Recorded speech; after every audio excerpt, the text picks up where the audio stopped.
Welcome to Fiction Audiobooks. If you enjoy the content, like and subscribing would be greatly appreciated. If you have any recommendations for novels, comment below. Please join my Patreon at https://www.patreon.com/fictionaudiobook. Chapter 72, Mission in the Knowledge Moor. Leyton felt that the Church of the God of Knowledge and Wisdom's year-end exam was quite simple. He didn't spend much effort to finish all the test questions, and he also revised Bugs Bunny's answers to him twice to ensure that the captain would not see any problems. As expected of me. As excellent as always. Leyton sighed to himself. Bugs Bunny, who was sitting on the table gnawing on fruit, cast a disdainful look when he heard the sound. Leyton handed the completed test paper to Captain Icanton. Captain Icanton simply glanced at it and put it aside, then handed Leyton a new stack of test papers. Leyton took the new test paper handed over by the captain with a stunned expression, suspecting that the captain had discovered that he had Bugs Bunny help him cheat. This is for the rabbit you keep. I want to test its IQ and learning ability. It won't be graded. This is just a test for it. Captain Icanton saw Leyton looking at him in confusion, and immediately explained. Oh, okay, I'll take it to do it. Leyton felt relieved when he heard this. Don't worry, there is no time limit. You can hand it to me whenever you finish it. Let it complete it independently. Don't help it. Captain Icanton explained, and then urged him with some worry. Okay, Captain. Leyton nodded. We'll have a holiday in 2 days. Everyone can rest for a week. As long as you don't have any tasks for the remaining 2 days, you can move freely. Captain Icanton, who was considerate of his subordinates, reminded Leyton that he could skip work for the next 2 days. Okay, Captain. I'm going to find Bugs Bunny and have it do the questions. Leyton left the captain's office with a smile. Bugs Bunny saw Leyton enter the office with a stack of test papers and then walk out of the office with a new stack of test papers. He tilted his head and made a look of sudden realization. Boss. You've been caught cheating. Bugs Bunny's tone revealed schadenfreude. Leyton glanced at his ill-intentioned fat rabbit and stuffed the stack of test questions in his hand into Bugs Bunny's paws. Take it and do it well. This is your share. Remember not to answer too well. Control the score and don't let the church know your true level. Leyton reminded Bugs Bunny. For me. I'm just a rabbit. Bugs Bunny felt that this world had too much malice towards rabbits. This is to test the IQ and learning ability of magical animals like you. If you answer a little worse, don't be discovered by the church, and there shouldn't be such a thing in the future. Leyton explained again. The most important thing is to let Bugs Bunny control the score, and not to show too much intelligence, otherwise Leyton is worried that his behavior of letting Bugs Bunny help him cheat will be discovered. Woo, I know, I'll just scribble on it randomly. Bugs Bunny nodded in agreement. Bugs Bunny picked up the quill on Leyton's desk with 2 paws, and then stopped. He looked at his 2 paws and then looked at the quill he was holding. Boss, I can't write. And my paws can't hold the quill, it's too thin. Bugs Bunny said with distress. Leyton was silent on the spot. He also forgot that rabbits can't write, and that their paws can't hold a quill. Just draw a few strokes on it to deal with it. Anyway, it's just a formality. As long as you don't learn to write, you won't need to do questions in the future. Leyton thought for a while and decided to let Bugs Bunny be free. Regardless of whether the captain also forgot that rabbits can't write, anyway, he just wanted Bugs Bunny to muddle through. Oh. I understand. Bugs Bunny nodded. Then, with 2 paws holding the quill, he scribbled on the stack of test papers that Leyton handed him. After ensuring that every piece of paper was scribbled on, Bugs Bunny put down the quill he was holding with satisfaction. Finished, boss. Bugs Bunny clapped his little paws excitedly. Leyton looked at the test paper that was scribbled messily by his rabbit, and didn't want to take it back to the captain. You take it in and put it on the captain's desk. Leyton waved his hand. Bugs Bunny's excitement suddenly froze. He lowered his head and looked at the test paper that he had scribbled beyond recognition, and then looked at the door of Captain Icanton's office, hesitating and not wanting to take it in. If he had known, he wouldn't have scribbled so messily. What if the boss's captain thought he was doing it on purpose and got angry? Go quickly. We'll go home after putting it on the captain's desk. Leyton urged Bugs Bunny. Bugs Bunny had no choice but to hold the messily scribbled test paper and walk into Captain Icanton's office. Captain Icanton was sitting in his chair with a serious face, frowning, and picking up a quill to write and draw on the paper. He was a little surprised to see Bugs Bunny walking into his office. You finished so quickly. Or is there any problem? Captain Icanton knew that Bugs Bunny could speak, so he asked directly. I've finished writing. Bugs Bunny lowered his head and handed over the test paper, looking like he was ready to die. Captain Ikanton walked over, bent down and took the test paper handed over by Bugs Bunny. He was slightly stunned when he saw the messy scribbles on it before he realized what was going on. "I actually forgot that you can't write." "Well, holding a pen should also be a problem. Seeing you usually holding a cane and a harmonica so flexibly with your paws, I forgot about this." Captain Ikanton realized his mistake and said helplessly, "Let's just leave it at that this time. When I have time, I'll make a new set of test questions suitable for you to do." Captain Ikanton then added, "Ah. Okay." Bugs Bunny nodded hurriedly, and then fled from Captain Ikanton's office. Leyton saw his rabbit running back in a hurry, and knew that there was no problem, it had muddled through. "Boss, the captain is really scary when he doesn't speak." Bugs Bunny jumped onto Leyton's desk and complained in a low voice. "Ha ha ha. Are you going to say the captain is even scarier when he speaks next?" Leyton couldn't help but laugh. Bugs Bunny immediately nodded in agreement. Let's go home and get the money, and then come back and get the Beyonder ingredients we applied for, and we can have a good vacation. Those two guys, Josie and Joseph, have already slipped away, that's not cool." Leyton tugged at Bugs Bunny.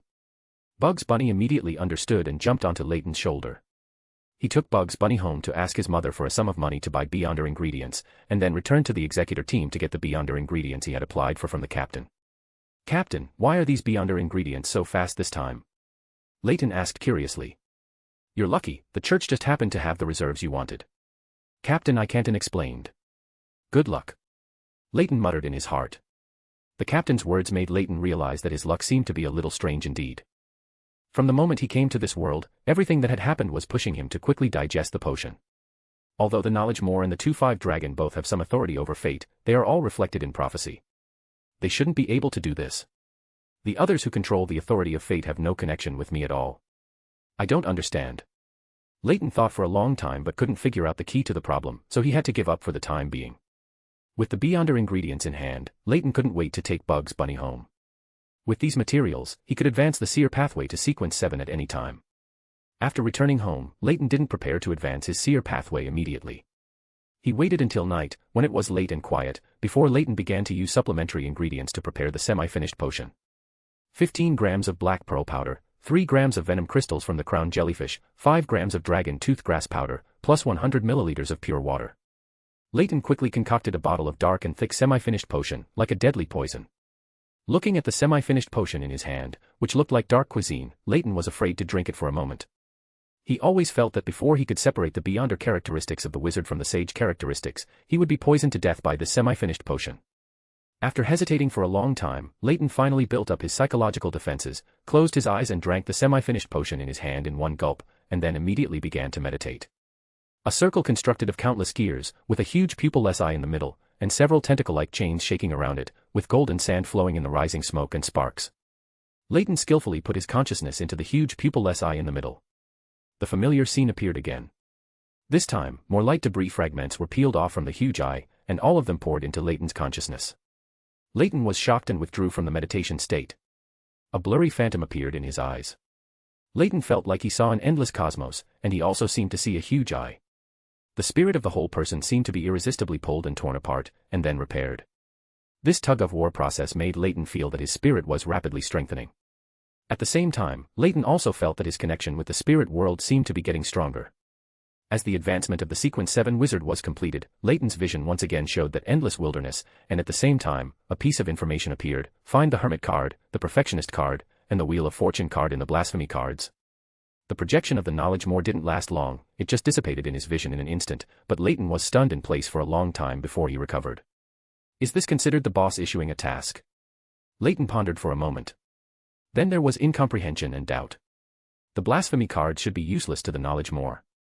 As knowledge itself, Leyton didn't think there was any knowledge in this world that he didn't know. The biggest special thing about the Blasphemy cards is the level, right? But what's the use of this to the Knowledge Moor? His own level is higher, and it's okay for him to want the Hermit card and the Perfectionist card, but why does he want the Wheel of Fortune card? The more Leyton thought about it, the more confused he became. Chapter 73 News of the Blasphemy card. Although he couldn't understand why the Knowledge Moor wanted the card of blasphemy, as an honest and dutiful employee, Leyton could only find a way to complete the task. Of course, that would have to wait until his strength reached the demigod level or above. I have no clue about the Perfector card, but the Wheel of Fortune card is quite clear, it's with Bernadette. The Hermit card is also very likely with Bernadette. Her old father must have left her some decent inheritance. Leyton recalled the information he knew and made his guesses. But I always feel that the probability of the card of blasphemy being in the hands of the true God Church is small. This is a scenario Roselle would not want to see, so there might still be a chance for the Perfector card, Leyton mused. The clearest target, Bernadette. The card of blasphemy in her hand has the highest probability of being acquired. I can exchange Roselle's information with her, Leyton set his first goal. Thinking of Bernadette, a dangerous, uncontrollable thought popped into Leyton's mind, reading her old father's diary to Bernadette right in front of Roselle. If I really do that, will Roselle revive on the spot to hunt me down? Leyton felt this was highly probable, but the dangerous thought in his mind kept bouncing around and couldn't be suppressed. Boss, what are you muttering about? Bugs Bunny asked, bouncing onto the desktop in front of Leyton.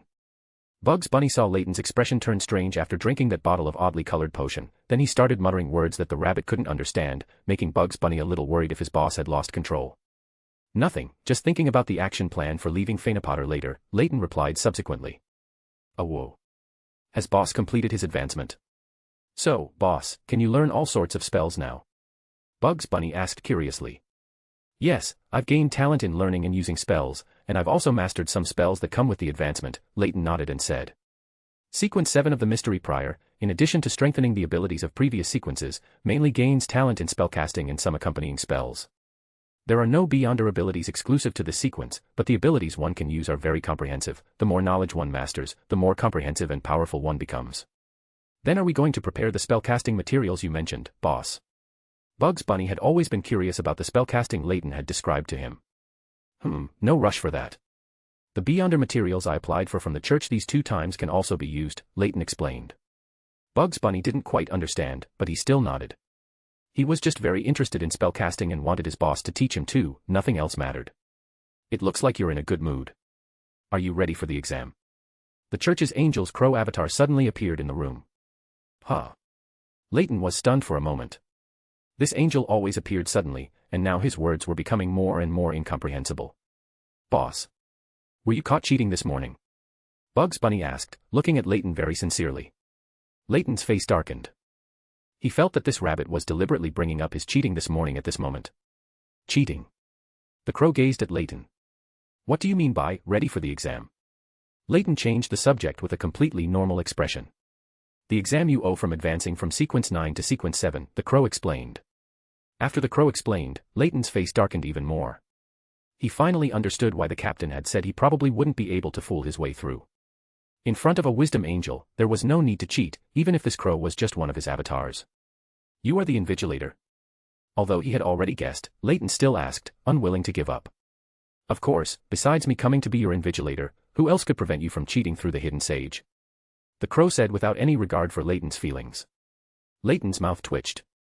He hadn't even done that yet, it was just a thought in his mind, and it had been mercilessly suppressed by the other party. Leyton strongly suspected that this church angel had used the prophet's divination ability regarding his exam. No need for divination, your thoughts and actions can be easily seen, the angel's avatar, the crow, had already seen through what Leyton was thinking. You're even more unfair than divination. This belongs to the insight of sequence 3, right? Leyton said with certainty. The sequence 3 cognizer of the reader pathway sees through the rules of the world, mastering many deep-seated mysteries. In front of a Beyonder of this sequence, there are hardly any secrets to speak of. The other party could completely analyze his behavior based on their understanding of him, achieving the effect of premonition. Just like what this crow was showing now. You know a lot about this pathway. You even know insight, which is one of the core abilities of the White Tower pathway. The crow gazed at Leyton until Leyton's scalp tingled before withdrawing his gaze. One of the core abilities. What are the remaining core abilities? Leyton asked curiously. You will know when you advance to the corresponding sequence. The crow did not answer the question explicitly. What are you kidding about? Is it possible for me to advance to that level? The cognizer of sequence 3 is already the limit of this pathway. Changing pathways won't work, Leyton said speechlessly. The 5 omniscient and omnipotent pathways, each pathway has a true god occupying it. Sequence 2 angels are the leaders of their respective churches or organizations. It's impossible to get one without being tied to their chariot. In contrast, the pathways of the cowardly trio are much better. With good luck, one might even become a sequence 1. You certainly know a lot. The crow said with a sigh. Leyton was stunned for a moment, then suddenly realized that the other party seemed to be able to see what he was complaining about in his mind. It's really hard to have secrets in front of a reader pathway angel, even if it's just an avatar, Leyton sighed in his heart. However, compared to having his complaints seen through by the other party, Leyton was more worried that his personality seemed to have changed subtly without his knowledge. If it was a problem caused by the potion or the corruption from the knowledge Moor, it would be quite serious. Don't worry, this is not the influence of the potion, otherwise I would have warned you, the crow's words reassured Leyton. If you are very concerned about this issue, as long as you become a wisdom angel, you can detect very subtle changes in yourself and correct them, the crow added. Wisdom angel. They have such an ability. Leyton looked at the crow in front of him and said in disbelief. The wisdom of a wisdom angel can be reflected in many aspects. The crow did not elaborate on this topic. Bugs Bunny, on the desktop nearby, had already skillfully slumped like a salted fish. Whenever his boss and this crow talked, he was in a state of confusion, unable to understand a single word. I see. Leyton did not pursue this topic but changed the question. Do you know about the Perfector card among the blasphemy cards? Card of blasphemy. You shouldn't have a need for a potion formula, and it's from the Paragon pathway, the crow said with some confusion. I want to collect the blasphemy cards. Leyton only stated a thought he had in his mind, without revealing the knowledge Moor's task. I don't know where this card of blasphemy is, but I know it's not in the Church of the God of Steam and Machinery. Although this angel lord didn't know the whereabouts of the card of blasphemy, he at least confirmed Leyton's previous guess. However, I do know where the White Tower and Hangman blasphemy cards are, the crow added. Leyton looked at the crow suspiciously, trying to find a clue from its expression. You're not going to say it's with you, are you? Or the Church of the God of Knowledge and Wisdom? Leyton asked curiously. The White Tower card is indeed with me, and the Hangman card is with an ancient dragon that survived from the Second Epic's twin years, the crow answered Leyton's question very straightforwardly. Leyton blinked, somewhat disbelieving that this angel lord had just directly told him the information about the card of blasphemy. What's the use of knowing?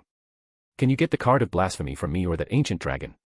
The angel lord read Leyton's thoughts and said indifferently. Chapter 74, Ridiculous Exam Questions. An ancient dragon who survived the Second Epic must be at least an angel. A mind dragon? Leyton asked curiously. It was once, but later, with the appearance of the blasphemy slate, he separated the excess characteristics from himself and jumped to an adjacent pathway, Crow replied, but did not specify which pathway's angel it was. Leyton thought that since the raven had said so, it probably wasn't the White Tower pathway. Otherwise, that ancient dragon would definitely have joined the Church of the God of Knowledge and Wisdom. After all, this omniscient one is the leader of the existing dragon clan. Is it the sun or the hangman? Leyton asked curiously. Leyton didn't think it was the storm pathway, mainly because there was already a calamity, Hissenum, on this pathway. If there was another angel who didn't belong to his church, the irritable old brother would have gone berserk and chased the other party all over the world to take back the characteristics. I feel like you understand every true god excessively. Crow said to Leyton with no fluctuation in his tone. Don't use the insight ability on me, we can't talk like this. Leyton was very speechless and didn't dare to speak casually anymore. Leyton felt for the first time that the reader pathway became as annoying as spectator in the later stages. Although they can't directly read your thoughts, as they get to know you better, they can even understand you better than you understand yourself. The reader stands in front of you, while spectator stands where you can't see, Crow replied to Leyton's inner complaint. Leyton was speechless and didn't want to answer. He didn't even want to complain in his heart anymore. This guy is more annoying than a spectator. The White Tower card, is it possible to exchange it from you? Leyton changed the subject and asked. Not for the time being. Crow answered crisply. Leyton didn't pursue the topic any further. If he couldn't, then so be it. Anyway, he didn't have any thoughts about the White Tower card. He just had a bit of a collector's habit and wanted to add some collectibles to himself. Crow didn't continue speaking, stretched out a wing, and swiped it in the void. Leyton felt that the other party's wing movement seemed to swipe into the spirit world, briefly opening a gap between the spirit world and reality. A stack of test papers fell from the spirit world into reality and landed on the table in front of Crow. Leyton looked at this scene and opened his mouth in surprise. Can the spirit world also be used as a storage space? Storage space. A very vivid description. Isolating a small area of the spirit world and using it as your own territory can achieve this operation. Crow explained the principle of this operation like a big boss. Can non-spirit world creatures also have their own territory in the spirit world? Leyton was a little puzzled. He thought this was exclusive to high-level spirit world creatures. As long as you can enter the spirit world, you can, but it will be more troublesome if you are not a spirit world creature. You need to stay in the spirit world with the power to defend your territory, Crow explained. Leyton nodded as if he understood, probably meaning to grab territory in the spirit world. However, the strength requirements are a bit high. Except for the traveler, other pathways require at least a demigod to have the ability to travel in the spirit world. The free traveler pathway is really the best choice for mystical items. Leyton couldn't help but sigh in his heart. The Abraham family doesn't even have sequence 6 Beyonders now. If you are interested, you can consider going to the Aurora Order to find the traveler. Crow caught Leyton's inner sigh again. You are reading minds. This is no different from reading minds. Leyton said suspiciously. Although this is an avatar, my level will not be lowered because of this, the raven in front of him explained. But Leyton didn't particularly believe this explanation. This angel's level was too outrageous. He at least had a sage characteristic on him. Although he hadn't mastered it, the other party could see even his inner sighs and complaints, which was very outrageous. You should find time to do these test papers yourself in the next 2 days. I have left a mark on them. Only you can fill in the answers, and I have my spies here. Don't try to find the hidden sage to help you cheat, Crow said and quickly disappeared from the room. Leyton picked up the stack of test papers left by Crow on the table and found that each test paper was printed with the symbol of the omniscient eye. Is this the mark left behind? Could it also be the angel's spy? Leyton thought of the Church of the God of Knowledge and Wisdom's emblem when he saw the symbol of the omniscient eye. Boss, are you still going to cheat? Bugs Bunny asked curiously from the side. When did I cheat? That's just flexibly using my own advantages. Leyton defended his cheating behavior in the morning. Let's take a look at the questions first. I have already advanced to sequence 7. I can't be stumped by a few test papers, right? Leyton then said. Then he carefully looked at the questions on the test papers one by one. Why are the houses in the Faesak Empire so brightly colored? Why are most of the longevity villages in the Phaenopotter territory located on the mountainside? What are the advantages of the Berserk Sea route compared to the Sonia Sea route? Leyton replaced the test papers in his hand one by one until all the test papers had been read. In the end, Leyton came to a conclusion. The questions were very reasonable, but they lacked a bit of natural justice. Boss, which test paper are you going to do first? Bugs Bunny asked curiously with wide eyes. Let's go to sleep first. Unless the hidden sage comes to help me do this question in person, I can't do it at all, Leyton said helplessly. Then he went to bed to sleep under Bugs Bunny's puzzled gaze. Bugs Bunny looked at the test papers on the table, then looked at Leyton sleeping on the bed, and also bounced back to his nest and lay down. Leyton, who was lying on the bed with his eyes closed, was not sleeping but began to meditate, wanting to check the huge ring during meditation again. As he entered a meditative state, a ring constructed of countless gears appeared, with a huge pupil-less eye in the middle, and several tentacle-like chains shaking around it. The smoke and sparks rising around it were all golden sand flowing. This time, Leyton tried to put his consciousness into the huge ring constructed of countless gears. Having successfully advanced to a wizard, Leyton did not feel the previous obstruction this time. Leyton felt his consciousness enter a dark place, with no light and no things. Leyton felt his consciousness filled with endless confusion. Until a faint light appeared that was not bright, not clear, without any color, and seemed to be composed of massive illusory things. This light began to spread rapidly until it filled all the darkness. When he saw this light, a word quietly appeared in Leyton's mind, the light of civilization. This light of civilization was constantly evolving, sometimes changing color, sometimes changing image, sometimes shrinking, sometimes expanding, just like the development of civilization. Until the end, it was fixed in the steam age of machinery and gears. The picture stopped here, and a message poured into Leyton's consciousness, and then he left this place filled with the light of civilization. Promote the development of civilization, spread knowledge to the world, and you will become my proxy. The information in his mind was not complicated, but it was enough to make Leyton thrilled. Leyton felt that the knowledge Moor wanted to set off a wave in this world that was even bigger than the Adams era trend. Is this not wanting to horizontally compatible more similar authorities, but instead expanding the authority of civilization and knowledge that you have mastered? Leyton thought to himself in contemplation. You really think highly of me. This is something that even the hidden sage may not be able to do, so why entrust it to a little rookie like me? Leyton felt very speechless. The knowledge Moor was like a boss drawing big cakes for employees. After pondering for a while, Leyton entered a meditative state again. But this time, when Leyton put his consciousness into the huge ring again, he was blocked outside again. Huh? Not letting me see again. Leyton was puzzled for a moment, then exited the meditative state. After all this time, in addition to receiving a message from the knowledge Moor, he didn't even know what the huge ring was for. Leyton felt a little speechless. After lying on the bed and pondering for a long time, Leyton decided to take a risk and chant the honorific name of the knowledge Moor, wanting to find out what the huge ring was for, and what the standards for promoting the development of civilization and spreading knowledge were. The essence of knowledge, the source of mysteries, the brilliance of civilization, the keeper of truth. After chanting the honorific name of the knowledge Moor in ancient Hermes in his heart, Leyton quietly waited for the result. Almost the next moment after chanting the honorific name, Leyton felt his brain trance for a moment, and then a blurred picture appeared in his mind. A light without substance, composed of a complex stream of information, like a vague giant eye, stood in the void in an illusory posture and glanced at Leyton.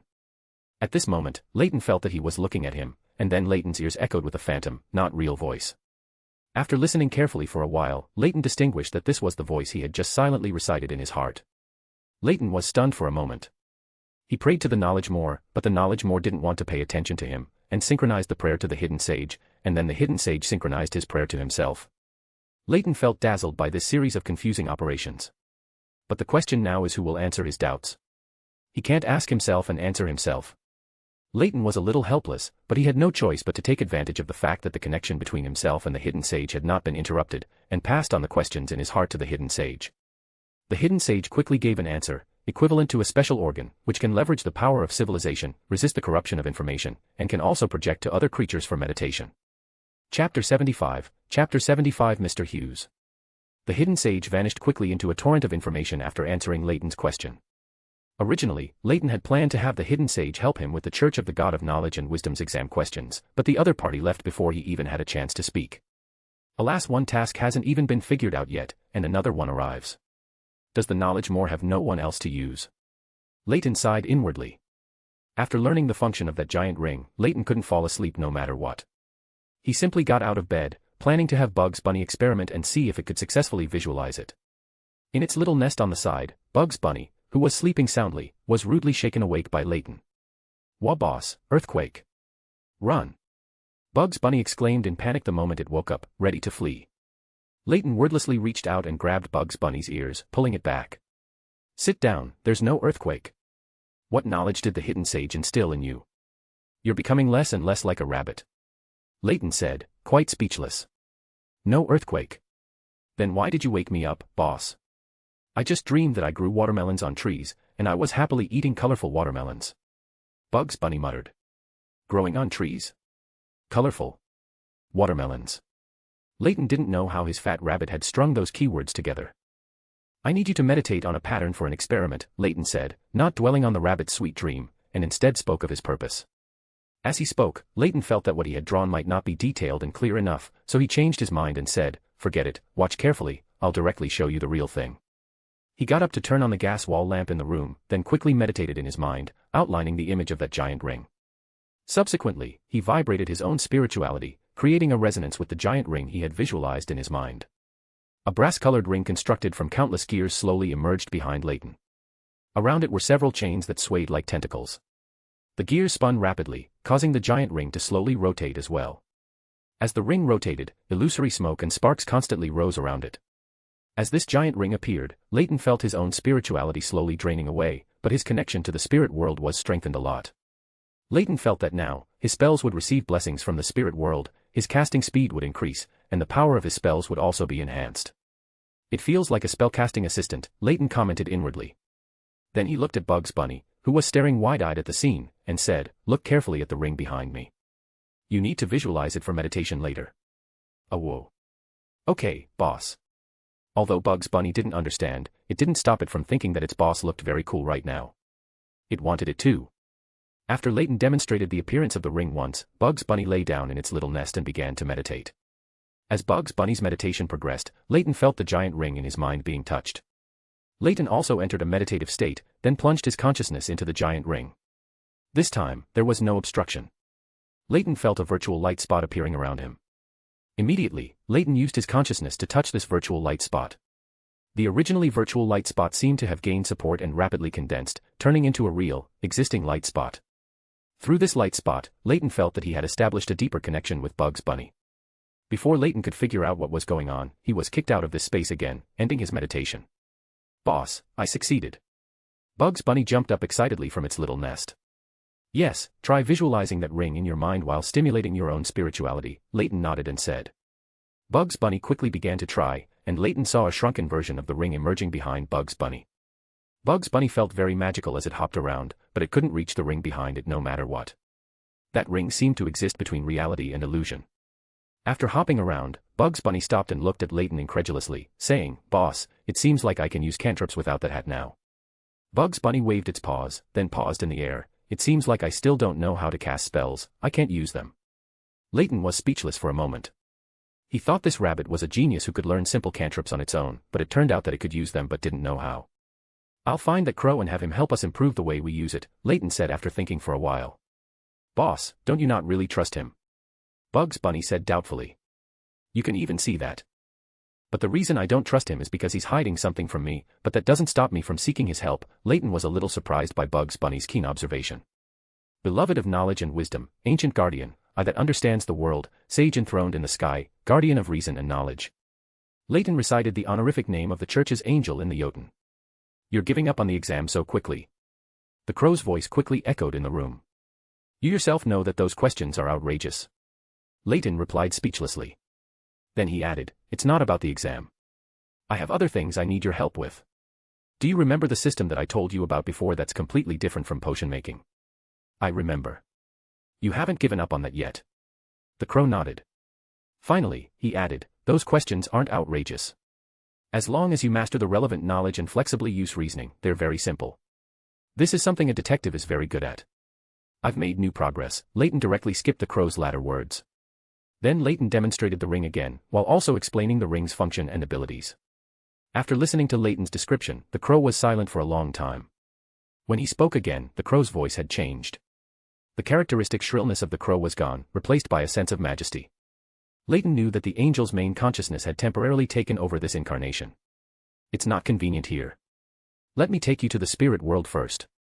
In the spirit world, the power of this ring can be better demonstrated, the angel said. Leyton only felt the surrounding scenery blur for a moment, then it turned into a pile of overlapping, brightly colored blocks, like an abstract painting. When the surrounding scenery became clear again, Leyton found himself in front of a very abstract library. This is the library I built in the spirit world. Occasionally, spirit world creatures come here to read. Of course, if anyone asks me for knowledge, I usually throw a book at them from here. The original crow image had changed. Wearing a brown-yellow hooded robe, with many wrinkles on his face, and hair and beard that were withered and yellow, the old man held a cane made of what looked like dead branches. Hello. I don't yet know what your excellency's title is. Leyton politely bowed to the old man, drawing the all-seeing eye on his chest. Leyton's intuition told him that the old man in front of him was likely the angel's true form. My name is Tolka. You can call me Mr. Hughes. I'm considered an outside member of the Church of the God of Knowledge and Wisdom. I usually stay in the spirit world. Even within the church, not many people know of my existence, the old man in front of him said in a very kind voice. Okay, Mr. Hughes, what are we going to do next? Leyton asked politely. There's no need to be too restrained. Just maintain the state you usually have when interacting with my incarnation. Mr. Hughes said in a gentle tone. Then he added, let's test the range of the ring's abilities first. I'll find you some opponents. Oh, and this little rabbit of yours too. As Mr. Hughes spoke, Bugs Bunny, who was still curiously looking around at the surrounding scenery, was suddenly grabbed by an invisible hand and dragged to Leyton's feet. What are ghosts here? Bugs Bunny shouted in panic, hugging Leyton's leg. Leyton couldn't help but twitch the corner of his mouth. He really couldn't understand how this rabbit could be so curious and cowardly at the same time. Are you ready? Mr. Hughes asked. There's a bit of a problem, which is that I don't have many spells mastered, and I also need spellcasting materials, Leyton said somewhat helplessly. After advancing to wizard, he came with some spells, but wizards need corresponding materials to cast spells. They can't be as simple and quick as Beyonders using their own Beyonder abilities. In a place like the spirit world, Leyton couldn't find spellcasting materials to use for a while. I understand. I'll temporarily grant you some sequence 6 abilities and some temporary spellcasting knowledge, so you can use spells. Mr. Hughes nodded and gave a solution. What about the rabbit? It's not a reader pathway creature. This method shouldn't work for it, right? Leyton asked for Bugs Bunny, who was hugging his leg. It's very simple. I can let it temporarily fully master the top hat it's wearing. This sealed artifact has the Beyonder characteristics of the magician and the clown. It can use those cantrips through the sealed artifact. Mr. Hughes also gave a solution. Okay, I don't have any other questions, Leyton nodded knowingly. Hearing this, Mr. Hughes reached out and grasped in the void in front of him, and specks of brass-colored halo were pulled out of the void, and then he waved his hand and threw this halo into Leyton's body. Chapter 76 Test. As the halo was thrown into Leyton's body, he felt a surge of knowledge related to Beyonder abilities in his mind, and also gained the imitation ability of Sequence 6 Polymath, which allowed him to mimic analyzed abilities to a certain extent. Leyton instinctively felt that he had become an all-around spellcaster. The only limit to his performance was the upper limit of his own spirituality. Leyton immediately tried out the temporarily acquired imitation ability, and a pale blue glow covered his eyes, followed by a crimson fireball appearing in his hand. This was an ability of the Hunter Pathways Sequence 7 Pyromaniac. When used through the Polymath's imitation, it would be slightly weaker than the original, but because it was already a Sequence 7 ability, Leyton's imitation wouldn't be much weaker than the original. Bugs Bunny, who had been clinging to Leyton's leg, immediately jumped back reflexively when he saw a fireball suddenly appear in his boss's hand. Leyton glanced at his timid rabbit, feeling a bit speechless, but said nothing. Mr. Hughes nodded at Leyton, then walked over to Bugs Bunny and gently tapped the hat on Bugs Bunny's head with the cane he held in his hand. Leyton didn't know when Bugs Bunny had put on that hat. When sleeping, Bugs Bunny would always stuff a book into the hat and put it aside. But after being brought to the spirit world by Mr. Hughes, Leyton noticed that Bugs Bunny had already put the hat on his head. "What's wrong? Old Grandpa, do you need something?" Bugs Bunny turned his head, touching the hat that Mr. Hughes had lightly tapped, and asked. Bugs Bunny hadn't realized that this old gentleman was the true form of the crow, nor had he heard Mr. Hughes's initial self-introduction. I wonder if Mr. Hughes did that on purpose, or if the fat rabbit really didn't notice it himself. Most likely Mr. Hughes did it on purpose, Leyton mused to himself. He immediately reined in his thoughts. This Mr. Hughes could even tell what he was thinking when he was in his crow avatar, let alone now that he was in his true form. "The test has begun, Mr. Hughes did not answer Bugs Bunny. After saying, "The test has begun," his figure faded and disappeared from where he stood. Then, Leyton saw the void in front of him twist, and a group of very abstract, toy-like poker soldier models emerged. "Whoa!" Bugs Bunny exclaimed, retreating back to Leyton's side, nervously watching the suddenly appearing poker soldiers. "Boss, they look like they mean us harm." Bugs Bunny said timidly. "You can remove the look like, they do mean harm. You can use the hat on your head however you want, get ready to deal with them." After speaking, Leyton kicked the fat rabbit clinging to his foot away. Bugs Bunny was kicked by Leyton in front of the group of poker soldiers. Bugs Bunny timidly looked up and down, exchanging glances with the poker soldiers in front of him. "Whoa!" Bugs Bunny screamed. He pushed off the ground with his legs and immediately shot away from the group of poker soldiers. A black spear was stuck in the ground where Bugs Bunny had just been. "Boss, help! This rabbit is going to die!" Bugs Bunny shouted as he ran back to Leyton's side. The group of poker soldiers also followed, surrounding them, with all their spears pointed at Leyton and Bugs Bunny. Leyton's mouth twitched.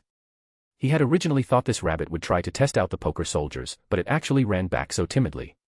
Shaking his head, he stopped thinking about why his rabbit was so timid. Leyton quickly meditated in his mind, outlining a giant ring. As his own spirituality vibrated, the brass-colored ring composed of many gears reappeared behind Leyton. Perhaps because he was in the spirit world, Leyton felt that the ring's enhancement to him had improved even further, and at the same time, his own spiritual consumption had decreased significantly. Leyton's eyes were covered with a pale blue glow, and at the same time, the ring behind him began to rotate, emitting more mist and sparks. A more intense fireball than before rose from Leyton's outstretched palm. "Under the magnification of the ring behind me, can I already achieve the power of a pyromaniac using beyond their abilities themselves?"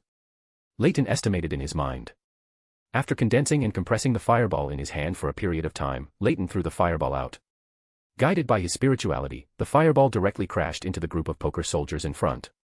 A poker soldier standing at the very front poked the incoming fireball with his spear, and the fireball immediately exploded.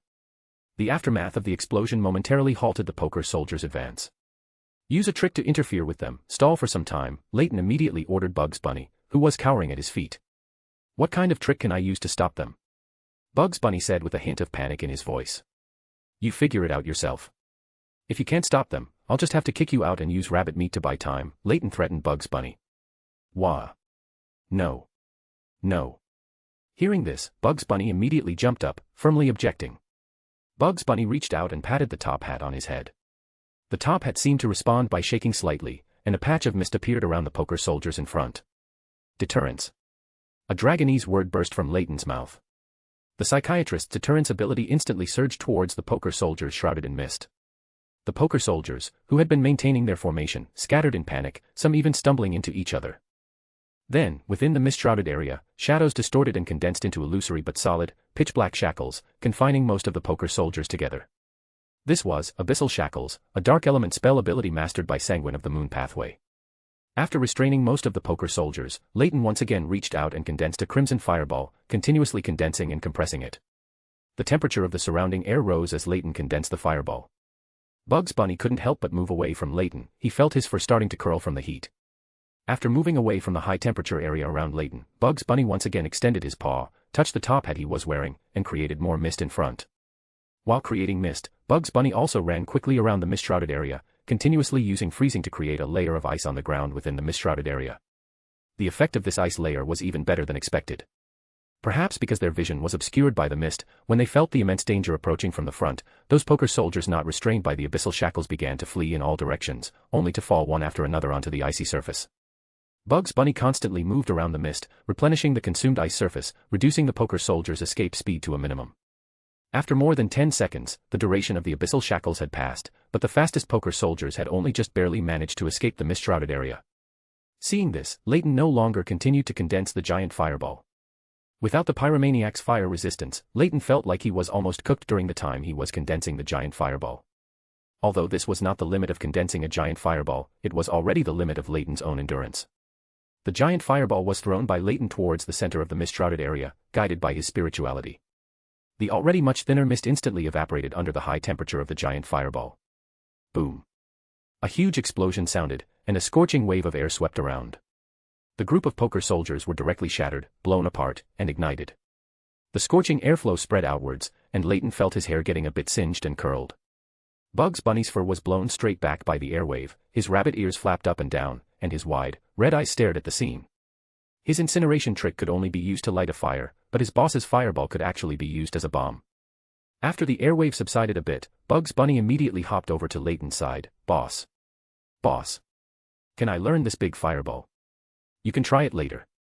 For now, let's take care of these crippled poker people. Leyton said, not wanting to discourage Bugs Bunny by telling him that a planter couldn't learn such an operation, in order to keep him motivated. I'll help too. I'm very strong. Bugs Bunny volunteered to help.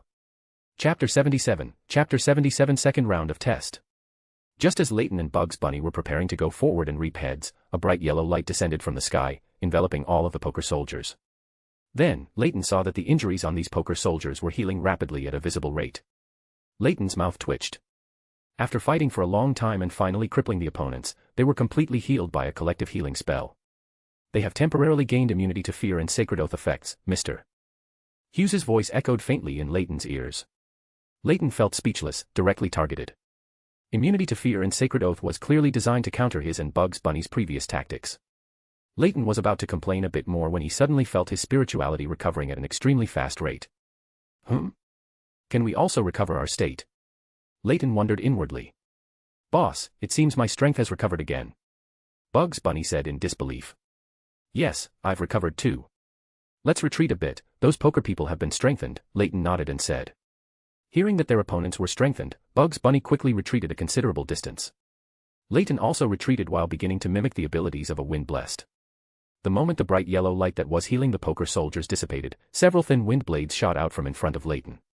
The wind blades sliced across the bodies of the poker soldiers in front, leaving many cracks of varying depths. Sacred Oath had temporarily increased the strength and agility of these poker soldiers. Although Leyton's mimicry of wind blades was unexpected, it failed to inflict fatal wounds. Boss, it seems like there are a few less of these poker people, Bugs Bunny said with some confusion from behind. Yes, it should be that the huge fireball just now directly blew up a few poker people, and they didn't get to receive the later healing. Leyton also noticed this.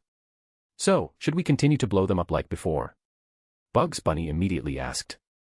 Let's wait a bit and let the sacred oath effect on them wear off, otherwise, we won't be able to keep them pinned down for too long. Leyton shook his head. However, a blessing bestowed by an angel wouldn't last for a short duration no matter how one thought about it. Leyton was already beginning to contemplate new strategies in his mind. This is so frustrating. Most of the knowledge Mr. Hughes gave me is from the omniscient and omnipotent 5 pathways, yet more than half of it is directly rendered useless by these 2 blessings, Leyton grumbled to himself. Flexibly apply knowledge, and break through adversity, that is also a kind of wisdom. If you want to extend the exam time, then perform well. Mr. Hughes's voice directly sounded in Leyton's mind. Leyton was speechless for a moment. An angel was actually threatening him with an exam. Slow, Leyton uttered a word in devil language full of corrupt and fallen meaning. The movements of all poker soldiers within a 7 to 8 meter radius instantly stiffened and paused. Bugs Bunny, standing not far behind Leyton, reached out a paw and covered its long ears, which it couldn't fully cover. The sound that came out of its boss's mouth just now was very unpleasant, making its rabbit fur stand on end. Fallen, another word in devil language full of corrupt and fallen meaning.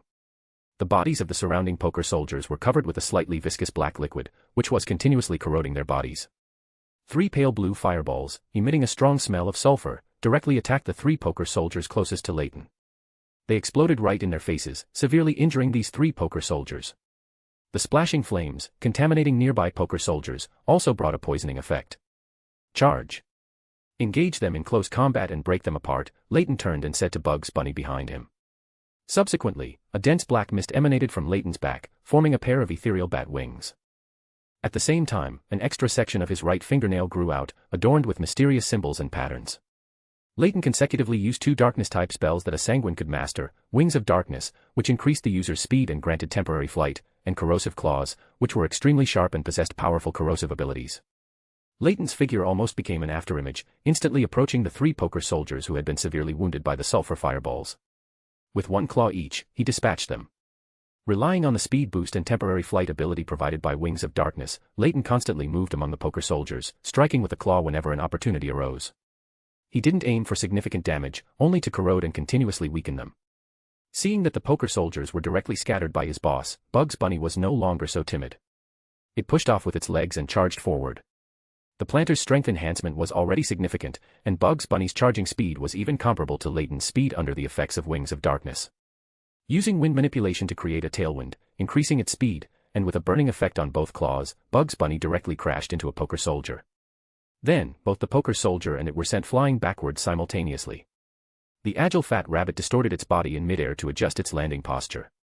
On the other side, the poker soldier that was knocked away had 2 charred marks on its chest. Before it even landed, it was cut in half by an exaggerated greatsword composed of crimson magma and pale blue flames. Leyton appeared there with Wings of Darkness, wielding a magma sword condensed by mimicry of a devil's ability, while a pale blue fireball emitting a strong sulfur smell appeared in his other hand. Before the sulfur fireball in his hand could be thrown, it was forcibly dispelled. The magma sword in his other hand and the Wings of Darkness behind him were also dispelled at the same time. That's enough, the test effect has been achieved, Mr. Hughes's voice sounded.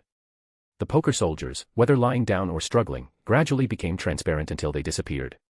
Leyton shrugged. The feeling of mowing down enemies like that was somewhat addictive. You seem to have discovered a new use for this ring. Mr. Hughes's figure emerged, looking at Leyton, who clearly still seemed to want more, and asked curiously. Yes, with this ring, I can directly leverage the power of the spirit world, reducing my own spirituality consumption to a very low level. Leyton nodded, explaining why he had just become a ruthless casting robot. Anything else? Mr. Hughes nodded and continued to ask. I also gained an ability similar to mystical reenactment, but it doesn't draw power from the occult knowledge I possess. Instead, it draws power from widely circulated stories that I participated in or created, Leyton explained in detail. He then added, it must be something that brings sufficient influence, or a story that can evoke my own resonance also works, but the effect will be greatly reduced. It's a bit like the derivation of civilization. Perhaps it's not drawing power from stories, but rather receiving feedback from people who know the stories, and thus drawing power. Mr. Hughes pondered for a moment and quickly made an analysis. Receiving feedback from people who know the stories. This is a bit like acting, getting feedback and digesting the potion, Leyton quickly reacted. You react very quickly. This might be a special ability derived from the acting method, adjusted and changed based on that inspiration, Mr. Hughes praised. Isn't this the derivation of civilization? Is it not the ability of authority? Leyton was surprised by Mr. Hughes's words. Authority is just authority, how it's used varies from person to person. For example, Amon, he almost exploited the authority of deceit to its extreme. And then there's Steam, his authority was only perfected with Roselle's help. Mr. Hughes boldly used true gods as examples to explain the application of authority to Leyton. Leyton felt that this Mr. Hughes likely wielded a grade 0 sealed artifact with hidden effects, or he could mimic corresponding hidden abilities. Otherwise, casually mentioning Amon and Steam like that was indeed quite bold. However, Mr. Hughes's explanation was easy to understand, and Leyton could pretty much guess the origin and function of this ring's ability. This should be an application of Knowledge Moor's authority of civilization, perhaps even a means to deal with Steam. The paragon inherently represents the knowledge and civilization of the real world. You seem to have thought of something, Mr. Hughes said to Leyton in a gentle tone. Yes, I can roughly understand what this ring is, Leyton nodded in reply. Its reliance on the spirit world is very high. The best way to use it should be to establish a suitable stronghold in the spirit world, then leave the ring's main body, with sufficient authority, in the spirit world. By leveraging the spirit world's characteristic of completely overlapping with the real world yet not interfering with each other, its influence can be spread throughout the world. Mr. Hughes offered a suggestion. He then added, this can also strengthen the connection between the ring and the spirit world after it is projected onto an individual, as well as isolate most of the information corruption from the spirit world, allowing ordinary people who are not beyonders to bear and use it. Leyton pondered for a while and had to admit that the method proposed by Mr. Hughes was the optimal solution he could think of at present. But how do I establish a stronghold in the spirit world? And I don't even know where the main body of this ring is. Leyton said helplessly. The method was good, but he couldn't do any of it.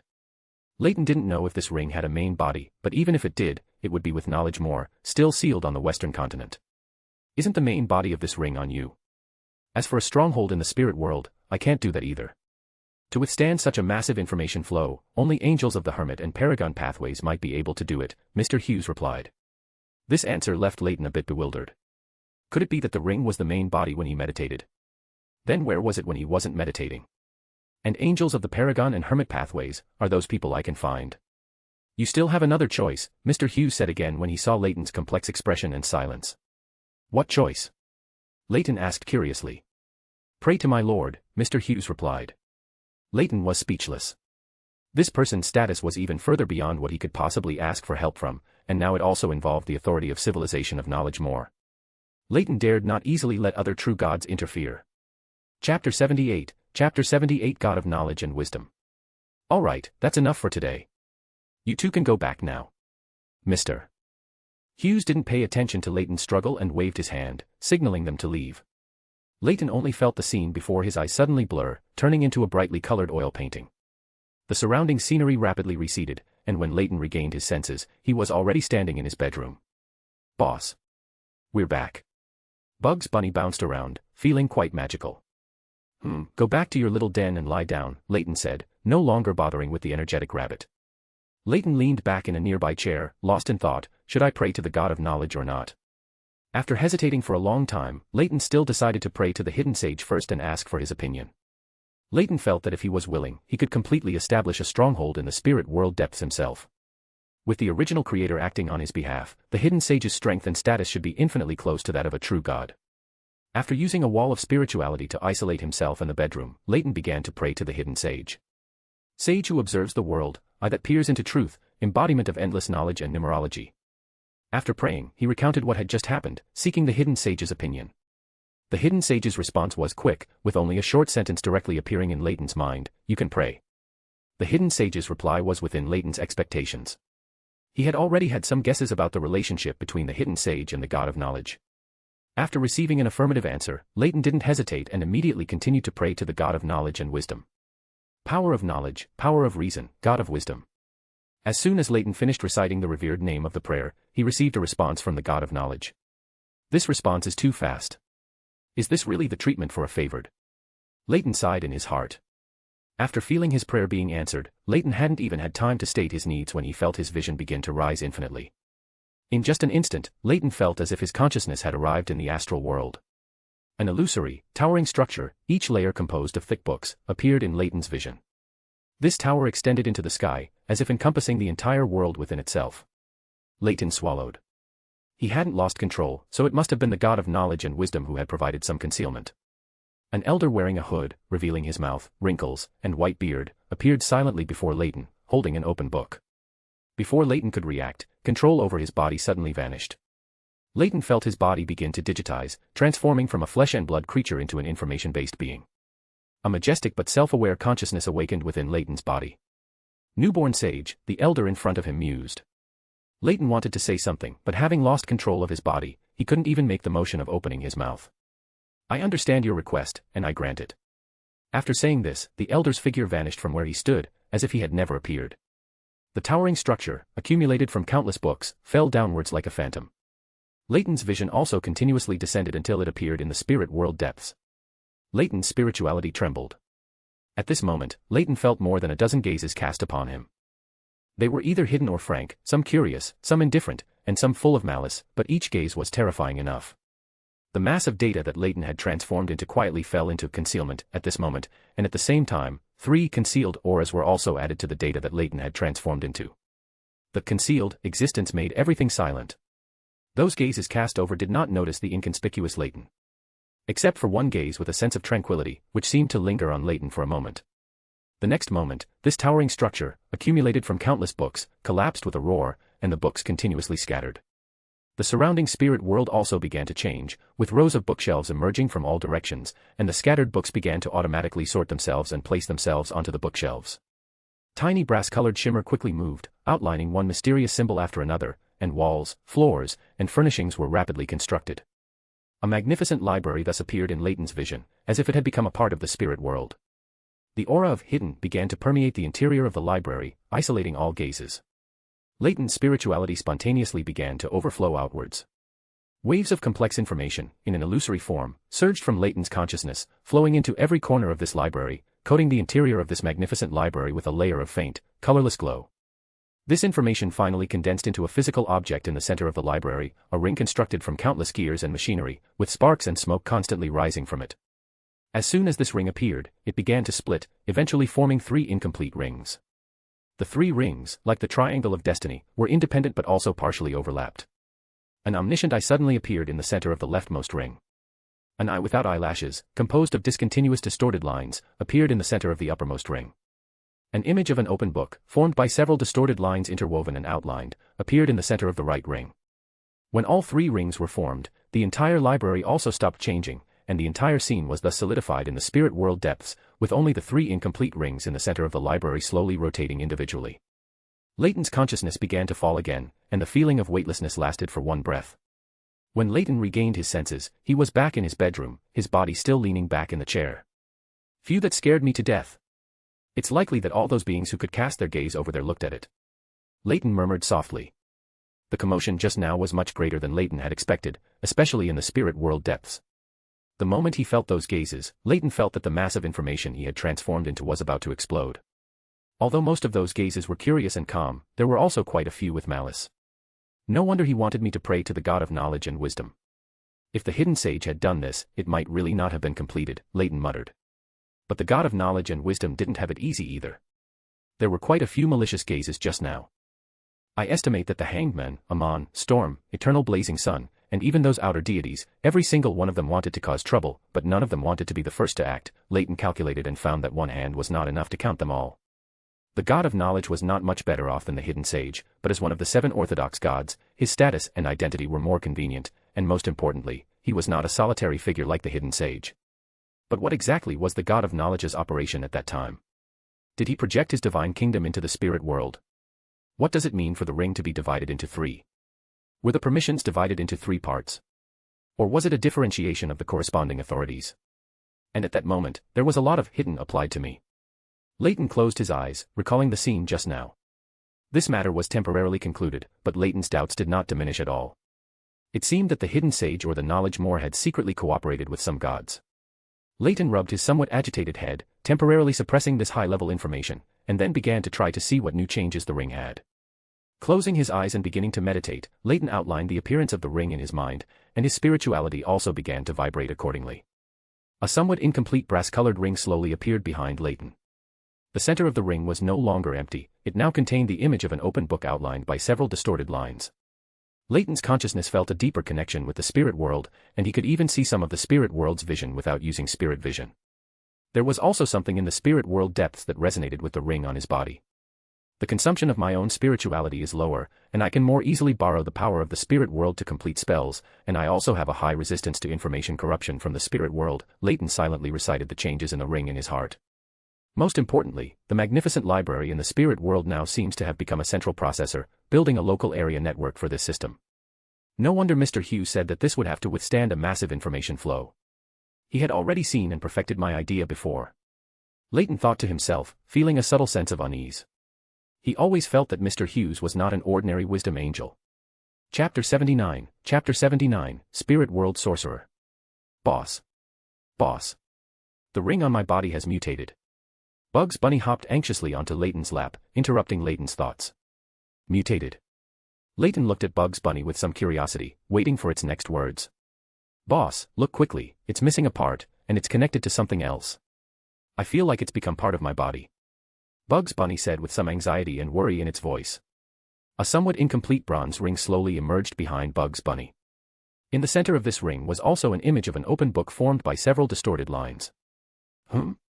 The same as mine, is it because this ring originally came from me? So the other two patterns correspond to the God of Knowledge and the Hidden Sage. Then what does the image of this book represent? Leyton speculated with some uncertainty. Boss, am I going to become a mutated rabbit? Bugs Bunny was still asking about its situation with worry. You were already a mutated rabbit. Leyton reminded his fat rabbit. Oh, right. I was originally a mutated rabbit. Bugs Bunny nodded thoughtfully. Leyton was speechless for a moment. His rabbit was not only fat, but also a bit stupid. Can you connect to the library in the depths of the spirit world through this ring? Leyton asked with some curiosity. Library. That place with a lot of books. But the books there are all blank, and it consumes a lot of spirituality. Bugs Bunny shook its head and said. The books are all blank. Leyton was stunned for a moment. He didn't expect that the God of Knowledge had piled up so many books in that library, but they were all just for show. Leyton closed his eyes, trying to connect his consciousness to that library through the ring and enter it. As his consciousness connected to the ring floating behind him, his vision became blurred. Leyton felt his consciousness entering the depths of the spirit world through a special channel. When his vision returned to clarity, Leyton found himself back in the library in the depths of the spirit world, but this time he was not here as an information state, but as a spirit body. You've come. Mr. Hughes's voice suddenly sounded in his ear. Leyton turned his head in surprise. Mr. Hughes seemed to be organizing the books here in front of a bookshelf. Mr. Hughes, why are you here? Leyton asked in surprise. I am now the administrator of this library. Mr. Hughes said in a very kind voice. The administrator of the library? You've been assigned a job so quickly. Leyton didn't expect that Mr. Hughes, who had previously said that he was an extra member of the church, would be assigned a job so quickly. Because only I am the most suitable. Among those with the position and strength of an angel, and who are relatively idle, I am the only one in the church of the God of Knowledge and Wisdom. Mr. Hughes shook his head, saying without any hint of joy or anger. After speaking, he added, actually, there are a total of 3 administrator positions. You and the Hidden Sage can also send people over to be administrators, or come over yourself. I also have a share. Leyton was a little surprised. He and the Hidden Sage were actually counted separately. He didn't know what kind of transactions and division of interests were involved behind this. Of course, do you want to come over and be an administrator? Or who do you plan to let come? Mr. Hughes nodded, and then asked. Let's leave it vacant for now. I only have a rabbit under me, and there is no one I can send over. Leyton waved his hand. The books here have not yet been arranged with content. If you are interested, you can organize some knowledge into books and upload them here. If others want to view them, you can charge corresponding items, knowledge, or spirituality as fees. Mr. Hughes introduced the functions of the library to Leyton. Upload knowledge. Others view it. Leyton's eyes lit up. He had finally found an opportunity to play the role of the knowledge keeper. Mr. Hughes, are there many people who can come here? Leyton asked curiously. Mr. Hughes shook his head. There should be many in the future. Currently, it will only circulate within the Church of the God of Knowledge and Wisdom. The Hidden Sage is unlikely to pass this system to the Moses ascetic order at this stage. He has other plans. At the end, he added, but you yourself can also spread this system outward. Understood. Can the administrator directly view the books in this library? Leyton nodded. There were already quite a few people in the Church of the God of Knowledge and Wisdom. Of course, most of them can. Mr. Hughes gave a definite answer. Leyton breathed a sigh of relief. He still had some privileges, and he would be able to get some knowledge for free here in the future. By the way, the 3 administrator permissions here all require corresponding titles. The other 2 already have them, and only yours is missing. Mr. Hughes seemed to have just remembered this, and reminded him. Titles. What are the other 2? Leyton asked curiously. The part of the authority I hold is the Omniscient Eye, and the part of the authority belonging to the Hidden Sage is the Keeper of Truth. Mr. Hughes replied. Keeper of Truth? I thought it would be the Eye of Mystery. After all, the patterns are all eyes. Leyton said half with emotion and half with curiosity. Perhaps this title has other meanings. Mr. Hughes's words were very meaningful. Leyton didn't speak. This title clearly pointed to the Knowledge Moor. He didn't know what the Knowledge Moor was planning. Then let's call my share the Great Sage. Leyton directly added the word great in front of his share of the sage characteristic, and that would be a new title. As soon as Leyton's words fell, he felt a throbbing in his sage characteristic, as if it was affected by something, and there were signs of it merging into his body. Not bad, it seems you have already made a choice. I thought you would choose Wisdom Angel. Mr. Hughes said with some emotion. Ah. Leyton was stunned for a moment, and then he realized that the choice of title just now did not seem to be as simple as letting him say one casually. He seemed to have been rash. What do you plan to call this new system? Mr. Hughes didn't explain too much, but changed the subject. A spellcasting system based on the spirit world, let's call it Spirit World Warlock. With a symbolic ring behind it, perhaps it can also be called Ring Warlock. This time, Leyton didn't give a reply casually, but thought for a long time before giving an answer that he thought was appropriate. Okay. Mr. Hughes nodded lightly, without saying whether the former name was okay or the latter name was okay. Leyton originally wanted to ask what the pattern of the open book meant, and what the title just now meant, but the next moment he felt that his body's spirituality could not support him to stay here any longer, so he had no choice but to end this trip to the spirit world. Leyton's spirit body quickly became illusory, and returned to his body along the path he had come from. What Leyton saw when he opened his eyes was a rabbit face stuck in front of him. Bugs Bunny was propping up his body and looking at him with a worried expression. "Boss, you're finally back." Bugs Bunny breathed a sigh of relief and lay back on Leyton's lap. "You could see that I had left for a while." Leyton was a little curious. Logically speaking, the Beyonders of the Farmer pathway should not have such high inspiration. "I can't see it, but I can feel that you weren't here just now, boss." "No, it's that your brain wasn't here." "No, it's that only your body was here." Bugs Bunny stuttered. "It was my spirit body that left here and entered the depths of the spirit world." Leyton was speechless and helped the rabbit to speak smoothly. "That's right. That's how it is." Bugs Bunny nodded quickly, echoing Leyton's words. Leyton always felt that this rabbit had not become much smarter after experiencing the hidden sage's knowledge infusion. "Okay, it's okay now. Go back to your little nest and lie down first, I need to rest too." Leyton waved his hand, letting Bugs Bunny get off his lap. After Bugs Bunny hopped back to his little nest, Leyton turned off the gas wall lamp on the wall and lay down on the bed to rest. Lying on the bed, Leyton's mind was always recalling Mr. Hughes's sentence, "I thought you would choose Wisdom Angel." Leyton always felt that this sentence was very meaningful, and he seemed to have made a key choice, but he couldn't figure out what it was. A sequence 2 of the Hermit pathway, a sequence 2 of the White Tower pathway, could it be that I was asked to choose the direction of future advancement? Leyton secretly complained in his heart.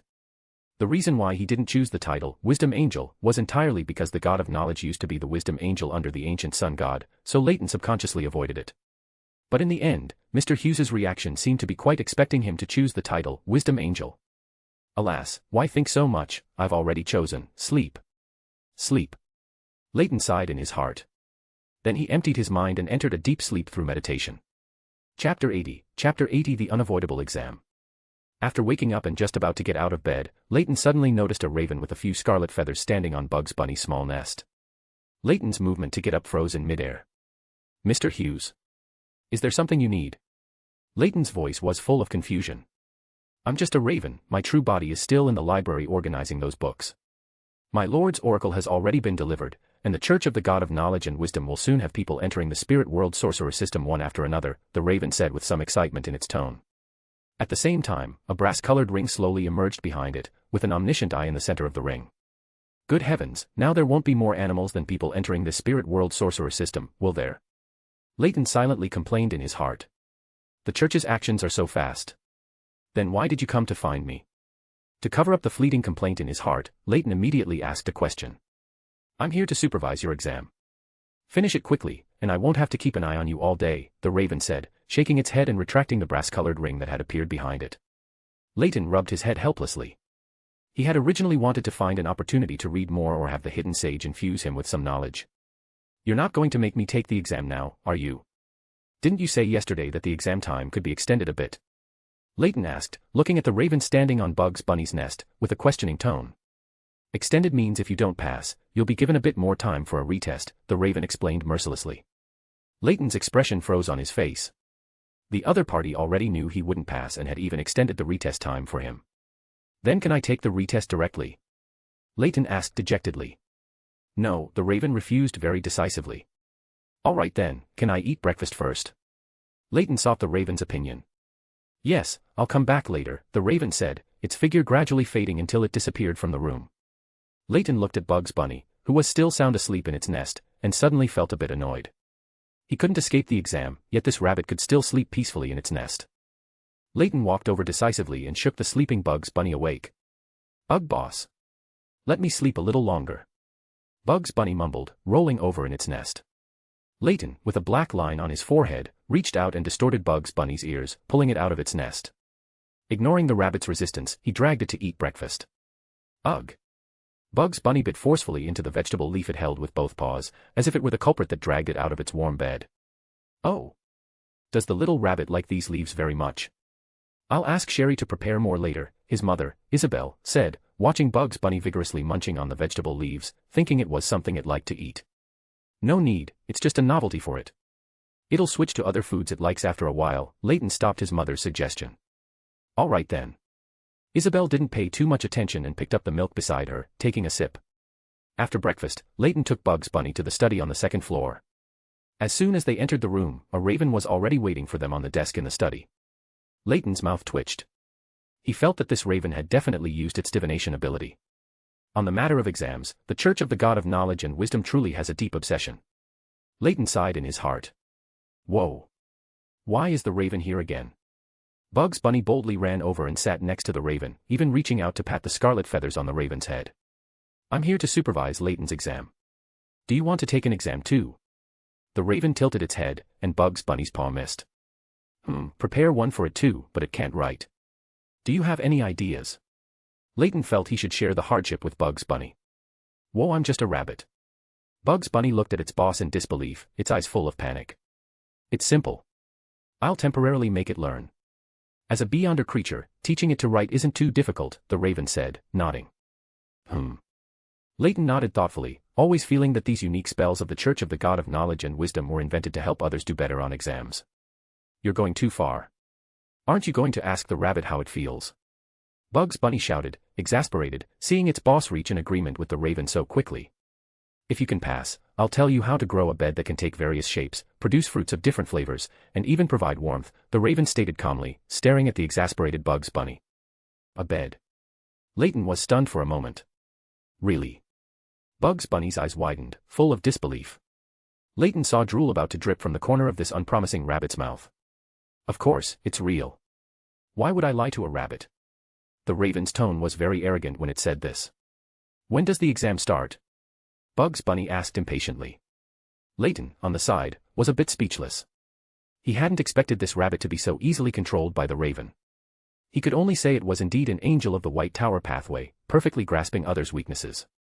Leyton took out the exam paper the raven had given him yesterday from the drawer, and ignoring its negotiation with Bugs Bunny, he sat on a nearby chair and began to do the questions. The raven flapped its wings and pulled several exam papers from the spirit world. Then it looked at Bugs Bunny and nodded, flapping its wings again. Specks of brass-colored light fell onto Bugs Bunny's body. All right, take these questions and try them. The raven flapped its wings, motioning for Bugs Bunny to take the exam paper and do it himself. Okay. Bugs Bunny nodded excitedly. It picked up the exam paper from the desk, then went to Leyton's side to get a quill pen, and immediately sat on the desk to start answering the questions. Leyton couldn't resist his curiosity and glanced at Bugs Bunny, who was diligently doing the questions. He found that it was indeed thinking very seriously, and then writing and drawing on the exam paper in a proper manner. Seeing that the rabbit was writing so diligently, Leyton could only continue to bend his head and do the questions. The exam questions the raven gave Leyton didn't involve much mysticism. Instead, there were many questions about various subjects like geography and mathematics. Fully embodying the spirit of never leaving a blank, and even if fabricating an answer, Leyton finally finished these exam papers before sunset. Looking at the sunset outside the window, Leyton stretched lazily, completely unaware that a day had passed just like that. The raven flapped its wings, and the last exam paper Leyton finished automatically flew to its front, then became translucent and disappeared into reality. You finished reading so quickly? Leyton asked curiously. The raven had only glanced at the exam paper before throwing it into the spirit world. Leyton wouldn't doubt that the other party hadn't read it carefully. That would be an insult to a wisdom angel. Yes, there wasn't much to read. I had already seen it while you were answering, the raven said in a very flat voice. And the result? Didn't pass. Leyton was well aware of his own performance. To be precise, you got a few points. Retake the exam in a month, the raven replied without any fluctuation in its voice. Ah, is it that bad? Leyton felt like he was facing his homeroom teacher after failing an exam. Yes, originally the retest was in 2 weeks, but I felt 2 weeks wouldn't be enough for you to pass the retest, so I extended the time for you, the raven continued in its unfluctuating voice. Leyton was speechless for a moment. Although this was helping him, Leyton felt that he was being discriminated against by the other party. What about the rabbit? Leyton asked curiously about the rabbit's score. If even the rabbit passed, Leyton felt he would have to discriminate against himself too. The same as you, the raven said in a flat voice. After the raven finished speaking, its figure gradually became illusory and transparent, disappearing from the room in the next moment. Leyton and Bugs Bunny exchanged glances, seemingly seeing disdain for themselves in each other's eyes. A bed that can grow fruits of different flavors and also sleep on, it's gone. Bugs Bunny said, his voice as dejected as a defeated dog. It's okay, you can move the bed to the orchard and still eat and sleep at the same time. Leyton reminded the dejected rabbit. Oh, right. Bugs Bunny's eyes lit up, and it regained its vitality. Then didn't I just do all those questions for nothing? Bugs Bunny thought about how hard it had worked on the questions and felt like all its effort had been wasted. It's okay, at least it made you realize that you're not suited for studying, Leyton said casually. Exactly. Boss, you're not suited for studying either. Bugs Bunny's sincere words made Leyton feel a stab in his heart. Leyton really wanted to refute this statement, but after thinking for a long time, he couldn't think of how to refute it. Never mind, what does it matter if I'm not suited for studying? Hidden Sage, the best study partner. Leyton completely firmed his resolve to seek the Hidden Sage for knowledge infusion. In collection. Chapter 81 Father. Leyton and Bugs Bunny, both deeply feeling unsuitable for studying, began to sort out the non-hidden knowledge they knew, preparing to use it to digest the detective potion. Meanwhile, Bugs Bunny was diligently digging soil and spraying nutrient solution in the second-floor garden of a nearby house, striving to be a planter rabbit. Leyton recalled the information he knew. Leyton didn't know much about true mystical knowledge or academic knowledge. People from the Church of the God of Knowledge and Wisdom wouldn't need his knowledge either. The only things I can truly offer are some hidden knowledge belonging to this world, but these can easily involve the true gods of this world. After careful consideration, Leyton felt a headache coming on. Finally, after much deliberation, Leyton decided to compile some ancient history from the Second Epic's Dark Era.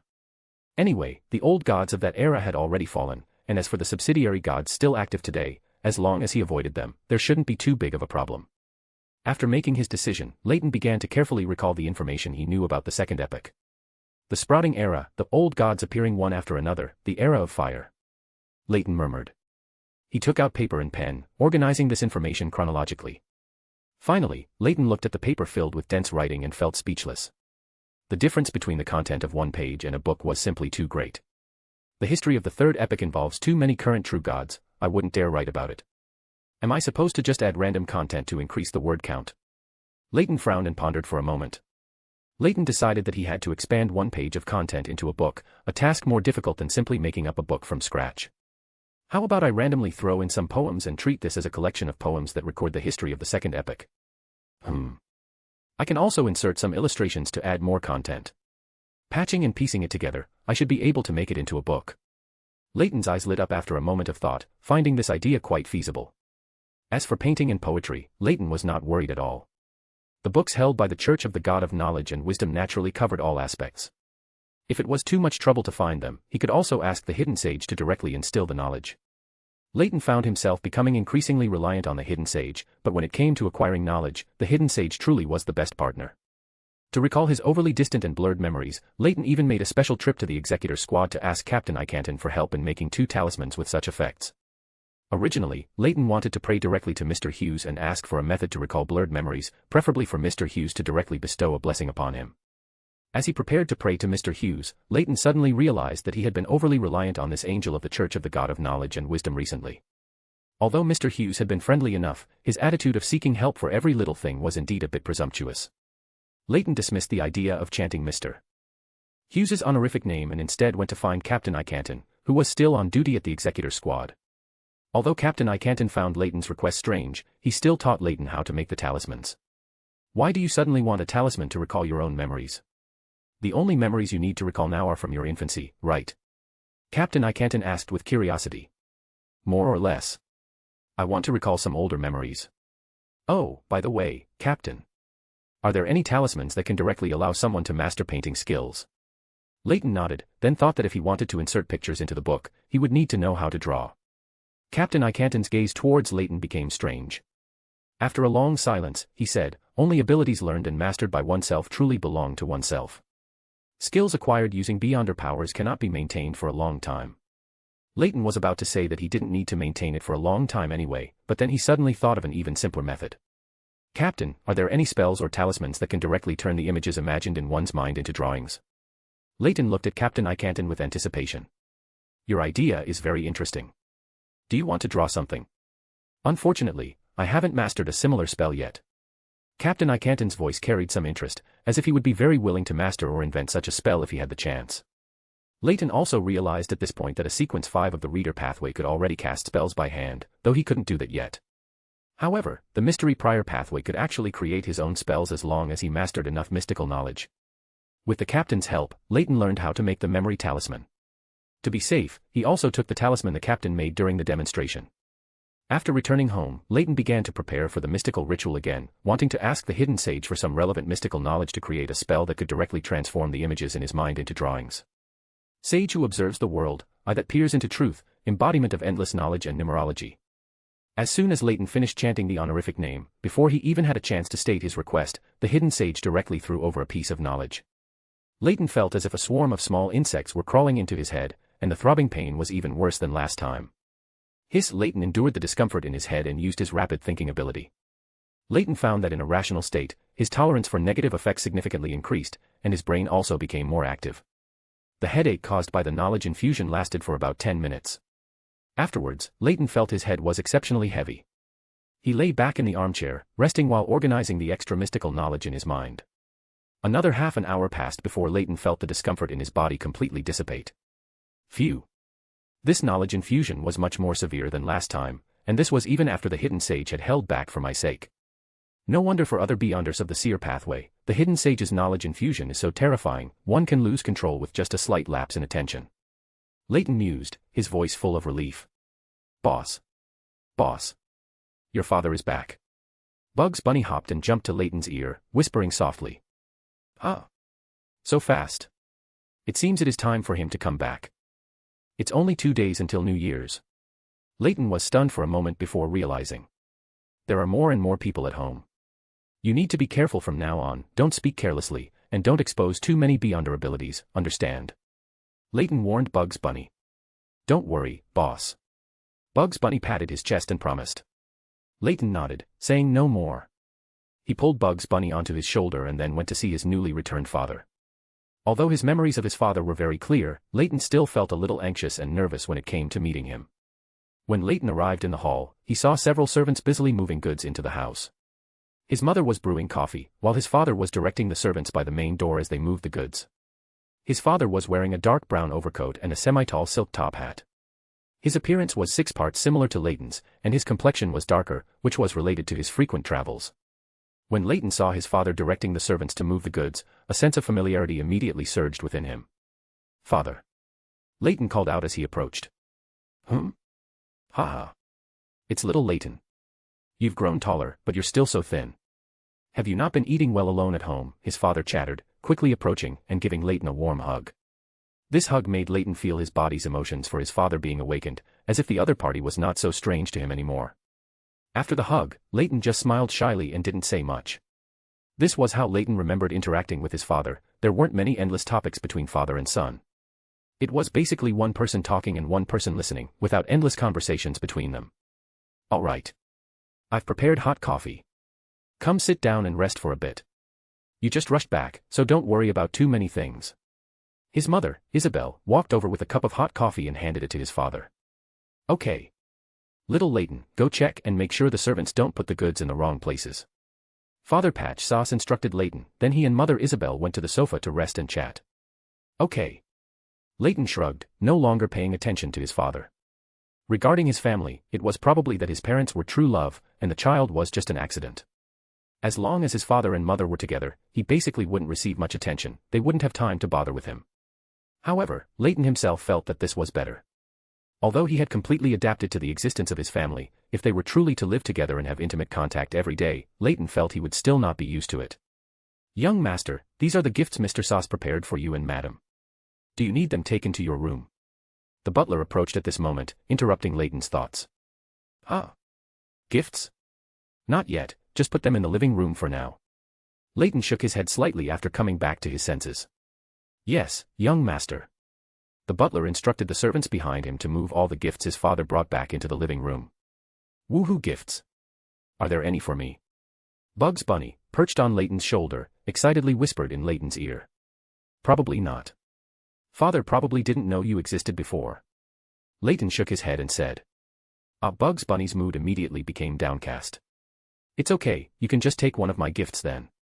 Besides, Father didn't prepare a gift for you, but Mother definitely did. Maybe it's a custom-made hooded cloak.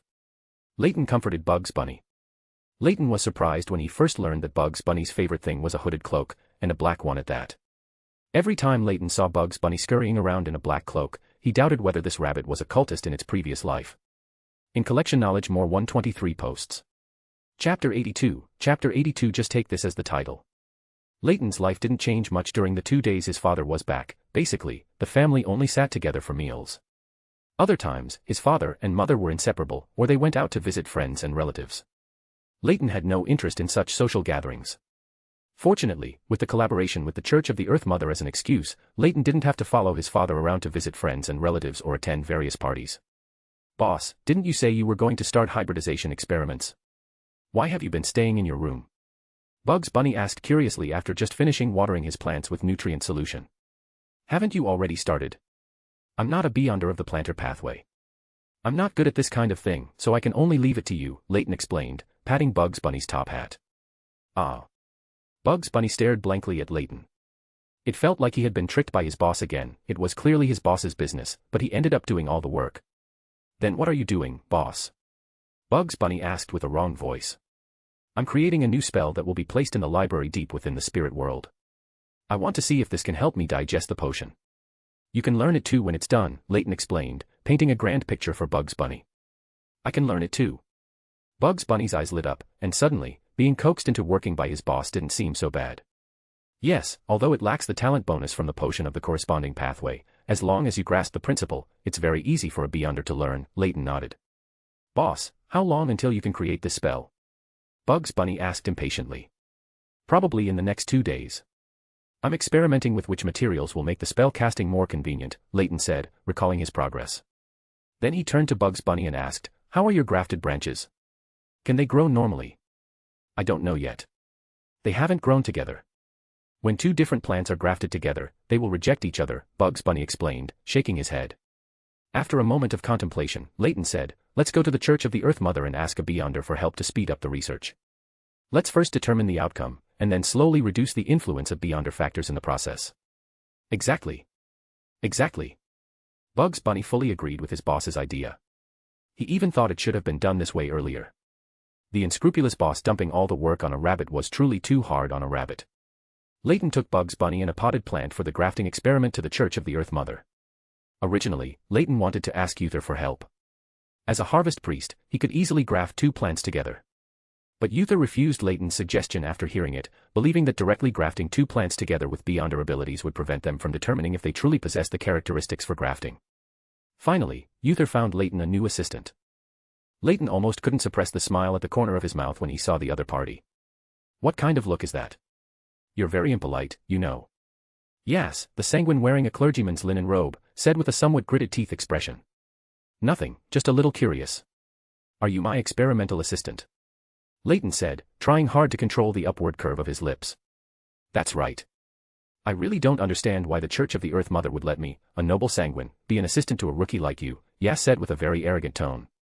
An ordinary adult sanguine is only equivalent to a beyonder at sequence 7. If I'm a rookie, aren't you too? Leyton shrugged indifferently and retorted. You're sequence 7. Yas looked completely incredulous. Later, I'll be sequence 6, sequence 5, but you sanguine are different. To advance, without several decades or 100 years, it should be very difficult for a characteristic to fall to you, right? Leyton couldn't help but retort to Yas, thinking of the sanguine's internal advancement mechanism. Cough. What do you need me to do? In terms of plant research, I'm certainly not as good as a beyonder of the planter pathway. What I'm good at is compounding potions, Yas coughed lightly, changing the topic that embarrassed the sanguine. Can you compound potions for plants? Like ones that promote plant growth and rooting? Leyton asked. Yas looked at Leyton with a puzzled expression. If it weren't for Leyton's serious and earnest expression, he would have suspected the other party was deliberately teasing him. Couldn't you just buy them directly from the Church of the Earth Mother? Or find a harvest priest to help you catalyze plant growth? For this kind of thing, the planter pathway is the most proficient, Yas said with a somewhat confused tone. It's precisely to avoid the influence of beyonder abilities. What I want are crops that can be cultivated on a large scale by ordinary people, without the influence of beyonder abilities, Leyton explained. Yas looked at Leyton with a bewildered expression. As a well-informed sanguine, at this moment, he felt his knowledge was not broad enough. For example, right now, he really didn't understand Leyton's strange idea. People from the Church of the God of Knowledge and Wisdom are all outrageous in research, but this guy in front of me is even more outrageous. Yas thought of a very reasonable and self-convincing explanation in his mind. Is there a place nearby where we can sit and rest? This topic won't be finished in a short while. Leyton saw Yas still staring blankly at him, so he had to break the silence himself. Oh, yes, come with me. Yas came back to his senses and nodded. Then he turned and led Leyton to the clergy's resting area behind the church, found a secluded corner, and sat down. Leyton explained his ideas for the current grafting experiment and the problems he was encountering to Yas in detail. Yas went from being confused at first to being completely stunned by the end. Even after Leyton finished speaking, Yas still hadn't fully recovered. Did you understand? Do you need me to explain it in detail again? Leyton asked the sanguine who was still in a daze across from him. Ah. No, I understood, but what's the point of doing this? Wouldn't it be better to just plant plants directly? Grafting different plants together seems completely unnecessary, right? Yas said, very bewildered. If suitable, grafting can combine the advantages of two different plants. This saves a lot of time and cost compared to cultivating new varieties from scratch. And for some plants that don't produce seeds, it can also simplify large-scale propagation, can't it? Leyton stated his reasons. Yas's expression was conflicted for a while before he said, are you sure the Church of the Earth Mother will agree to you doing this? Don't you think this idea violates what the Church of the Earth Mother calls the natural laws of life? If it can succeed, it doesn't violate the natural laws of life's gestation. Archbishop Esimiya walked over and said. Ah. Why? Yas looked at the Archbishop of the Harvest Church with an incredulous expression. As long as it can succeed, it means that the existence of this life form is in line with natural laws, Archbishop Esimiya explained. As long as it can help the Church spread faith, it doesn't violate natural laws. Even if it did, the Earth Mother could change that natural law, Leyton added in his heart. Archbishop Esimiya turned his gaze, looking at Leyton with a gentle, smiling expression, seemingly very satisfied with Leyton's discussion with Yas just now. This indeed saves a lot of time and cost compared to cultivating new varieties from scratch. I originally thought it would take a long time to get some results, but I didn't expect you to have new ideas so quickly, Archbishop Esimiya praised Leyton in a gentle tone. I will have the church collect enough plant samples as soon as possible. In addition, I will arrange a few more assistants to help you cultivate grafted plants, so you don't have to keep this rabbit working all the time. Archbishop Esimiya said this while specifically glancing at Bugs Bunny, who was perched on Leyton's shoulder. Bugs Bunny nodded excitedly at Archbishop Esimiya, casting grateful glances. Leyton was slightly stunned, feeling that the whole world knew about him exploiting a rabbit for labor. Chapter 83. Chapter 83. Every piece of knowledge has its weight. After returning from the Church of the Earth Mother, Leyton suddenly realized that he was no longer needed for the grafting experiments. He had already told Bugs Bunny everything he could explain, and the experimental work could be completely handed over to it. Keep it up. Once you finish the experiment, you might get enough feedback to digest the planter potion, Leyton said, drawing a pie for Bugs Bunny, who was sitting at the desk, diligently flipping through various plant materials provided by the Church of the Earth Mother. Does grafting plants count as acting? Bugs Bunny asked, puzzled. As long as you can cultivate mature crops, it should count. After all, as long as it's not poisonous, whether it's grass or leaves, you can use it as food, right? Leyton couldn't completely guarantee it, but he intuitively felt that as long as Bugs Bunny could complete a batch of experiments, the potion in its body should be almost digested. I'm a rabbit, not a bug. I don't eat just any plant, Bugs Bunny retorted, full of question marks. Ahem. It's just a metaphor. The planter's acting should be considered successful if you plant plants and get a harvest.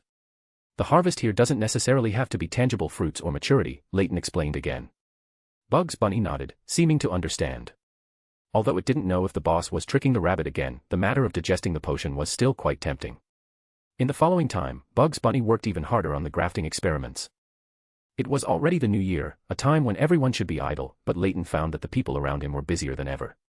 Even Bugs Bunny, this rabbit, and the Sanguine Yas were leading a group of Church of the Earth Mother personnel every day, constantly doing various plant grafting experiments in the Church of the Earth Mother's experimental fields. Leyton's parents returned to the manor in the suburbs to start preparing for the New Year's arrangements. If they hadn't seen people from the Church of the Earth Mother coming to find Leyton every day, they would have called Leyton back to the manor in the suburbs as well. The collection of poems mixed with the history of the second epoch that Leyton wanted to compile was already completed. Relying on the recall charm, Leyton recalled all the poems, songs, and odes he had ever seen, and finally selected more than a dozen poems that Roselle had not copied. These days, Leyton has been studying new spells. At first, he thought it would be quite simple with the knowledge given by the hidden sage. However, after starting to operate, he realized that his understanding of mysticism was too weak. Even with the blessing of the hidden sage, developing a new spell was an operation with the difficulty maxed out. It wasn't until several days after the new year that this spell had a breakthrough. Finally finished. If I keep working like this, I feel like my hairline is going to die young. Leyton stretched and sighed with excitement as he looked at a watercolor painting on the table. This watercolor painting was made by Leyton through a newly invented spell, a genuine watercolor painting. Unlike the images displayed by magic, it will not dissipate due to the loss of spirituality. My first spell created by myself, let's call it Watercolor Imaging Type 01. If I'm interested in the future, I can continue to revise it and come up with Type 02 and Type 03 imaging spells, Leyton said smugly, looking at the watercolor painting he had created with magic. A stream of light composed of complex information reorganized in the spirit world to construct a phantom eye, which suddenly appeared in the spirit world overlapping with the position of this room. Then Leyton saw a piece of the hidden sage's information avatar copy a copy of the Watercolor Imaging Type 01 spell he had just invented from here. After the hidden sage's information avatar finished copying the spell, it transmitted a piece of information to Leyton through knowledge infusion. This time, the information infusion was very slight. Leyton only felt a slight discomfort in his head and quickly recovered. Then, the hidden sage's avatar transformed back into a stream of light composed of complex information and left here like a flood. Seeing the hidden sage's avatar leave directly without any desire to communicate with him, Leyton, who originally wanted to get some knowledge for free, had no choice but to sit back in his chair and check the information the hidden sage had just infused into him. Hardening technique: smear the powder ground from black pearls on an object, and then cooperate with the incantation to temporarily harden an object. Even a newspaper can become a sharp weapon. It's a bit like a magician's drawing paper as a weapon, but it doesn't have the ability to temporarily turn the paper into other weapons. However, the magic effect is more extensive and no longer limited to paper. Leyton commented on this spell in his heart. After feeling this new spell, Leyton simply copied a copy of this hardening technique and the newly invented Watercolor Imaging Type 01 together. Then, he used the Watercolor Imaging Type 01 spell to fill in the illustrations in the prepared collection of poems. After doing all this, Leyton leaned back in his chair and began to close his eyes and meditate. A somewhat incomplete brass-colored ring appeared behind Leyton, with an image of an open book outlined by distorted lines in the center of the ring. Through the direct connection between the ring and the library deep in the spirit world, Leyton came to the library located deep in the spirit world again. Originally, Leyton wanted to ask Mr. Hughes how to bring the books he had written and the spells he had copied over. However, when Leyton's spirit body appeared in this library, he found that he was already holding the copied spells and the compiled books in his hand. Ah! So smart! Leyton exclaimed in surprise.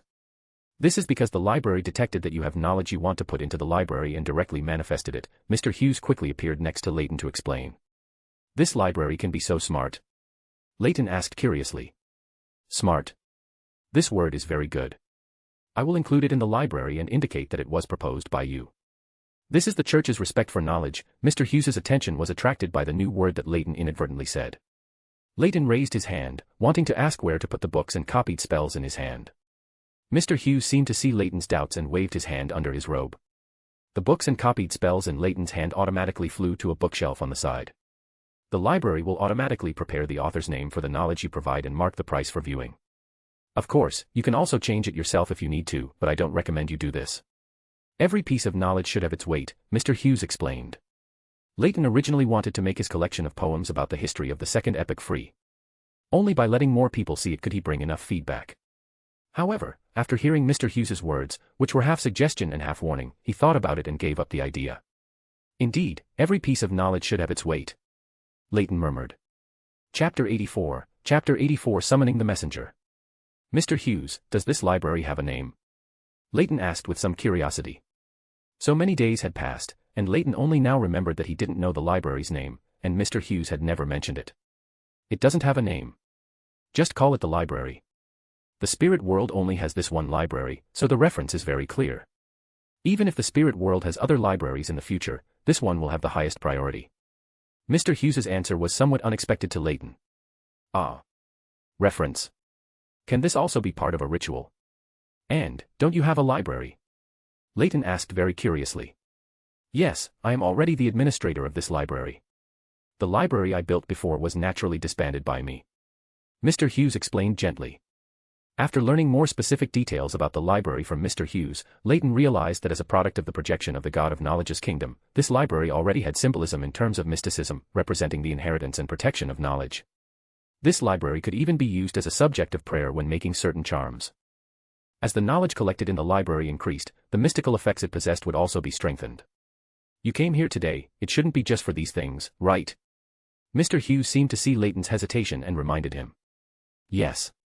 Leyton hesitated and nodded. Mr. Hughes didn't urge him, quietly watching Leyton, waiting for the words that would follow. I would like to ask if the church can arrange an identity and mission for me to go to sea. With the library, I should be able to digest the mystery prior potion quickly. I want to go to the sea to learn more about Beyonders and prepare for the scholars acting in advance. After thinking for a while, Leyton chose to state part of his reason for wanting to go to sea. Go to sea. The chaos on the sea will exceed your imagination. If you insist, I can assign you a mission in my personal capacity. Mr. Hughes pondered for a moment, then gave his answer. Leyton was stunned for a moment, not expecting Mr. Hughes to propose assigning him a mission in his personal capacity. He remembered that Mr. Hughes had said before that he was an external member of the Church of the God of Knowledge and Wisdom, but now it seemed that this external member had quite a lot of power. What is the mission? Leyton suppressed the thoughts in his mind and asked curiously. Admiral of Blood Seigneur, he is a member of the Indulgence faction of the Rose School of Thought, a hidden organization. Mr. Hughes stated the information of a pirate admiral. The target is the Rose School of Thought. Leyton asked curiously. No, it's the primordial moon. Mr. Hughes shook his head and said. I probably can't handle this mission. I'm just a small sequence 7. Leyton's mouth twitched, and he said very helplessly. Regarding the primordial moon, Leyton couldn't figure out whether he was the Mother Goddess of Depravity's vest or the Mother Tree of Desire's vest. After all, the Mother Tree of Desire did control a sequence 1 characteristic of the moon pathway, but one thing was clear, both of these outer deities had a certain control over the identity of the primordial moon. Maybe the sense of division of the primordial moon is due to the influence of the Mother Tree of Desire and the Mother Goddess of Depravity mutually topping each other's accounts. Leyton muttered to himself. Regardless of whose vest the primordial moon was, it was not something that Leyton, a small sequence 7, could touch, not even a sequence 2 sage. You don't really need to do anything, just investigate the state and information of the primordial moon. Of course, it would be better if you could get the characteristic of the beauty goddess. Mr. Hughes explained. Leyton looked at Mr. Hughes with a helpless expression, waiting for the words that would follow. If it was just contacting some people who believed in the primordial moon, Leyton could still accept it, but once it involved the primordial moon itself, it was not something Leyton could participate in. This is a long-term mission. You can wait until you become a saint before starting the investigation, but you can accept this mission now, then change your identity and venture out to sea. Mr. Hughes gave a statement that was difficult for Leyton to refuse. Can I know why we need to investigate the primordial moon? Leyton was really curious about this question. The affairs of the primordial moon should be of greater concern to the Sanguine and the Church of the Earth Mother. Why would the Church of the God of Knowledge and Wisdom also pay attention to this issue? Bargaining chips and allies, and some preparations. Mr. Hughes's answer was somewhat vague. Leyton didn't continue to ask. Although Mr. Hughes didn't say much, Leyton could also deduce some things based on the information he knew. I accept this mission. Leyton gave his answer after thinking for a moment. Okay, what do you need? I will advance part of the reward to you, including the scholar potion you will need later. If you don't collect it yourself, it can also be included. Mr. Hughes was not surprised by Leyton's choice, and instead began to inquire about the reward Leyton needed to advance. A new identity, and I also need a sealed artifact suitable for me to use in direct combat. Leyton didn't hesitate and stated his long thought-out request. Okay, someone will deliver it to you in the next 2 days. Mr. Hughes nodded and said in a gentle voice. After communicating with Mr. Hughes about going to sea, Leyton left the library. Consciousness returned to his body, and Leyton saw that the spells he had transcribed in the book of poetry were still on his desk. The original manuscript is still here, so the library directly materialized them through my memory. How does it feel? A bit like the operation of historical projection. Leyton muttered to himself. How should I explain it to my father and mother? A child who has never been far from home suddenly wants to leave his hometown and venture out to sea. They definitely won't agree to this. Thinking that he still needed to convince his parents, Leyton's face fell. No matter how he communicated with his parents, going to sea was a must. Leyton was more worried that if his parents didn't agree, his source of funding might be cut off. Being away from home, not having money was the biggest problem. In addition to his parents, he also needed to say hello to the Church of the Earth Mother. Fortunately, the grafting experiment had recently entered the right track. Leyton felt that even if he took Rabbit 8 with him, it wouldn't have too much impact. Perhaps I also need a messenger, otherwise it will be difficult to communicate after leaving here. Leyton murmured. Recalling the incantations for summoning information that he knew, Leyton felt that he could also try it. Just like Klein, perhaps there would be spirit world creatures willing to apply to be his messenger.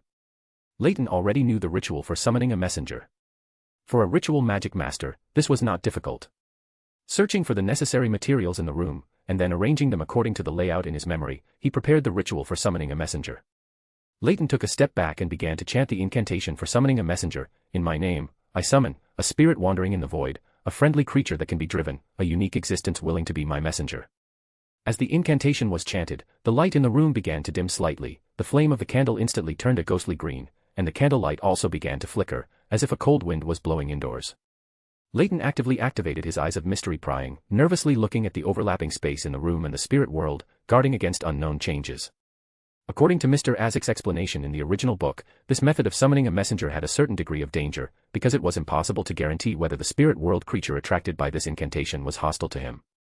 Leyton, like Klein, was betting that his luck was better, and a messenger would come to his door on his own. A huge shadow suddenly appeared in the surrounding spirit world space, and a damp, fishy smell of the sea rushed towards him, and Leyton subconsciously covered his nose. Although he hadn't seen clearly what kind of spirit world creature was attracted by his incantation, Leyton had already eliminated it in his mind. Leyton only saw a slippery tentacle trying to pass through the passage created by the incantation. Before the huge figure could emerge, it was smashed down by a beam of brass-colored light that fell from the sky.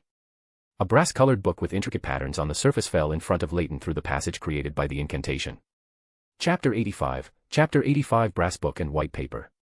The brass-colored book landed in front of Leyton and began flipping its pages on its own, with no content on the slightly yellowed pages. Leyton stared at this scene in a daze, completely unable to understand what this brass book, which had forcibly knocked away the previous spirit world creature and cut in line to rush over, was trying to convey. Can you speak? Leyton asked in ancient Hermes, a language capable of leveraging natural forces. The brass-colored book continued to flip its pages, flipping to the last page and then reversing to continue flipping, seemingly completely unable to understand Leyton's words. Next, Leyton tried elf language and Dragonese, and finally, the book reacted to Dragonese. However, its reaction was only to change the way it flipped pages, and Leyton still couldn't understand what it wanted to express. If I write on your pages, can I communicate with you? Leyton asked in Dragonese. The brass-colored book stopped flipping its pages on its own and shook itself, seemingly indicating affirmation. If it weren't for the strange way this brass-colored book arrived, as if it had been thrown from a height by someone, Leyton would have already packed it up and sent it back to the spirit world. Picking up a quill from a nearby desk, the brass-colored book, suspended in midair, very consciously floated in front of Leyton and opened to a page. Leyton raised an eyebrow. This book seemed to possess some intelligence. Leyton held the quill and directly wrote a sentence in Dragonese. What abilities do you have? After this sentence was written, it slowly disappeared, as if it had never appeared, and Leyton raised an eyebrow in surprise. I can be your messenger. A line of Dragonese appeared on the page, the handwriting identical to what Leyton had just written, and then slowly disappeared again. Although it was interesting, the brass-colored book's reply was a bit nonsensical, and Leyton felt he had overestimated its intelligence. He wrote another line of Dragonese on the book. What abilities do you possess? After writing it, this line of Dragonese slowly disappeared again, and lines of Dragonese appeared. Generate blank paper, carry spells, transmit information. These words did not immediately dissipate after appearing but remained on the paper, seemingly to facilitate Leyton's viewing. Transmit information. Can it really be a messenger? But, it's not like someone summons it and then writes letters on it, right? Leyton was a bit curious about how this book transmitted information. The ability to carry spells reminded Leyton of the Scrolls Professor of the Mystery Prior Pathway Sequence 6, who could directly create scrolls with spell effects. This should be a simplified version of the Scrolls Professor's ability. Leyton felt that this ability would be a great help for him, who was currently at Sequence 7, and could greatly increase his means of dealing with enemies. Although he somewhat disliked the intelligence of this brass-colored book, Leyton felt that this book was very suitable as a messenger and could also double as a partial enforcer. Leyton wrote another line of Dragonese on the page. How do I sign a contract with you? Leyton knew the normal process of signing a contract with a messenger, but he was not sure how to sign a contract with a book, mainly because Leyton could not determine whether this book was a normal spirit world creature. On the slightly yellowed page, the Dragonese Leyton had written slowly disappeared, and then sections of patterns with a unique charm and Dragonese words appeared one by one on this page. This brass-colored book directly drafted a messenger contract. Its reward for becoming a messenger was that Leyton needed to periodically write beyond her knowledge for this book messenger. The messenger's summoning incantation was also written in this contract: spirit lingering in the void, an upper world creature friendly to humans, the exclusive messenger of Al Tynes. Altines was the identity Leyton had prepared to use after leaving Fainapotter. Leyton signed the name he had prepared for his new identity on the page and signed the contract with this brass-colored book. Then he learned more about the abilities of this brass-colored book messenger. It can generate many slightly yellowed papers. These papers are a relatively low-level spirit world creature. These papers can be dispatched through the messenger summoning ritual, allowing the summoner to directly write content on the papers, and then collect these papers to receive information. It can also construct spell models on these papers using some Beyonder materials, and then activate them with corresponding incantations or actions when needed, somewhat similar to the Scrolls Professor's ability.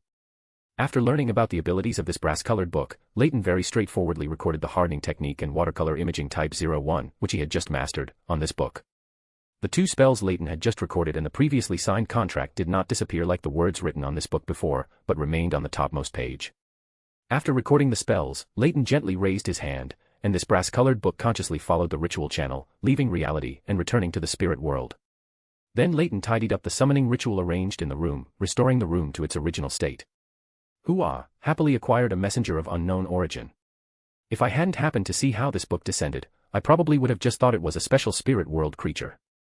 At least it's better than the huge, fishy-smelling spirit world creature attracted by my incantation. Leyton muttered to himself. Although this messenger was of unknown origin, its abilities were indeed very useful, and Leyton could roughly guess who had thrown it down just now. I have a messenger. The problem with the Church of the God of Knowledge and Wisdom is also resolved. The rest is the Church of the Earth Mother. No matter what, I need to inform the Church of the Earth Mother and leave my messenger summoning method for easy communication, and perhaps I can even get another mystical item for free. Leyton planned his next steps in his mind. Thinking that he might be able to get a sealed artifact for free from the Church of the Earth Mother, Leyton couldn't sit still. He grabbed his coat, put it on, and headed out to the Church of the Earth Mother's experimental field. This experimental field was built on the previously corrupted Hawk Street, where the corruption had already been cleared. However, because the reason used to evacuate the residents before was a biochemical weapon leak, locals are now unwilling to approach that area, let alone have the former residents move back. The Church of the Earth Mother simply built 2 experimental fields there for grafting experiments. The new year hadn't fully passed yet, and there were many carriages and pedestrians coming and going on the street. Leyton finally found a carriage parked by the roadside after leaving his residence. Hello, to Hawk Street. No need to go in, just stop nearby. Leyton quickly changed his words when he saw the coachman's face instantly turn difficult when he said Hawk Street. The coachman then breathed a sigh of relief. As long as it wasn't entering Hawk Street, this business could still be done. After the carriage took Leyton to the edge of Hawk Street, it immediately stopped. Leyton paid the carriage fee and then walked straight towards Hawk Street. Seeing this, the coachman quickly called out to Leyton, warning him that Hawk Street was still very dangerous inside and not to approach. Don't worry, I'm not going in, I'm just looking for my rabbit on the outskirts. Leyton nodded in response.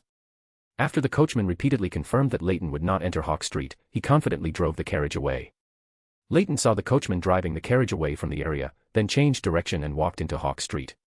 The Church of the Earth Mother was keeping a close eye on this ongoing project, and even the personnel responsible for guarding the experimental field there were all Beyonders from the Church of the Earth Mother. Leyton had been immersed in developing new spells during this period and rarely came here, so the Beyonders of the Church of the Earth Mother specifically screened him before letting him in. Chapter 86, Wonderful Seed Bottle. When Leyton arrived inside, he discovered that the plants here were growing vigorously, showing no signs of being in the early stages of experimentation. Although he knew that with Beyonder abilities as assistants, the time spent on completing this grafting experiment wouldn't be too long, Leyton was still somewhat surprised to see many grafted plants around him flowering and bearing fruit. The efficiency of the Church of the Earth Mother was much higher than he had anticipated. His own chubby rabbit was furiously waving a branch with withered vines, while nearby, Yas and Archbishop Esimia of the Harvest Church were discussing something. Whoa boss, why are you here? Bugs Bunny noticed Leyton walking in and immediately hopped over to ask. Leyton glanced at the branch Bugs Bunny was waving. The vines on it were completely withered, probably a failed experiment. I'm here to discuss something with Her Eminence the Archbishop and to check on the progress of the experiment, Leyton explained to the Archbishop of the Harvest Church, who was already looking at him. Is there something urgent? Archbishop Esimia asked, her voice gentle as she looked at Leyton. Yes, the Church of the God of Knowledge and Wisdom has given me a new mission, and I'll be leaving Fainapotter for a while. I also plan to take this rabbit with me, so I won't be able to directly participate in the experiments here, Leyton nodded, stating the reason he had prepared from the start. That's not a problem. The experiments here are already on the right track, and you won't need to stay here all the time afterward. Yas can take over the experiments in the future. Archbishop Esimia didn't ask for the reason, and even agreed to Leyton's request without hesitation. Leyton was taken aback. He had originally thought that taking Bugs Bunny away at this time would be troublesome, but he didn't expect Her Eminence the Archbishop Esimiya to agree so readily. I apologize, Your Eminence the Archbishop. Although he didn't know why the Archbishop was being so agreeable, Leyton still politely apologized. It's all right. Do you have your own messenger? Since you're leaving here, corresponding communication will be essential, Archbishop Esimiya inquired. Leyton nodded and told the Archbishop and Yas beside him how to use his messenger and the summoning incantation. Tomorrow, I will have Uther send you a special mystical item. It can be used to preserve and cultivate seeds, which will be very useful during your journey, Archbishop Esimiya added. Hearing this, Leyton's eyes lit up.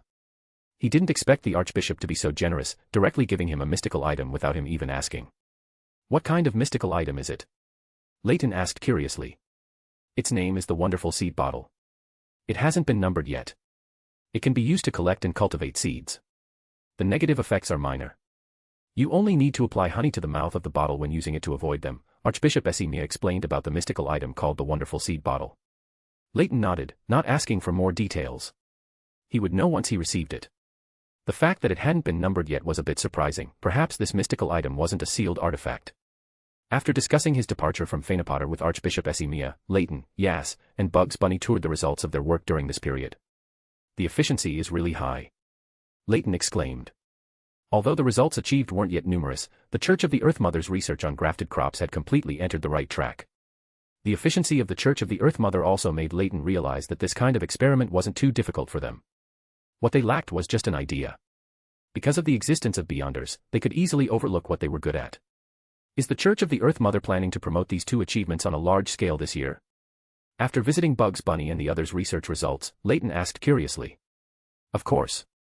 This is a very good opportunity to spread the Mother God's glory. Yas raised his neck and said. Cough cough. Mother God. Leyton reminded the Sanguine. Cough. I'm talking about the Earth Mother God. What's the problem with that?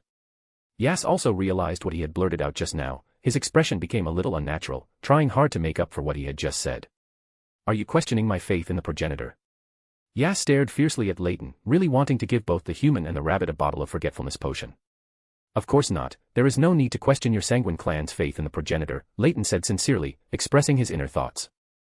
Leyton directly praised the entire Sanguine clan's behavior, which was very pleasing to Yas, making his complexion much better. Leyton slightly twitched the corner of his mouth. Whether these Sanguine changed their faith to the Earth Mother God or not, it wouldn't affect their loyalty to the progenitor. Anyway, it was the same God. I'll take the rabbit away first. Anyway, you know how to summon my messenger. Contact me when you need me, Leyton said, patting Bugs Bunny's head, signaling him to follow him. Boss, are we leaving so soon? But my cultivator potion is still a little bit away from being digested.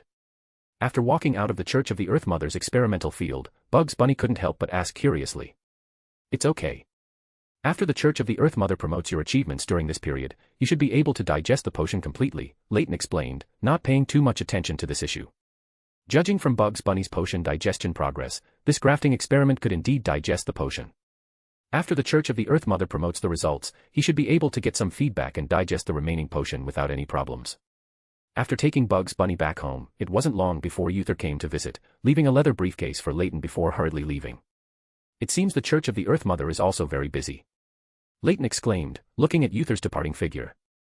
Yes, they are going to start promoting the finished products of the experiment, and there are still many plants that haven't been experimented on yet, Bugs Bunny nodded and said.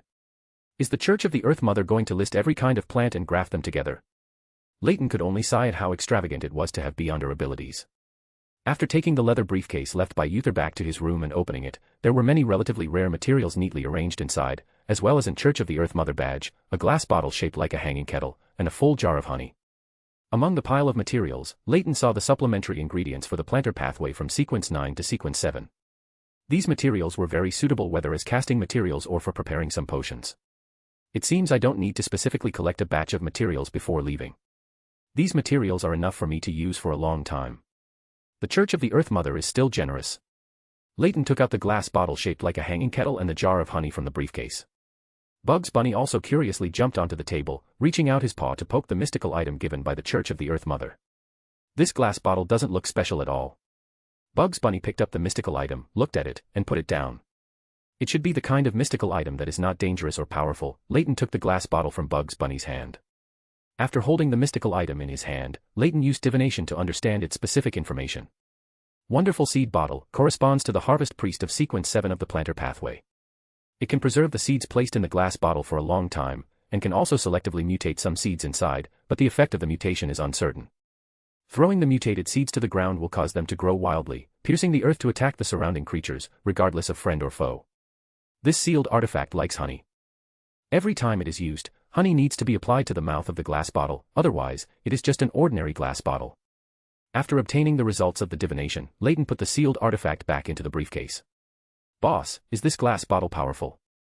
Bugs Bunny asked curiously. "It's a little useful, but not much. It should be more of a main ingredient for your Sequence 7 potion," Leyton replied. Chapter 87 Departure. "Boss, is this the sea? It's so big. I can't see the end of it," Bugs Bunny said, looking out at the azure ocean from the carriage. Bugs Bunny was wearing a top hat and a cape, holding a small toy staff in his hand, and a glass bottle disproportionately large for his body hung from his waist, dressed like a wandering rabbit magician. "Yes, this is Seville, the largest port city southeast of Fainapotter. We'll be setting sail from here tomorrow," Leyton explained to the rabbit, who was curiously gazing at the sea. Half a month had passed since leaving Mudun, and Leyton hadn't rushed to sea. Instead, he had traveled leisurely, like on a long journey, to Seville, preparing to take a ship to the Rorstad archipelago via Desi Bay. After getting a sealed artifact for free from the Harvest Church, the next day, the Church of the God of Knowledge and Wisdom also delivered what Mr. Hughes had promised. A new identity document, a mission transfer order, and sealed artifact 2-031, also known as the Devil Badge, corresponding to a Devil of the Abyss Pathway Sequence 6. It was a very powerful sealed artifact, and equally dangerous. The Church of the God of Knowledge and Wisdom's mission transfer order was more useful than Leyton had imagined. Originally, Leyton just wanted to use it as a reason to leave Fainapotter, but unexpectedly, this mission transfer order easily resolved the potential objections from his father and mother. Moreover, he could regularly receive funds from the Church of the God of Knowledge and Wisdom for his missions, which was also why Leyton was able to leave Mudun so quickly. "Boss, where are we going after we set sail?" Bugs Bunny withdrew his gaze from the sea. "First to Desi Bay, then transfer to the Rorstad archipelago. Of course, if we encounter our target midway, we'll just become pirates on the ship," Leyton said, adjusting the glasses on his nose. Leyton didn't have a very clear goal. He felt that as long as he wandered the sea, with the sage characteristic on him, he would eventually encounter Admiral of Stars Catlia. After arriving at the port by carriage, Leyton bought a first-class ship ticket with Bugs Bunny nearby, and then found a hotel to check in. Placing the leather suitcase he was carrying on the cabinet in the hotel room, Leyton poured himself a cup of tea from the room and walked to the window, gazing at the sea not far away. "Boss, is seawater really salty? Does that mean we don't need to add salt if we use seawater to make soup?" Bugs Bunny also hopped onto the window, looking at the sea nearby. "I'll take you to the beach tonight. You can take a sip of seawater and taste it," Leyton suggested, seeing how interested the rabbit was in the sea. Boss, when are we going to the beach tonight?" Bugs Bunny asked excitedly. "Let's go after dinner.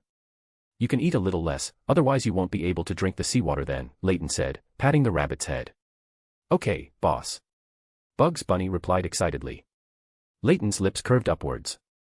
He hoped the rabbit would still be this excited after drinking seawater tonight. "Boss, it's time.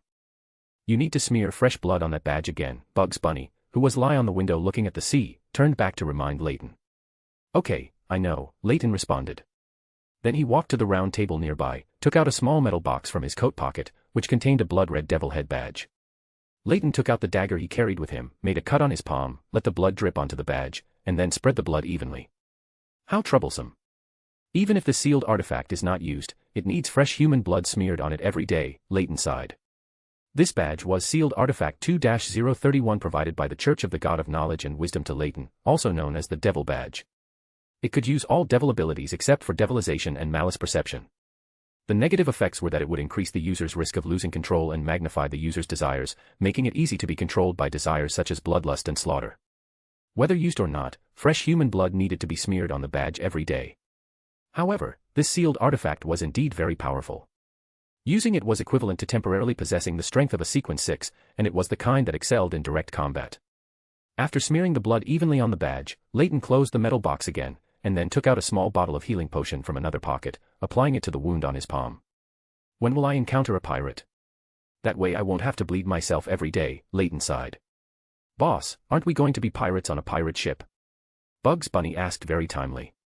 Leyton gazed speechlessly at the rabbit lie on the window, deciding to make him drink 2 more mouthfuls of seawater tonight. After resting for a while in the hotel, the waiter served dinner, which was local specialty cuisine and tasted quite good.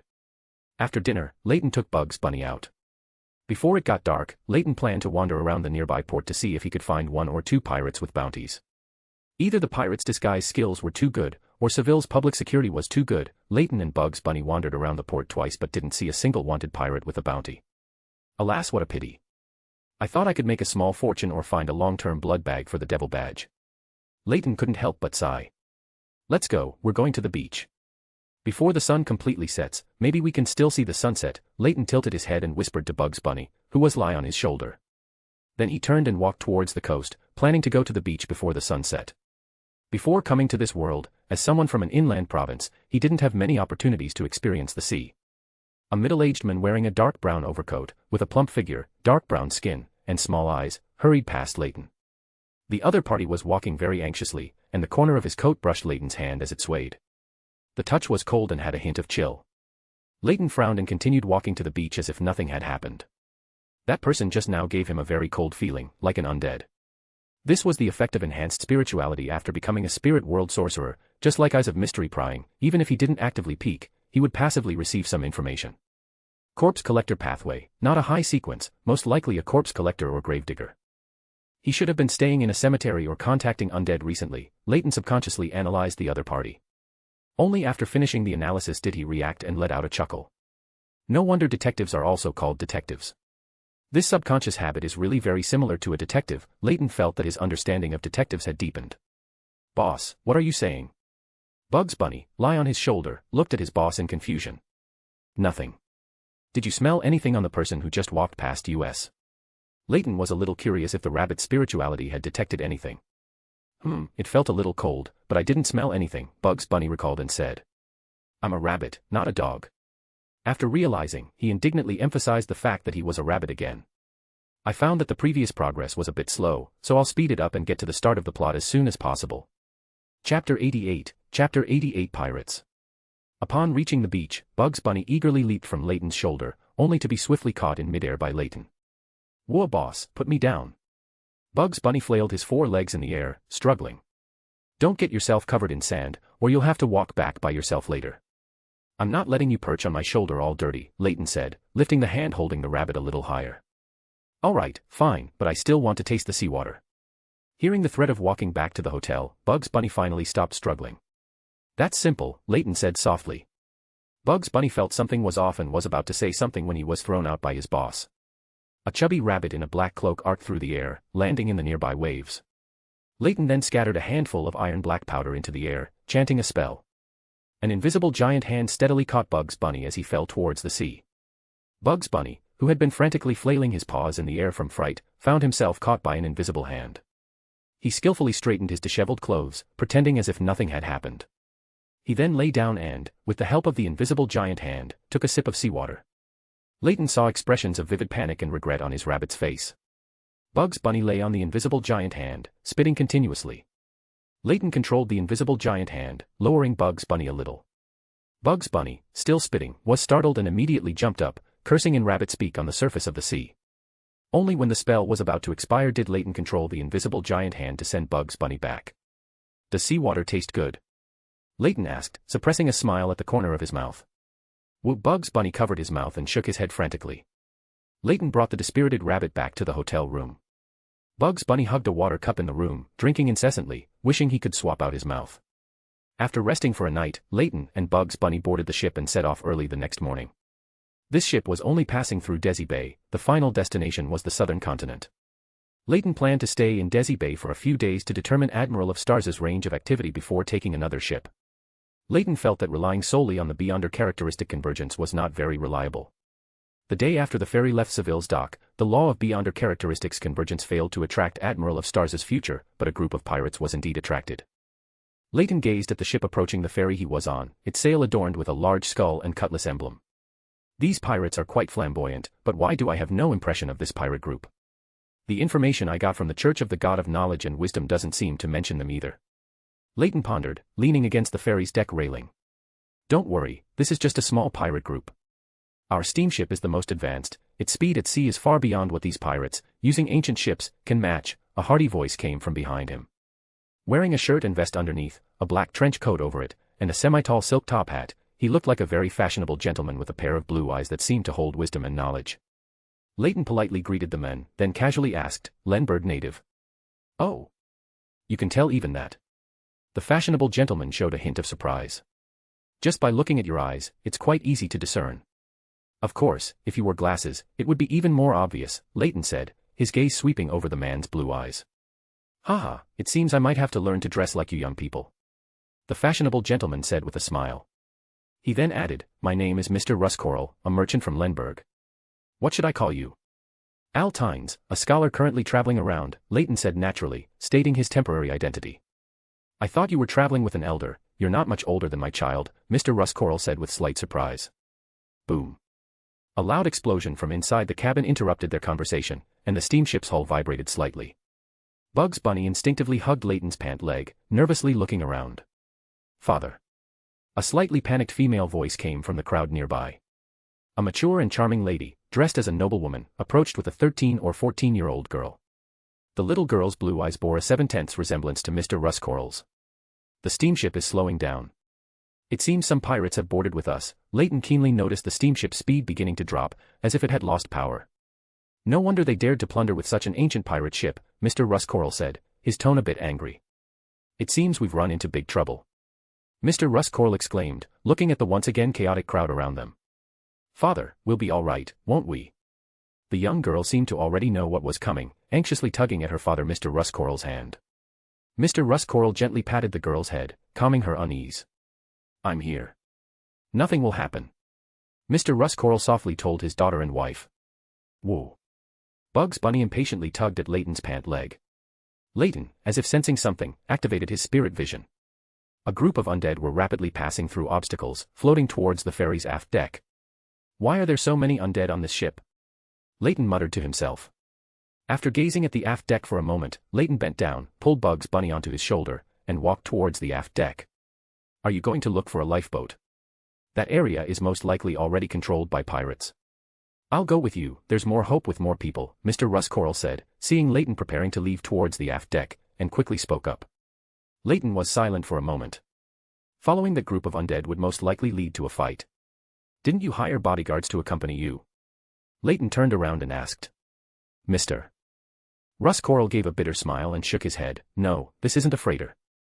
I originally just wanted to take my family to Desi Bay for a trip first, and then depart with the freighter." Leyton nodded in understanding. This could only be considered bad luck. The shipping route from Fainapotter to Desi Bay was actually quite safe. Leyton had previously thought of inquiring about Admiral of Stars' news only after reaching Desi Bay, not encountering a pirate ship here. "Do you have firearms? Or, can you protect the two ladies behind you?" Leyton changed the question. The 13 or 14-year-old girl clung tightly to her mother's embrace. Mr. Ruscoral turned back and gave them a reassuring smile. "Don't worry, if I wasn't confident, I wouldn't have suggested going together to find a lifeboat," Mr. Ruscoral said. Be careful. There's a high probability of danger over there," Leyton nodded. Since the other party was confident, Leyton felt that looking for a lifeboat along the way was also acceptable. If they couldn't deal with these pirates, they would truly have to flee for their lives. Following the traces left by the undead, Leyton led Mr. Ruscoral and his family closer to the ferry's aft deck. "Father, it's so scary here," the little girl whispered, tugging at her father's sleeve.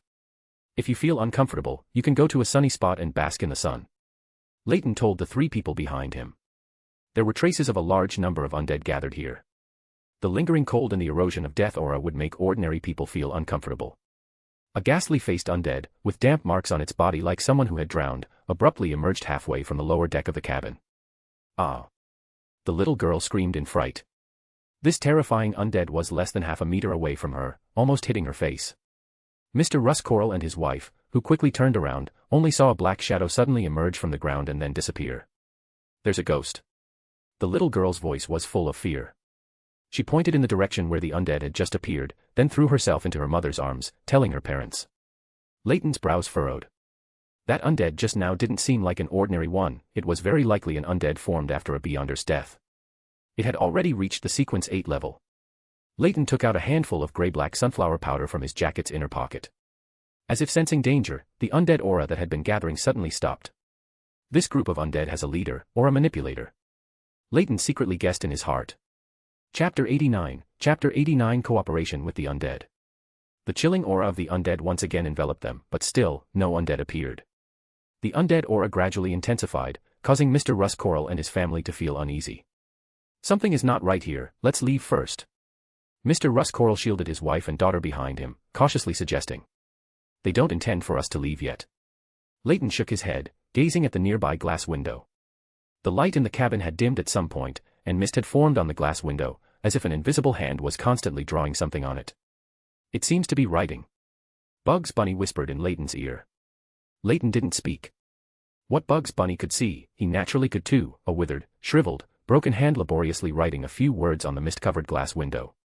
However, Leyton felt that this undead must have been illiterate in life. It wrote with great difficulty, and the handwriting was extremely ugly. After much effort in deciphering, Leyton finally realized it was Faceac, roughly meaning, I have no ill will. However, this illiterate undead had misspelled words, and Leyton was only guessing that was the intended meaning. Since you have no ill will, then what are so many undead doing here? Leyton asked, speaking towards the lower deck where the undead aura was densest. The drowned undead that had appeared before once again climbed up through the floor from the lower deck. This time, it did not conceal its form, and everyone present clearly saw its appearance. Ah! The little girl struggled to suppress her scream, burying herself in her mother's arms, not daring to look again. Mr. Russ Coral and his wife also watched the scene with trepidation. Mr. Russ Coral reached out and grasped his wife's hand, taking a step to block the undead's view of his wife and daughter. Leyton gazed at the undead, which had half its body protruding. His empty left hand subtly went into his jacket pocket, touching the small metal box containing the devil emblem. We can cooperate. The drowned undead's voice was hoarse and unpleasant, as if water had filled its throat. Cooperate on what? Leyton curiously observed the undead. Kill the pirates. When speaking of pirates, the drowned undead's voice was filled with anger. Leyton guessed it might have been killed by pirates in its lifetime. A group of undead going to kill pirates? And needing to cooperate with living people. Leyton's words were full of distrust. Someone among that group of pirates restrains us greatly, but we can hold him back. You just need to deliver the fatal blow. The drowned undead seemed to have prepared its words, its thoughts very clear, giving an immediate answer. This was completely different from the illiterate performance of the broken hand just now, as if there was a strategist among this group of undead. Information about that group of pirates, and the benefits I can gain. Leyton asked directly. This time, the drowned undead did not speak immediately. After a moment of silence, it sank back into the lower deck. Boss, you're asking for too much, the undead ran away because of you. Bugs Bunny whispered, perched on his shoulder. As soon as it finished speaking, it noticed the little girl looking at it with fright. Bugs Bunny quickly covered its mouth, it had forgotten there were 3 ordinary people here. Leyton was also speechless for a moment. In such a quiet environment, no matter how softly one spoke, the people nearby would hear. It's a magical creature, my companion. Leyton could only awkwardly explain to the little girl. Magical creature? Isn't Mr. Rabbit a ghost? The little girl was less scared after hearing that Bugs Bunny was a magical creature. Of course not, I'm a living rabbit. Bugs Bunny said angrily, looking at the little girl. Yes, I'm sorry, Mr. Rabbit. The little girl was a bit startled and burrowed further into her mother's arms. Leyton sighed, patted Bugs Bunny's head, telling it to stop talking nonsense. Let's leave here first. Being exposed to too much undead aura is not good for the body. Leyton suggested, preparing to return the way they came. Good. Mr. Russ Coral immediately nodded in agreement. The group returned to the deck again. Under the sunlight, Mr. Russ Coral's family felt the coldness and discomfort on their bodies quickly dissipate. Leyton walked to the edge of the deck. The pirate ship was now less than 200 meters from the ferry. A boarding battle would soon occur. How can the other ship be so fast? Mr. Russ Coral also saw the approaching pirate ship. It's not that they are fast, it's that our ship's speed has slowed down too much. The place where the explosion sound came from earlier was likely the engine room. Leyton said, frowning. Then what should we do? If we have a direct conflict with the pirates, ordinary people don't have much ability to resist. Mr. Russ Coral's gaze remained on Leyton and Bugs Bunny as he spoke. The problem is not the pirate ship, but the pirates who infiltrated the ferry. From what that group of undead said, they probably haven't dealt with the pirates who snuck onto the ferry. Leyton said, shaking his head. This was also why Leyton had been observing. From the performance of that group of undead just now, the pirates who infiltrated the ferry were likely not minor characters. I just don't know how many Beyonder are in this pirate group. It seems I really have to cooperate with those undead. Leyton pondered inwardly. Boss, more undead are coming. Bugs Bunny's voice was not quiet, but the people on the ship were already in chaos. Except for Mr. Russ Coral's family nearby, no one noticed. Be careful. You can go back to your rooms and wait. These pirates will be dealt with. Leyton said to Mr. Russ Coral. With that, without waiting for the other party to react, he walked towards where the undead was. This undead's limbs were detached, but fortunately, undead don't need to walk, they float. Do you know the situation of that group of pirates? Leyton asked as he walked. They claim to be under Agalito, the king of immortality, but no one can confirm it. Initially, they were a pirate group formed by various lowlives, only daring to plunder ferries. The drowned-like undead emerged from the floor. This time, the entire body of the opponent emerged. In fact, it was always the entire body, because it only had an upper body. Do you have a deep grudge against them? Leyton felt that this undead held strong malice towards this pirate group. I don't know, I only remember that my death was related to them. I want to kill them. Kill all of them. The half-bodied drowned undead suddenly roared. Is there a spirit medium among the pirate, or pirates, who infiltrated the ferry? Leyton inquired. Only one is left. The other pirates have been killed by us. You help us kill him, and we can help you deal with those on the pirate ship outside. The drowned undead, having regained its composure, offered the terms of cooperation. After dealing with these pirates, what are you going to do? Leyton was not very trusting of these undead. We are going to the southern continent and will not casually harm anyone on this ship. The undead spoke again. Although Leyton was also interacting with undead for the first time, the behavior of these undead still made Leyton feel that something was off. They were too rational, not at all like undead creatures. All right. Leyton nodded. Although he didn't trust these undead creatures, dealing with the pirate problem was more important now. Please rest assured, we will keep our promise. We also want to reach the southern continent safely. The half-bodied drowned undead assured him. Leyton followed these undead to a staircase leading to the bottom of the cabin. You wait here for a while. We will drive him up from below. You just need to ambush him here. After speaking, the surrounding undead submerged into the lower deck through the floor. These days, even undead play tricks. Leyton exclaimed. Boss, are undead also smart? Don't they only have obsessions left after they die? Bugs Bunny asked curiously, perched on Leyton's shoulder. That's right. So, behind this group of undead, there's also someone who possesses a sealed artifact from the death pathway. Leyton nodded and said. Being able to command so many undead, yet finding it difficult to contend with a spirit medium, I wonder if the spirit medium is too strong, or if the one holding the sealed artifact is too weak. Leyton muttered to himself.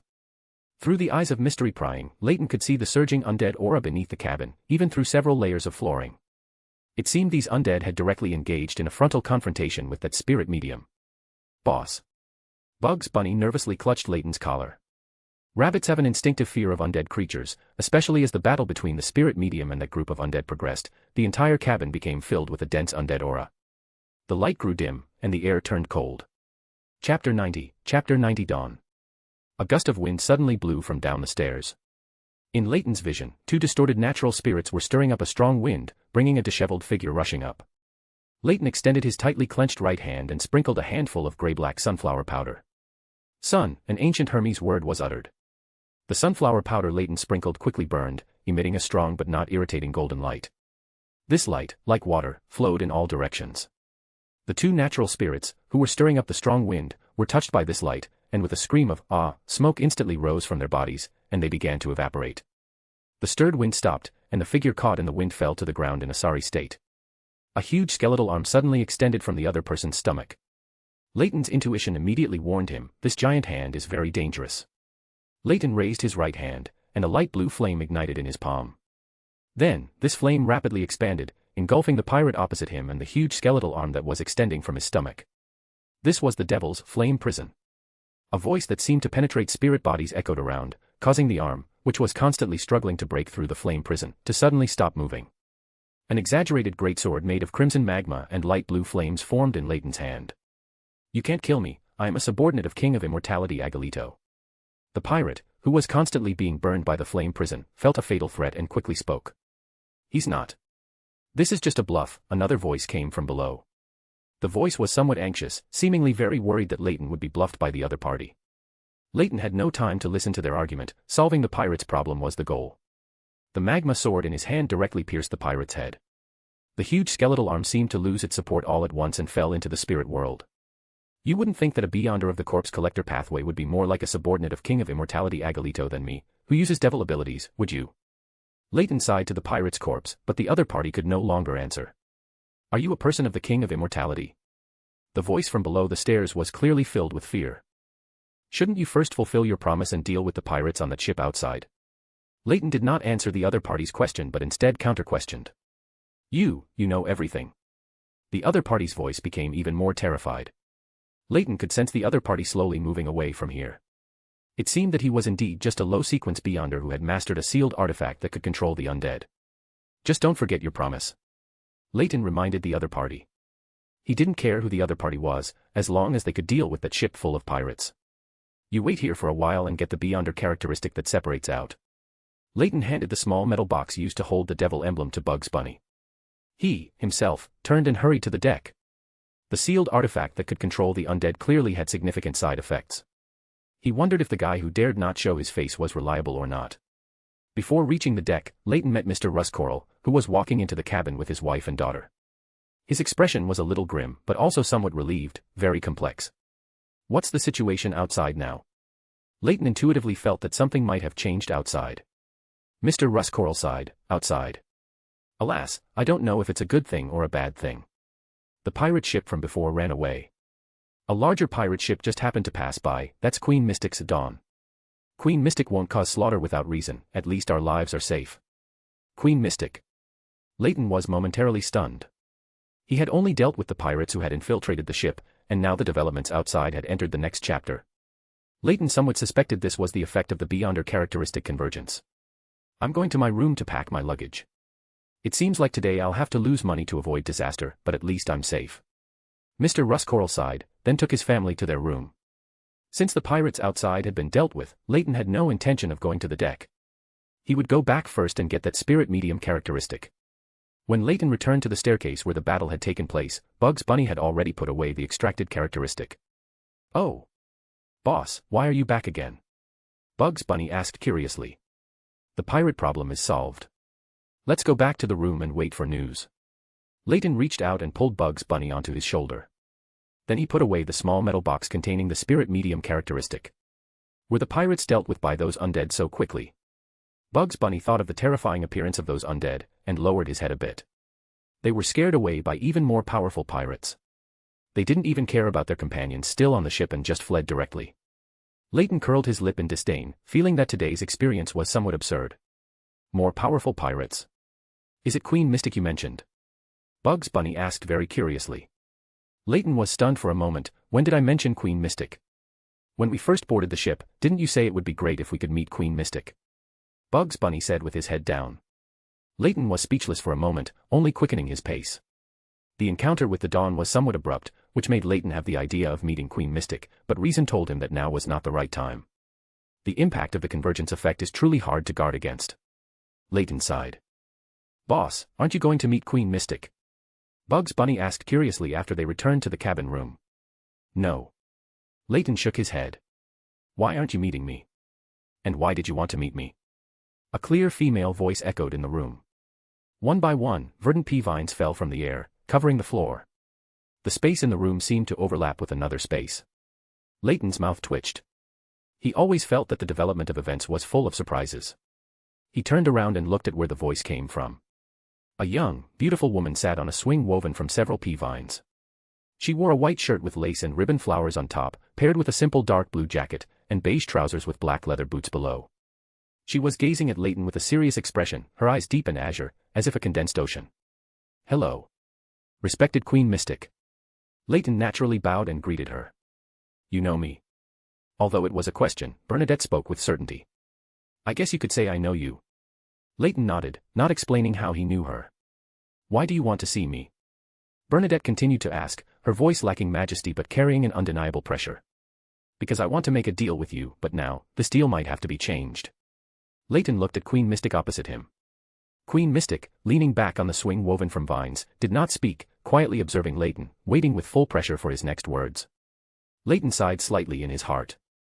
This was why he didn't want to face Queen Mystic too early, When the gap between the two sides was too large, fair transactions were impossible. I want to go to the future, but I don't know where Admiral of Stars is at sea. I wonder if you can send me to the future. In exchange, I can tell you an opportunity to advance to Sequence 2. Leyton gritted his teeth and stated a not-so-important deal. Queen Mystic's oppressive aura suddenly intensified after Leyton finished speaking. She kept staring at Leyton, neither refusing nor agreeing. She just quietly watched, and Leyton felt his scalp tingle, even a sudden urge to run away rising in his heart. Why do you want to go to the future? Queen Mystic's voice became serious and cold.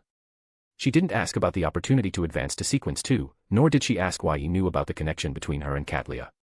I'm looking for the first mate frankly on the future. I need his help with some experiments, and I also plan to drift at sea for a while to digest the potion. Leyton directly stated his purpose. Leyton's answer reduced Queen Mystic's oppressive aura. Feeling the heavy pressure on him dissipate, Leyton finally had the leisure to observe this important figure of the mysterious world. Bernadette's azure eyes suddenly deepened, with tiny specks of starlight flickering within them, as if a cosmos was contained within. She was using divination. After a while, Bernadette's eyes returned to normal, and her gaze towards Leyton softened a bit.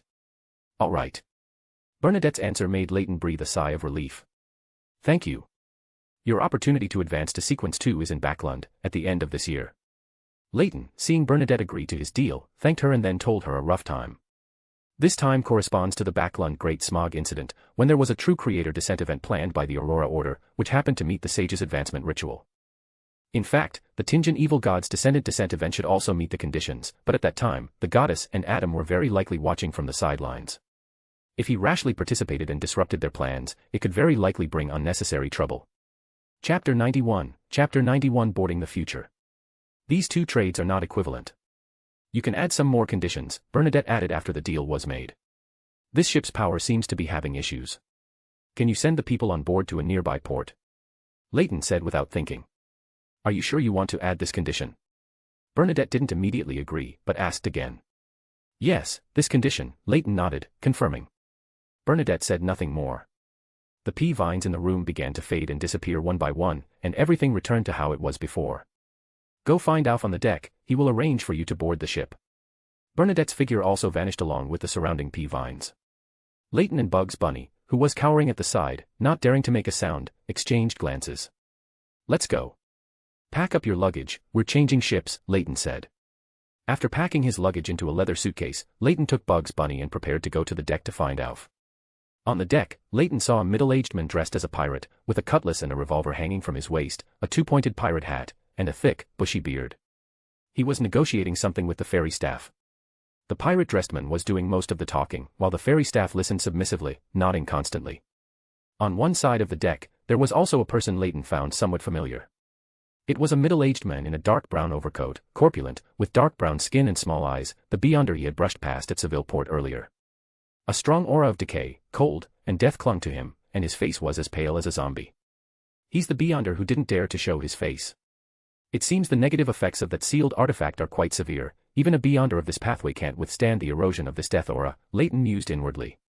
His gaze swept past this beyonder of the corpse collector pathway, who was eroded by the death aura, and landed on the middle-aged man dressed as a pirate who was negotiating with the fairy staff. Leyton was unsure if he was Alf. Don't look, I'm Alf. Wait a moment, I'll take you away after I've dealt with these people, the pirate-dressed middle-aged man shouted towards Leyton in a rough voice. Leyton nodded in understanding, then took Bugs Bunny, walked past the beyonder whose face was as pale as a zombie, and leaned against the railing, gazing at the massive sailing ship on the sea, the Dawn, famous throughout the 5 seas. Why did you get into a conflict with that group of pirates? Were they after you? Leyton asked curiously, looking at the miserable beyonder of the corpse collector pathway after retracting his gaze. Because he was so severely eroded by the death aura, this beyonder, who resembled a zombie, took a while to react. He opened his mouth and said in a hoarse, weak voice, No, I just happened to run into those pirates who were hijacking the ferry in the cabin. He discovered the mystical item on me and wanted to snatch it, so we got into a conflict. That mystical item has very significant negative effects. Even with my good resistance to death aura, I couldn't escape it, which is why I sought your help at the time, he quickly added, seemingly afraid that Leyton might also covet his mystical item. Are you a corpse collector? Leyton thought he was too weak to be a higher sequence gravedigger. Yes. I was originally going to send my teacher's relics back to the southern continent, but now. The corpse collector's words trailed off. Leyton said nothing. In a sense, this corpse collector was indeed quite unlucky. He innocently encountered pirates, and after finally risking his life to deal with them, he then ran into even stronger pirates. While Leyton was conversing with the corpse collector, Alf, the pirate-dressed man, had finished negotiating with the ferry staff. These staff members quickly dispersed, leaving only 2 people who timidly accompanied Alf, not daring to speak. The captain and first mate of this ship were all dealt with by that group of pirates. They operate under the name of the King of Immortality and are very skilled at this. Humph. Alf approached a few steps, his tone still dismissive of this group of pirates. So, they're not truly the King of Immortality's subordinates. Then why does the King of Immortality allow these people to flaunt his banner? Leyton asked, somewhat puzzled. These guys don't just impersonate one banner. They use whichever pirate king's name is more appealing, and the King of Immortality doesn't care about these things, so most of the time they plunder under the King of Immortality's banner. Alf explained the pirates' modus operandi. No one questions it. Leyton was still confused. Question. They only plunder ferries and never target cargo ships with stronger protection. And using a pirate king's name is just to make the plundered people not dare to resist. This doesn't mean they're just a bunch of weaklings, their leader also has the strength of Sequence 7, Alf explained. Then he added, of course, in the eyes of those with some strength, they are just a bunch of weaklings. Leyton nodded, roughly understanding what was going on.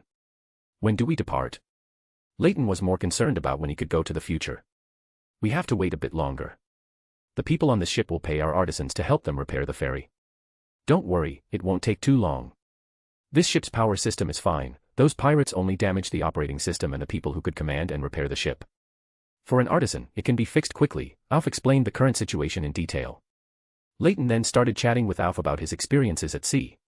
As a pirate who had long been active at sea, Alf knew much more detailed information than the data provided by the Church of the God of Knowledge and Wisdom. Soon, the ferry staff came to the deck with a bag of collected banknotes and gold coins. Alf took the money handed to him, threw it to his subordinate following behind him without even looking, and then took a few Dawn crew members into the cabin behind the staff. Leyton watched Alf's practiced actions and felt that he must have done a lot of opportunistic plundering at sea. As Alf said, repairing the ferry's operating system was quick. In about half an hour, Alf returned to the deck with a group of people. You guys, take this guy who's almost a zombie onto the ship, Alf said, pointing to the corpse collector sitting on the deck, whose face was as pale as a zombie. Then he walked over to Leyton, lean on my shoulder.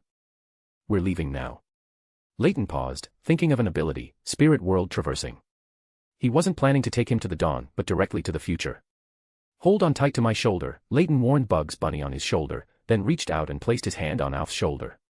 The surrounding environment rapidly distorted and stretched, turning into a rich, oil painting-like scene. The spirit world traversing didn't last too long. The scenery changed again, and Alf had already brought Leyton to a rocky island. After 3 consecutive spirit world traversing, Leyton appeared on a pirate ship anchored at sea. Under the gaze of Leyton's eyes of mystery prying, the sails, gunwales, and hull of this pirate ship were adorned with numerous mysterious and intricate symbols. These symbols interconnected, forming a whole with peculiar effects. Alf? Why are you here? Did the Queen send you? A woman's voice came, sounding somewhat surprised and excited. The figure of a lady, wearing a purple gown with gold embroidery, gold-rimmed glasses, with fair and smooth skin, small ears, and slightly deep purple-black eyes, quickly materialized from a patch of starlight.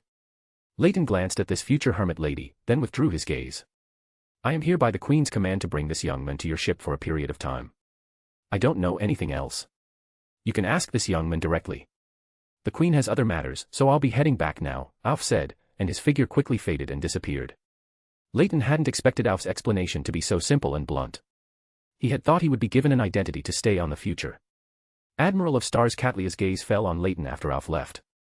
A faint purple halo appeared in her eyes, clearly using her eyes of mystery prying to observe Leyton. In Catlia's eyes, Leyton's spirituality appeared relatively normal, but the blue, green, and red spiritual colors on the rabbit perched on his shoulder was dazzling.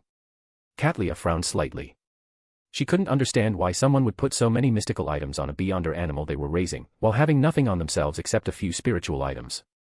If Alf hadn't explained so little, she would have even suspected that the rabbit on his shoulder was the true body. Hello, my name is Altines. I made a deal with Queen Mystic, asking her to send me to the future for a period of time. I have some experiments and would like the help of your first mate, Frank Lee. Seeing that Admiral of Stars had no intention of speaking first, Leyton had no choice but to introduce himself.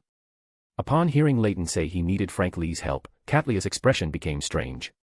Experiments that required Frank's help made her very worried about the future of the future. Chapter 92, Chapter 92 Frank Lee. This matter has been confirmed by Queen Mystic and will not have a negative impact on you, Leyton quickly explained. What kind of deal did you make with the Queen? This was Catlia's most pressing question. For the Queen to directly place a stranger on her ship, even if she had made the necessary prophecies, was still very surprising. An opportunity to advance to sequence 2 sage, Leyton answered directly, without concealing the content of the deal. Catlia nodded knowingly. I understand. So, how long do you plan to stay on the future, and in what capacity? About half a year, I suppose. As for my identity, a crew member will do. Oh, as a crew member, will I still have time for experiments? Leyton stated his thoughts directly. Mem, follow me, Catlia said, then turned and walked into the cabin. Leyton followed behind, curiously observing the pirate ship. Bugs Bunny, having confirmed there was no danger, had already hopped down from Leyton's shoulder and was bouncing around the ship, touching everything. Catlia's gaze swept over the rabbit, not lingering. This is a plantar pathway rabbit, my experimental assistant, Leyton explained when he saw her looking at Bugs Bunny. No, it's not. I do all the experiments, you just stand there and talk. Bugs Bunny retorted impolitely. Upon hearing this, Catlia's gaze paused. This rabbit was much smarter than it appeared, or rather, aside from its rabbit-like appearance, it showed no other rabbit-like traits. Yo. Captain, is this the new guy? Our ship hasn't even docked, how did he get on board? A woman over 1.8 meters tall, with blonde hair, unremarkable features, but an excellent figure, walked over from the side. This is the future's bosun, Nina. Nina, this is Altines, the future's new crew member for the foreseeable future, and Frank's assistant. Catlia took the opportunity to introduce the two. Frank's assistant. Captain, are you sure Frank still needs an assistant?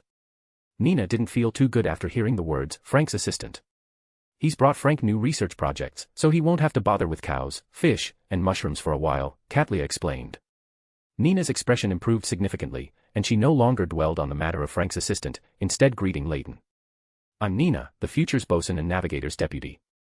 I've seen your information, killer of the deep, Nina, bounty 3,600 pounds, Leyton instinctively blurted out the information given by the Church of the God of Knowledge and Wisdom. You're looking at my wanted poster, aren't you?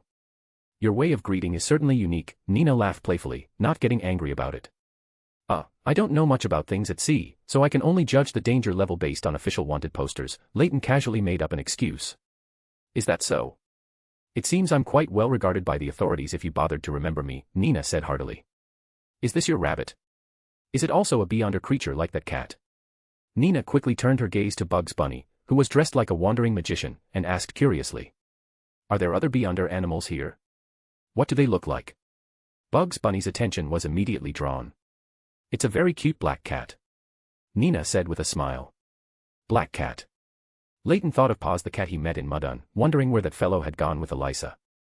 After Nina left, Leyton followed behind Catlia to the laboratory on the lower deck of the ship, where he happened to encounter Frank Lee, who was outside organizing his experimental products.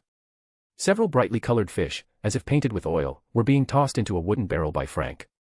A smell of mixed alcohol emanated from the fish. Frank, let me introduce someone to you.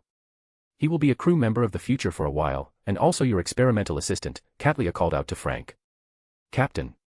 I don't need an experimental assistant. Unexpectedly, Frank refused the offer of an assistant. Hello, my name is Altines.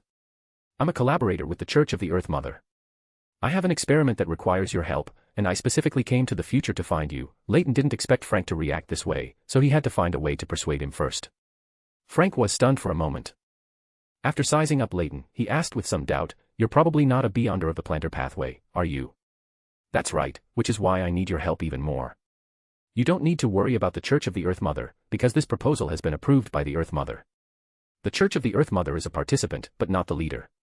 As Leyton spoke, he opened the leather briefcase he was carrying and took out the holy emblem given by the Church of the Earth Mother from inside. Frank was stunned. After taking the holy emblem of the Church of the Earth Mother, he felt the Earth Mother's aura on it. What the other party said was true. Catlia was also stunned when she saw Leyton take out a clearly blessed holy emblem. Being able to produce a holy emblem from the Church of the Earth Mother, yet not appearing to be a member of the Church of the Earth Mother from his demeanor, made Catlia curious about Leyton's identity. If you can complete this experiment, you will definitely gain the Earth Mother's approval. Perhaps in the future, those people from the Church of the Earth Mother will even call you Saint Frank. Leyton seized the opportunity to continue persuading Frank. What kind of experiment is it? Frank wavered under Leyton's continuous persuasion. He really wanted to gain the Earth Mother's approval, to let those people in the church know that his ideas were correct. Leyton breathed a sigh of relief, though he was somewhat worried about what kind of mess the Church of the Earth Mother would become if Frank returned to the Church of the Earth Mother and became Saint Frank. But that was the Earth Mother's concern. He just wanted to fulfill the promise he had blurted out at the Church of the Earth Mother as soon as possible. He repeated what he had said at the Church of the Earth Mother, and also had Bugs Bunny take out its grafting experimental results. Frank was finally convinced by Leyton. I'll join this experiment, but it will require a lot of materials to accumulate a large amount of experimental data, so it won't be completed in a short time. Frank immediately began discussing the experiment after agreeing. That's not a problem. I can directly apply to the Church of the Earth Mother for experimental materials, and there's no time limit, Leyton explained. He then added, the Church of the Earth Mother has already begun promoting new varieties of grafted products. I believe it won't be long before the news reaches even the sea. After discussing the details with Leyton, Frank wanted to pull Leyton to start the experiment immediately. Leyton handed Bugs Bunny over to Frank, then simply used the excuse of needing to familiarize himself with the ship's environment, and left Frank's laboratory with Katlia. You don't seem to want to do experiments with Frank? Katlia asked, puzzled. I have a makeup exam soon, so I need to hurry up and prepare, otherwise it will be difficult to apply for the next sequences potion, Leyton said helplessly. There wasn't much time left for the makeup exam that Mr. Hughes had agreed to postpone for him, and he hadn't really studied during his time away from Mudun. Makeup exam. Katlia became even more confused by Leyton's explanation. An exam for the Church of the God of Knowledge and Wisdom. I failed last time, so I have to retake it. Leyton explained somewhat awkwardly. Katlia's gaze towards Leyton grew more puzzled.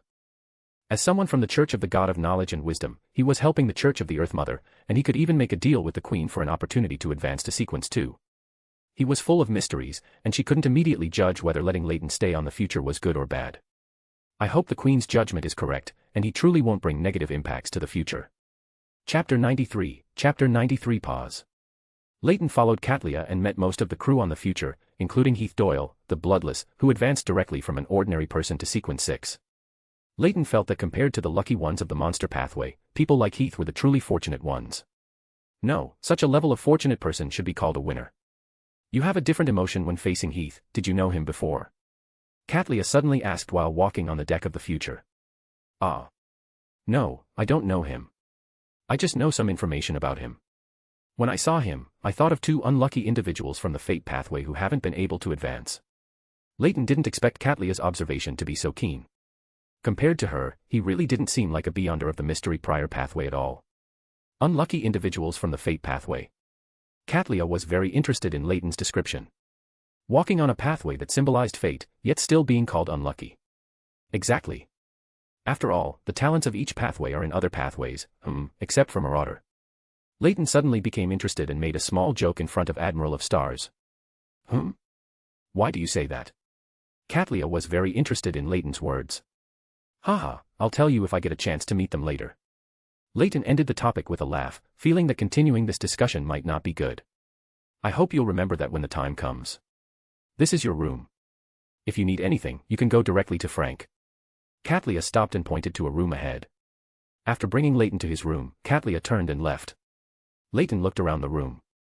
It wasn't large, but it was fully equipped, completely sufficient for the daily life of one person and one rabbit.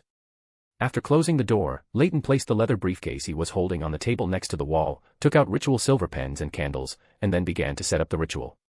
Because Leyton would likely perform this kind of ritual frequently in the future, he simply didn't set up a wall of spirituality to block external observation, which could also increase Katlia's trust in him. This ritual was modified by Leyton from the ritual of sacrifice and bestowal, inspired by Mr. Hughes's previous incarnation as a crow taking things from the spirit world. Leyton used his connection with the library deep within the spirit world as his storage place for items. Of course, Leyton had already greeted Mr. Hughes in advance, and he would not treat the items he stored in the library as trash and throw them away. Through ritual magic, Leyton quickly established a connection with the library deep within the spirit world, then retrieved a pile of books and a suitcase from there. As the ritual was about to end, Leyton seemed to hear Mr. Hughes's words from the library. The next exam will cover knowledge of spirit world creatures. You should start reading.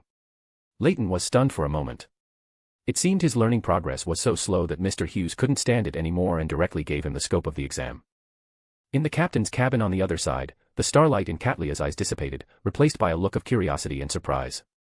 She had noticed when Leyton began the ritual, but due to his background, she didn't interrupt. Instead, she used her connection with the future to remotely observe Leyton's situation. When she saw Leyton retrieve a pile of books and a suitcase from the spirit world through a peculiar ritual, Katlia was momentarily stunned. This was the first time she had seen someone use the spirit world as an item storage. Katlia was very interested in this peculiar ritual magic. However, seeing the pile of books Leyton had taken out, she figured he was probably preparing to read, so she didn't go over to disturb him for now. In the Church of the God of Knowledge and Wisdom, do Sequence 7 Beyonders still fail exams? Beyonders of the reader pathway should be stronger in learning ability than mystery priors who don't have knowledge pursuers. Katlia muttered to herself and didn't think much more about it. Leyton, who was organizing books in his room, encountered a new problem. There wasn't much knowledge related to the spirit world in the books he had prepared, and even fewer that introduced spirit world creatures. Mr. Hughes wouldn't have prepared the exam content based on these books of mine, would he? Leyton conspiratorially thought to himself. No choice, I can only ask the captain to borrow some. As a beyonder of the seer pathway, Katlia should have plenty of books. After Leyton thought of a solution, he was no longer too worried about the exam. He organized and categorized the books he had taken from the spirit world, taking out all 3 books that contained spirit world knowledge. While flipping through the books introducing the spirit world, Leyton suddenly thought of a problem. Books involving spirit world knowledge all have a certain degree of mental corruption and cannot be read for long periods. In this state, I can't master a large amount of spirit world knowledge in such a short time by myself, even if the spirit world sorcerer system has some resistance in this regard. It would be great if someone could help me read. Leyton helplessly ruffled his hair, feeling that Mr. Hughes's makeup exam was just making things difficult for him. Boss, let's go to the party. Frank said there's a welcome ceremony for joining the ship today. We can eat lots of delicious food.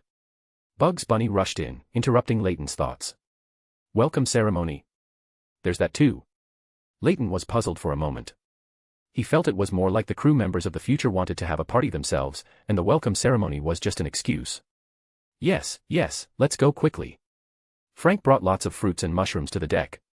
Bugs Bunny turned around and tugged at Leyton's pant leg. Ingredients provided by Frank. Leyton suddenly didn't want to attend this so-called welcome ceremony. Although Frank's things wouldn't kill anyone, they were indeed a bit hard to swallow. In the end, Leyton was still dragged out by Bugs Bunny. After all, it was under the guise of welcoming new people, so as a newcomer, Leyton still had to attend. Many tables were pieced together on the deck, with barrels of rum, some seafood, and a small amount of fruit on top. The crew members of the future also brought many stools, and a large group of pirates sat scattered on the deck, drinking and chatting. It looked disorderly but had a great atmosphere. Yo, our new crew member is here. Come on. Have a drink. Nina was the first to notice Leyton walking with Bugs Bunny. She quickly stepped forward and shoved a cup full of liquor into Leyton's hand. Special dried fish. A somewhat familiar voice sounded behind Nina. Leyton shifted 2 steps to the side and saw the figure blocked by Nina. It was a black cat with black fur, a red collar around its neck, and a small fishbone pendant hanging from it. Pause meow. You and Elisa went out to be pirates? Leyton asked with a puzzled face. He didn't expect the black cat Nina mentioned to actually be Pause. However, being a pirate didn't seem to fit the style at all, especially in someone else's pirate group. It's Pause, no meow.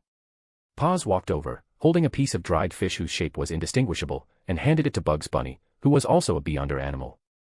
Elisa and I got separated at a port. I've now joined the Star Pirates. Pause said dejectedly. But Pause quickly changed his tone and said, Are you here to bring me special dried fish? It was a little sad about getting lost, but not too much. It was clear that he was doing very well in the Star Pirates and was almost forgetting his owner, or perhaps his former owner. Leyton was speechless for a moment.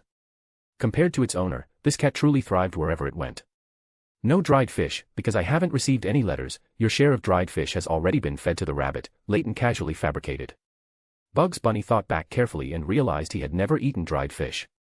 He looked at his boss with a surprised expression, suspecting that his boss also kept other rabbits. You even lie to a cat. Stupid rabbits don't eat meat. Pause didn't believe Leyton's words at all.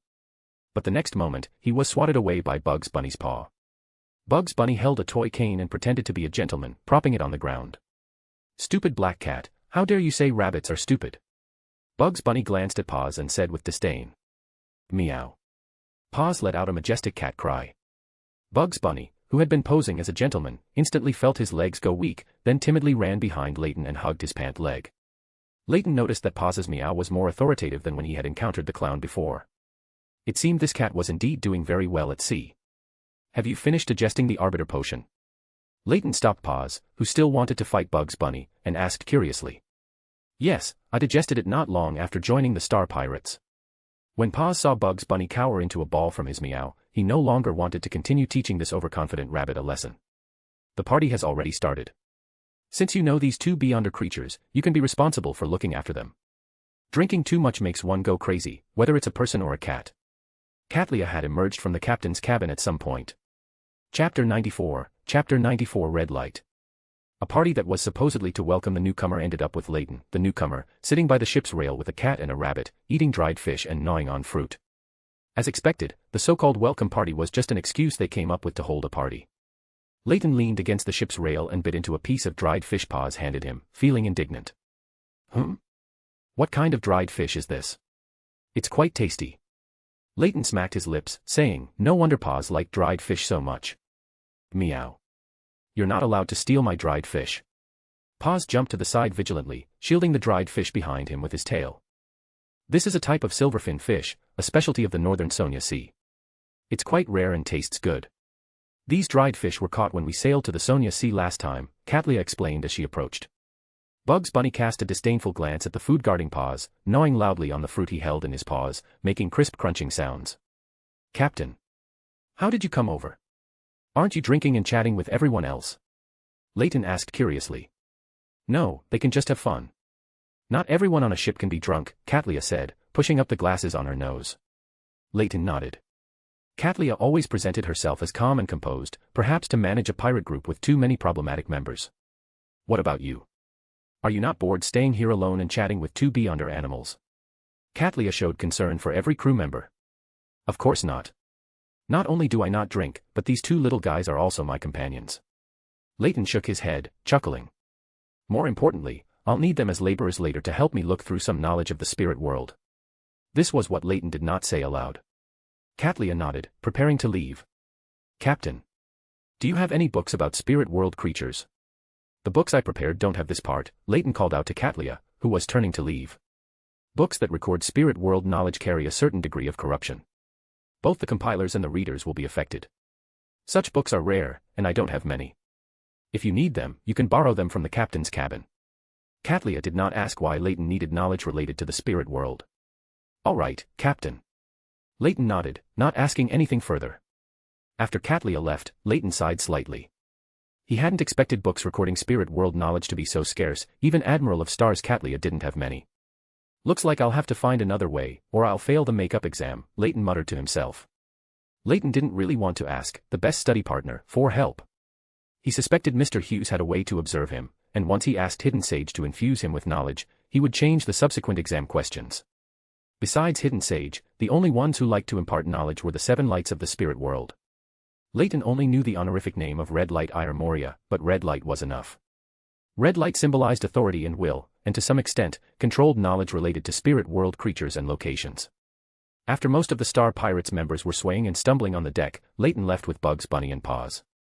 Having drunk the liquor spiked by Frank, these pirates could sleep soundly until noon tomorrow. This was also why Leyton had been eating dried fish and gnawing on fruit with Paws and Bugs Bunny. As animals, their instincts were more reliable in this regard. Paws, the black cat, didn't want to leave after seeing Bugs Bunny's small nest. He insisted on squeezing in with Bugs Bunny, a rabbit, to sleep. In his words, ever since leaving Mudun, he hadn't slept on a soft bed again. He even lowered himself to be Nina's cuddle pillow to better integrate into the Star Pirates. Leyton was helpless. This black cat had coaxed Bugs Bunny in just a few words, so he had no choice but to let them both sleep in one bed. Anyway, one rabbit and one cat, he wasn't worried about them giving birth to a bunch of rabbit cats. After greeting the two animals, Leyton set up a spirit wall in his room, then began to prepare the mystical ritual to communicate with Red Light Ire Moria. He quickly set up the ritual, lit the candles, and used a ritual silver pen to draw an omniscient eye symbol on the desktop, then sprinkled a layer of red herbal powder on it. This was the ritual used by the Church of the God of Knowledge and Wisdom and the 7 lights of the spirit world to communicate, more convenient and effective than ordinary rituals. After preparing, Leyton took a step back, then began to chant. The inextinguishable light of the spirit world. The embodiment of infinite knowledge. The red who wields authority and will. I implore you for knowledge. As the chanting finished, the candle flame suddenly expanded. The herbal powder Leyton had scattered on the desktop rapidly spun and expanded, finally twisting into a blurry light and shadow, an image of an extremely majestic old man in a large red robe. Hello. Respected Red Light, Your Excellency Ire Moria. Leyton quickly bowed to the other party. First meeting, knowledges blessed. Red Light Moria's voice, like his image, was extremely majestic. Leyton felt as if the other party had emphasized the word knowledge. He looked at the red light's projection with a questioning gaze. As one of the 7 pure lights of the spirit world, we can see things that ordinary people cannot, especially after your connection with the spirit world deepens. Red Light Moria explained. Red Light's answer surprised Leyton. He felt that the 7 pure lights of the spirit world had an unusual status. Perhaps it's because they are direct subordinates of the spirit world's ruler, so they enjoy some status bonuses. Leyton speculated in his heart, not entirely sure. Why have you summoned me? Red Light spoke, interrupting Leyton's contemplation. I wish to seek some knowledge about spirit world creatures from you, Leyton said immediately after regaining his composure, stating his purpose. Indeed, but I cannot directly give you knowledge. This is an agreement between us 7 lights and that library administrator. We can only provide corresponding books, you need to read and understand them yourself. Red Light nodded with an expression that seemed to say, as expected, then rejected Leyton's proposal. Red Light's answer wasn't too surprising. Mr. Hughes was, after all, an angel who permanently resided in the spirit world, and a wisdom angel at that. It was normal for him to maintain some contact with the 7 lights. It was just this agreement with the 7 lights that was a bit tormenting. Providing books is also fine. Thank you for your help. How can I obtain the books? The ritual Leyton prepared did not have the ability to directly communicate with the spirit world or transfer items. We 7 lights are also frequent visitors to the library. You can completely use the previous method. Red Light gave an unexpected answer. Leyton was stunned. He even suspected that when he had previously used ritual magic to retrieve things from the library, this Red Light had been in the library chatting and drinking tea with Mr. Hughes. Okay, I understand. What do the 7 lights think about the spirit world sorcerer system? Leyton didn't dwell on whether his items stored in the library had been observed by others, but instead asked a question he was curious about. From our 7 lights' perspective, this is a very good power system. Although its upper limit is far inferior to the potion system, it is more stable and has no characteristic limitations. Moreover, this system, which relies on the spirit world, will greatly increase the influence of the spirit world, and we 7 lights have all joined this system. A faint halo briefly appeared on Red Light's illusory figure. Leyton remained silent, waiting for Red Light to continue. Seeing Leyton remain silent, Red Light continued. If viewed from the perspective of this world, this system has both advantages and disadvantages. Although it has no characteristic limitations, it has knowledge limitations, which is unavoidable. The biggest drawback of this system is its overly close connection with the spirit world. Once one enters this system, their personality will gradually become extreme, and after death, more powerful and peculiar wraiths will be born. This is the price of drawing power from the spirit world. Red Light Moria's words made Leyton a little worried. Under the influence of the outer deities in the future, would this system become a group of powder kegs? People with extreme personalities would be more easily influenced by external factors. Personality becomes extreme. Is there a way to solve this? Leyton remained silent for a long time before finally asking this question. No, this is a negative effect of long-term contact with the spirit world. As long as one maintains good control over their own state, there isn't too much danger. It just increases the chance and power of forming wraiths and specters. Red Light Moria explained. Leyton then nodded with relief. The 7 lights of the spirit world were authorities in this area, and Red Light Moria's words had high credibility. As knowledge is blessed, what is your opinion on this? Red Light Moria asked in return. Upon hearing this, before Leyton could even ponder, an answer had already surfaced in his mind. Every piece of knowledge has its weight. Those who draw power from knowledge will inevitably bear this heavy burden. Chapter 95, Remarks on the Release, Skip. This afternoon, the novel is set to be released, and according to tradition, a release statement must be issued beforehand. There's actually a lot I want to say, but when I try to write it myself, I can't. This book can be said to be the first time I've been so dedicated to writing a novel, my first contract, my first release, so many firsts. I never expected it to reach the point of being released, and here, I want to thank every single reader who supported me. For a newcomer, your support is truly, truly, truly important. Important things said 3 times. The performance of this book might not be outstanding, but for a newcomer like me, being able to write this far is already an achievement, whether it counts or not, that's how I encourage myself. Once again, thank you to every reader who supported me. Future updates will also be more frequent. Previously, I planned to release more chapters when it went live, but that's no longer necessary. Basically, I'll release as many words as I write each day. This time, when I update, I will release all the stored drafts I've accumulated during this period, though there isn't much. The main reason is that I don't remember many of the timeline details of Mystic very clearly, so I'm currently rereading it. P.S. If possible, please leave a monthly vote or recommendation vote. Pity this child, O degree omega degree O, because when I checked 2 days ago, I was only a few monthly votes away from getting on the fantasy monthly vote ranking. Chapter 96, Chapter 96 Smuggling Ship. After the communication with Red Light Ire Moria ended, Leyton quickly tidied up, rearranged the ritual, communicated with the library located deep within the spirit world depths, and obtained the books Red Light Ire Moria had given him. He then ended the ritual, cleaned up the aftermath, and lay down comfortably on the bed. Pondering the information he had received from Red Light Ire Moria, Leyton was surprised that the 7 lights of the spirit world were so familiar with Mr. Hughes. He even suspected that Mr. Hughes was a dragon from the second epoch who had survived, a dragon of the White Tower pathway, which was why he was like an old friend to the 7 lights of the spirit world. The spirit world sorcerer system also has major problems, Leyton sighed to himself. Although he had previously considered that drawing power from the spirit world would have certain side effects, he hadn't expected the side effects to erupt after death, almost guaranteeing transformation into a monster or wraith. When spirit world sorcerers developed in sufficient numbers, Leyton had no doubt that wraiths and monsters would become the most common monsters in this world. As he pondered these thoughts, Leyton unknowingly drifted off to sleep. The next day, to finish reading the books on spirit world creatures as quickly as possible, Leyton specifically enlisted Frank and Paz to help. I'm a cat. You want me to read books? Paz looked at Leyton with an incredulous expression. Bugs Bunny was much calmer, leisurely munching on fruit while waiting for his boss to speak. Alista tutor, even if we help you read, you can't share the knowledge we see. Frank also raised a question. I will teach you a spell, similar to the knowledge infusion of the hidden sage. You can use this spell to transmit the contents of your mind to me. Leyton had long prepared for this. Finally, he added. It's like you read it, then transmit the refined content to me. This was a spell knowledge Leyton had obtained when he accidentally glimpsed a part of the hidden sage's mythical creature form. Leyton had modified this spell to become a simplified version that spirit world sorcerers could learn and use. To facilitate their help in reading, Leyton also brought Frank and Paz into the spirit world sorcerer system. Frank, feeling the magical ability boost provided by the halo behind him, spoke in disbelief. It's amazing. I feel my magical abilities have greatly improved. With the help of this halo, my future experiments will be much more convenient. Meow.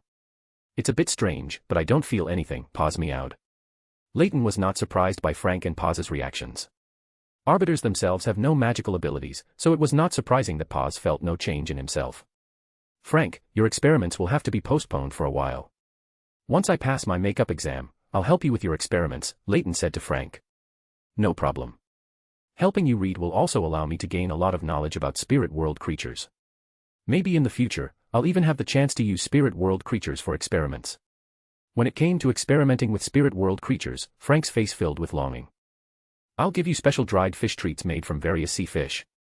Leyton turned and offered the promise of dried fish to bribe the greedy black cat. After negotiating terms with Frank and Paz, 1 person and 1 cat, Leyton distributed the books he had obtained from Red Light Ire Moria. The 2 people and 2 beyonder animals thus began their reading life in Frank's laboratory. The mental corruption accompanying the spirit world knowledge recorded in the books made the reading process very slow, especially since the knowledge Leyton received through knowledge infusion also carried mental corruption, though not as severe.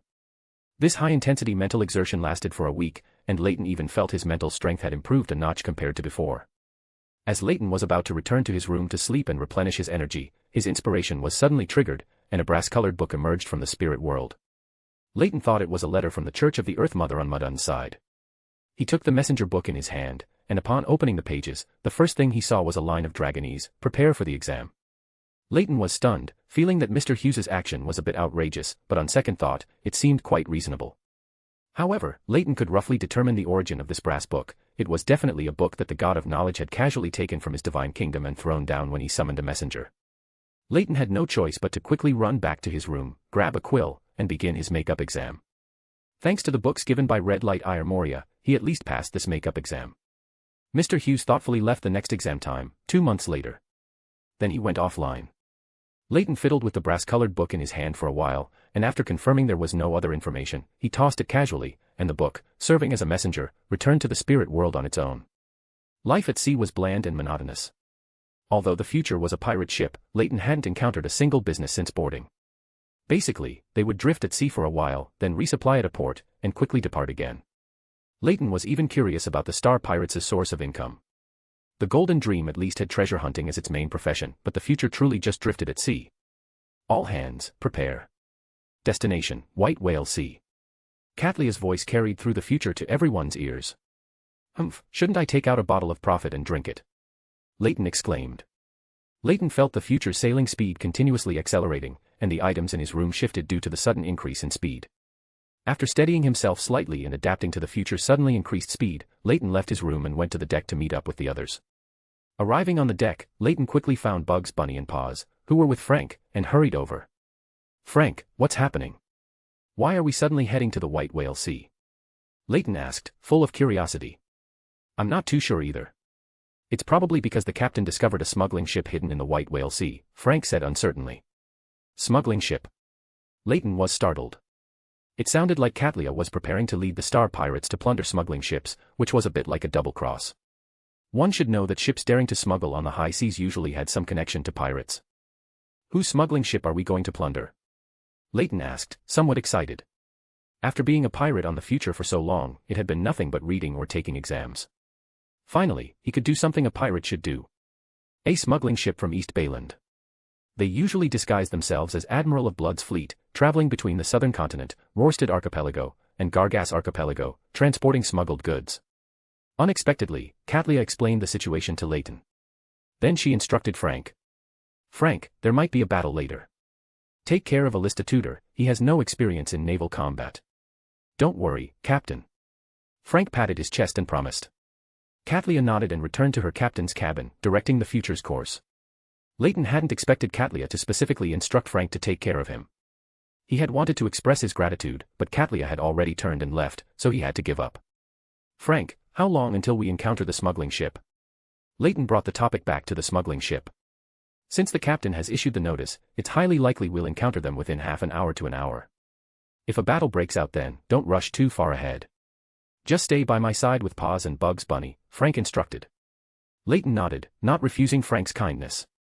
In terms of combat, he truly wasn't very skilled right now, especially in naval combat. Leyton, with Bugs Bunny and Paws, leaned against the ship's rail, gazing at the sea ahead.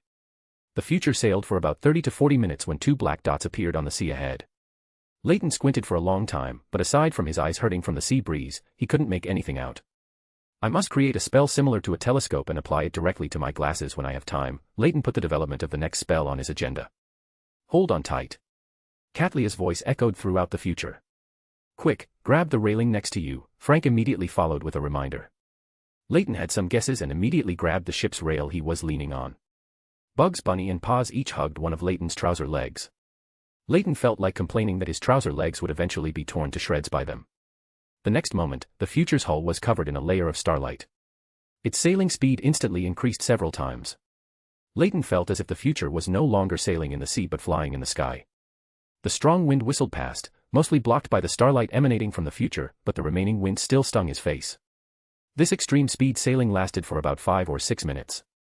The starlight on the future dissipated, and it returned to its normal sailing speed. By this time, the future had already arrived near the two smuggling ships. "Cannons ready." Katlia's voice came from the captain's cabin, echoing throughout the entire future. Under the operation of the gunners, the future's cannons quickly adjusted their direction, aimed at the two smuggling ships ahead, and then fired. Boom boom. The cannons fired at the smuggling ships ahead, but before the cannonballs could get close, they were blocked. Shadows on one ship distorted and condensed into illusory but solid, pitch-black shackles, blocking all the cannonballs, which exploded in midair. The cannonballs fired at the other ship strangely stopped in midair, then fell into the sea. Chapter 97 Battle. Leyton narrowed his eyes slightly, and a faint purple glow filled his pupils beneath his glasses. Under the gaze of eyes of mystery prying, many natural spirits circled where the cannonballs had eerily stagnated. Sanguine and spirit medium. Not from the chain pathway. Leyton murmured, gazing at the smuggling ship ahead. The smuggling ship ahead had also realized it was locked onto by Admiral of Stars' future, with no escape. It could only maintain the distance between the ships while firing all cannons. When the opponent's cannonballs approached future, they were blocked by a barrier made of starlight. After a period of mutual cannon bombardment, future was not significantly affected, but the enemy ships were already damaged. "Get ready for boarding combat," Katlia's voice rang out. Leyton saw strange plants growing and spreading on one of the opposing ships. "Hey! Nina has already infiltrated the enemy ship, you all better keep up." The quartermaster, Otto Lowe's voice came. A bridge of condensed starlight connected the two ships. The first mate, bloodless Heath Doyle, led the pirates from future to attack the ship Nina had already infiltrated. Stick close to me. Frank turned and instructed Leyton. The other smuggling ship, however, increased its attack intensity at this moment, firing cannonball after cannonball. Some natural spirits were hidden within these cannonballs, planning to sneak onto future. Leyton glanced back. Katlia, who was maintaining the Starlight Bridge, seemed unable to continue the Starlight barrier that blocked the cannonballs. Leyton reached into his jacket pocket and grasped the devil emblem inside. 3 pale blue fireballs, emitting a strong smell of sulfur, shot out from beside Leyton. They directly hit the cannonballs in midair, causing explosions. The flames from the explosions had a poisoning effect, also affecting the natural spirits mixed within them. Leyton raised his right hand, and pale blue flames ignited in his palm. He used Flame Cage to intercept several approaching cannonballs in the air. This is a devil's ability. Frank, who hadn't gone far, asked in surprise when he saw this scene. Several streaks of silver-white lightning flashed, and all remaining cannonballs were destroyed. Leyton shrugged, knowing he had underestimated a pirate admiral just now. Do you need me to go deal with the people on that ship? Leyton asked Katlia, who stood steadily in front of the captain's cabin. Are you confident? Katlia retorted. Leyton replied without hesitation. If there's only one spirit medium, no problem. Frank, you and I'll go together. Katlia didn't hesitate. Okay, Captain. Frank replied and walked back to Leyton's side. Without waiting for Frank to speak, Leyton directly scattered a handful of silver dust, causing himself and Frank to float up and fly slowly. Bugs Bunny and Paws, seeing this, immediately pounced onto the two, taking off with them. In midair, Leyton scattered iron-black materials again, using an invisible giant hand to propel the two forward quickly. The natural spirits and revenant circling in midair discovered Frank and Leyton in the air and, under the control of the spirit medium, lunged towards them. Leyton took out a small dried fish specially made by Frank from his pocket. After infusing it with spirituality, he smeared it with black dust. The dried fish, briefly exhibiting living characteristics, became entangled with black mist, which had a strong attraction to the undead. Leyton casually threw the dried fish into the sea. The natural spirits and revenant immediately changed targets and chased after the falling dried fish. Meow. My dried fish. Paws, clinging to Frank's neck, let out a miserable cry.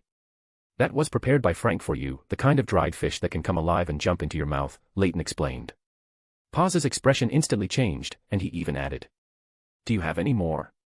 Throw them all away. Those things aren't dried fish at all. Dried fish don't come alive. Why? Isn't dried fish that comes alive and jumps into your mouth good? Didn't you complain to me before that eating dried fish bite by bite was troublesome? Frank had never understood why, after he listened to Paws's suggestion and improved the dried fish, the other party was so disgusted. Leyton wanted to retort to Frank, but the cannons on the opposite ship were firing towards them, so he had to concentrate and control the invisible giant hand to push himself and Frank aside. When the opponent's cannons were preparing for a second round of attack, clear, crystalline streams of light rained down from the air behind Leyton, landing on the deck ahead. Soon, the sides of the smuggling ship were adorned with one ice prism after another. Is Katlia's casting range this far? Leyton was secretly surprised. Then, seizing the opportunity, he controlled the invisible giant hand to bring himself and Frank onto the ship. Several black, illusory flames suddenly exploded ahead, rapidly closing in on Leyton and Frank. Leyton's eyes quickly glowed with blue-white light, and a somewhat incomplete halo appeared behind him. In the center of the halo, a pattern of an open book, outlined by several distorted lines, seemed to turn its pages as if real. Guardian, he softly uttered a Dragonese word. With both hands, he simultaneously scattered silver and iron-black dust, which rapidly expanded, rotated, and distorted in the air, forming a silver-black barrier like fine sand around himself and Frank. Then came dense gunshots, and many bullets struck the silver-black barrier, emitting grating metallic friction sounds. Strangely, those black flames didn't actually burn through but clung tightly to the silver-black barrier Leyton had constructed. They even melted some of the bullets that shot from behind. Otherworldly version of friendly fire. Leyton was somewhat puzzled by the operation of these black flames. Don't retaliate yet. This barrier will also affect us who are inside. When the other side reloads, I will retract this barrier, and then we can act. Leyton spoke to stop Frank, who wanted to retaliate. Huh? Then isn't your barrier just a living target? Frank asked, somewhat confused. Leyton was a little embarrassed, then explained. My skill is limited, I can only set the barrier's effect this way to maximize its defensive effect. My original thought was that if it wasn't useful, I could throw it on enemies to restrict their movement. Haha. Really? Al, your idea is truly excellent. It's a pity you're not a beyonder of the planter pathway, otherwise we'd have so much to talk about. Frank didn't think the development of this spell was a matter of Leyton's skill level, instead, he thought the idea was very good. Leyton didn't respond. After the storm of bullets from the other side significantly weakened, he scattered a handful of translucent powder. A whooshing gust of wind appeared out of nowhere, sweeping the sand-like silver-black barrier, transforming it into a storm that swirled outwards. Leyton seized the opportunity to bend down and pick up Bugs Bunny, who was clinging to his pant leg, then told Frank, "Close your eyes." Bugs Bunny instantly understood, extending his small paw to touch the tall top hat on his head. His pupils suddenly dilated, and light burst forth in front of him, making the surroundings a blinding white. For a moment, Leyton heard several screams, including Frank's voice beside him. Meow. A majestic cat's meow echoed across the entire deck. As soon as the dazzling white light passed, a layer of mist filled the area in front of Leyton, and then a gust of wind blew, carrying the mist towards the positions where the shots had been fired earlier. Leyton opened his eyes and saw this scene, slightly surprised. He praised Bugs Bunny, "Well done." He placed Bugs Bunny, whom he had been holding, aside. Leyton took out the devil emblem and put it on his chest. Fallen, he uttered a devil language word full of defilement and corruption. This caused the area enveloped by mist ahead to show a tendency towards abyssalization, and many screams came from within the mist. Frank, who hadn't yet recovered from the flash Bugs Bunny created, threw a handful of unknown seeds in the direction of the screams. These seeds rapidly grew and mutated in the air, dark red thorns wildly attacking the surrounding creatures. The blue-white light in Leyton's eyes faded, replaced by mysterious purple phosphorescence. Leyton used Eyes of Mystery prying to continuously scan the area around the deck, trying to find the Beyonders hidden in the crowd. A strong gust of wind howled again, dispersing all the mist on the deck. The aura of death suddenly permeated everywhere, countering the defiled and fallen aura brought by the previous words of defilement. The vines that were once leaves, thrown by Frank, were very quickly scorched by black flames. At the same time, a layer of frost silently spread in front of Frank. From somewhere on this ship, a large group of undead surged out and began attacking Leyton and Frank. Leyton extended his hand and scattered gray-black sunflower powder. After burning in midair, it emitted a strong but not irritating golden light. This light flowed like water in all directions. The surrounding undead, upon contact with the golden light, had their bodies emit green smoke, finally evaporating and disappearing. The undead attacking Frank couldn't even get close. The hair and beard on Frank's body seemed to come alive, directly attacking the undead. They carried a potent poison that even undead feared. As soon as these undead were touched, they sizzled and emitted black smoke. Slow, fallen, 2 words of defilement in quick succession.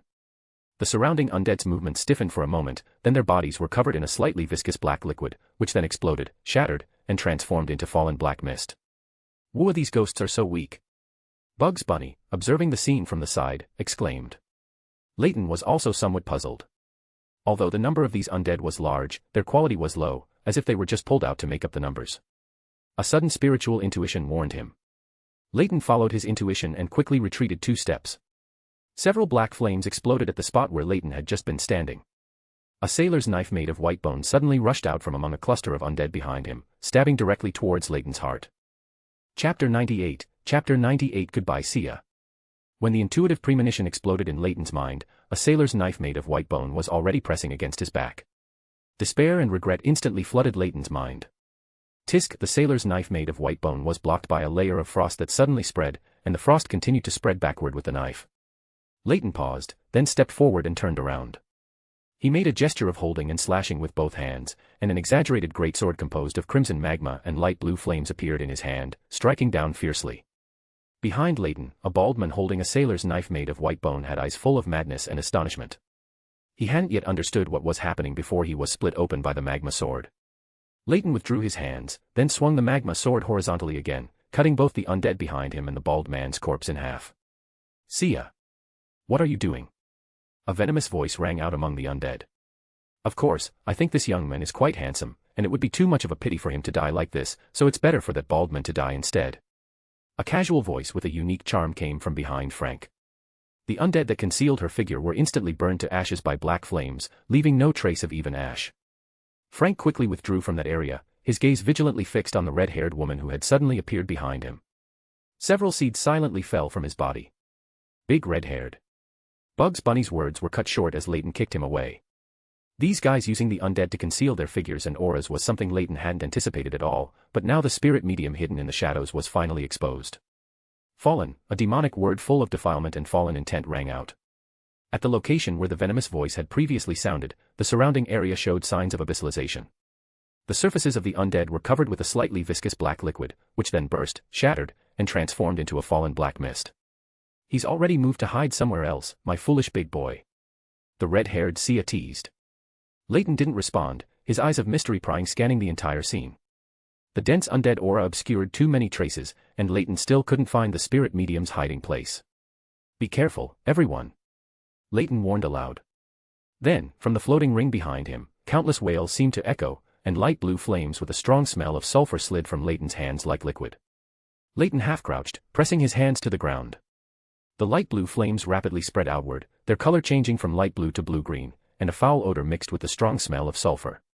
The flames quickly covered the entire deck, then surged violently, engulfing the undead floating in the air as well. The flames glowed with an eerie green light on the undead. After erupting, these flames immediately subsided and dissipated. With the enhancement of the ring behind him, Leyton simultaneously used 3 fire-based spells mastered by demons: Manipulate Poison Flame, Toxic Steam, and Volcanic Eruption. After this burst, 90% of the undead on the deck were wiped out, at the cost of Leyton's spirituality being almost completely depleted. Bugs Bunny, Paws, and Frank's bodies were covered with a layer of ice crystals the moment the flames erupted, protecting them. You kid, you're really as reckless and impulsive as ever.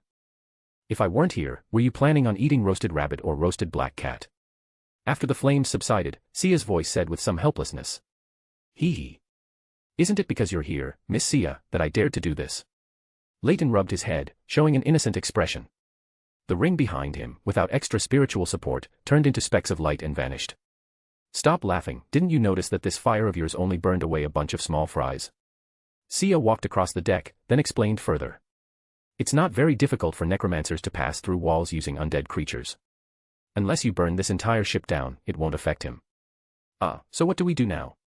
Leyton was a bit helpless. The spirit medium he encountered on the ferry before hadn't shown the ability to pass through walls, leading to a judgment error. Wait, he'll come back on his own, Sia said with certainty in her voice. The deck, having been cleansed by the flames, creaked under Sia's footsteps, leaving a trail of debris with every step. Some lucky undead and crew members who hadn't suffered too much damage were each given a dark black flame by Sia. A figure covered in bloody scratches stumbled out of the cabin. When did you poison me? The disheveled figure only managed to say this much. Countless white bones emerged from the water bottle at his waist, rapidly merging with him. A giant, knife-wielding bone general figure was assembled. Several black, illusory flames attached themselves to the white bones, integrating into the body of this giant bone general. The whispers and screams of the undead exploded in Leyton's ears. The screams of this giant bone general in front of him actually carried some of the effects of the language of the dead. Leyton felt his soul trembling. Frank, on the other side, also covered his ears, the fur on his body wriggling up and down as if greatly stimulated. Bugs Bunny and Paws, the 2 small animals, directly covered their ears and rolled on the ground in pain. Only Sia, as if unaffected, slowly stepped forward, leaning back with her arms spread, appearing to embrace the sun. A magnificent, pure, and blazing pillar of light descended from the sky, enveloping the giant bone general. The dazzling light made Leyton instinctively close his eyes for a moment. The giant bone general's screams in his ears seemed to be melting away, constantly weakening, and even the effect of the language of the dead could not be maintained. The effect of the holy light did not last too long, but the very next moment after the holy light ended, golden illusory flames ignited out of thin air, emitting a vast and pervasive aura of the sun. Leyton felt his scalp tingle looking at the dense light of dawn. This rich solar aura made Leyton feel very uncomfortable, even just wearing a demonic emblem. After the light of dawn burned, the giant bone general directly turned to ash, leaving only a human-shaped charred remains with a faint breath. So tenacious a life force. Leyton was somewhat surprised. This spirit medium, who had transformed into an undead creature, had not died even after undergoing the cleansing of the holy light and the light of dawn, although his current state was not far from death. As a beyonder, one always finds ways to protect their life.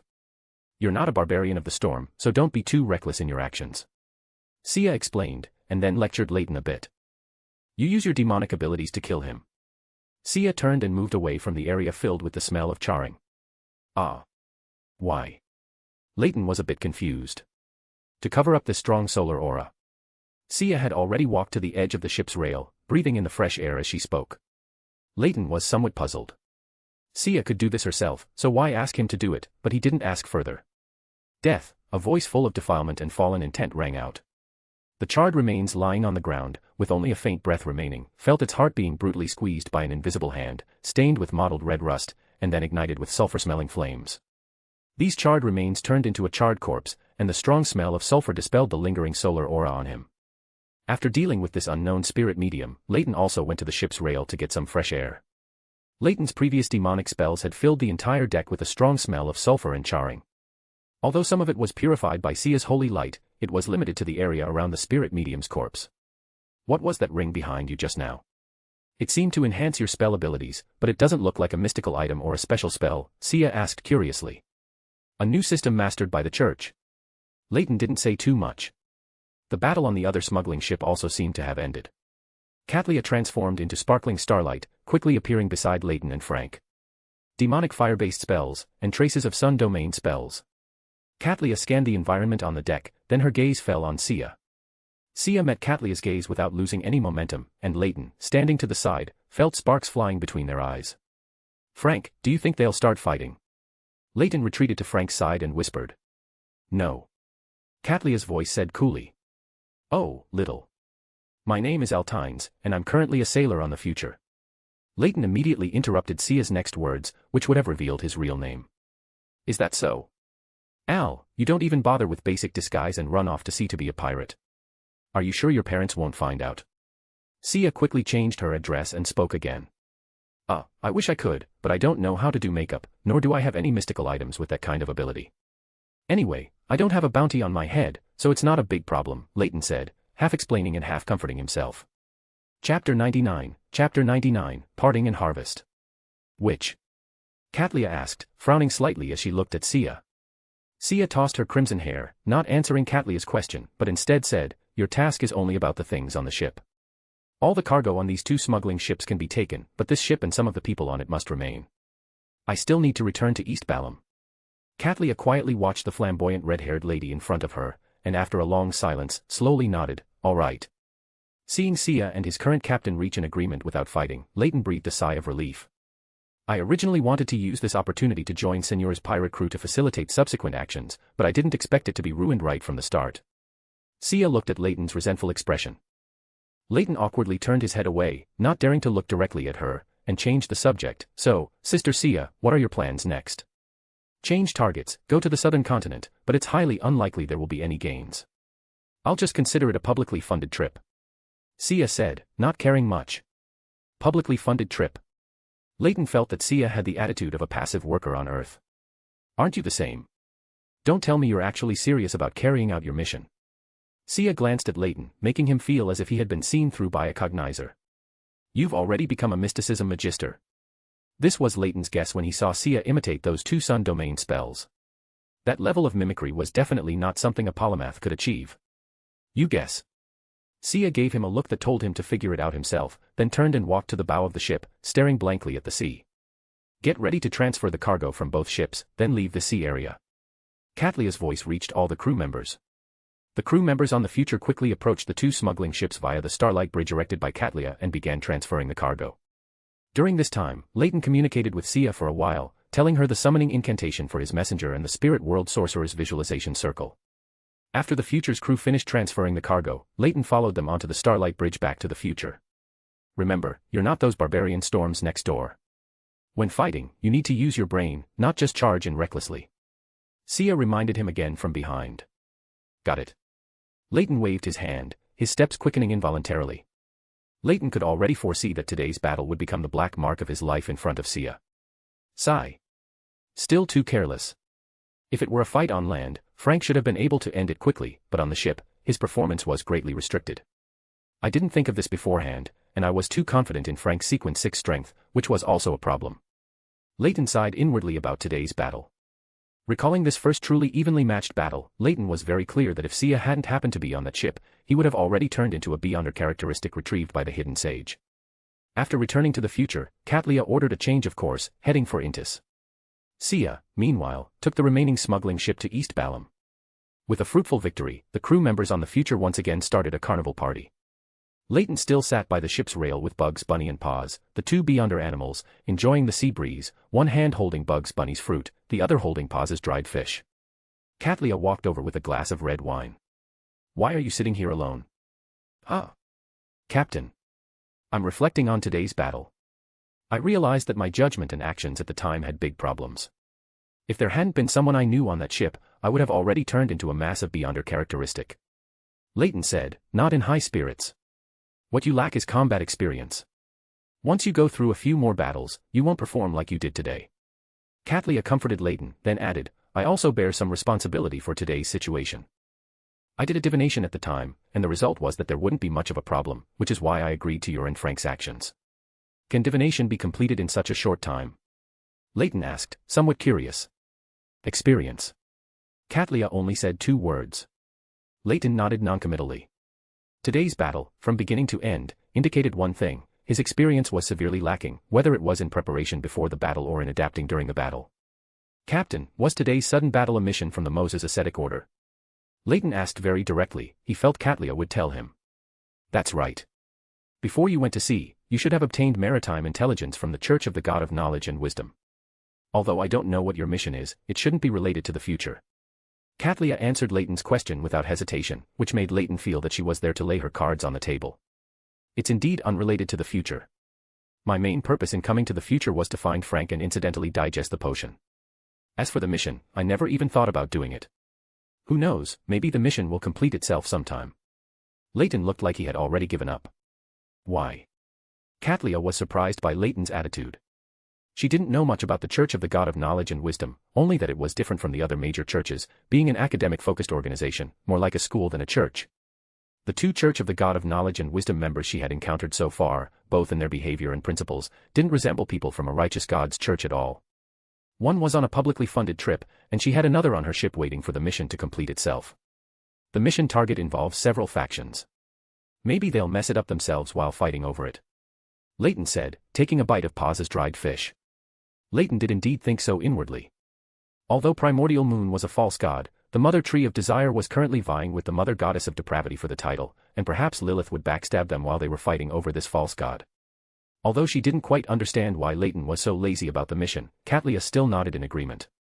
Then she took out a small iron box, opened it, and handed it to Leyton. Beyonder characteristic. Leyton hesitated, looking at Katlia with some confusion. Those 2 Beyonders you killed on the smuggling ship today, your sister Sia didn't want them. She said since you killed them, they're yours, Katlia explained. Leyton reached out and took the small iron box. Inside was a grayish-white light cluster that pulsed slowly like a heart, and another that was deep in color like a bony skeleton, emitting faint green luminescence. Spirit medium and prisoner. Leyton quickly determined the pathway and sequence of these 2 characteristics, then pondered for a moment and asked, Captain, do you know of any small animals suitable for the death pathway? I have a bit too many spirit medium characteristics. After encountering several Beyonders from the death pathway, Leyton had some ideas about controlling undead and wanted to cultivate a subordinate of his own. Why does it have to be a small animal? Katlia somewhat didn't understand Leyton's reasoning. It's simpler, they don't have as many thoughts, and often I find them more reliable than people. Leyton expressed his inner thoughts. Although Katlia didn't understand, she still gave an answer. The creatures most compatible with the death pathway are naturally feathered serpent and phoenix. Other animals generally don't have much difference. Feathered serpent and phoenix, whether he could find such creatures was one thing, and even if he did, he might not be able to defeat them. Leyton fell silent for a moment. Captain, do you know how there were so many undead on that ship? Even a graveyard couldn't produce so many undead. Leyton changed the subject. A mystical item. It contained a small netherworld similar to the one inside a gatekeeper, but it has been shattered, and that small netherworld has returned to the true netherworld. Katlia quickly explained. Leyton nodded thoughtfully. He found that the abilities of crafted mystical items were actually quite practical. Although they couldn't be effective long-term like sealed artifacts, they also didn't have the terrifying negative side effects of sealed artifacts. There's also a sailor's knife made of bone. The undead aura inside is quite strong, making it unsuitable for use. It needs to be reforged, Katlia continued. Leyton remembered the bone sailor's knife very clearly. The bald prisoner almost cut him with it. For the next period, the future will be heading to Intis. After stating the future's next course, Katlia turned and left. Leyton didn't pay much attention. For him, staying anywhere was the same. Leyton's plan for himself next was to spread knowledge among the pirates on the future to help him digest his detective potion. If I have time, I should also go to Mr. Hughes's place to find some books to read. I'm already a Sequence 7 Beyonder, yet I'm often still troubled by exams. Leyton sighed inwardly. Al, do you know what potion I need to consume next?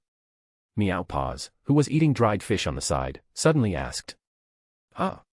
You want to advance? Leyton was a little confused, but still told the black cat what he knew. The next sequence you need to advance to is called Sheriff. The main ingredients for the potion are a pair of fear demon worm eyes and the right paw of a silver-white battle bear. I only know the main ingredients, I don't know the specific potion formula. Worm eyes. And bear paws.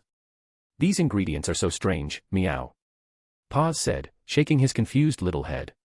Chapter 100, Chapter 100 Al, the Pyromaniac.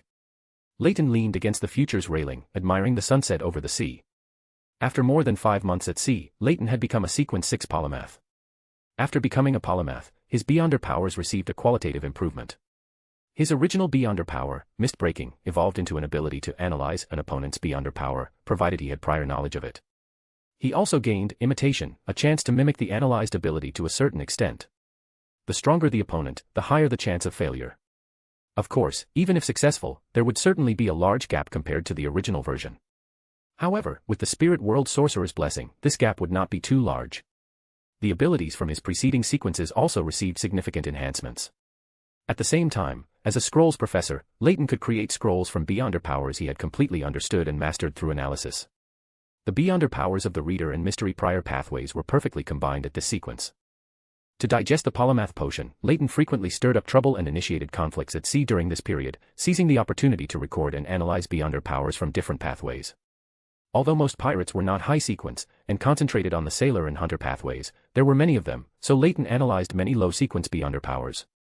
He also obtained opportunities to analyze some uncommon pathway Beyonder powers by seeking help from Mr. Hughes, exchanging an examination for an analysis opportunity. Leyton didn't even spare the spirit world creatures who frequently visited the library to read.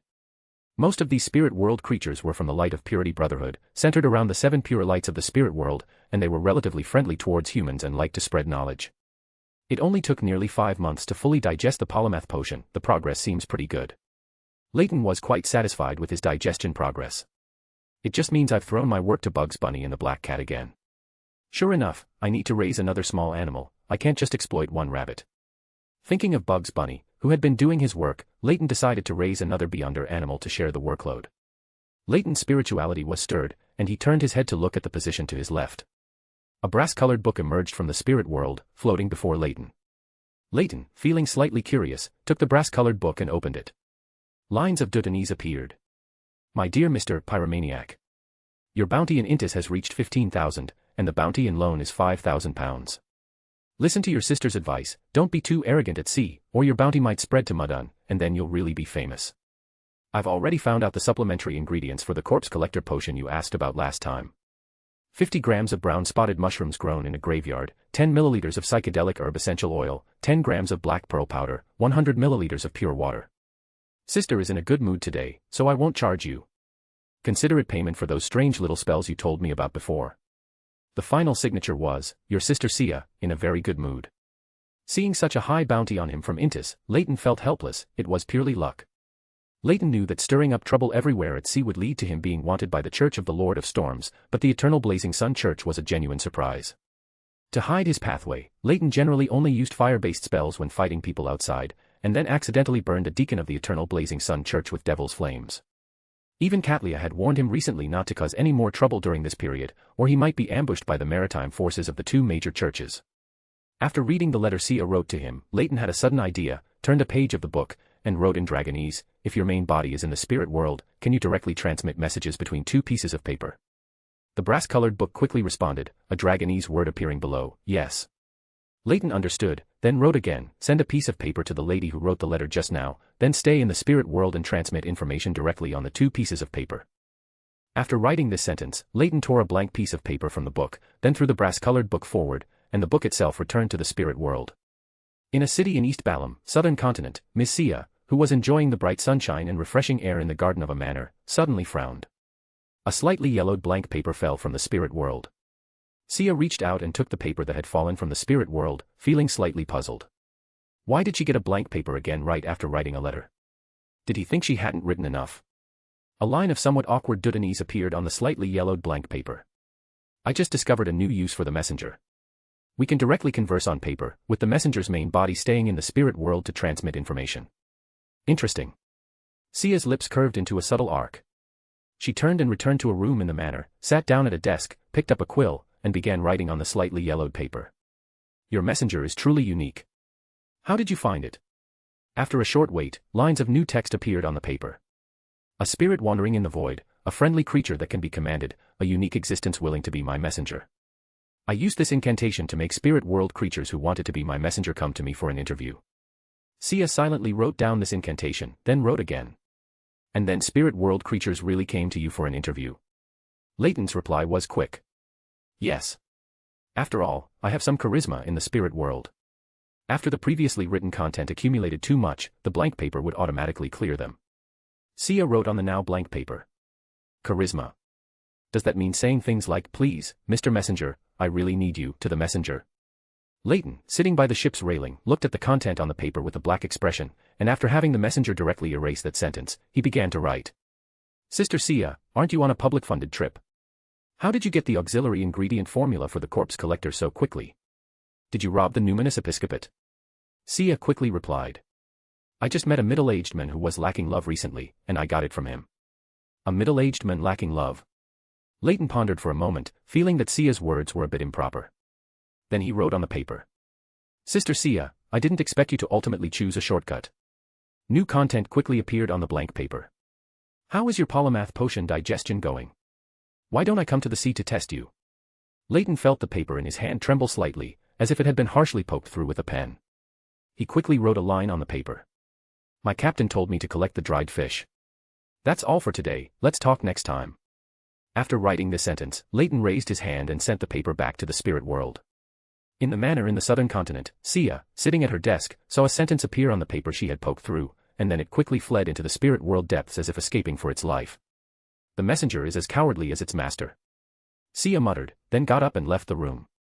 At the door, she saw a gentleman who was hesitating whether to knock. He had bronze skin, rare black hair and black eyes, a slightly cold demeanor, wore a black trench coat, was somewhat slender, and appeared to be under 30 years old. On his finger, he wore a black ring inlaid with an emerald gemstone. Good afternoon, Mr. Phoenix. Sia revealed a very proper smile. Good afternoon, Miss Sia. The gentleman called Phoenix seemed a bit flustered by Sia's smile. On the future, Leyton, having finished his conversation, prepared to find Katlia, calculating that the future Mr. Fool should have awakened from Sapphira Castle some time ago by now. Leyton's spiritual perception was stirred. A torrent of complex information, formed by insubstantial light, appeared before him in an ethereal form. Leyton felt as if he had met the other party's gaze. A scene appeared in Leyton's mind, a young man with black hair and brown eyes, ordinary appearance, deep features, and a scholarly demeanor. He was wearing a tailcoat, black vest, white shirt, black tie, and dark trousers. The other party seemed to be saying something to him, no, to the owner of this perspective he was currently experiencing. Leyton quickly realized that this was a scene transmitted to him by the hidden sage through old Neil's perspective. After doing all this, the hidden sage's informational avatar once again vanished from Leyton's sight in a torrent of ethereal forms. The hidden sage's sudden appearance and then departure left Leyton a bit stunned. Is he urging me to go find that future Mr. Fool quickly? Leyton guessed with some uncertainty. Leyton was not surprised by the hidden sage's or the knowledge Moor's attitude of wanting to invest in the future Mr. Fool. His soul had passed through the knowledge Moor once before entering this body, and his memories must have been obtained by the other party without reservation.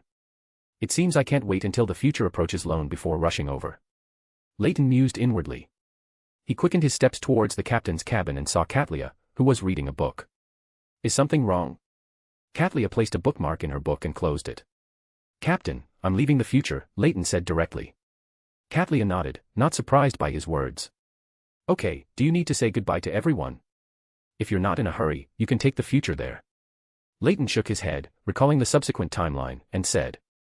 No need, I'll just tell Frank. I'll pack my things and then travel directly to my destination through the spirit world. If nothing unexpected happens, I should be back at sea early next year. Chapter 101, Chapter 101 Leonard and his grandfather. After leaving Katlia's captain's cabin, Leyton went to Frank's laboratory and found Bugs Bunny and Paws, who were eating fruit and dried fish. Boss, why are you here? Are you going to fight someone again? Bugs Bunny saw Leyton walk in, but didn't move his butt, lazily nibbling on fruit as he spoke. Leyton looked at this cat-like rabbit with some helplessness. I shouldn't have let it stay with Paws, that slacker cat, all day, Leyton silently grumbled in his heart. Leyton took a deep breath, suppressing the urge to kick this fat rabbit, and said. I'm here to say goodbye to Frank. We're about to leave the future. Leave the future? Frank repeated, somewhat surprised. Yes, I have a new mission and can't stay at sea for now. I'll have to trouble you to continue with the experiments. I'll leave the messenger's incantation, so if you have any questions, you can contact me anytime through the messenger. Leyton finished speaking in one breath. Frank nodded. No problem, we already have one result here. As Frank spoke, he rummaged through his lab, pulled out a pile of mushrooms, put them into a sack, and handed it to Leyton. Here. These are the improved mushrooms based on your suggestion. Their biggest advantage is rapid reproduction, and I even specially made several flavors of fruit and sea fish according to Paz's and Bugs Bunny's opinions. Frank said proudly, then explained the detailed information about the mushrooms. I just simply added some flavor to these mushrooms, they are still ordinary mushrooms in essence. However, the rapid reproduction of this type of mushroom has certain requirements for nutrition and humidity, so it cannot be planted everywhere, and long-term planting will also cause some damage to the environment. This is unavoidable without the influence of Beyonder power. Leyton nodded, taking the mushrooms Frank handed over. Okay, I understand. This is already very good. I will contact the Church of the Earth Mother after leaving the future. I will clarify that these mushrooms were all optimized and improved by you. Finally, he added. I think those people from the Church of the Earth Mother will look at you differently. Although their opinions aren't important, the Earth Mother might even look at you with appreciation. Praise the Mother. Frank praised the Mother in a very devout tone. Leyton nodded, not responding. His identity was not suitable for saying such words as, praise the Mother. Especially when there was also a wisdom angel from the Church of the God of Knowledge and Wisdom who might look at him at any moment. Leyton then turned his gaze to Paz, who was looking at him. Do you want to leave with me? No, I want to be a pirate, meow. As expected, Paz rejected Leyton's proposal. He had long since realized that this house cat had become a wild cat. But later I'll tell Elisa's brother that you're being a pirate on the future. During his time on the future, Leyton had never revealed in his letter exchanges with Yas that he had met Paz. Meow. Paz shook his head and meowed, like an ordinary black cat that couldn't understand human speech. Don't just focus on eating dried fish. You still haven't paid the captain for your Sequence 8 potion ingredients. Be careful you don't work on the ship for the rest of your life, without salary or dried fish.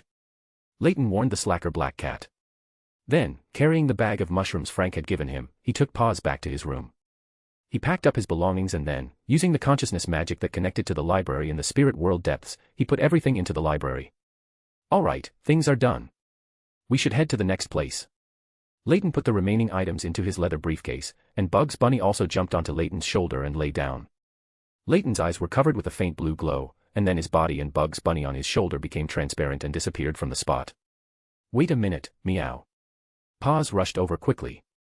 As a result, he pounced into empty air, hitting the wall panel of the room. Leave the small bed for me. I don't want to sleep on a wooden board. Meow. Paz's voice carried a hint of sorrow, but unfortunately, the room was already empty. After 6 or 7 consecutive spirit world traversals, Leyton finally arrived in Lone. Holding Bugs Bunny's toy staff, he used the staff divination method to divine his way. Finally, after 3 more spirit world traversals, Leyton successfully arrived in Tingen City with Bugs Bunny. I wonder what stage the plot has reached now. I don't remember the details of the timeline very well, Leyton mused in his heart. He randomly found a decent-looking hotel in the city and booked a room. Adhering to the principle of, when in trouble, find the hidden sage, Leyton put down his briefcase in the room and immediately began to pray to the hidden sage. Sage who observes the world, eye that peers into truth, embodiment of endless knowledge and numerology. I pray to you, I pray for a prophecy, where should the next events unfold? The hidden sage's response was quick. A scene of a small town quickly appeared in Leyton's mind. However, Leyton couldn't distinguish which place it was at all. Fortunately, the hidden sage was reliable and also gave a phrase, Lamad Town. Moor's Town. Leyton thought for a long time before remembering what plot this was. The divine blood of the eternal blazing sun. Although I don't know if I need a ritual to advance to a mysticologist, getting it is definitely worthwhile. Leyton quickly determined what he would do next. He would go and get the eternal blazing sun divine blood from that sealed artifact, and if appropriate, he might get to know the current Klein. You wait for me here.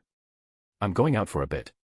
Leyton said to Bugs Bunny, who was lying nearby, somewhat dizzy from the spirit world traversal. Bugs Bunny, weak as if carsick, waved his paw and then fell silent. Seeing this, Leyton no longer bothered with the dizzy rabbit. He casually tossed Bugs Bunny's toy staff into the air, then used spirit world traversal in the direction the staff tip pointed. Leyton arrived at Moor's Town via spirit world traversal. Leyton, who appeared in a secluded spot in the town, had a pale and very unsightly face. Damn it. Too much spirituality consumed, almost fell into an unknown place. Leyton, feeling dizzy, stumbled out of the spirit world. The spirit world traversal used through imitation consumed far more spirituality than that of a traveler. Leyton meditated and rested on the spot, recovering some spirituality, before he began to act. Walking through the town, Leyton, observing his surroundings, noticed the fluctuation of sun domain power not far away. Such good luck. I just arrived and already ran into it. Leyton muttered in surprise. He then approached the direction where the sun domain power erupted. He saw Klein standing outside the church. The other party seemed to sense something under his gaze and looked over. Leyton had no choice but to use spirit world traversal again, appearing directly inside the church. Huh. Klein withdrew his gaze in confusion. He felt as if someone had just looked at him, but there was nothing there.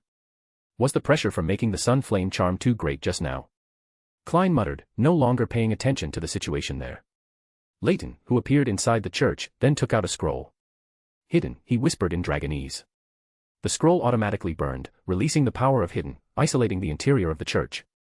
Who are you? A young man with short dark hair, emerald eyes, handsome and dashing but somewhat unkempt, spoke warily.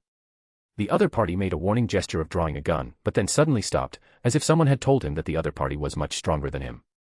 Shoo. Lower your voice, I have no ill intentions. Leyton said, lightly pressing his right index finger to his lips. But the tense Leonard opposite clearly didn't believe him and even took a step back nervously. Leyton was somewhat helpless, feeling like he was currently some perverted villain. Hello, old grandpa, how about we make a deal? Leyton didn't explain anything further and directly spoke to Leonard. Old grandpa. Leonard highly suspected that the fellow opposite him was a mid-sequence lunatic on the verge of losing control. Leyton found that Palaz completely ignored him, so he spoke again, adding more information.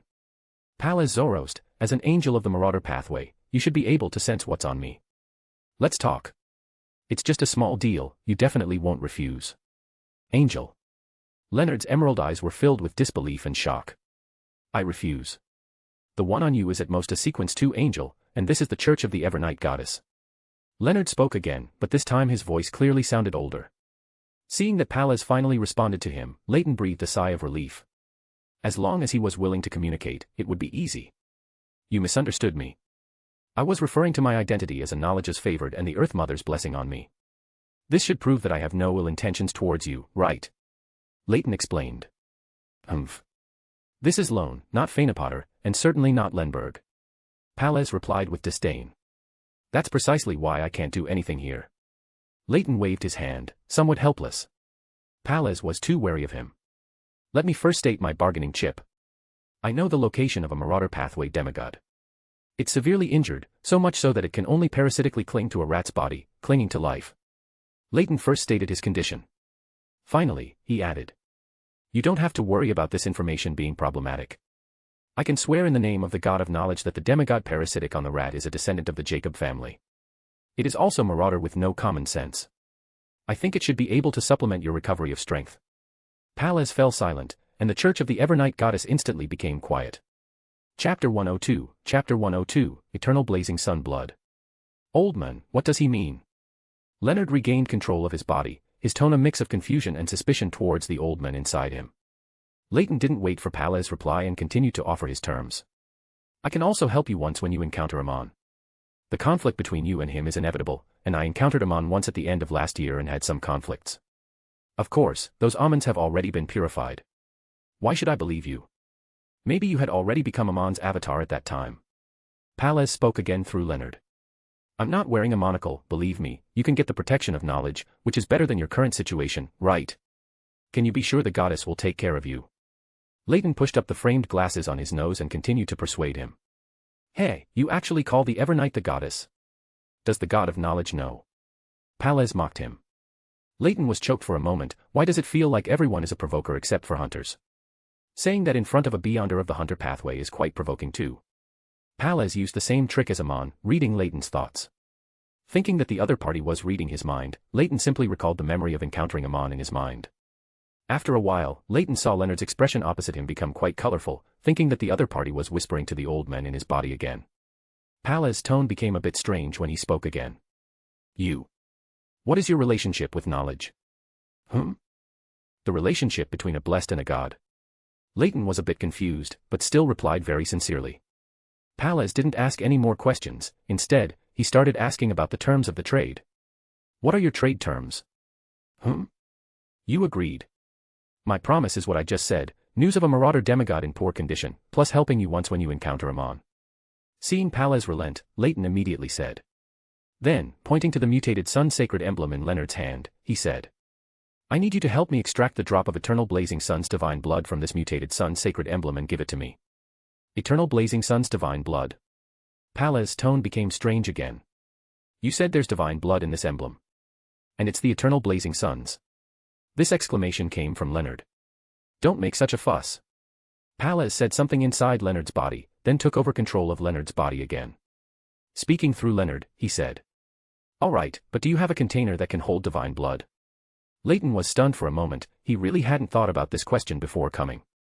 Ordinary bottles certainly couldn't hold divine blood, and once extracted, the aura it emitted could very likely be detected by the corresponding god. You didn't prepare? Palez's tone carried some annoyance, he felt that this little kid was just teasing him. Leyton scratched his head, saying with embarrassment. Wait a moment, I'll go get one. In the Church of the Evernight, it was inconvenient to chant the honorific names of other gods or angels, so Leyton directly entered the library in the spirit world depths through the spirit world sorcerer's circle. As soon as he arrived at the library, Leyton saw Mr. Hughes and a thin old man with a lemon-yellow robe and a long white beard sitting opposite each other, both turning their heads to look at him. Leyton instantly knew the identity of this old man, one of the 7 pure lights of the spirit world, Yellow Light Venathan. Mr. Hughes, Mr. Venathan, good afternoon. Leyton suddenly realized that it was a bit awkward to address Mr. Hughes and Yellow Light when they were together. The spirit world does not have the concept of morning or afternoon, Mr. Hughes replied. Mr. Hughes, I have a rather urgent matter that requires your help. Do you have a vessel that can hold divine blood? Leyton didn't mind Mr. Hughes's lecturing and eagerly asked about a vessel that could hold the eternal blazing sun's divine blood. Divine blood. Yellow Light Venathan looked at Leyton with surprise in his eyes. No, the eternal blazing sun's divine blood is too noisy. Ordinary vessels would be directly assimilated and start mindlessly praising the sun. Mr. Hughes shook his head and said. Mr. Hughes's answer greatly surprised Leyton. Due to his previous requests always being granted, Leyton had never considered the possibility that Mr. Hughes might not have a vessel capable of holding divine blood. Mr. Hughes, sitting with Yellow Light Venathan, glanced at Leyton with a bored expression, then waved his hand and sent Leyton out of the library. Humph. Foolish, your messenger can temporarily store the eternal blazing sun's divine blood. As long as you throw that book back quickly, nothing will happen. Mr. Hughes's voice echoed in Leyton's mind. Leyton came back to his senses, and the scene before him had returned to inside the church. Leonard was curiously sizing up Leyton, not knowing what Old Man Palez had just told him. Leyton was still wondering why Mr. Hughes seemed a bit temperamental today, and it took him a while to come back to his senses after Leonard had been curiously observing him for a long time.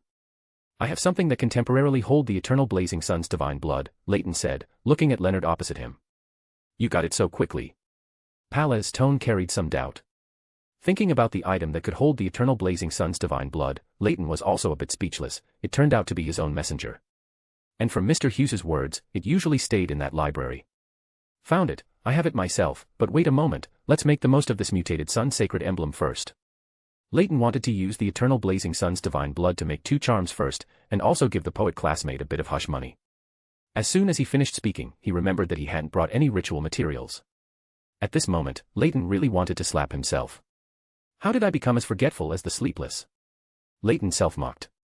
Do you have some misunderstanding about the sleepless? Leonard retorted on behalf of the sleepless. You're right, it's the nightmare who's forgetful. Let's not talk about this. I'll take out the item for holding divine blood and we can start directly. Mr. Leonard, I'll bring you your hush money later. I left in too much of a hurry today and forgot to bring the ritual materials. Leyton waved his hand, not wanting to dwell on the topic. Actually, Leyton didn't even have the ritual materials to summon a book messenger, but since he knew the book messenger was in the library, and Mr. Hughes had thrown him back so directly, Leyton felt there was a simpler way to summon the book messenger.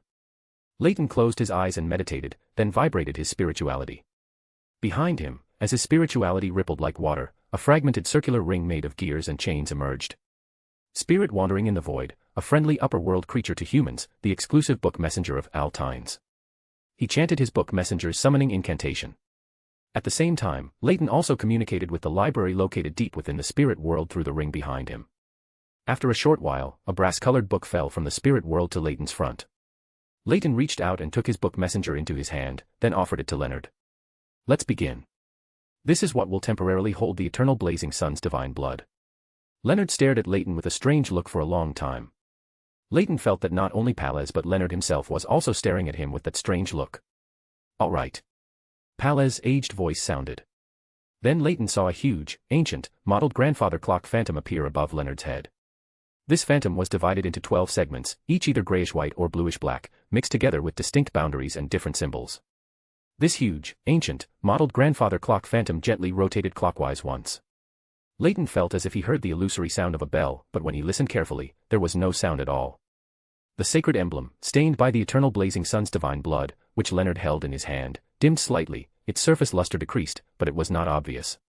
However, if one didn't look closely, they wouldn't notice it.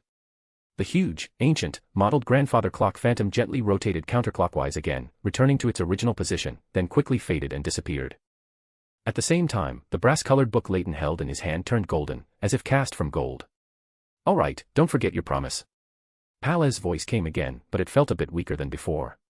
Leyton threw the golden book messenger back into the spirit world, letting the book messenger return to the library by itself. The demigod parasitic on the rat is hiding on Backlund Street in Backlund. The student it intends to use to replenish itself is named Hazel Mocht, the daughter of Counselor Mocht. With this information, you should easily find it. Leyton directly told Palez and Leonard the information about the rat demigod. At the end, he added, I'm not sure about the current situation of that Marauder Pathway demigod, but it will definitely be in this situation when you arrive in Backlund. You can understand this as a prophecy. Since there was still some time before Leonard went to Backlund, Leyton felt that the rat demigod most likely hadn't started the most unlucky period of its life yet. Prophecy. Leonard frowned slightly, looking at Leyton with some suspicion. You also heard the summoning incantation for the book messenger just now. You can summon it through the book messenger summoning ritual. If you need anything, you can contact me. I'm leaving now. I'll send you your hush money later. After getting the eternal blazing sun's divine blood, Leyton was eager to leave. After speaking, Leyton imitated spirit world travel and left the church. Old man, is his word credible? That prophecy. And the Marauder Pathway demigod he mentioned. Also, are you really a grounded angel? After Leyton left, Leonard immediately asked a series of questions to the air in front of him, muttering to himself. You have too many questions. His relationship with knowledge is clearly unusual. That prophecy should be true. As for your worries, there's no need at all. You're not a beyonder of the Marauder Pathway, so you don't meet the conditions for me to devour you and regain some of my strength. Palez didn't explain too much to Leonard. But Leonard wanted to say something. All right, helping the kid extract the divine blood and conceal its aura just now made this old man, who is already in poor condition, even more uncomfortable. I need to go into a deep sleep for a while. Don't look for me if there's nothing wrong. Don't look for me if there is something wrong. If you have trouble, summon that kid's book messenger. Before he gives you hush money, extort him as much as you can. After Palez finished this long speech, he fell silent. Old man. Old man. Leonard called Palez for a long time but received no response. Chapter 103, Chapter 103 Mysticism Magister. Leyton used spirit world travel to return to his hotel room in Tingen City. Bugs Bunny was already asleep, sprawled on the table. It seems spirit world travel really takes a toll on him.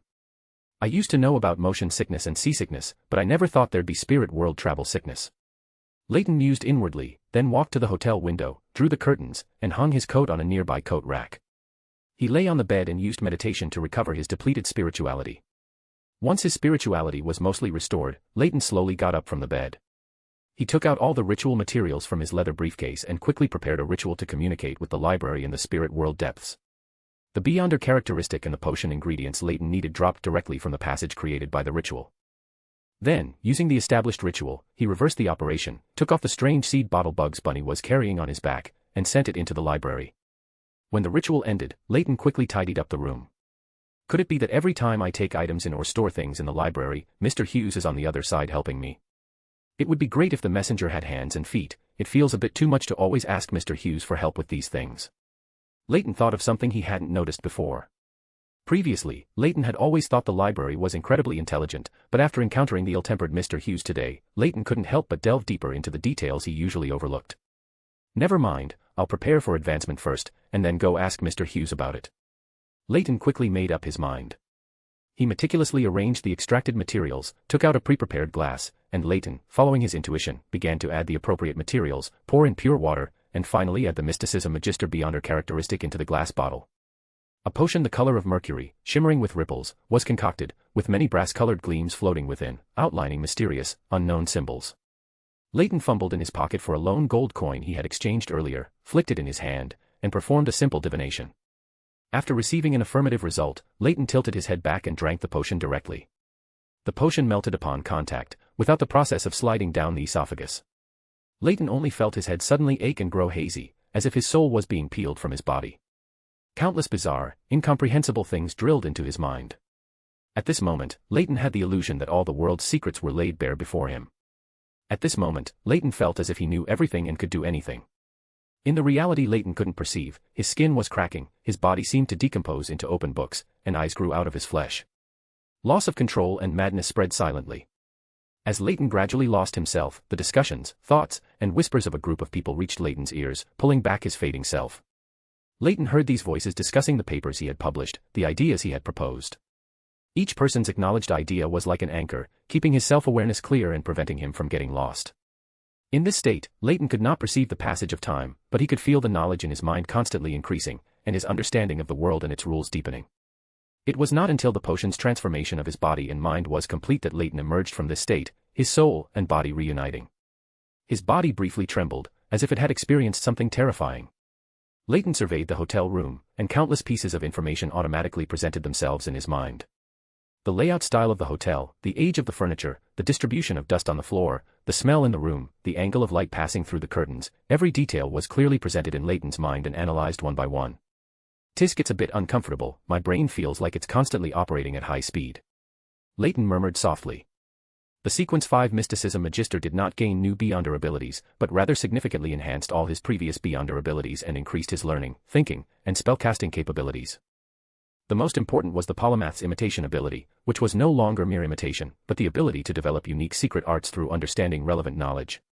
There was no longer a significant difference from the original version, in fact, they could even be stronger than the original. That feeling of seemingly comprehending all the world's rules just now was truly captivating. If I hadn't cautiously published 2 more papers in the newspaper, I feel like this advancement would have been even more difficult. Leyton recalled the scene of his advancement just now.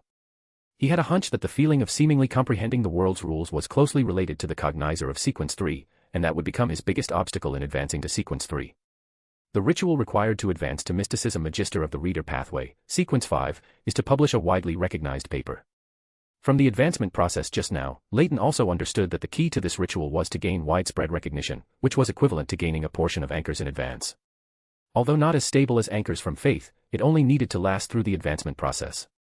Leyton also had to thank the great emperor for leaving a way out for people, not moving too many things to this era. Of course, Leyton thought the reason Roselle didn't do this was that his previous knowledge was not comprehensive enough.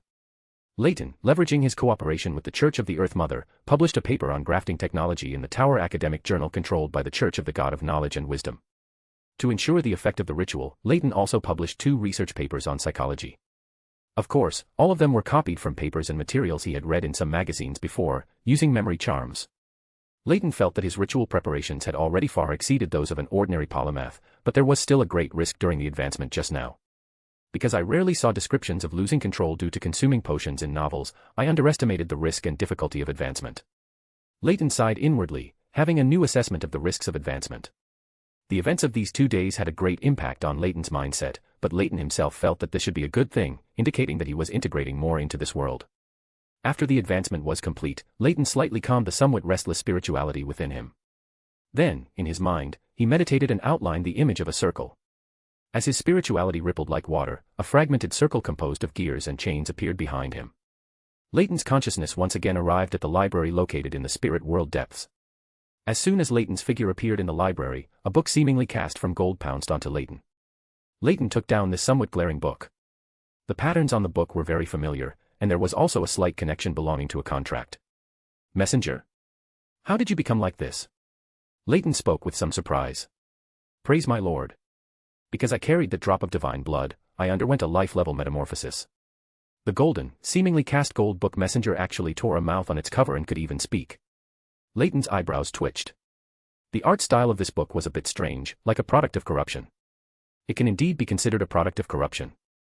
The sun's divine blood was too noisy, and this book was affected a bit, but after I educated it, it has already converted to my lord. Mr. Hughes appeared beside him and provided the answer.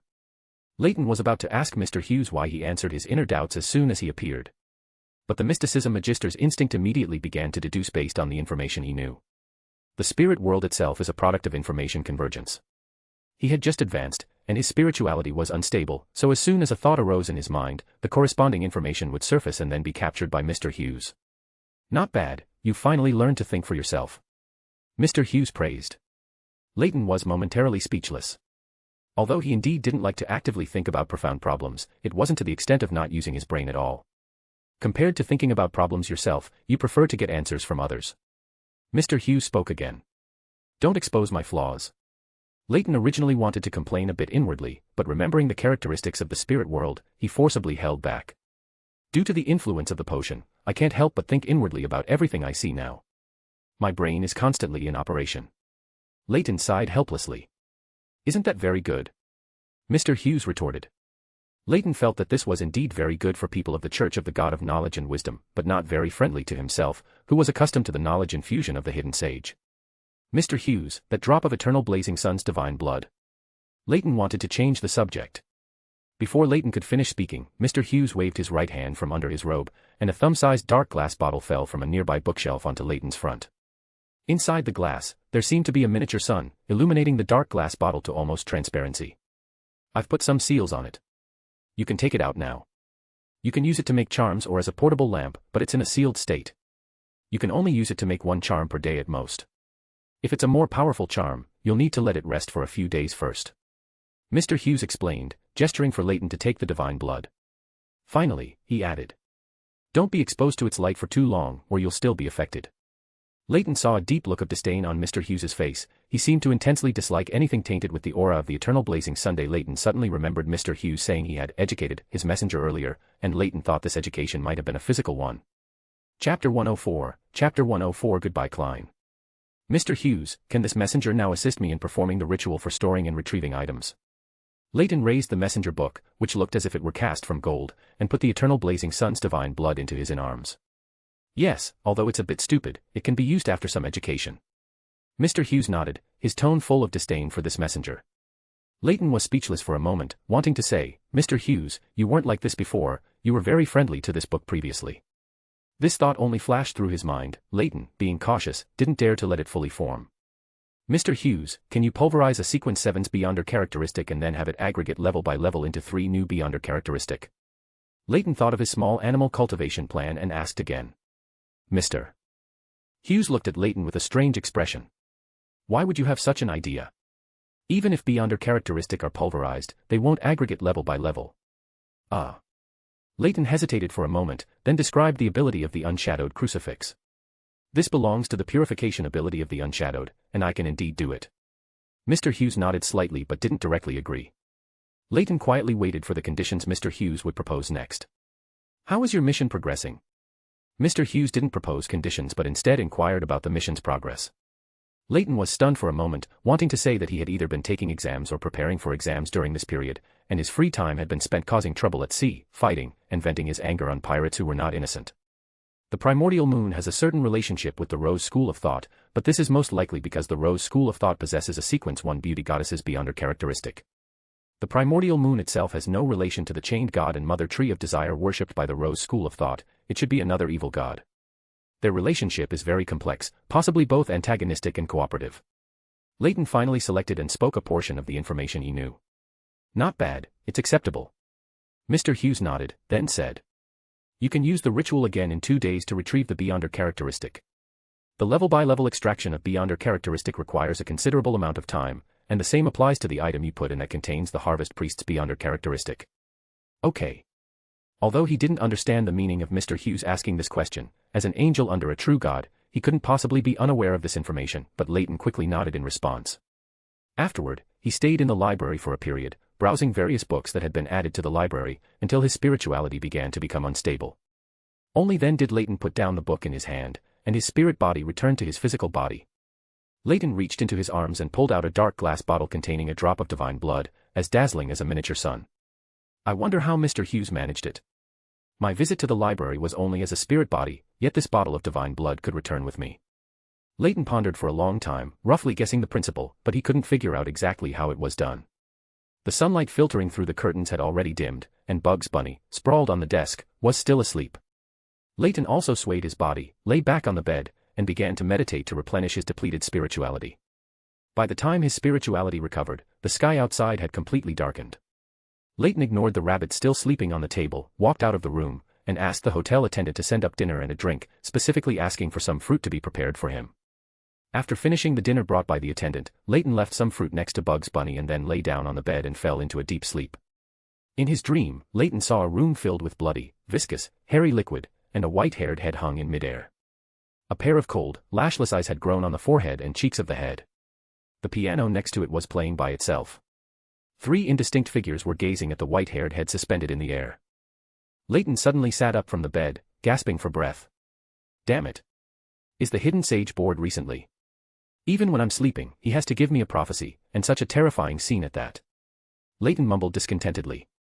Based on his premonition, Leyton already understood the meaning of the scene he had just witnessed. Old Neil, a member of the Nighthawks team in Tinjin City, had lost control and collapsed due to absorbing unbearable knowledge from the hidden sage. Why tell me this? He's already lost control. Leyton couldn't quite grasp the hidden sage's purpose. Although frustrated, Leyton still climbed out of bed. Sunlight streamed into the room through the curtains. It was now a bright morning. Boss. Bugs Bunny sat on the adjacent desk, gnawing on the fruit the attendant had brought last night. All right, let's go out for breakfast, and then you'll come with me somewhere. Leyton said as he put on his coat from the coat rack. Go out. I'm not going, I don't want to spirit world travel anymore. Bugs Bunny instinctively shook his head upon hearing the words, go out. Don't worry, we won't be spirit world traveling. This place isn't very far, we can just walk there. Leyton reassured Bugs Bunny, who had developed a phobia of spirit world travel. Hearing Leyton's explanation, Bugs Bunny finally relaxed and continued to bob his head while gnawing on the fruit. After washing up in the washroom, Leyton took Bugs Bunny, who was still gnawing on fruit, and left. Constantly tossing Bugs Bunny's toy cane in his hand, Leyton navigated through the crowds and carriages according to the promptings of his spirituality. He grabbed breakfast on the way, just before reaching his destination. When he and Bugs Bunny arrived near Old Neil's house, Leyton stopped. Although still some distance away, he could already feel the pervasive aura of losing control and bloodlust emanating from the house ahead. Leyton, still hesitating on how to resolve this matter, felt someone approaching. He leaned into a nearby shadow, raised his hand, and drew a symbol of the fallen in the air. Then, with a pull, the surrounding shadows, as if solid, covered him and Bugs Bunny. Leyton saw a middle-aged man with a receding hairline, wearing black gloves, holding a staff in one hand, and a simple ornament made of many strands of dark hair in the other, dressed in a black trench coat. Behind him followed 2 young people, a man and a woman. Leyton easily recognized the man wearing a semi-tall silk top hat, a white shirt, a black waistcoat, and dark trousers. First, no, second meeting. Good morning, Mr. Fool. Leyton murmured softly. Klein, following behind his captain, Dunn, felt his spiritual intuition triggered again. He turned his head and glanced in Leyton's direction but saw nothing. What's wrong? Dunn asked steadily without turning his head. Oh, nothing, I just felt as if someone mentioned me. Klein didn't pay much attention to it, dismissing it as a hallucination caused by his nervousness. His spiritual intuition is quite high. Is this the bonus from the gray fog? It does feel more advanced than the knowledge Moor. Leyton muttered to himself. Due to Klein's high spiritual intuition, Leyton didn't pay attention to what was happening inside the house, only feeling the 2 gunshots and the spiritual fluctuations coming from within. Leyton no longer paid attention to the subsequent developments, he knew what would happen next without needing to see it. He silently emerged from the shadows and left the area.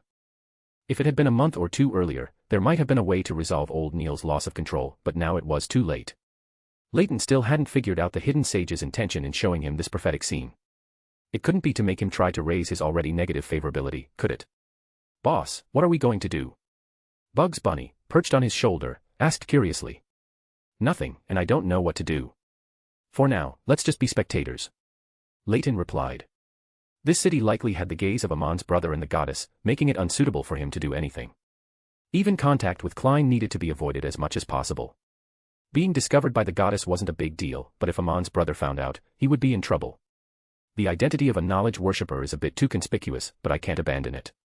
Because of this, Leyton could only temporarily lower his sense of presence. You adjust your state these 2 days. Once you get the Beyonder characteristic, you can advance to sequence 7 Harvest Priest. Leyton returned to the hotel with Bugs Bunny. For the next few days, Leyton didn't go out much. Unless necessary, Leyton didn't want to be too active in the city. The more movement he made, the more likely Amon's brother might accidentally see him.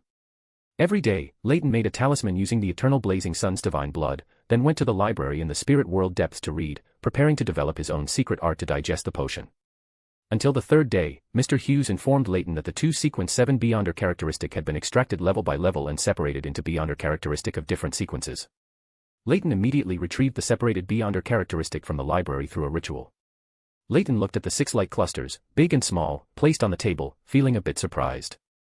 Mr. Hughes also extracted the Harvest Priest's Beyonder characteristic level by level for me. Although I won't use them, I can sell them for some money.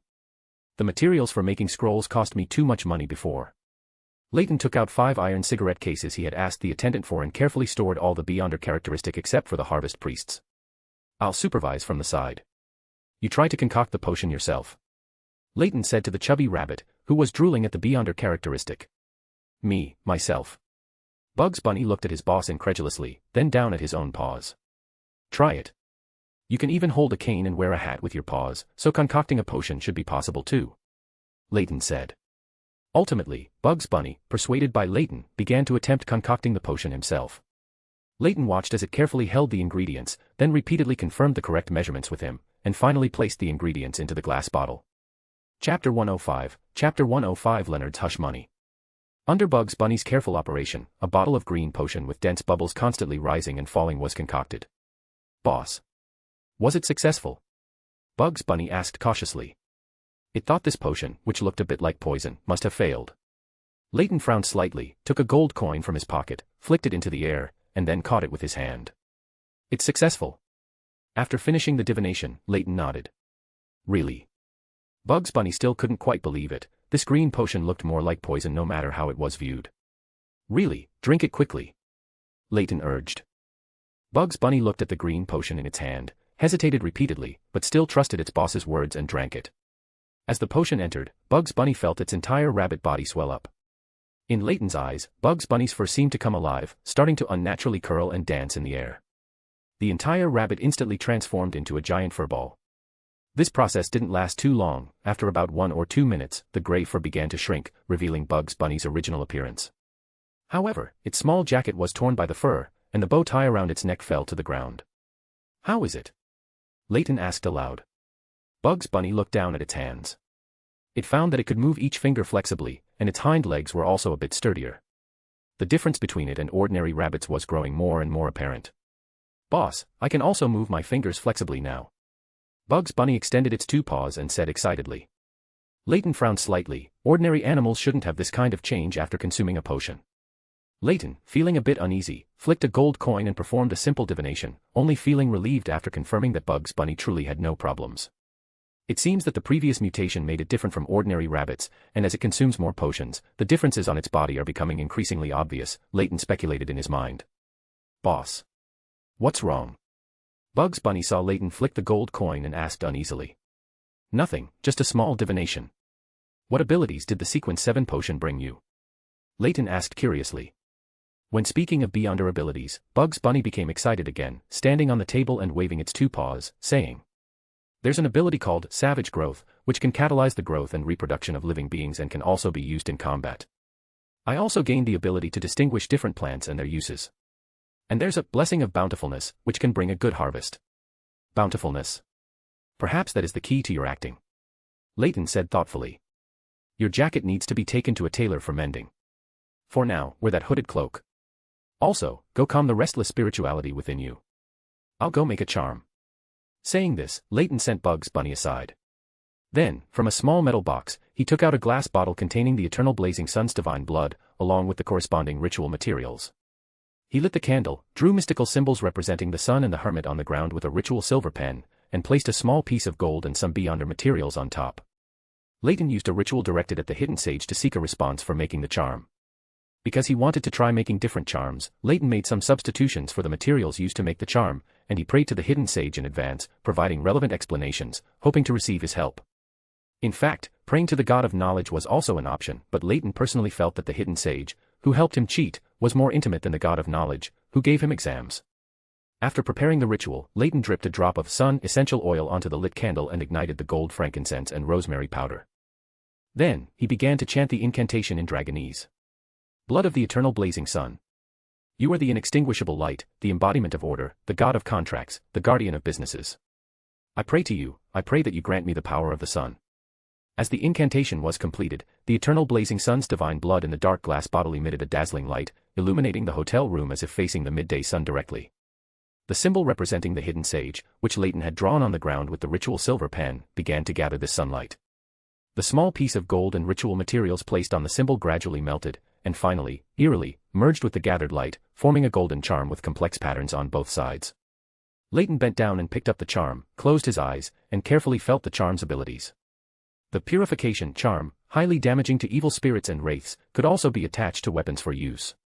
It's a bit like the Solar High Priest's purification slash, and the strength should be similar. Leyton murmured, then put the charm into his clothes pocket. He then began to tidy up the ritual items on the ground, restoring the room to its original state. Since I'm free anyway, I might as well go give Leonard some hush money and chat with the old man to build a good relationship in advance. Perhaps I'll need his help in the future. Leyton thought for a moment and quickly made a decision. Bugs Bunny had already changed into a small hooded cloak. With the tall top hat on its head and the red wooden melodica in its hand, it had more of a magician's demeanor than when it wore a small vest. Looking at this rabbit showing off in front of the mirror, Leyton inexplicably felt that the apprentice or seer pathways would be most suitable for it. Come on, let's go out. Leyton called out to Bugs Bunny, who was still in front of the mirror. Upon hearing this, Bugs Bunny took off its top hat, bowed formally to the mirror, and then quickly jumped onto Leyton's shoulder. Leyton felt his shoulder sink, and his body uncontrollably tilted backward. He quickly grabbed the windowsill, thus avoiding being knocked over by Bugs Bunny. Why did you get heavier after drinking the potion? You can't perch on my shoulder anymore, my shoulder can't take it. Leyton said, grimacing. Ah. Bugs Bunny jumped down from his shoulder, very disappointed. Leyton straightened up again, rubbed his faintly aching shoulder, and felt quite helpless. Neither the reader nor the mystery prior pathways are known for physical prowess. This rabbit's current weight was already unbearable for his small body. Grab my pant leg. Leyton reminded Bugs Bunny. Before Bugs Bunny could react, Leyton directly used Spirit World Traverse to leave the hotel room. While traversing the Spirit World and divining Leonard's location, Leyton arrived at an asylum. As soon as he exited the Spirit World, Bugs Bunny released its grip on Leyton's pant leg and sprawled on the ground in a disheveled state. Leonard, who was monitoring the asylum, saw two figures, one large and one small, suddenly appear in front of him. He instinctively recoiled and drew his gun. TSK. Quick reaction, aren't you? Leyton teased him aloud. After clearly seeing who was in front of him, Leonard's expression grew even uglier. Can't you just use the front door? Always appearing and disappearing so suddenly, are you acting as a ghost? I'm not from the exotic species pathway, I don't need to act like that. Leyton replied. Without waiting for Leonard's reaction, he took two charms from his pocket and threw them to him. Your hush money, one purification charm, one sun charm. Fumbling to put down his gun, Leonard then caught the charms Leyton threw him. He curiously examined the two charms for a moment, noticing that their material seemed to be gold, and they were inscribed with similar but not identical mystical symbols. What are they for? And since they look so similar, how do I tell them apart? Leonard's tone was not particularly friendly. Roughly equivalent to a sequence 7-level charm. The activation incantation for the charm is, Sun, just say it in a language that can leverage natural power. For the specific effects and how to tell them apart, just ask your old man. Leyton didn't explain in too much detail. Hearing the other person mention the old man in his body, Leonard's expression grew a bit uglier again. He went back to sleep after helping you steal a drop of divine blood last time. Leonard hesitated for a moment but still revealed the information that Palez had fallen into slumber again. Leyton stared at Leonard for a good while, a bit confused. Was stealing just one drop of divine blood truly that exhausting? However, aside from Leonard's increasingly grim expression, he couldn't discern anything else. Alright, the one on the left is the purification charm. It can unleash a single strike against evil spirits and wraiths, and it can also be attached to weapons for use. The one on the right is the sun charm. Within a 20-meter radius, it can effectively boost companions' courage and purify the evil forces within their bodies. You can put them in different pockets for easy identification. Leyton still explained the functions of the two charms in detail. How do their names and effects sound exactly opposite? Leonard asked, full of confusion. I just named them randomly. If you're not satisfied, you can call them the other way around. It doesn't really matter. Leyton shrugged indifferently.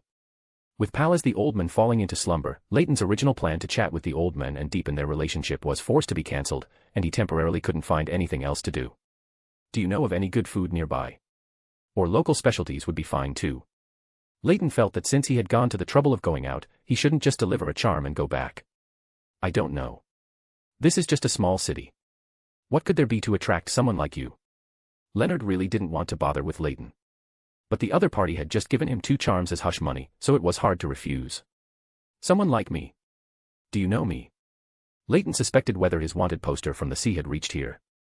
No, but you're clearly not an ordinary Sequence 6 Beyonder. Leonard revealed some information the old man had told him last time. Update your outdated information. I'm already Sequence 5 now. Leyton corrected him. Leonard glared at Leyton. He felt the other party was there to show off to him. The other party seemed 1 or 2 years younger than himself. Leonard suddenly felt that he should also work harder. Klein also advanced to Sequence 8 yesterday. If this continued, they would all surpass him. Chapter 106, Chapter 106 Leaving Tingen. After leaving the insane asylum, Leyton wandered aimlessly through the streets, feeling that something was off, but he couldn't pinpoint it. Bugs Bunny followed at Leyton's feet, his head drooped dispiritedly. Have I forgotten something? Leyton suddenly muttered thoughtfully. But he truly couldn't remember what he had forgotten. It wasn't until Leyton carefully sorted through all the information in his mind that he finally discovered the problem. I forgot to contact Klein. No, I didn't even have the thought to. Even when I saw him, I only glanced and quickly left. When he first left the future, Leyton had planned to find an opportunity to contact Klein before deciding on his next course of action. But now, he had inexplicably set that matter aside, as if it were an insignificant thing. Leyton's mood instantly plummeted to rock bottom. This method was too similar to a Beyonder of the spectator pathway. And with his identity as the blessed of knowledge, he was inherently an enemy in front of that particular entity. I can only hope that when I made a deal with Palez at the church earlier, I attracted the goddess's attention, and it was she who smoothed out my corresponding emotions and desires. Leyton sighed inwardly, feeling a bit uneasy. He couldn't help but look up at the sky, but there were no dark clouds suddenly blocking his view, nor any birds flying into his sight. Alright, TV is misleading. How could one get an epiphany just by looking up? Leyton complained to himself. He stood there hesitating for a long time, but ultimately decided to temporarily leave Tingen. Boss, what are you looking at? Bugs Bunny at his feet also mimicked his action, looking up at the sky. We're going back to the hotel, packing our luggage, and then heading straight to Backlund. Leyton finished speaking, and without waiting for Bugs Bunny's reaction, he bent down, picked up its cloak, and left the spot by Spirit World traveling. After Spirit World traveling back to his hotel room, Leyton quickly packed his luggage into a leather briefcase, then carried the now lying on the ground Bugs Bunny to the hotel's front desk to check out. Leaving the hotel, Leyton found a relatively hidden corner and once again used Spirit World traveling to leave the city. When he reappeared, Leyton was already in a bustling city. The densely packed houses had the characteristics of Lone. The surrounding crowds and carriages were bustling, and occasionally there were strange machines. A thick fog enveloped the sky, and some towering chimneys could also be seen. No one noticed a figure carrying a leather briefcase and a cloaked rabbit quietly merging into the crowd. Leyton listened to the whispers of pedestrians, the shouts of newsboys and vendors, and felt the vitality of this capital of capitals. He hailed a carriage by the roadside, to Minsk Street, Cherwood Borough. After arriving at Minsk Street by carriage, Leyton rented the house opposite 15 Minsk Street with some compensation and a higher price. This house was not large, but it had 2 floors plus an attic, which was more than enough for Leyton, who was only one person with 1 rabbit. After signing the contract with the landlord and directly paying a month's rent and deposit, Leyton received the keys from the landlord and officially moved into his new house. Bugs Bunny, having continuously experienced Spirit World traveling, still hadn't recovered. Southwest Leyton had to place it on the sofa for it to rest. It's time to find the next small animal. I've even prepared the Beyonder potion materials for a corpse collector, but how can an animal act as a corpse collector? Leyton hesitated, thinking that animals probably couldn't properly handle corpses. You rest at home. I'm going out. Leyton said, and without waiting for Bugs Bunny's reply, he left the room directly by Spirit World traveling. When he reappeared, Leyton arrived at a graveyard in the suburbs. Since he was preparing the corpse collector pathway potion, Leyton thought that animals that frequently hung around graveyards might be more suitable. It's a pity that the bodies buried in the graveyard have all undergone the church's baptism, so there's no possibility of them turning into zombies. There isn't even much death or a gathering in the graveyard. The church is quite strict in this regard. Leyton sighed, looking at the clean surroundings. Leyton wandered aimlessly around the graveyard for a while, but he didn't see many ordinary small animals, let alone those suitable for cultivation into a Beyonder creature. Seeing that his active search yielded no results, Leyton broke off a branch from a roadside tree, threw it, and followed the direction it pointed. He kept throwing the branch, silently reciting in his heart, "The animal I want to find." Following the direction of the constantly thrown branch, Leyton gradually moved away from the graveyard and walked all the way to the vicinity of the Backlund Bridge area. The number of tramps and beggars around him noticeably increased.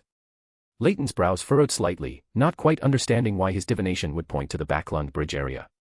"Although there are many people here who are close to death or already dead, I'm looking for an animal," Leyton muttered. "Sir, do you need a guide?" A raggedly dressed boy of 12 or 13 blocked Leyton's path. The moment he saw the boy, Leyton instinctively analyzed his expression, movements, and gaze. Thief, scammer, organized, a habitual offender, not worthy of sympathy. Relevant conclusions quickly appeared in his mind. Leyton reined in the emotions in his eyes and said coldly, "No need." Then he stepped past the obviously malnourished little boy. "Sir, I'm very cheap, only 3 copper pennies and I can take you all over the Backlund Bridge area." The little boy jogged a few steps and blocked Leyton's path again.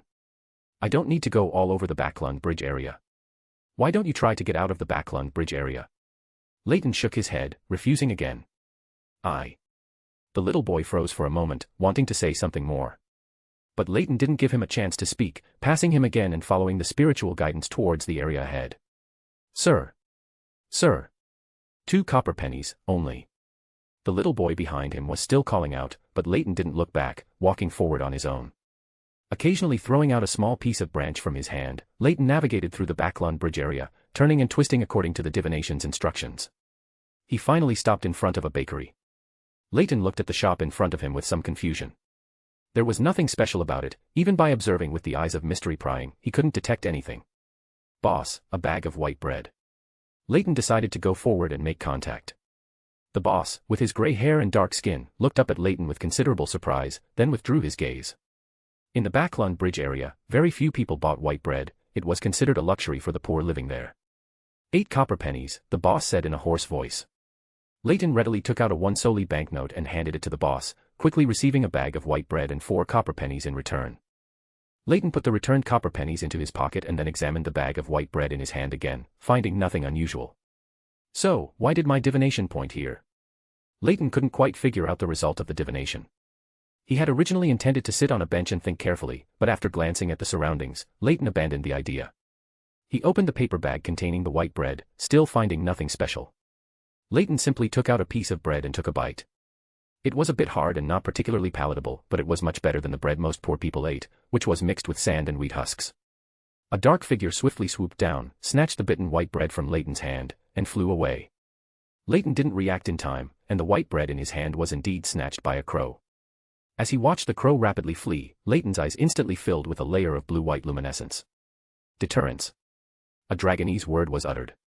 The crow flying in midair seemed to have suffered a terrifying blow, falling straight down. A sequence 5 beyonder, having bread snatched from his hand by an ordinary crow. If anyone knew, it would become the black mark of my life. Leyton muttered as he walked towards where the crow had fallen. Chapter 107, Chapter 107 New Member. Leyton picked up a trembling crow from the ground, then picked up the bread that had fallen to the side and stuffed it into the crow's claws. "The bread you snatched is yours, and the crow I picked up is mine," Leyton said to the crow in his hand, in a good mood. He stepped forward, his figure rapidly transparent and disappearing from the spot. When he reappeared, he was already back in his room on Minsk Street. "Boss, you're back." Bugs Bunny sat upright on the sofa, munching on some unknown fruit. I picked up a crow. If nothing unexpected happens, it will be your little brother from now on." Leyton nodded, even raising the crow he was holding in his hand. Then he asked curiously, "Where did you get the fruit?" "The potted plant upstairs. I improved it a bit, and it's transformed from an ornamental plant into a fruit tree. It's just that I don't have enough materials, otherwise I could graft different branches and make it bear many kinds of fruit at the same time," Bugs Bunny said excitedly. Leyton was stunned. He hadn't expected a potted plant could be used this way. He felt that this rabbit, in certain aspects, had already graduated from Frank's teachings. Don't modify plants to be too strange. Never mind, just give me a report whenever you want to modify plants at home in the future. To prevent overly strange plants from appearing at home, Leyton made a request to Bugs Bunny. "Write a report." Bugs Bunny's crimson eyes widened. Leyton ignored Bugs Bunny's shock, picked up a fruit Bugs Bunny had just grown, and took a bite. It tastes pretty good." He gave Bugs Bunny a compliment. Then he took the crow, which was playing dead in his hand, upstairs to the library. Leyton found a piece of parchment, then took out a ceremonial silver pen, quickly wrote a contract, and drew an omniscient eye symbol representing the god of knowledge, with the god of knowledge as the witness. Through simulating the spectator's ability, Leyton communicated with the crow on a spiritual level. After a series of threats and inducements, the crow agreed to the contract. Leyton let out some of the crow's blood, dripped it onto the contract written on parchment, and then wrote his own name on it. Notary, contract established. By simulating the notary's ability, this contract became effective under the witness of the god of knowledge. Leyton felt that there was a mystical connection between himself and this crow. He took out the materials he had prepared on the future, one by one. Following the formula Sia had given him, he added the supplementary ingredients, and finally, a beyonder characteristic of a corpse collector. A bottle of dark blue corpse collector potion, with black spots of varying sizes suspended within it, was now prepared. Leyton's eyes once again glowed with blue-white luminescence. Through simulating the spectator pathway's ability, he communicated with the other party on a spiritual level. Then he handed the potion to the crow, tilting the bottle slightly. The crow's body naturally made a drinking motion. However, Leyton saw that it was drinking very slowly, sip by sip. He directly used a water attribute spell ability, condensing the potion into a stream of water and pouring it directly into the crow's mouth. Due to the potion's characteristic of dissolving instantly upon entry, the crow was not choked to death by Leyton's rough method of administering the potion. Leyton carefully observed the crow's changes through his eyes of mystery prying, finding that besides the rapid surge in its spirituality, there was also a death aura entwined around its body, and the entire bird began to resemble a corpse. Caw. A loud bird cry echoed in the library. In Leyton's eyes of mystery prying, he found that the crow's spirituality after consuming the potion was higher than that of many Sequence 9 Beyonders, not at all like a newly consumed potion. Did your potion digest? Leyton asked, a little uncertain. Did your potion digest? The crow repeated Leyton's words in a somewhat sharp voice. Lacking common sense. After your spirituality calms down, I'll have the hidden sage give you a knowledge infusion. Teaching it bit by bit is too troublesome. Leyton didn't mind the crow's lack of knowledge. Let's give you a name first. Leyton pondered for a moment. Let's give you a name first. The crow repeated Leyton's words again. Since it's from the death pathway, let's call it Anubis, nickname Anu. It's a pity you're not a dog, otherwise I feel this name would suit you even better. Leyton quickly decided on the crow's name. It's a pity you're not a dog, otherwise I feel it would suit you even better. The crow repeated Leyton's words. Leyton's eyebrow twitched. You're not a parrot, why are you mimicking people? You're not a parrot, why are you mimicking people? The crow repeated again. Leyton no longer bothered with this parrot-like crow. He took it downstairs and handed it to Bugs Bunny, who was munching on fruit. I'm leaving it to you. It's temporarily lacking some common sense. As long as it doesn't cause trouble, you don't need to worry about it. After a few days, you can give it a knowledge infusion. Leyton instructed Bugs Bunny. Okay, boss. Bugs Bunny agreed readily. But Leyton felt that it wouldn't be long before this rabbit regretted its words, it would even wish to knock out the crow. Why did this conclusion suddenly pop into my mind? A prophecy. But I am neither a prophet nor a clairvoyant. Leyton hesitated for a moment.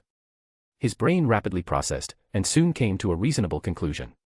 The Sequence 2 Sage characteristic within me is gradually fusing with my body. It's not separating parts of the characteristic in stages to allow me to advance, but rather it itself is gradually integrating with my body. When did it start? Was it present from the beginning? Or was it when I first uttered the title Great Sage? Leyton frowned and pondered for a moment. His intuition told Leyton that fusing with that Sequence 2 characteristic too quickly would bring him no benefit, it was closer to a loss of control for him. Keep an eye on this crow. Leyton instructed Bugs Bunny, who was munching on fruit. Then he turned and went back to the library on the second floor. He needed to talk to Mr. Hughes about this issue. Leyton felt that Mr. Hughes most likely knew about the sage characteristic in his body, otherwise he wouldn't have said those words last time. Sitting on the armchair at the desk, Leyton quickly meditated in his mind, while simultaneously vibrating his own spirituality. As his spirituality rippled like water, an incomplete ring made of gears and chains appeared behind him. Leyton's spirit body, through the ring behind him and its direct connection to the library in the spirit world depths, once again arrived in this magnificent library. Mr. Hughes was flipping through an ancient-looking book, occasionally making notes on it. Leyton did not go forward to disturb him. Mr. Hughes did not like to be disturbed when reading, a piece of information Leyton had obtained in exchange for 3 consecutive days of exams. He didn't wait too long before Mr. Hughes closed the ancient book in his hand. You came earlier than I expected. I cannot solve your problem. Becoming a sage is your predetermined destiny in the future, and it cannot be changed. Mr. Hughes seemed to have already anticipated Leyton's intention and spoke directly. Mr. Hughes's words made Leyton's mood heavy once more. After pondering for a moment, he finally asked.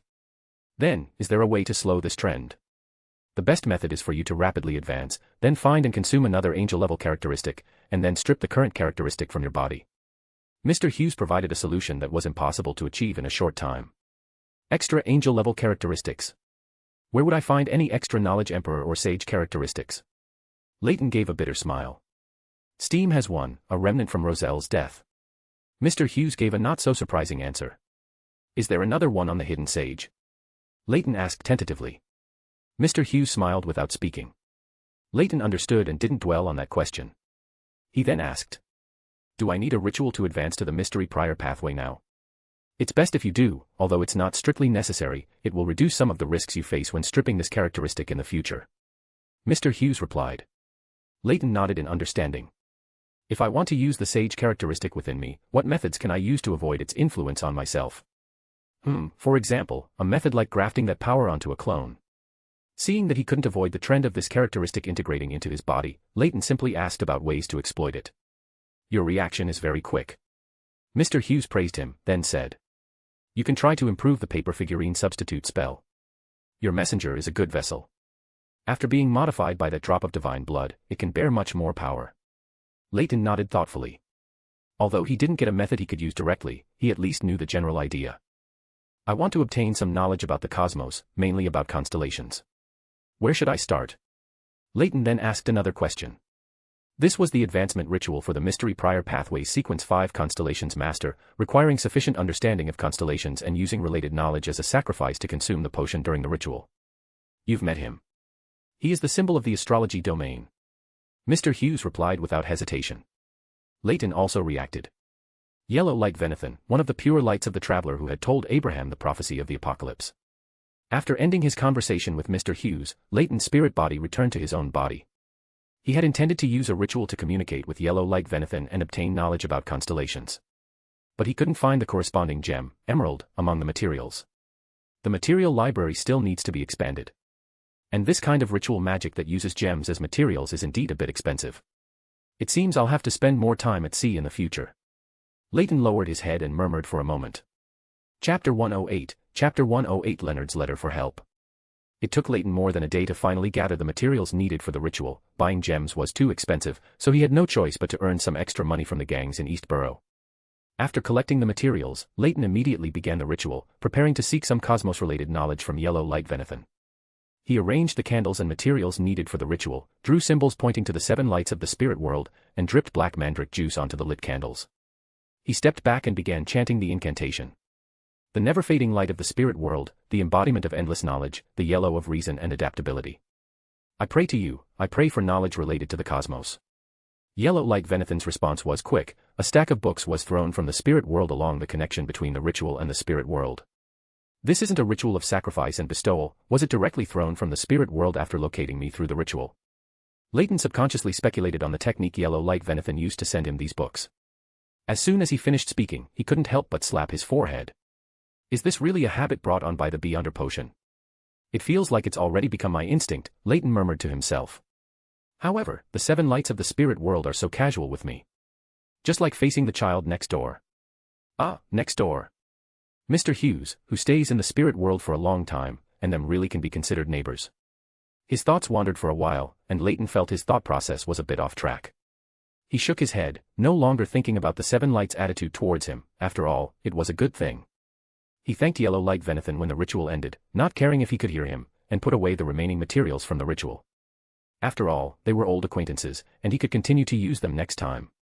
Originally, Leyton planned to proceed with the Sequence 5 advancement ritual of the Mystery Prior Pathway immediately after obtaining the knowledge given by Yellow Light Venethan.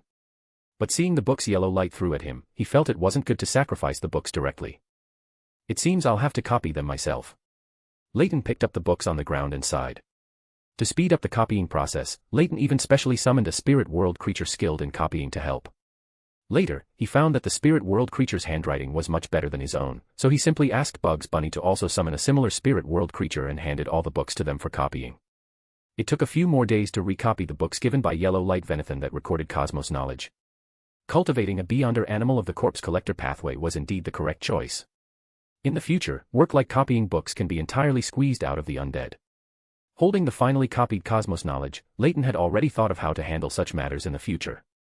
After preparing for the Constellation's Master Advancement ritual, Leyton took out the supplementary ingredients for potion preparation and quickly mixed a bottle of semi-finished potion. As the advancement ritual began, the scattered papers recording cosmos knowledge started to move without wind, as if invisible hands were pulling them, and then slowly began to spontaneously combust. Seeing this, Leyton quickly drank the semi-finished potion he was holding and then began to meditate. As the meditation pattern formed in his mind, Leyton skillfully put his consciousness into the huge eye. Then Leyton's consciousness reappeared before the sage's characteristic. Leyton didn't know if this was deep in his consciousness or somewhere else. But that huge eye, glowing with a faint purple light, like a convergence of countless pieces of information, already showed subtle signs of melting, as if it was merging with the surrounding space. As Leyton's consciousness appeared, a small fragment, carrying many tiny fluorescent lights, peeled off from it and merged into Leyton's consciousness. The meditative state was directly interrupted. Leyton felt as if he was in a galaxy, and every point of starlight around him was perfectly reflected in his eyes. These starlights were no longer ordinary light in Leyton's eyes, but materialized knowledge. Immersed in this starlight, it was like being immersed in an ocean of knowledge, and Leyton gradually lost himself without realizing it. Under the influence of the Beyonder potion, Leyton's body also began to undergo abnormal changes, with one eyeless eyeball after another emerging from his body. Between his flesh and blood, many brass-colored microlights moved, both integrating into the abnormality and suppressing it. Just as Leyton was gradually losing himself, constellations formed from starlight appeared in the surrounding cosmos, maintaining Leyton's gradually fading consciousness. Until Leyton began to regain himself, allowing his spirit and body to reunify. Only then did this advancement end. Phew, promotions are becoming more and more dangerous. Even after completing the ritual, it's like walking a tightrope, there can be no slack. Leyton exclaimed. He then began to feel the changes and new Beyonder abilities that the Constellation's Master brought him. The core ability of a Constellation's Master is only one, Starlight Power, which is more like a usage of natural forces. At this stage, a Beyonder spellcasting no longer involves leveraging their own spirituality or the surrounding spirituality, but rather a deeper leveraging of the surrounding natural forces to empower their spells, greatly enhancing their effects while reducing their own consumption. Using this starlight, which represents natural power, can envelop a certain spatial area, causing the target to be dissolved, collapse, and dissipate by the starlight. It can also be applied to objects, greatly enhancing certain effects, and the starlight itself can even be materialized, transforming into solid objects cast from starlight. It can also act upon oneself, turning oneself into countless starlights, then reconverging to reveal one's figure. Roughly, it's a spellcaster who has mastered more advanced power, somewhat like a prerequisite for imbuing abstract knowledge with substantial power. Leyton summarized the Constellation's Master's abilities. After being promoted to a Constellation's Master, Leyton felt that his mind had gained much cosmos-related knowledge, such as how to borrow power from the movement of the stars and how to make predictions from changes in celestial phenomena. I'm starting to like this sequence. This ability to use starlight may not be the strongest in the same sequence, but it's definitely the coolest. Leyton imagined scenes where starlight would scatter wherever he went in the future, and the corners of his mouth uncontrollably curved into an arc. His spirituality was suddenly touched. Leyton saw a light yellow paper with golden sun patterns fall from the spirit world and float in front of him. After this messenger mutated once, why does it feel like it became cooler? Leyton reached out and took the paper floating down from the air. On it were only a few scrawled words, help. Leonard Mitchell. Leonard. Help him with what? Shouldn't he be looking for his old man? Leyton was puzzled. Then he reacted. Pallas is asleep. No, that's not the point. How did I forget Klein again? I've already left Tingen, is the goddess too stingy? Or was it Amon's brother who did it? No, why did I suddenly decide to leave Tingen? Damn it. This is troublesome, I hope it's still not too late. Leyton got a headache thinking about what was happening in Tingen now and couldn't help but curse. Pallas had fallen into slumber because of him, and things there might undergo some changes. Leyton didn't hesitate and directly stepped into the spirit world, rushing towards Tingen. When Leyton arrived in Tingen, still in the spirit world, he felt the power of the sun domain erupting ahead, with scorching, dazzling light shining. When Leyton left the spirit world, the scene he saw was Dunsmith lying on the ground, and Klein with a slightly pale hand piercing his left chest. Leyton could even see the shock and unwillingness in his eyes. Leyton saw Ince Zangwill, the former archbishop of the Church of the Evernight Goddess, standing behind Klein. He also saw Leyton, who had just emerged from the spirit world. The two exchanged glances, and a dazzling radiance erupted again. A purification/targeting wraiths appeared where Ince Zangwill was. Klein was already a corpse, so Leyton didn't need to worry about collateral damage. He simulated the sun domain ability, which most effectively countered the necromancy domain. Waves of light with purification power appeared around Insangwil. Insangwil, constantly dodging, wanted to find an opportunity to counterattack, but what greeted him were golden illusory flames that instantly ignited out of thin air. Insangwil had no choice but to continue dodging, but each time he managed to perfectly avoid the flame attacks. The next moment, the light of fire simulated by Leyton scorched a passing spirit world creature. A strange creature resembling a gorilla carved from stone suddenly appeared from the spirit world, with scorched black marks from being burned. It roared at Leyton, raised an arm as thick as Leyton's thigh, and punched him. Leyton was astonished to find that the distance between himself and this spirit world creature seemed non-existent. The opponent's fist struck him the next moment. Leyton's figure instantly became transparent, like a statue formed from countless starlights, shattered into countless starlights by a punch. The starlight surged, and the next moment, Leyton's figure reformed within the fragments of starlight, appearing in another direction. Imprisonment. As the incantation was uttered, brilliant starlight swirled around Leyton, then flew off one by one, descending upon the stone-carved gorilla, imprisoning it in place. However, the imprisonment effect was not good. It was severely weakened and seemed about to fail at any moment. Expel. Another Dragonese word. Leyton's eyes were covered with a layer of starlight, forcibly opening a rift between the spirit world and reality in this area. An invisible suction force pulled this strange and troublesome spirit world creature towards the spirit world. This suction force landed on the strange spirit world creature, but its effect was distorted. Instead, it pushed it closer to Leyton. A pure, bright light shone, illuminating the spirit world creature and dispelling most of its peculiar effects. Whoosh! A strong wind howled, directly sweeping the spirit world creature and smashing it into the forcibly opened rift between reality and the spirit world. Then another surge of starlight moved outwards, weakening the connection between the spirit world and reality in the surrounding area. By the time Leyton finished all this and redirected his attention back to Insangwil, the latter had already disappeared. I forgot my main target again. Leyton, who had come to his senses, knew that he had been unconsciously influenced again. However, this time it should have been 0-08's doing. No. A hoarse, almost soundless whisper echoed in the ruins. Leyton turned his head and saw Leonard stumbling, half crawling, half walking, approaching the bodies of Dunn and Klein. Sometimes, the one who lives is the one who suffers the most. Leyton dissipated into starlight, then reformed beside Leonard. Chapter 109, Chapter 109, he was able to crawl out of the coffin. It must have been buried too shallowly. Why did you take so long to get here? Leonard saw Leyton appear beside him, his voice filled with anger and self-reproach. Sorry. Leyton had wanted to say that your goddess and that priest wouldn't allow it, but the words that came out were just a soft apology. It's all my fault. If only I were stronger, if only I had discovered the problem earlier. Leonard fell into deep self-reproach. He clenched his fists and pounded the floor fiercely.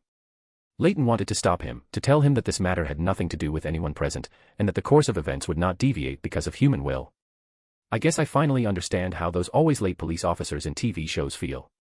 Leyton mocked himself in his heart. Da-da. The sound of running came from all around. It was the Punishers and Machinery hive mind who had just arrived. These are the truly late police officers. Leyton said softly, then his figure quickly faded and disappeared. After leaving Blackthorn Security Company, Leyton's figure flickered, appearing near the Church of the Evernight Goddess. Indeed. The identity of a god of knowledge is blessed is very inconvenient to act with. It's practically a negative effect that comes with built-in hatred. I must have appeared in 0-08 script by now. What a hassle. Who on earth has been influencing my judgment and attention? Leyton muttered to himself in a low voice. He had clearly tried to avoid 0-08 script, but then he was arranged by others instead. I should have known better than to try to steal that drop of eternal blazing sun's divine blood later. Leyton sighed helplessly. Impulsiveness at any time comes with a price. Given the current situation, Leyton felt the most reasonable guess was. When he collaborated with Pallas to steal that drop of divine blood in the church, he was noticed by the goddess. To prevent a suddenly appearing blessed from affecting subsequent developments, she silently gave the other party a slight influence. I really suspect if I've been subjected to some kind of bad luck, events are unfolding exceptionally unfavorably, and it's even highly possible that I've entered Amon's brother's line of sight now. He sighed to himself. Leyton walked towards the Church of the Evernight Goddess ahead. He had stolen something from them, and he had been discovered, so he could only hope the goddess would not fuss too much, for the sake of the god of knowledge. This place was not too far from Blackthorn Security Company, and the commotion from the battle there was quite significant, so the people here also noticed the sound. The people around seemed a bit flustered. Some chose to pray in the nearby church, while others chose to move away from the area. Leyton followed the somewhat flustered crowd into the church. As soon as he stepped inside, he felt his heart become much calmer. There's a beyonder calming the emotions of the crowd. Leyton thought to himself. Following the actions of the people around him, Leyton prayed once before the Night Holy Emblem, then left £5 and 13 solely in banknotes in the offering box in front. It wasn't that Leyton didn't want to give more, but rather that he only had that much cash on him. The value of that drop of eternal blazing sun's divine blood was far beyond what a few pounds could compare to, but he didn't have that much money on him, so he could only put all the cash he had into the offering box. His previous act of stealing the mutated Sun Holy Emblem was equivalent to destroying a sealed artifact of the Church of the Evernight Goddess. After the divine blood within it was taken, that mutated Sun Holy Emblem, although still able to maintain its miraculous effects for a certain period, would slowly dissipate over time, eventually turning into an ordinary Sun Holy Emblem. After leaving his offering in the offering box, Leyton hesitated briefly, then left the Church of the Evernight Goddess. The moment he walked out of the church, whether it was his imagination or not, Leyton felt his entire being lighten, as if the burden on him had disappeared. In a room somewhere on the outskirts of Tingen, a slightly pale hand picked up a classic quill and wrote a line on an ordinary notebook. The story of Tingen ends here. With the rustling of pages, the notebook snapped shut, leaving only its brown cover. One story has ended, and another is about to begin. Walking on the streets of Tingen, Leyton suddenly felt a touch of inspiration and spoke a prophetic-like sentence with a sense of enlightenment. After saying this, Leyton came back to his senses. He knew he had passively entered a prophetic state again. I feel like if this continues, my Reader Sequence 4 Prophet Potion won't even need a ritual, it'll just melt in my mouth. Leyton muttered to himself with a hint of helplessness. Wandering aimlessly on the streets of Tingen, Leyton planned to wait here until Klein was resurrected, then contact him before returning to Backlund. Things have come to an end for now. I hope I won't forget what I wanted to do again. He sighed helplessly in his heart. Even without having formally encountered a spectator pathway beyonder, Leyton was already starting to dislike them. While strolling on the street, Leyton unexpectedly ran into Leonard. The latter's face was very grim, and as he walked, he seemed to be continuously steeling himself mentally. Why are you here? Leonard also saw Leyton walking towards him. Just passing by, Leyton replied. You've done your best. It's normal to be sad, but there's no need for self-reproach. Seeing that the other party's face was still grim, Leyton tried to comfort him. No need for self-reproach. How is that possible? Leonard's voice was a bit low. Perhaps, in the tenebrous heaven, they have already found peace and liberation, or perhaps, the miracle of resurrection will occur. Seeing that the other party's will was still very low, Leyton gave him a slight hint. Liberation. Miracle. Perhaps only by killing him will Captain and the others, and myself, find liberation. Leonard's will recovered quite a bit. But it was not in the direction Leyton was comforting, so he could only offer a blessing. Good luck to you. Although it's difficult, hope is not slim. Really? Leonard's eyes lit up. Really? Just consider it one of my prophecies. Leyton nodded slightly, giving an affirmative answer. Passing by Leonard, the two walked in different directions. Leyton stayed in Tingen for a few days, until after the funeral. When night fell, Leyton arrived at Raphael graveyard with 2 bouquets of white flowers. After placing a bouquet of white flowers at Dunn's and Klein's graves respectively, he quietly walked to the side and waited.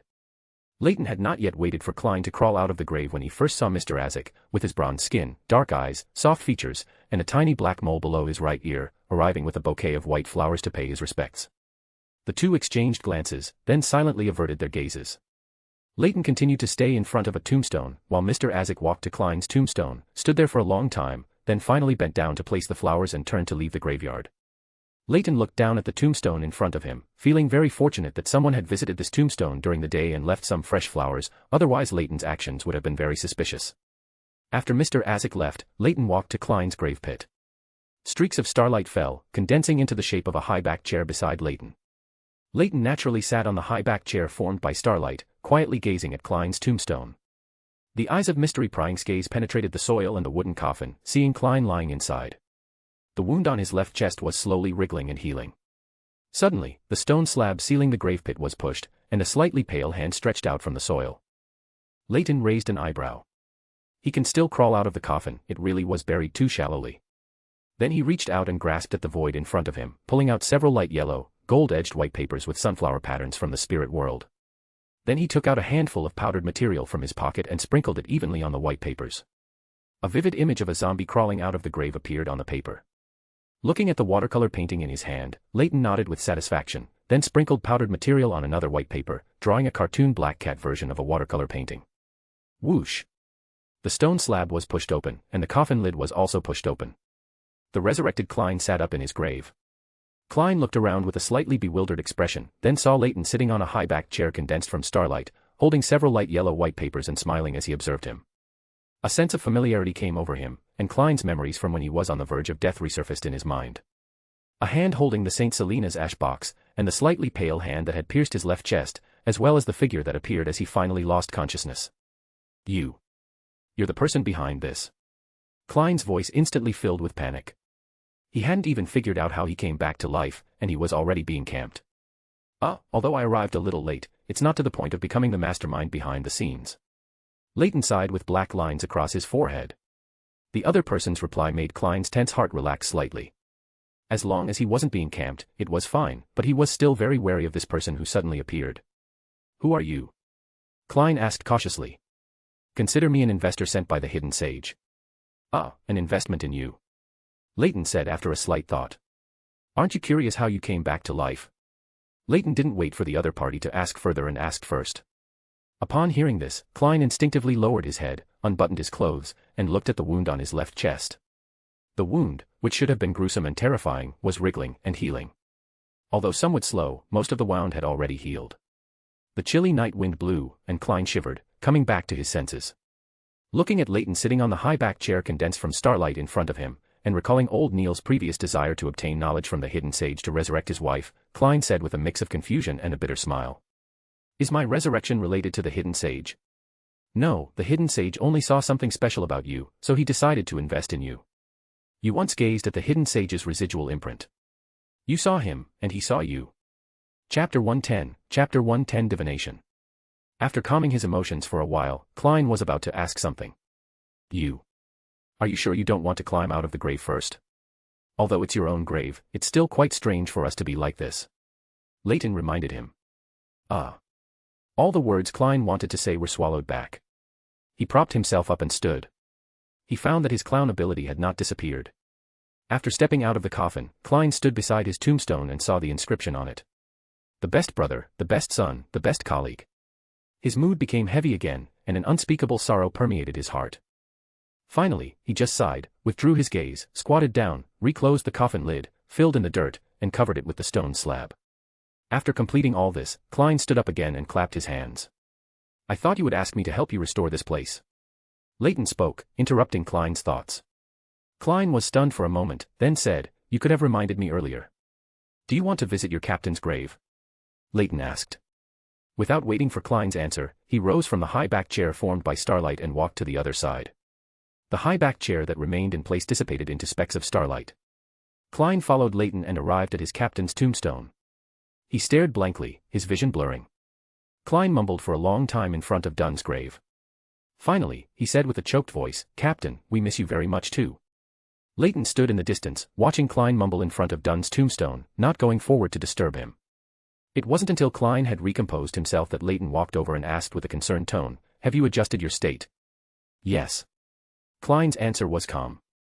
Then he looked into Leyton's eyes and asked solemnly, Do you know who the true culprit behind this series of events is?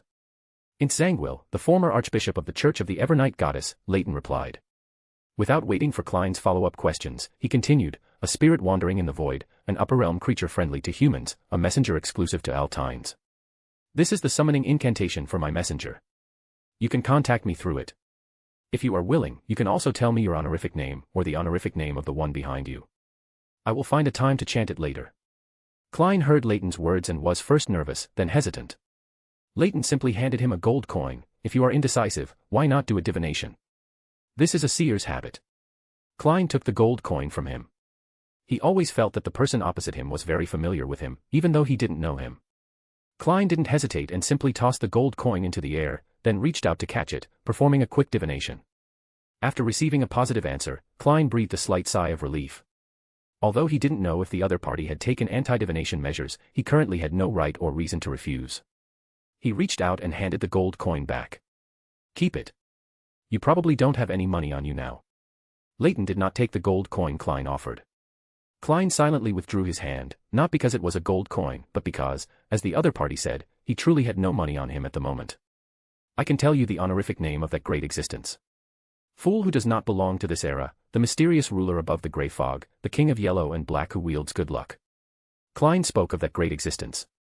He didn't know how much the person opposite him understood about him, but his full identity was one of his biggest secrets, and he absolutely wouldn't expose it if he could avoid it. Leyton didn't care about Klein's wariness. This was a normal reaction. If he had trusted him so quickly, Leyton would truly have to worry if there was a problem. Good. I will pray to that great existence later. You will likely need some private time to deal with your own matters next. I won't disturb you. When you have something, you can contact me through my messenger.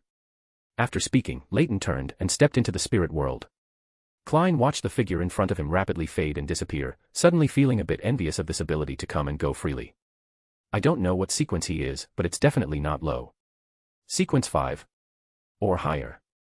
Klein gazed at the spot where Leyton's figure disappeared, muttering to himself for a while. The other party did not show any malice, and his spiritual intuition did not send any warnings. This was the real reason Klein was willing to temporarily believe his words. Composing himself, Klein found a hidden place, took 4 reverse steps, and entered the gray fog. Sitting in Fool's seat, Klein materialized a yellowish-brown parchment and a fountain pen, writing down a line for divination. The one who killed me. Although the person named Altines just told him who the killer was, Klein still wanted to confirm it again. Using meditation, he quickly entered a dream state. Klein entered a hazy gray world. Here he saw the former archbishop of the Church of the Evernight Goddess with dark gold short hair. He wore a black double-breasted long formal coat, his eyes were deep blue, almost black, but one was blind. His facial features were sculpted, without a single wrinkle. His true purpose in planning these things was to obtain the ashes of Saint Selena stored behind Charles Gate. And to use this to advance to sequence 4 of the Sleepless Pathway. His target was more of the captain, rather than me. Klein wrote down the corresponding divination statement on the parchment again, picked up the pendulum, and let the citron pendant hang over the paper, almost touching it. After silently chanting the divination statement, the pendant rotated clockwise. Divination successful. Afterward, Klein wrote a new divination statement on the parchment. Altines has no ill will towards me. He closed his eyes again, silently chanted the divination statement, and performed the corresponding divination. The pendant still rotated clockwise. Divination successful. Klein continued to divine the locations of Insanguil and Lenivus above the grey fog, and the results all pointed to Backlund.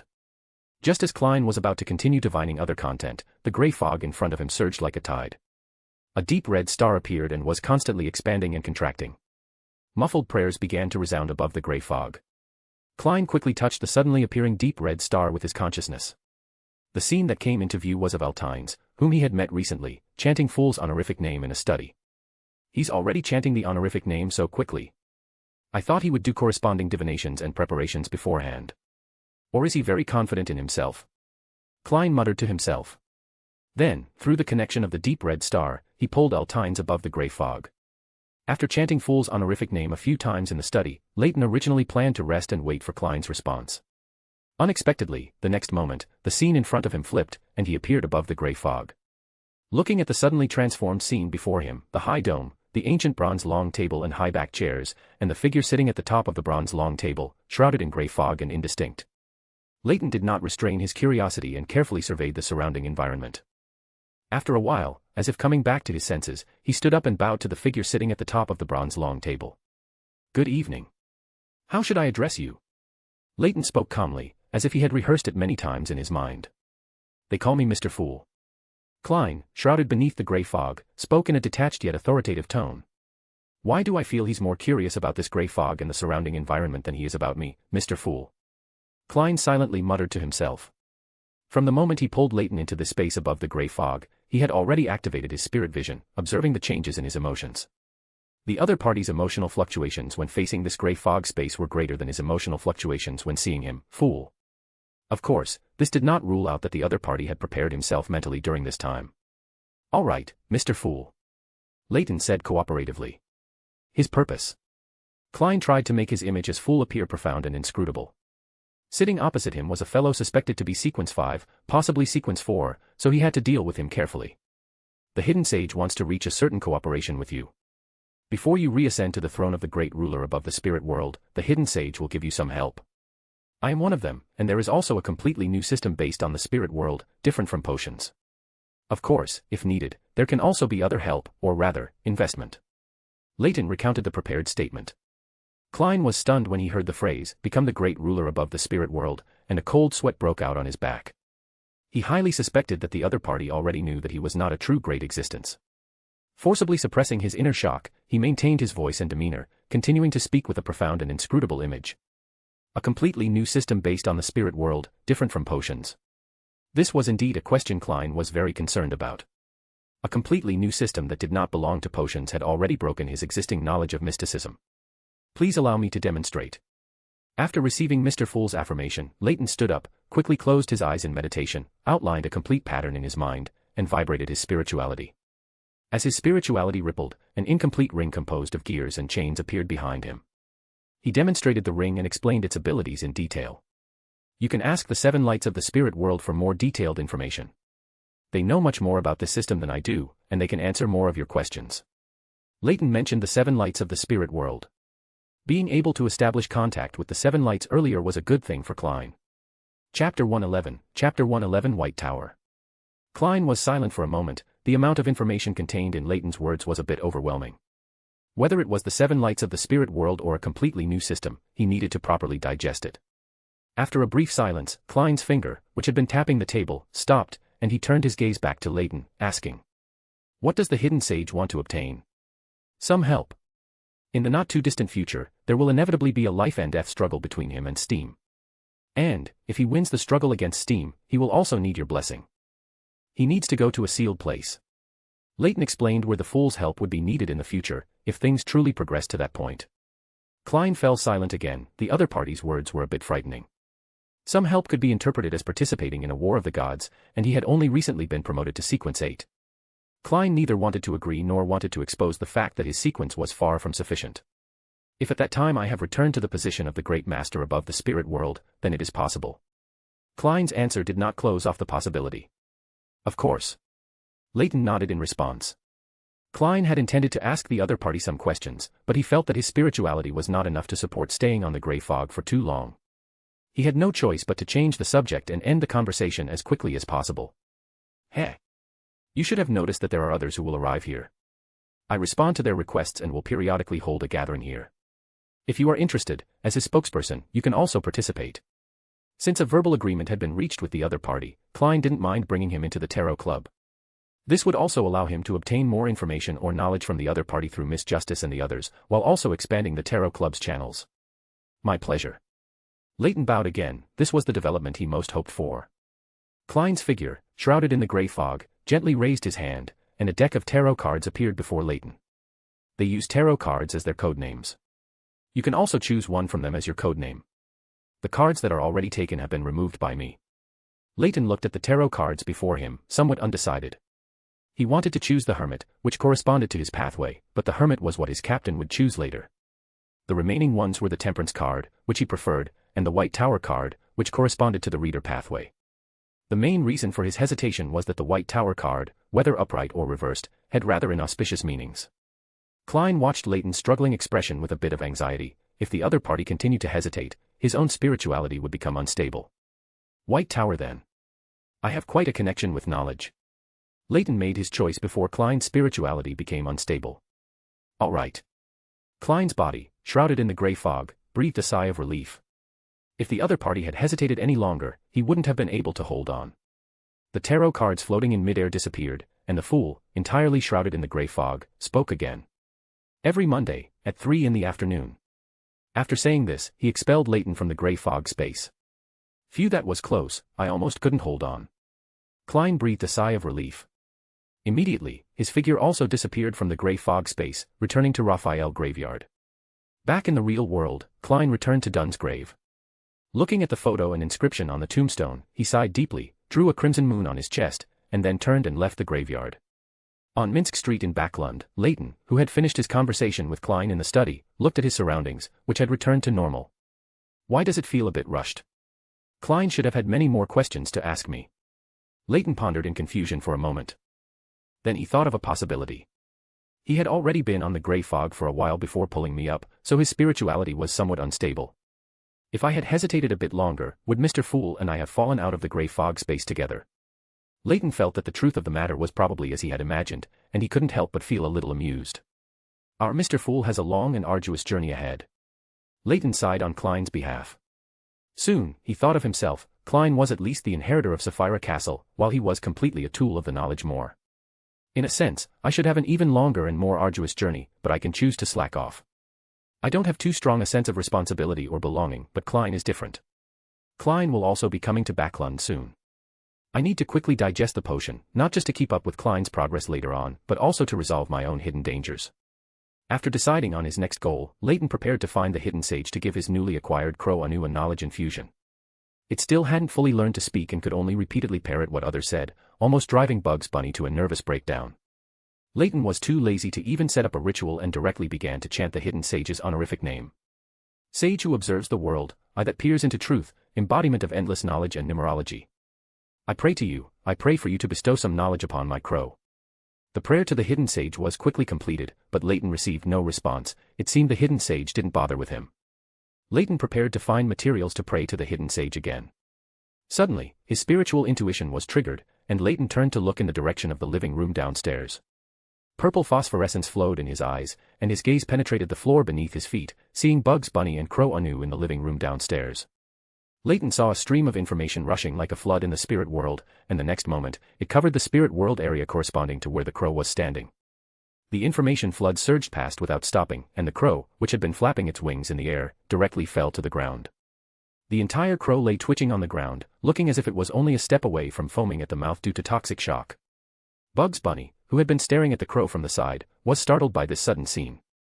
He cautiously walked forward, extended a paw, and touched the fallen crow. Seeing that the other party indeed did not react to his touch, his expression instantly changed, and he directly kicked the crow hard. He continued to kick and pat, tormenting the crow for a while before finally stopping, still seemingly unsatisfied. Leyton's eyebrows twitched as he watched, completely unable to imagine what had transpired between the crow and the rabbit at home during his absence over the past few days. Withdrawing his gaze from downstairs, Leyton hesitated whether or not to go down and interrupt the harmonious friendship between his rabbit and crow. Boss. This isn't good. Anu suddenly fell down and isn't moving. Soon, Bugs Bunny hopped up and shouted. Leyton glanced at the rabbit, who was feigning an anxious expression, and did not expose its opportunistic retaliation against Crow Anu just now. Let's go see. Saying that, he walked downstairs. By the time Bugs Bunny and Leyton reached downstairs, Crow Anu was no longer lying on the ground twitching. It looks like there's no problem now. Can you speak normally now? Leyton squatted down and asked curiously. I can. The crow's voice was a bit weak. Leyton nodded. It seems the effect is very obvious. Just rest a bit and sort out the knowledge in your mind, and you'll be fine. Boss, was it also infused with knowledge? Bugs Bunny asked cautiously from the side. While speaking, he didn't forget to look around, seemingly worried that the hidden sage, who liked to infuse others with knowledge, hadn't left yet. Yes, it lacked corresponding common sense before and couldn't even speak, only knowing how to repeat others' words like a parrot. Leyton nodded. Caw. I can speak now, no. No need for knowledge infusion. After hearing the conversation between Leyton and Bugs Bunny, the crow understood what had happened to it just now. Frightened, it immediately flapped up from the ground, its speech becoming stuttered. Chapter 112 Home Visit. It was another misty morning. Leyton walked to the second-floor balcony and glanced at the occupied house across the street. I haven't introduced myself yet. It's time for a proper introduction. Leyton muttered to himself. Then, he turned and went back into his room, put on his coat, and prepared to leave. Boss, are you going out again? Bugs Bunny, who was already awake, held out some fruits. Yes, I'm going to visit the new neighbors across the street. Leyton took the fruits Bugs Bunny offered and started eating them immediately. Because he was too lazy to go out for breakfast, Bugs Bunny prepared fresh fruits for him every morning. Neighbors? I want to go too. Bugs Bunny turned around, took out a book from the tall black hat he had placed aside, put the hat back on his head, and adjusted his attire in front of the mirror.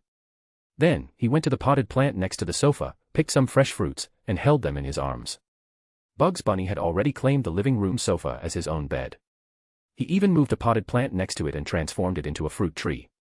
He truly achieved what he had said before, being able to eat freshly picked fruits while lying down. Leyton, still munching on fruit, took Bugs Bunny out to visit their neighbors across the street. Thump thump.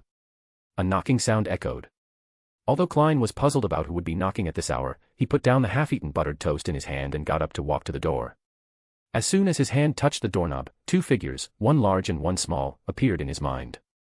A blonde teenager with glasses on his nose, looking about 18 or 19, wearing a light brown trench coat in a style different from that of Lone. Standing at his feet was a rabbit wearing a tall black hat, a small vest, small shoes, and a red bow tie around its neck. Altines. What is he doing here? Klein recognized the teenager standing outside the door. He opened the door with some confusion, meeting the two pairs of eyes, one large and one small, staring at him. Klein inexplicably felt a bit awkward. Klein cleared his throat and said, "Ahem. You're looking for me. Is there something you need?" "To visit the new neighbors." "Neighbors? You live here too?" Klein looked at Leyton standing at the door in surprise, blurting out in disbelief, "Aren't you going to invite me in for a seat?" Leyton glanced at the room behind Klein and said, "Ah. Oh, please come in." Klein moved aside, gesturing for him to enter. As Leyton stepped into the living room, he began to explain. "I knew you would move here, so I came early. You can understand it as me foreseeing your future actions." "Foreseeing?" Klein murmured, then his attention was drawn to Bugs Bunny, who was standing at his feet and making a hand-raising gesture towards him. Bugs Bunny offered the fruits in his hand to Klein. "A gift." Klein looked at the gentlemanly dressed rabbit that could talk in surprise. "For me?" "Yes." Bugs Bunny nodded in response. "Take them. These are fruits it grew itself, they're quite fresh. This is my pet rabbit, he's my experimental assistant, my life assistant, and sometimes he even helps out in fights." Leyton had already made himself comfortable on the living room sofa. Klein accepted the fruits Bugs Bunny handed him, and under Bugs Bunny's wide-eyed gaze, he picked one up and took a bite. Crunch. The taste is quite good," Klein praised. Bugs Bunny nodded contentedly, then hopped over and sat beside Leyton. "Aren't you going to wash it before eating?" "It just picked them from the tree." Leyton saw the other party directly bite into the fruit Bugs Bunny offered and couldn't help but remind him. Klein silently placed the bitten fruit on the dining table nearby. "You could have said something like this earlier next time. Actually, it's fine. My rabbits and crows at home eat them directly. It's just an unwashed fruit, for a beyonder, it won't have any effect." Leyton explained with some embarrassment. Klein nodded expressionlessly, remained silent for a moment, and then spoke. "Do you also have any predictions about the matters in Tianjin? I know some things. Are you asking why I only arrived after the incident ended?" Leyton was not surprised that Klein would ask this question and had even prepared his answer in advance. "This matter involves some great existences. You should know about 0-08. It's a sealed artifact evolved from a sequence 1 beyonder characteristic of the spectator pathway. Its appearance will inevitably attract the attention of that existence. I also stole a drop of the eternal blazing sun's divine blood from the church before, and it's highly probable that the Evernight goddess discovered it. This triggered a series of chain reactions, forcing me to leave Tianjin. I only rushed back after receiving Leonard's plea for help." Leyton told the other party all the information that didn't need to be concealed, except for the fact that the Evernight goddess's will was also involved in this incident. Listening to Leyton's answer, Klein's eyes widened. If his intuition hadn't told him that the other party wasn't lying, he would have even thought it was just an excuse the other party made up. He was very curious about both the sequence 1 and that existence mentioned by the other party. But the other party clearly considered him a blessed of Mr. Fool. To maintain his and Mr. Fool's image, Klein found it inconvenient to directly inquire about these things, so he changed the question. "How did you know about the eternal blazing sun's divine blood? Was it also a prediction? Also, do you know Leonard?" Leyton subconsciously reached up and touched his nose, then replied. "I learned about it from you. Didn't you use that mutated sun holy emblem to create 2 talismans back then? I met Leonard when I was stealing the divine blood, and it was thanks to his help that I was able to successfully obtain that drop of divine blood." This answer left Klein silent for a while. He felt that he also bore some responsibility for the other party having the opportunity to steal the eternal blazing sun's divine blood. "It's truly audacious of you to do such a thing in the goddess's church." Ultimately, Klein could only utter this one remark, filled with a sense of emotion. "And then I was kicked out of Tianjin." Leyton spread his hands, an expression of helplessness on his face. "The goddess not directly bringing down divine punishment is already her benevolence towards you."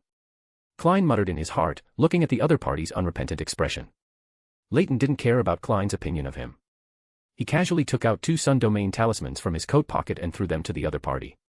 2 sun domain talismans, corresponding to the beyonder abilities of light flame and purification /. The incantation to activate them is sun. Consider it compensation for you leading me to discover that drop of the eternal blazing sun's divine blood. Klein took the talismans, examined them in his hand, then put them into his pocket. Since those 2 sun flame talismans had been used up, he had been lacking effective offensive means, so these 2 talismans came at a very opportune time. "Thank you." Klein sincerely thanked him. "You're welcome. It's not your fault that your sequence isn't high and you keep encountering so many things. Leyton sighed. Klein pretended not to hear that remark and instead asked. Do you know any relatively easy ways to make money? Robbing banks? Or killing people for their goods? Leyton instinctively replied that way. Klein stared at Leyton. He was certain this guy was a dangerous individual, no wonder the Moses ascetic order was considered a cult by the Orthodox churches. Aside from such illegal and disciplinary things. Klein added a sentence. Just kidding. I usually choose to hunt pirates with bounties at sea. They can provide beyonder characteristics and also claim a hefty reward from the authorities. Leyton shared his methods from his time at sea, which also happened to be Klein's future approach after going to sea. He then added. As for in the city, I borrowed some money from the East Borough gang members a few days ago, but I'm not sure if you can borrow any. Klein sighed, feeling quite speechless. No wonder your Moses ascetic order is recognized as a cult by all the major Orthodox churches. Leyton then remembered that he hadn't introduced his identity to Klein, so he took the opportunity to say. I'm not familiar with the Moses ascetic order, strictly speaking, I even have a certain enmity with them. My identity is an official member of the Church of the God of Knowledge and Wisdom. If you're short on money, you can borrow from me, of course, the kind that charges interest. Church of the God of Knowledge and Wisdom. Aren't you one of the hidden sages people? Klein stared wide-eyed at the guy in front of him. Working 2 jobs, getting 2 salaries. I even worked part-time as a pirate at sea in the first half of the year. Leyton said nonchalantly. At this moment, Klein had only one thought, a seasoned double-crosser. I'd rather find a way to earn money myself. I'm worried your interest will be higher than the principal. After some hesitation, Klein still rejected the other party's offer to lend him money. The £300 in his anonymous account were still enough for a while. After chatting with Klein for a while, Leyton bid him farewell and left his house. Leyton returned to the house across the street, took off the great magician's top hat that Bugs Bunny was wearing, and prepared to study the apprentice pathway's durability to create his own secret sorcerer techniques. Klein picked up the unfinished buttered toast from the dining table and continued to eat his simple breakfast.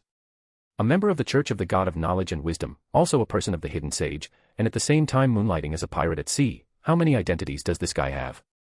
Klein pondered the words Leyton had just said, intuitively believing that the other party had not told him everything. People who don't finish what they're saying are really annoying. Sigh, I hope I can get more information from him as the fool at the afternoon gathering. After breakfast, Klein began to busy himself around the city, advertising his detective agency and also purchasing various mysticism materials. Leyton, on the other hand, had been at home studying the great magician's top hat. Leyton had already finished analyzing the tricks attached to the hat, but there had been no progress on the door ability. As the core ability of the door pathway, even the initial stage is so difficult. How am I supposed to study Traveler and Secret Sorcerer later on? Leyton lay back in the armchair, helplessly ruffling his hair.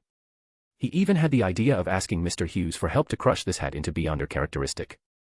Chapter 113, The First Tarot Club Meet.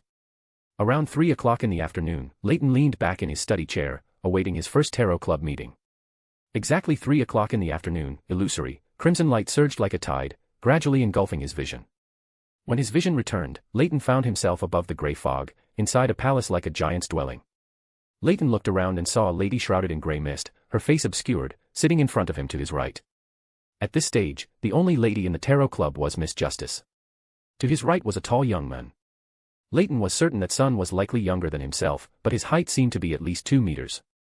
Further to the right was the most mature member present, Mr. Hangman, dressed as a storm priest. As Leyton scanned the members of the Tarot Club, Miss Justice and Sun, who was sitting next to her, also noticed the new member. This is Mr. Tower, Mr. Fool, sitting at the head of the bronze long table, announced. Leyton naturally stood up and bowed to each person present. Miss Justice then happily stood up and returned the bow, also introducing the other members of the Tarot Club. Hello, my codename is Justice. The one next to you is Mr. Sun, and the one next to him is Mr. Hangman. Leyton nodded to Miss Justice in thanks. Seeing that everyone had introduced themselves, Hangman eagerly spoke, Mr. Fool, I have collected 19 pages of the Roselle diary this time. My current memory limit is only 6 pages. Please allow me to give them to you in several installments. No problem, Klein, shrouded in grey mist, replied. Leyton sat quietly in his seat, his thoughts wandering, waiting for Mr. Fool to speak after reading Roselle's diary. It wasn't until Mr. Fool, seated at the head of the bronze long table, gently tapped the edge of the table that Leyton snapped back to attention. Klein's figure, shrouded in grey mist, scanned everyone present. In spirit vision, he noticed that the newly joined Mr. Tower seemed to have been in a daze just now, only snapping out of it when he tapped the bronze long table. This guy's attitude towards a great existence doesn't seem very respectful. Is it because of his own personality, or because I, Mr. Fool, haven't yet ascended to the position of the great ruler above the so-called spirit world? Withdrawing his thoughts, Klein suddenly had a new idea, so he made his voice sound low and calm as he chuckled. Roselle's diary mentioned some common knowledge that I seem not to have told you. Justice, Hangman, and Sun, who were sitting below, all reacted accordingly. Leyton thought for a long time, unable to recall what Mr. Fool would say at this meeting, and also shifted his body, adopting a listening posture. The first piece of common knowledge, the law of beyonder characteristics indestructibility. The second piece of common knowledge, the law of similar sequence beyonder characteristics conservation. Klein's figure, shrouded in grey mist, observed everyone's reactions. Except for the newly joined Mr. Tower, everyone else's reactions showed that they were sufficiently surprised and satisfied with these two pieces of information. It seems he really knows a lot. I need to find an opportunity to extract some information from him. It would be great if I had a small account right now. Klein's inner thoughts went unnoticed. Why similar sequences? Hangman Alger couldn't help but ask. Klein chuckled softly. What will you pay to get the answer? Mr. Fool, what kind of reward do you wish to receive? Miss Justice, sitting in front of Leyton to his right, was also very interested in the answer. Only Leyton and Sun remained silent. One already knew the answer, while the other believed he had nothing to exchange. Information related to the secret order. Klein, shrouded in grey mist, stated the information he desired.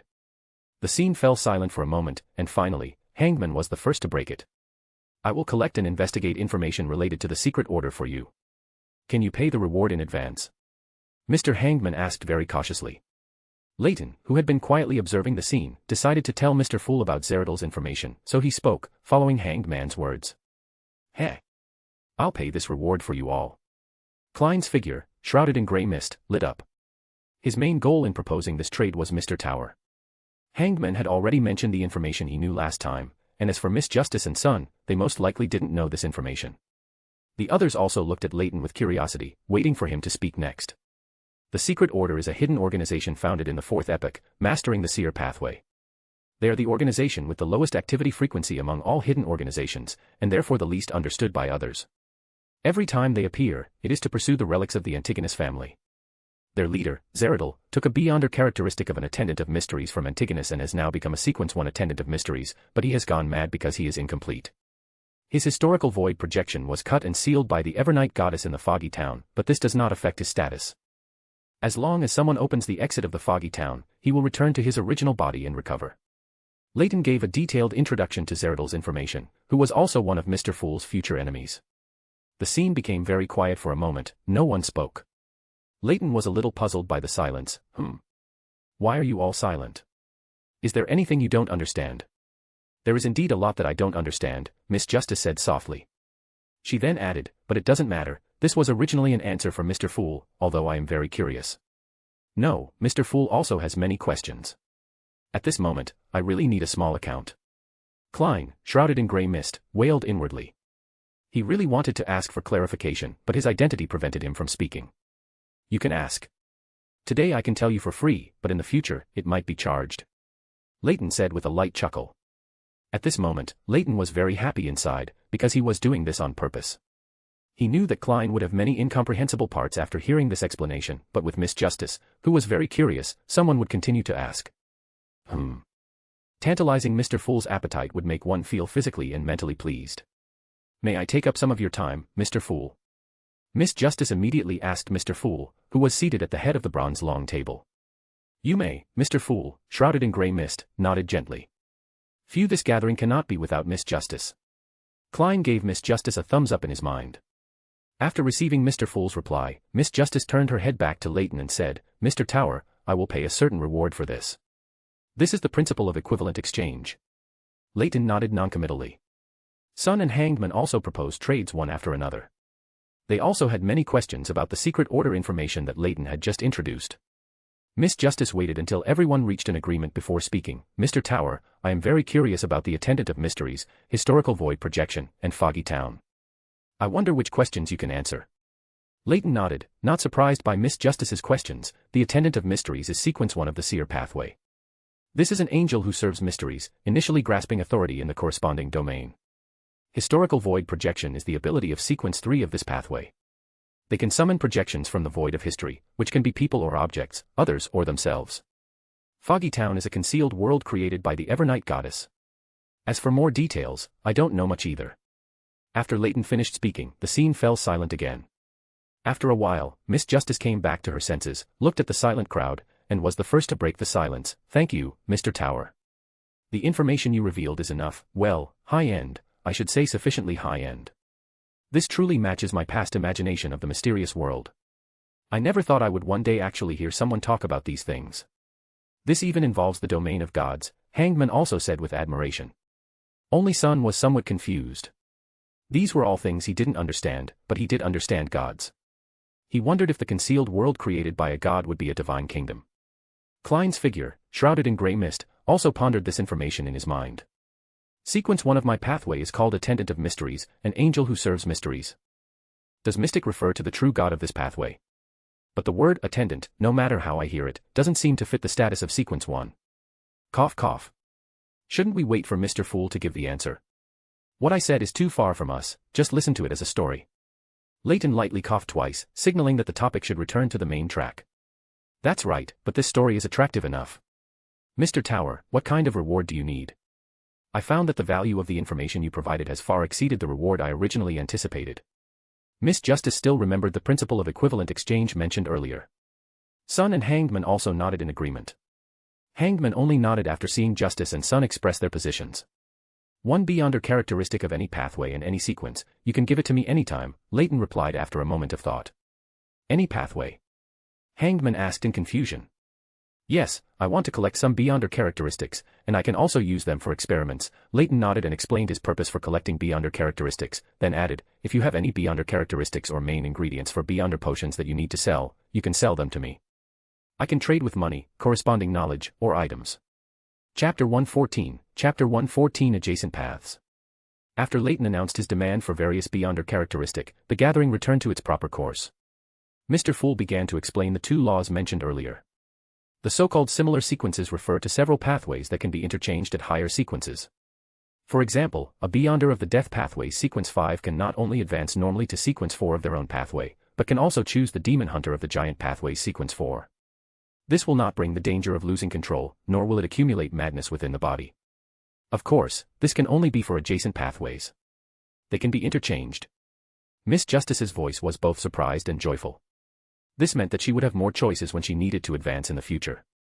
Everyone had different expressions, except for Leyton, who already knew all of this. As everyone pondered, Miss Justice spoke again. Mr. Fool, I would like to ask which pathways the reader pathway can be interchanged with. As soon as she finished speaking, Miss Justice's tone softened, and she added. I can pay for this answer. How many gold pounds do you think it would cost, or do you need other items or information for the transaction? Mr. Fool, may I answer this question? I want to buy a large quantity of beyonder characteristic, and I'm a bit short on money recently. Leyton said, following Miss Justice's words. You may. Although he was reluctant to part with the gold pounds, Klein was also unsure which pathways the reader pathway could be interchanged with. Thank you for your generosity. Leyton praised him. Then he turned his gaze to Miss Justice and said. Should I just say it directly? Miss Justice hesitated for a moment, then slowly said.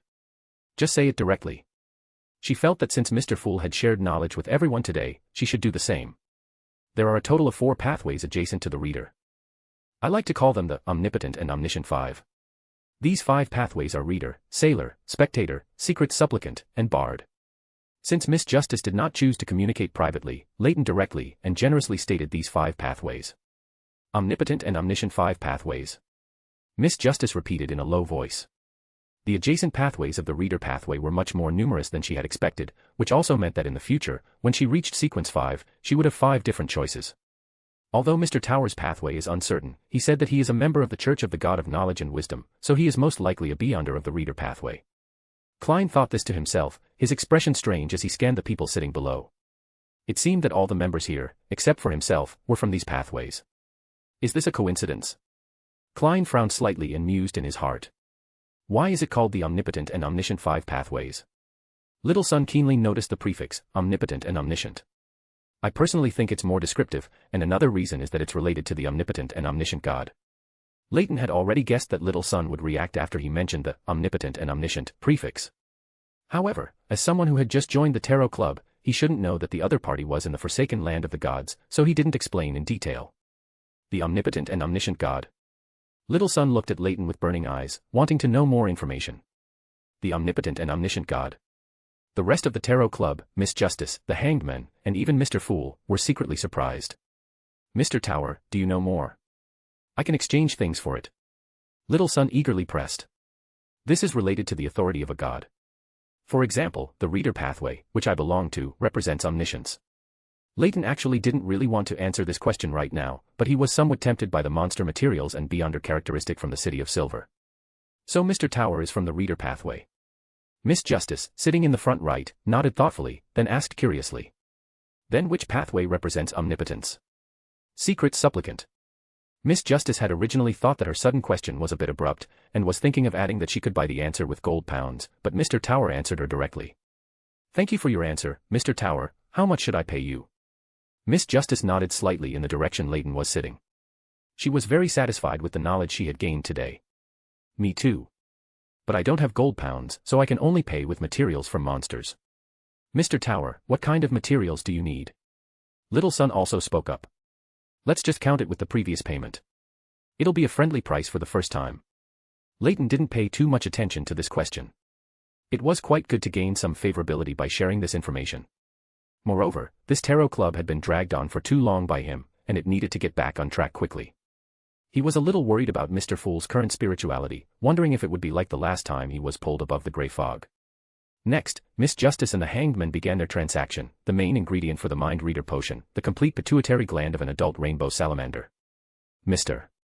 Fool also took this opportunity to propose an attempt at the sacrifice and bestowal ritual. Did I just happen to encounter this scene on my first time attending the Tarot Club? Leyton sighed silently in his heart. He silently noted down the pattern Mr. Fool displayed, which was composed of the pupilless eye symbolizing hidden and the distorted lines symbolizing change. At the end of the gathering, Miss Justice proposed the idea of developing new members. Mr. Fool, I have found 2 ladies suitable for our Tarot Club. They have their own circles and resources in Backlund and possess good personalities. I wonder if you would be willing to let them join. This requires some investigation. After Mr. Fool gave his reply, the gathering concluded. After everyone had left the grey fog, Klein curiously observed the pattern behind Leyton's chair. Last time, due to his insufficient spirituality, he hadn't had a chance to observe it. An incomplete circle, and the image of an open book outlined by lines. Is this the image of the circle behind him that he displayed last time? Is it not a pattern related to his own beyonder pathway? This can also be considered his own pathway, different from the potion system's pathway. Klein curiously examined the pattern, making corresponding guesses. Not too long after, Klein heard the Hanged Man's prayer. Klein witnessed the misty door he had seen before appear behind the high-backed chair, and felt the power of spirituality ripple out in waves. Amidst the somewhat unreal sounds, that misty door slowly opened. Klein received the rainbow salamander pituitary gland that the Hanged Man had sent up through the sacrificial ritual. A strong sense of accomplishment made him smile from the bottom of his heart. From now on, the Tarot Club will be even more miraculous. After the Tarot Club ended, Leyton sat quietly in his study for a while. He picked up a stack of white paper and a round-barreled steel pen from his desk, preparing to list some beyonder materials he needed, to be issued as tasks in future Tarot Club meetings. Collecting a large number of beyonder materials and characteristics, my money will definitely not be enough. It seems I need to find an opportunity to go to sea and borrow some money and characteristics from kind pirates. Leyton pondered ways to quickly raise funds in his mind. Thinking of the balance in his bank account, Leyton couldn't help but sigh. No wonder the Church of the God of Knowledge and Wisdom is so generous with material applications. When it comes to research, the consumption is simply unbearable for ordinary people. Leyton's spirituality was touched. He reached out and clenched his hand in the air in front of him, steadily catching a golden book that fell from the spirit world. Upon opening it, the contents were displayed line by line. I consulted a professional for your question. The situation where your crow's potion melts upon entry should be because it has had an experience similar to acting. Don't ask me how a crow can be a corpse collector for people, I don't know either. However, I guess that the acting of a corpse collector doesn't necessarily have to be for human corpses. Animal corpses, or even corpses of its own kind, might count. Perhaps your crow frequently comes into contact with corpses, or perhaps it is exceptionally gifted. I have already found the Sequence 8 potion formula for you. Remember to prepare the potion for it and tell me about its changes after consuming the potion. The professional I consulted is very interested in it. If he weren't temporarily unable to leave the southern continent, he would have prepared to come and see this crow himself. Also, why has your messenger changed its appearance again? If it weren't for a slight sense of familiarity, I would have thought you had changed messengers again. Leyton finished reading the letter without a salutation or closing, feeling that Sia was becoming increasingly casual in her letter writing with him. Even writing a diary has a date, but Sia was writing letters as if she were having a face-to-face conversation. He wrote down the gravedigger potion formula from inside, then raised his hand and sent the messenger back to the spirit world. Leyton prepared to get up and look for materials, to see if he had enough to concoct one gravedigger potion. Suddenly, a thick grey fog surged before his eyes, and deep within the grey fog, a scene appeared, a beautiful blonde, blue-eyed young woman, praying and saying something. "Respected Mr. Fool, please inform Mr. Tower that I will prepare his payment tomorrow and send it to your divine kingdom through a sacrifice." There were overlapping voices echoing in his ears, but he could still clearly discern the specific content. The ritual process is the same as previously described, only the prayer needs to be changed. Your loyal servant implores your gaze, implores you to open the door of your kingdom, implores you to bestow power. Use the two-element ritual method. Mr. Fool added a supplementary explanation afterwards, and then the grey fog in Leyton's eyes dissipated, and the scene in his eyes returned to normal. Chapter 115, Chapter 115 Short-Tailed Cat. Leyton went out and gathered all the materials needed for the gravedigger potion. Fortunately, only common materials were missing, making them easy to acquire.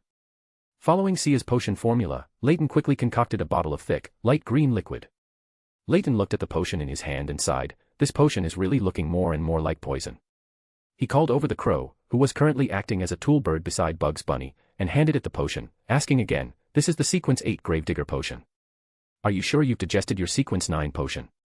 "Digested, it was digested the moment I drank it." The crow flapped its wings, its eyes fixed on the potion in Leyton's hand. Leyton nodded, then simulated the magical ability of the water domain, controlling the potion to pour into the crow's mouth. With the previous experience, this crow was no longer afraid. It directly tilted its neck back, catching every drop of the potion. Afterward, the crow seemed to lose itself, standing still. Aside from the feathers on its tail lengthening, there were no other changes, as if it hadn't been affected by the potion at all. However, under the gaze of Leyton's eyes of mystery prying, he clearly saw the crow's body becoming stronger.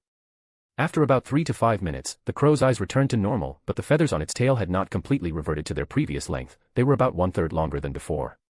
"Boss, I think I saw a really big bird. No matter how much I looked up, I could only see its feathers," the crow said, somewhat confused.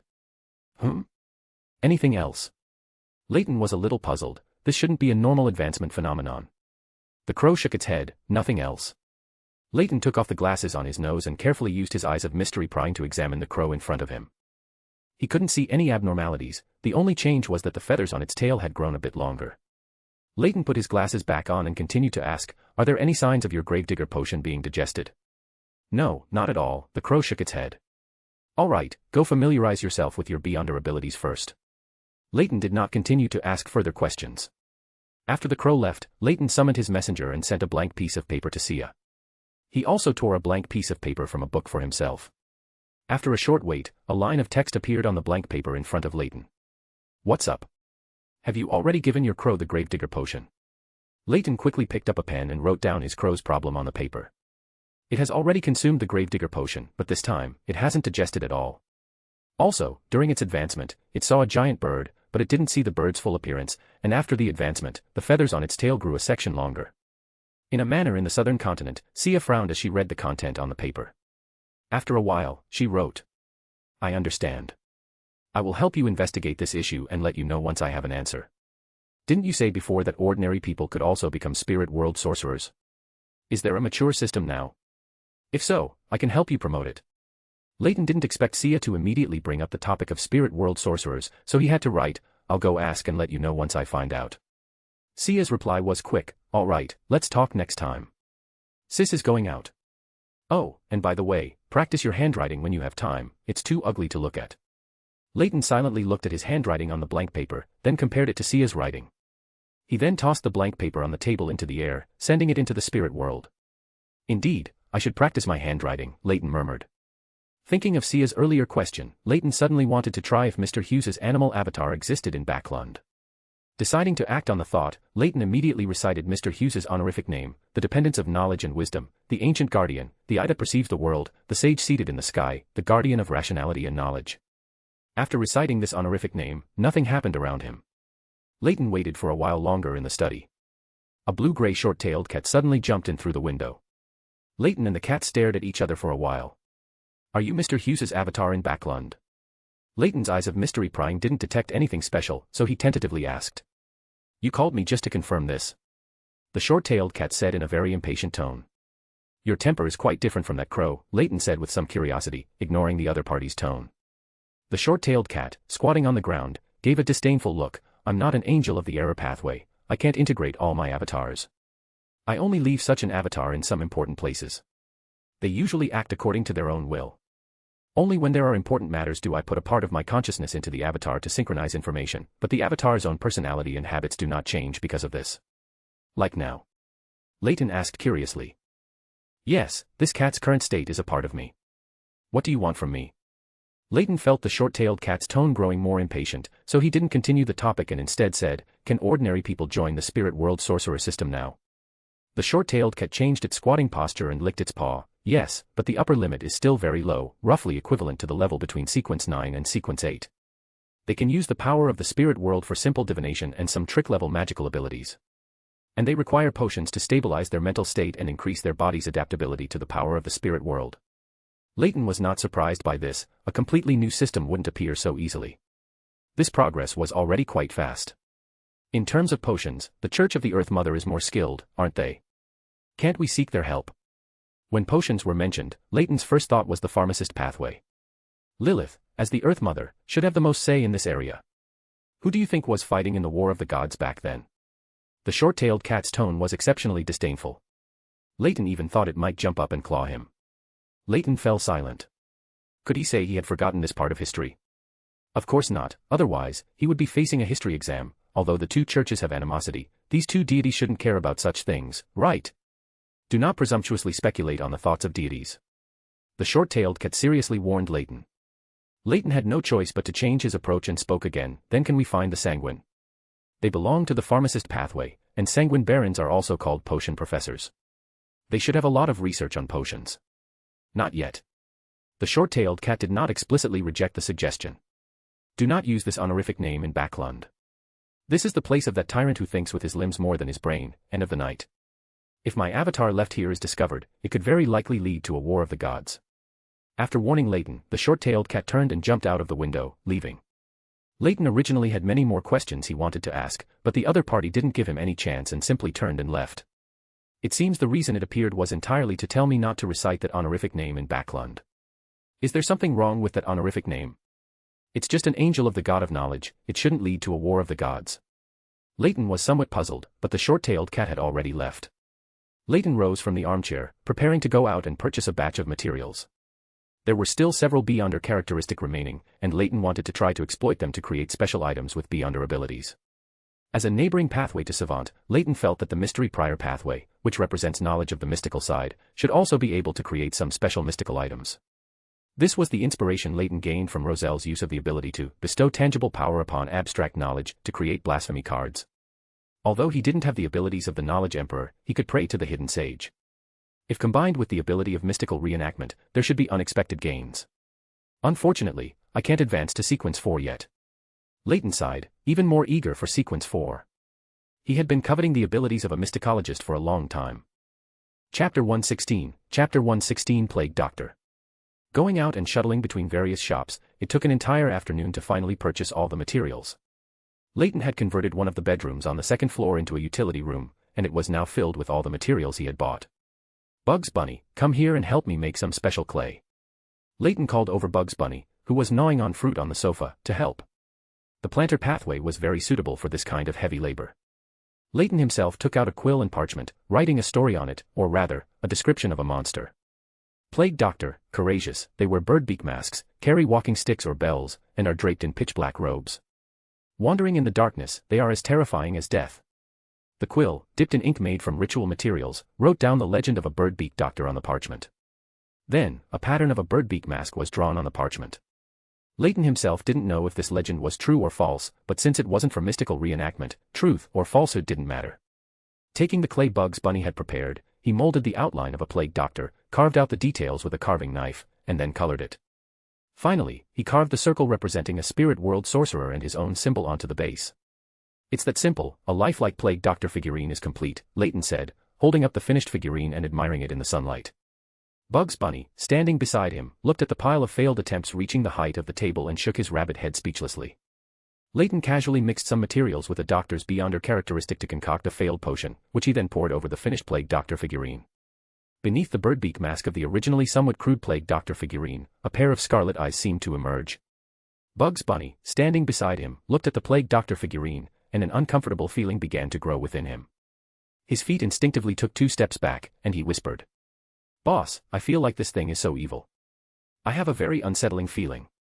Crow Anu was also attracted by the commotion, staring warily at the Plague Doctor figurine in Leyton's hand. Leyton looked at the crow with surprise, not expecting it to be able to discern the difference in the figurine. Thinking that as a beyonder creature of the death pathway, the crow might be able to see things he couldn't, he asked with great curiosity. "What else can you tell?" The crow shook its head, its tone somewhat hesitant. "I can only feel that it's very evil, yet also very sacred." Leyton nodded, not pressing further. This feeling of being both evil and sacred did align with his understanding of a Plague Doctor. Perhaps it was his own understanding that led it to lean in this direction. With the Plague Doctor figurine completed, Leyton quickly gathered the ritual materials, arranged the candles, and drew the mystical symbol of the hidden sage on the ground. He placed the parchment with the Plague Doctor's story and the figurine upon it. He dripped essential oil and hydrosol onto the lit candles, causing the flames to flicker wildly. Leyton quickly stepped back, sprinkled herbal powder around, then took another step back and began to chant the incantation. "Sage who observes the world, eye that peers into truth, embodiment of endless knowledge and numerology. I implore you, I implore the power of knowledge. I implore you to bestow tangible power upon abstract knowledge." As the prayer incantation concluded, the light in the room dimmed. Leyton could clearly feel the connection between the spirit world and the real world strengthening in the surrounding area. Bugs Bunny and the crow had instinctively retreated to the corner of the room, vigilantly watching the surrounding movements. A whooshing sound of wind erupted in the room, and the candlelight was tinged with a hazy purple glow, flickering unsteadily. Leyton picked up the ritual dagger, cut a wound on his palm, and dripped blood onto the parchment and figurine placed on the ground. A pair of cold, indifferent, lashless eyes, containing countless glittering stars, appeared in the flickering candlelight. Immediately, the parchment and the Plague Doctor figurine on the ground began to rapidly disintegrate, turning into streams of information that condensed into a phantom ball of light. More information merged into this phantom ball of light until it was tinged with a hazy bronze glow before stopping. This phantom ball of light began to contract and reform, once again taking the shape of an even more realistic Plague Doctor figurine. "Spread its story, and you can draw strength, gradually bringing it to life." A piece of information was transmitted into Leyton's mind. The surrounding anomalies quickly receded, leaving only the scattered, charred herbal powder in the room and the lifelike figurine on the ground, confirming everything that had just transpired. Leyton knew his attempt had succeeded because, at this moment, he had received feedback, and a portion of the mysticism magister potion in his body had been digested. Leyton bent down and picked up the Plague Doctor figurine from the ground. The moment he touched it, a cold, heavy, and lifeless sensation entered his mind. He held up the figurine. Leyton stared at it for a long while. He had a feeling that the figurine was staring back at him. "It has certain living characteristics," Leyton murmured, then sat back in the armchair by his desk, using dream divination to determine the figurine's effects and abilities. Plague Doctor, courageous. Possesses medical skills beyond reality, enjoys following the footsteps of plagues and diseases, and is happy to treat every patient in its eyes, but its treatment is often accompanied by powerful side effects, with the ability to treat serious illnesses and stitch souls. The figurine can be temporarily brought to life by infusing it with spirituality, summoning a Plague Doctor, but it will not absolutely obey commands. It has its own likes, dislikes, and judgments. Somewhat useful, but not much. Such a good healing ability, yet it mutated into this form. Who would believe this is a beyonder ability from a doctor characteristic if you told them? And it even has its own likes, dislikes, and judgments, which could even become an unstable factor in battle. After obtaining the detailed information about the Plague Doctor, Leyton pondered for a moment, quite speechless. Leyton wasn't particularly satisfied with the Plague Doctor as a creation. If I had the characteristic of a demoness of afflictions, or the main ingredient for its potion, the Plague Doctor could be optimized further. A Plague Doctor is a better match for plagues and viruses. However, the success of the Plague Doctor at least proved that this approach was feasible. Moreover, the current Plague Doctor could only be considered a semi-finished product. According to Leyton's vision, it still lacked abilities related to plagues and viruses. As long as I have enough materials, I'll be able to raise an army in the future. Leyton envisioned a scene where, with a wave of his hand, groups of Plague Doctors would scatter from behind him. Leyton planned to find a time to go to the gangs in the East Borough to test the Plague Doctor's abilities and, incidentally, replenish some funds. It was a night with light, drizzling rain. On the streets of Backlund's East Borough, homeless people huddled together under eaves or bridge arches to shelter from the rain and keep warm. Under the dim streetlights, Leyton walked down the street holding a pitch-black umbrella. It was as if a layer of night shrouded him. Under the dim light, all noticeable traces were miraculously concealed. In fact, if one didn't focus their attention, people around would subconsciously ignore Leyton walking on the street. This was one of the many spells mastered by a warlock. After reaching Sequence 5, Leyton had a higher level of understanding and application of spell abilities. Using corresponding materials and incantations, Leyton solidified this spell, which concealed traces, onto the pitch-black umbrella. Although the duration wasn't too long, it was sufficient for use. Leyton, familiar with the route, arrived at an underground casino controlled by a gang. He met no resistance because the unprofessional guards were busy boasting and chatting, completely oblivious to an inconspicuous figure passing by. Big. Shit. I should have listened to myself. Hurry, next round. Next round. Compared to the desolation outside, the casino inside was quite lively. Leyton skillfully took out a gold coin to exchange for chips, then, by cheating through divination, he moved between the many gambling tables. Once he confirmed he had been targeted, Leyton returned to the casino counter and exchanged his chips for cash. He had a total of £73, 18 soldi, and 5 pence. Leaving 8 soldi and 5 pence as a tip for the counter staff, Leyton swung the wallet full of banknotes in his hand twice, then walked out of the casino amidst the greedy or envious gazes around him. The rain had stopped at some point. After walking a short distance, Leyton opened his black umbrella again. Under the dim streetlights, he walked slowly forward. Thump, thump, thump. Urgent footsteps and heavy breathing came from behind him.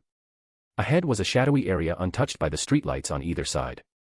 The moment Leyton stepped into the shadows, he sidestepped forward and distorted his body, directly swinging the open umbrella in his hand onto the head of the person closest behind him.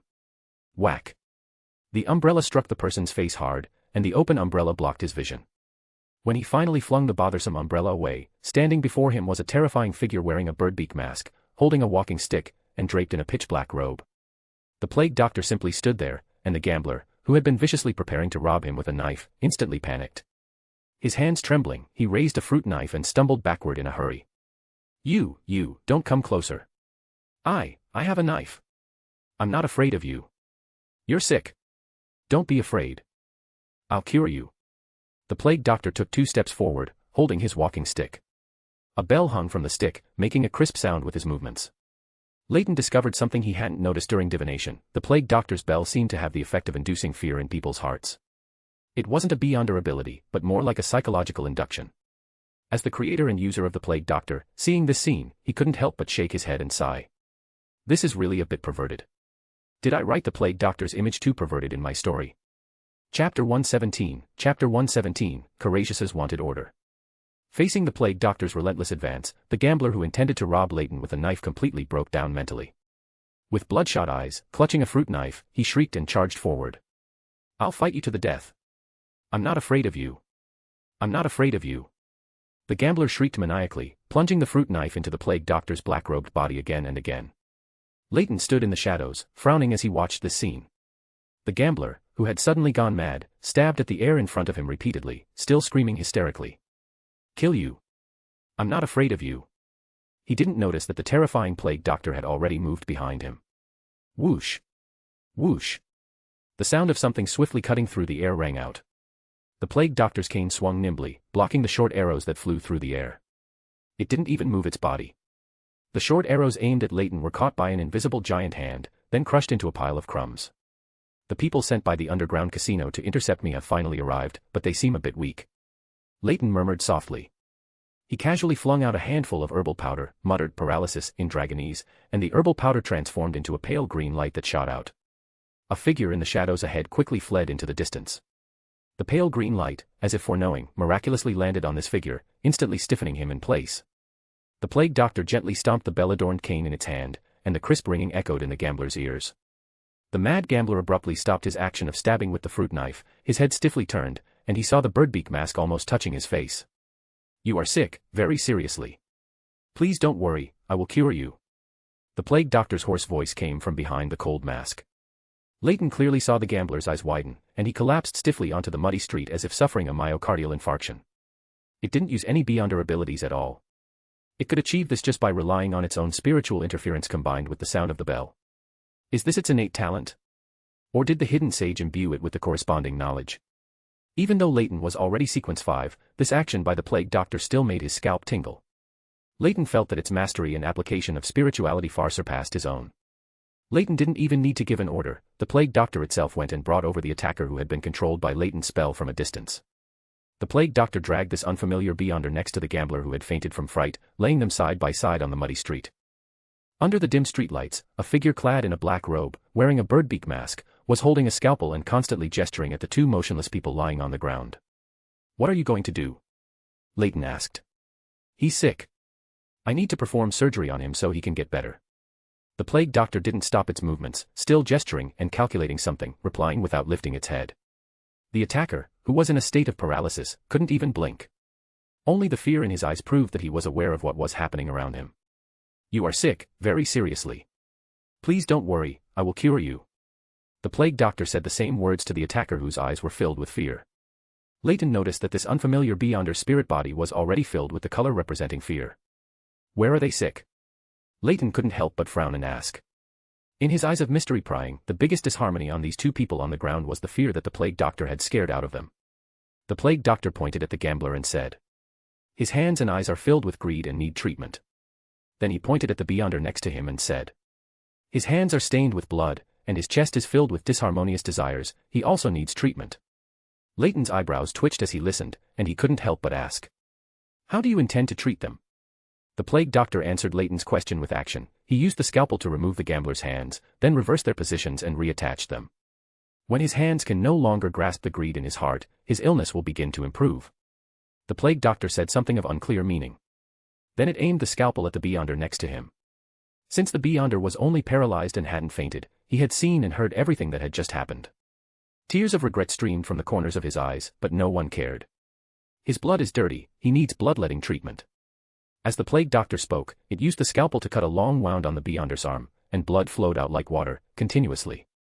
Although Leyton understood that neither of the two people lying on the ground were good people, one was a mad gambler whose mind was clouded by money, wanting to rob him, and the other was a beyonder sent by the casino to retrieve the money and, incidentally, intercept him. Watching them being treated by the plague doctor, Leyton still felt a bit sorry for them. Although they would most likely die if he acted, at least they would die quickly. Is this why my previous divination showed that the plague doctor's treatment had significant side effects? It's not because its healing ability mutated, it purely wants to do this. Damn. This thing is so perverse. I'd better not use it in the future. Leyton had already decided in his heart to seal away the plague doctor's figurine. The paralysis on the beyonder had worn off, but due to excessive blood loss, he no longer had the strength to stand up from the ground. He could feel his chest being cut open, slice, by that pervert wearing the birdbeak mask. But he was powerless to resist. He turned his head towards Leyton's direction. Although his vision couldn't reach Leyton, he still looked that way with pleading eyes. "Kill me. Please, kill me." Leyton raised his hand, and a pale blue flame ignited in his palm. He then threw the imitation demon flame onto the beyonder who was begging for death. The plague doctor stood up, staring at Leyton with great dissatisfaction. Their illness hasn't been cured yet. However, the plague doctor did not make any move to attack Leyton. The spirituality that sustained its existence had been exhausted. Under the streetlight, the plague doctor's figure transformed into specks of translucent light and dissipated, and the plague doctor's figurine returned to Leyton's hand. "In the future, I'd better not use it unless absolutely necessary. Although this thing isn't strong, it's quite bizarre and perverse." Leyton was somewhat worried that if the plague doctor's horror stories spread, it might actually come to life. Leyton sprinkled some iron black powder on the gambler, who still had a faint breath.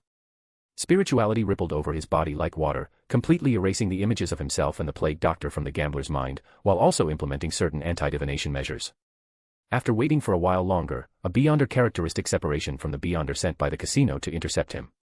After Leyton picked up the characteristics, he directly used spirit world traversal to return to his house on Minsk Street. He placed the plague doctor's figurine on a cabinet. "You'd better just be a collectible from now on." Then, holding the newly acquired characteristics, he performed a simple divination.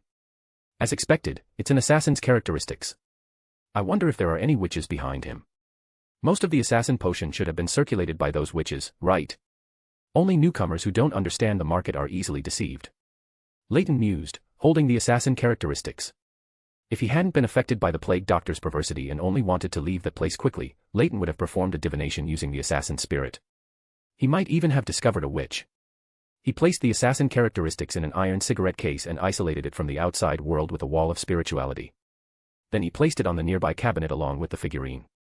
Leyton originally thought the matter with the plague doctor would end there, but on the third day, he saw a report, or rather a wanted notice, about it in the newspaper. The newspaper also featured an image of the plague doctor wearing a birdbeak mask, clad in a black robe, and holding a cane, along with its name, Courageous. It was now wanted by the authorities and the major churches in Backlund. The newspaper described him as a perverse individual with excellent medical skills but a distorted mind, who enjoyed harming innocent passers-by who ventured out alone at night. This couldn't be done by that sycophantic mirror from Machinery Hive Mind, could it? Good thing I wasn't mentioned, otherwise I would definitely give it to Amon as a toy. Leyton felt this guess was reasonable. The demon's flame also had some damage to spirits, so using spiritualism on that assassin wouldn't yield any useful information. Leyton had also dealt with the surviving gambler accordingly, making him completely forget the images of himself and the plague doctor. Chapter 118, Infiltrator of the Klein family. Plague doctor was suddenly put on a wanted list in the newspaper, and rumors had already begun to spread in Backlund. Leyton was somewhat worried that the plague doctor figurine might become more animated because of this, so he had his Crow Anu watch the figurine every day. "Boss, the spirit on that doll has increased a bit," Crow Anu reported on the plague doctor figurine's status as usual. Leyton was already used to this. Crow Anu would say this every day since the wanted poster was published in the newspaper. "I hope the plague doctor is controllable after it becomes animated, otherwise I'll have to destroy it," Leyton murmured to himself. Leyton's spiritual intuition was triggered. Someone had infiltrated Klein's house across the street. Leyton walked to the balcony, and eyes of mystery prying directly penetrated the wall, allowing Leyton to see the situation inside Klein's house. A dark-skinned, gaunt, sturdy man with deep-set eyes and Highland blood had infiltrated Klein's house. "Is that the person sent by that ambassador? Good luck to our Mr. Fool," Leyton muttered to himself, not taking the matter to heart. It was just a Sequence 9 hunter, he wouldn't actually kill Klein. On a continuously rainy afternoon, the sky was somewhat dim. Leyton, who was reading a book on a lounge chair on the second-floor balcony, noticed Klein's action of pushing the door open and entering the house. After thinking for a moment, he still pulled Bugs Bunny, who was loosening the soil for a potted plant. "You go keep an eye on Klein. If anything unexpected happens, help him out." Before Bugs Bunny could reply, several starlights swirled around Bugs Bunny's body, and then he was directly thrown out by Leyton, landing in front of Klein's house door. Bugs Bunny, who had just come to his senses and landed, scratched his head helplessly, took off the top hat he was wearing, and pressed the top of the hat tightly against the main door. After securing the hat, Bugs Bunny directly burrowed inside, magically passing through the obstruction of the door and entering the house. As Bugs Bunny entered Klein's house, he saw Klein being chased, constantly rolling and dodging in the room. The table in the room was overturned, and the chairs were broken. Both the pursuer and the pursued discovered the rabbit that had suddenly appeared in the room. This rabbit was wearing a bow tie, a small vest, and small shoes, and was holding a small shovel with dirt on it. Bugs Bunny's sudden appearance made Klein breathe a sigh of relief. Mersault, who was chasing Klein, did not take this pet rabbit seriously. The next moment, Bugs Bunny leaped up from the ground and, in the blink of an eye, was in front of Mersault. Mersault felt a sudden sense of crisis welling up inside him. He stopped his movements and retreated. Bang! The small shovel, which had just been used to loosen soil, slammed hard on Mersault's head. The small shovel was deformed under Bugs Bunny's immense strength. Mersault's body leaned back, and for a moment, he only felt dizzy and unable to think. Klein widened his eyes, looking at this violently strong rabbit, but he quickly reacted. While Mersault had not yet recovered from Bugs Bunny's shovel strike, Klein picked up the standard contract from the coffee table, flicked his wrist, and the contract in his hand shot out like a throwing knife. The standard contract accurately pierced Mersault's throat, and blood with a little foam flowed out. Mersault directly fell to the ground. "Phew, thank you." Klein let out a long breath and turned to speak to Bugs Bunny, who was feeling sad about his small shovel. "Boo-hoo, my small shovel is broken." Bugs Bunny was immersed in the sadness of losing his small shovel and ignored Klein. Klein twitched the corner of his mouth. A living person like him was less appealing than a small shovel. He took a deep breath, walked to Bugs Bunny's side, and half squatted down, saying, "I'll buy you a new small shovel tomorrow as a thank you gift for saving me just now. Is there anything else you want?" Bugs Bunny looked up at the words, asking with wide red eyes. "Can you farm?" "No." Klein shook his head. Bugs Bunny continued to ask, "Can you do experiments?" "Experiments? What kind of experiments?" I probably can't either." Klein said somewhat awkwardly. Bugs Bunny shook his head in disappointment. "Then forget it. You can't do anything, and you can't help me with work." Klein felt like he was being looked down upon by a rabbit. "I still need to go back and loosen soil. Goodbye." If you want to eat fruit, you can come find me. I've grown many different flavors of fruit.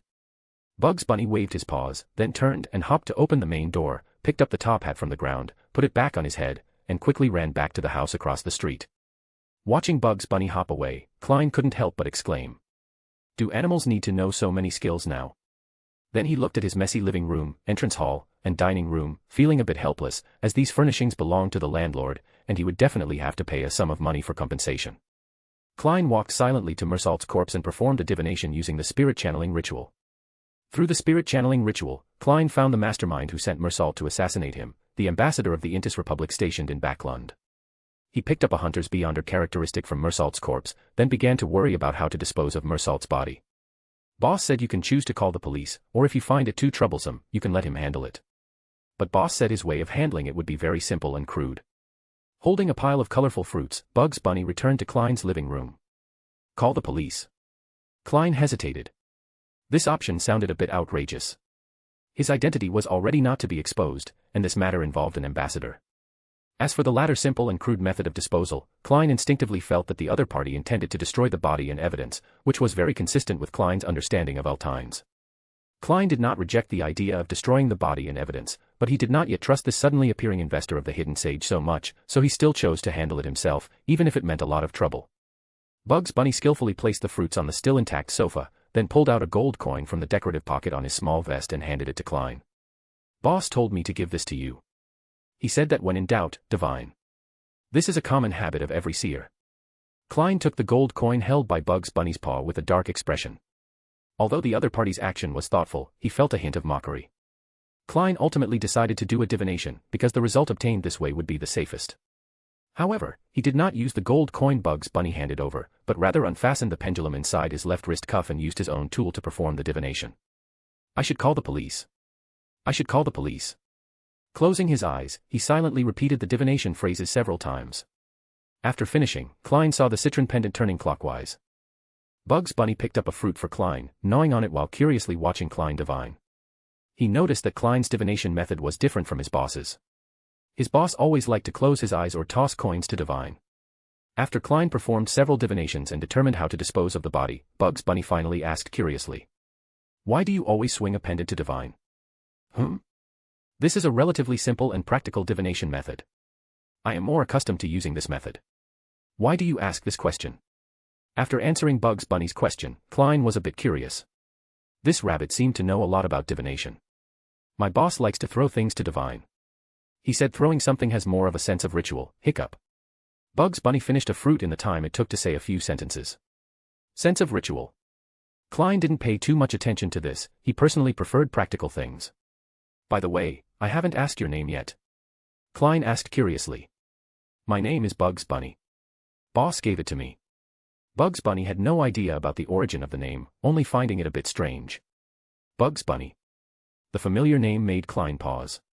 He suspected that besides himself and Roselle, there were other transmigrators in this world, such as this rabbit's boss. This name was completely out of character for this world's style, so it could basically be ruled out as a coincidence. To be able to choose this name, that Eltines is either a transmigrator himself or has come into contact with one. Thinking of this, Klein felt a little excited.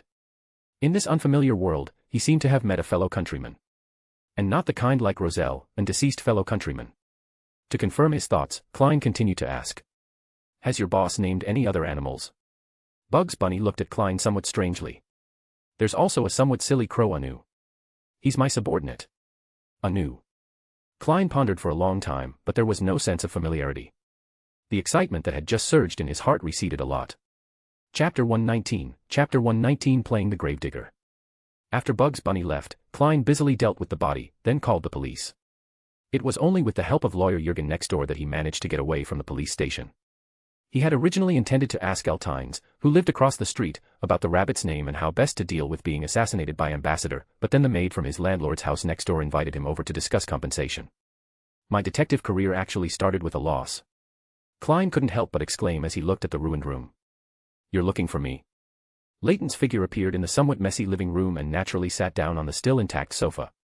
Perhaps it was because the sage's characteristics within him were gradually merging with him, but Leyton found that his divination and intuitive premonitions were becoming stronger and stronger. For example, just now, not long after Klein had the idea of talking to him, Leyton had a corresponding premonition in his heart. Klein was startled by the figure that suddenly appeared in his room. Having just experienced an assassination, he instinctively wanted to throw a few tarot card throwing knives. Can't you just use the door? Don't always just suddenly appear and disappear. Klein couldn't help but complain. Next time for sure. Leyton replied without sincerity, then changed the subject. What do you need me for? To deal with that Intis ambassador. How do you know everything? Klein didn't answer Leyton's words. Instead, he was a little confused as to why the other party always seemed to know everything. Klein even suspected that this guy might be monitoring him from across the street every day when he had nothing to do. Everyone has some secrets.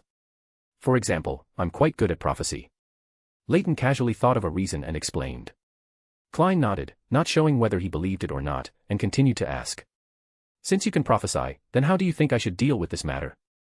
Do you want me to protect you for a period of time, or should I go deal with that ambassador? Can't I choose both options at the same time? If you go to other people to protect you, there will be additional developments. My suggestion is, it's worth a try. Leyton still hoped that Klein could connect with Sharon and the others, which would both cause trouble for the Rose School of Thought and increase their allies. Additional developments. Worth a try. Klein pondered for a moment.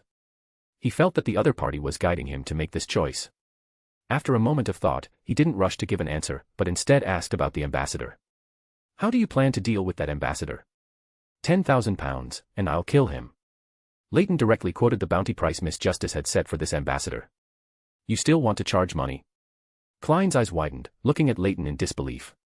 He was discussing such a serious topic with the other party, but the other party was talking about money with him. I don't have any money. For Mr. Fool's sake, can I pay on credit? Klein said this without much confidence. But he really couldn't come up with £10,000, not even £1,000. He could only hope that the other party would let him pay on credit for Mr. Fool's sake. Of course you can. You can also ask Mr. Fool to post a bounty for you at the Tarot Club meeting every Monday. Leyton nodded directly in agreement. Miss Justice still had a bounty to give to Mr. Fool's dear, and rather than letting the Aurora Order earn it, he might as well earn it himself. Understood. Klein nodded. Even if the other party hadn't said anything, he would have posted the bounty for that ambassador at next week's Tarot Club. If there's nothing else, I'll be leaving now. Leyton stood up, ready to leave. Wait a moment. Why did you name your rabbit Bugs Bunny? Klein quickly stopped Leyton, who was about to step into the spirit world, and asked the question he cared about most. Bugs Bunny. Don't you think a two-legged rabbit suits that name perfectly? Leyton's foot, which was stepping into the spirit world, paused. He hadn't expected his identity to be exposed starting from Bugs Bunny's name, but he hadn't thought about this issue when naming the rabbit. I'm going to take my crow to a graveyard in the suburbs to dig graves. Let's talk next time. Leyton casually gave a reason and stepped into the spirit world, leaving Klein's house. Does a two-legged rabbit suit that name perfectly? Altines, could you be another transmigrator? The more Klein thought about it, the more he felt that what he was thinking was likely correct.